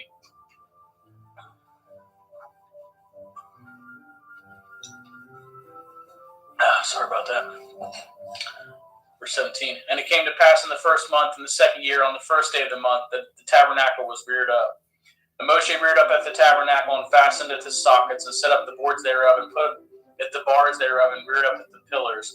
And he spread abroad at the tent over the tabernacle, and put at the covering of the tent above upon it, as Yahweh commanded Moshe.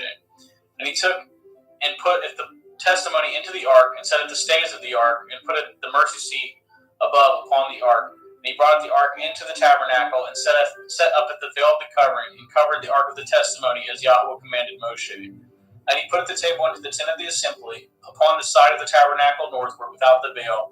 And he set the bread in order upon it before Yahweh, as Yahweh commanded Moshe. And he put the menorah in the tent of the assembly over against the table on the side of the tabernacle southward.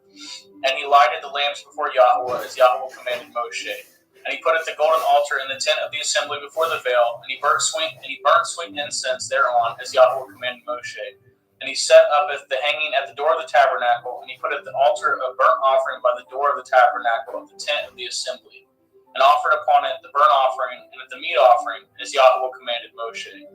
And he sat at the lever between the tent of the assembly and the altar, and put water there, and washed withal. And Moshe and Aaron and his sons washed at their hands and at their feet thereat. And they went into the tent of assembly, and when they came near unto the altar, they washed, as Yahweh commanded Moshe. And he reared up at the court, round about the tabernacle of the altar, and set up at the hanging of the court gate. So Moshe finished the work. Then a cloud covered at the tent of the assembly, and the glory of Yahweh filled at the tabernacle. And Moshe was not able to enter into the tent of the assembly, because the cloud abode thereon. And the glory of Yahweh filled at the tabernacle. And when the cloud was taken up over the tabernacle, the children of Yashriel went onward in all their journeys. But if the cloud was not taken up, then they journeyed not till the day that it was taken up. For the cloud of Yahweh was upon the tabernacle by day, and fire was upon it by night, in the sight of all the house of Yashrael throughout all their journeys. And that's the book of Exodus. Amen. Thank you, brother.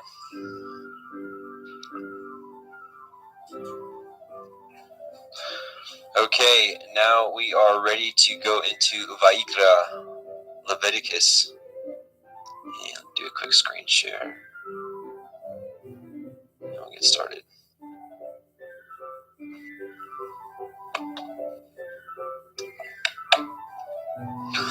Leviticus 1:1. And Yahweh called unto Moshe, and spoke unto him out of the tabernacle of the assembly, saying, Speak unto the children of Yashrael, and say unto them, If any man of you bring an offering unto Yahweh, ye shall bring your offering of the cattle, even of the herd and of the flock. If his burnt offering be a burnt sacrifice of the herd, let him offer a male without blemish.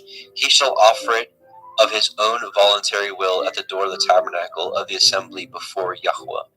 And he shall put his hand upon the head of the burnt offering, and it shall be accepted for him to make atonement for him. And he shall kill the bullock before Yahweh.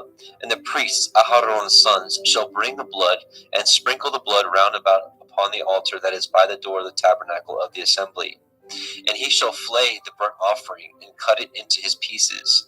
And the sons of Aharon, the priest, shall put fire upon the altar, and lay the wood in order upon the fire. And the priests, Aharon's sons, shall lay the parts, the head, the fat, in order upon the wood that is on the fire which is upon the altar. But his inwards and his legs shall he wash in water, and the priest shall burn all on the altar, to be a burnt sacrifice, an offering made by fire of a sweet savor unto Yahweh. And if his offering be of the flocks, namely of the sheep or of the goats for a burnt sacrifice, he shall bring it a male without blemish, and he shall kill it on the side of the altar northward before Yahweh. And the priests, Aharon's son, shall sprinkle his blood round about the altar, upon the altar. And he shall cut it into his pieces, with his head and his fat, and the priest shall lay them in order on the wood that is on the fire which is upon the altar.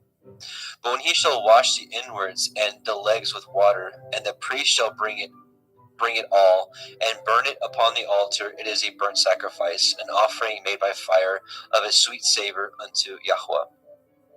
And if the burnt sacrifice for his offering to Yahweh be of fowls, then he shall bring his offering of turtle doves or of young pigeons. And the priest shall bring it unto the altar, and wring off his head, and burn it on the altar, and the blood thereof shall be wrung out at the side of the altar. And he shall pluck away his crop with his feathers, and cast it beside the altar on the east part, by the place of the ashes. And he shall cleave it with the wings thereof, but it shall not divide it asunder. And the priest shall burn it upon the altar. Upon the wood that is upon the fire. It is a burnt sacrifice, an offering made by fire, of a sweet savor unto Yahweh. Leviticus 2. And when any will offer a meat offering unto Yahweh, his offering shall be of fine flour, and he shall pour oil upon it, and put frankincense thereon.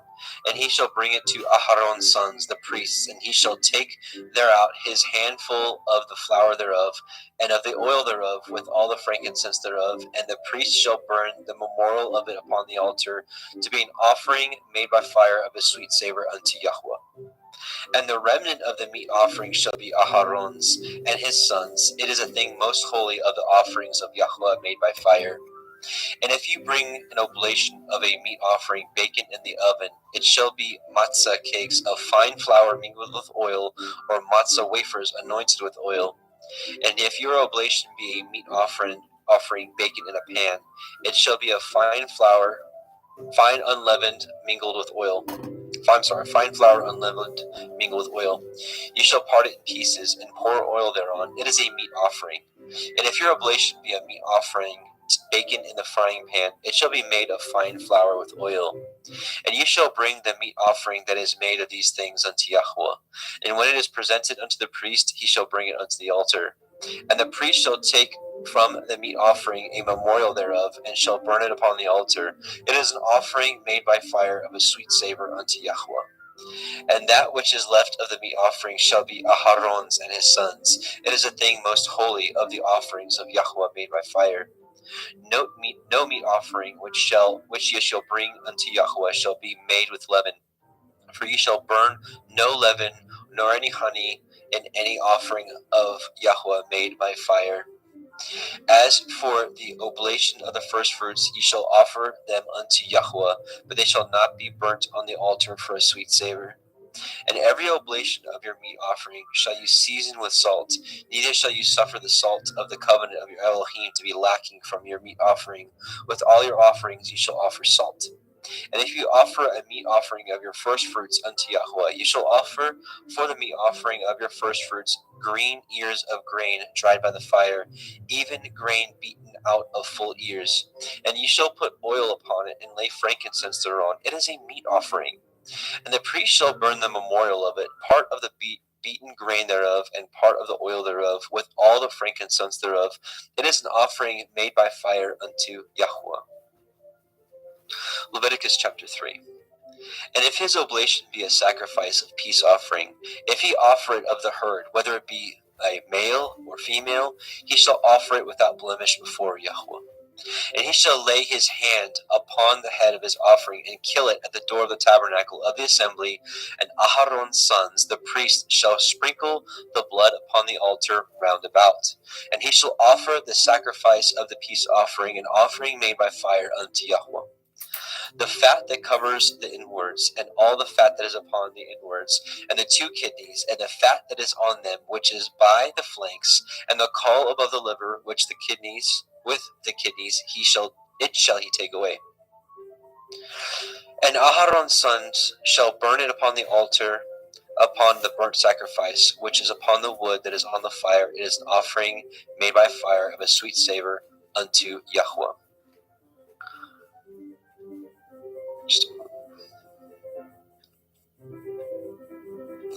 And if his offering for a sacrifice of peace offering unto Yahweh be of the flock, male or female, he shall offer it without blemish. If he offer a lamb for his offering, then shall he offer before Yahweh. And he shall lay his hand upon the head of his offering, and kill it before the tabernacle of the assembly. And Aharon's sons shall sprinkle the blood thereof round about upon the altar. And he shall offer of the sacrifice of the peace offering, an offering made by fire unto Yahweh. The fat thereof and the whole rump it shall he take off hard by the backbone, and the fat that covers the inwards, and all the fat that is upon the inwards, and the two kidneys, and the fat that is upon them, which is by the flanks, and the caul above the liver, with the kidneys, it shall he take away. And the priest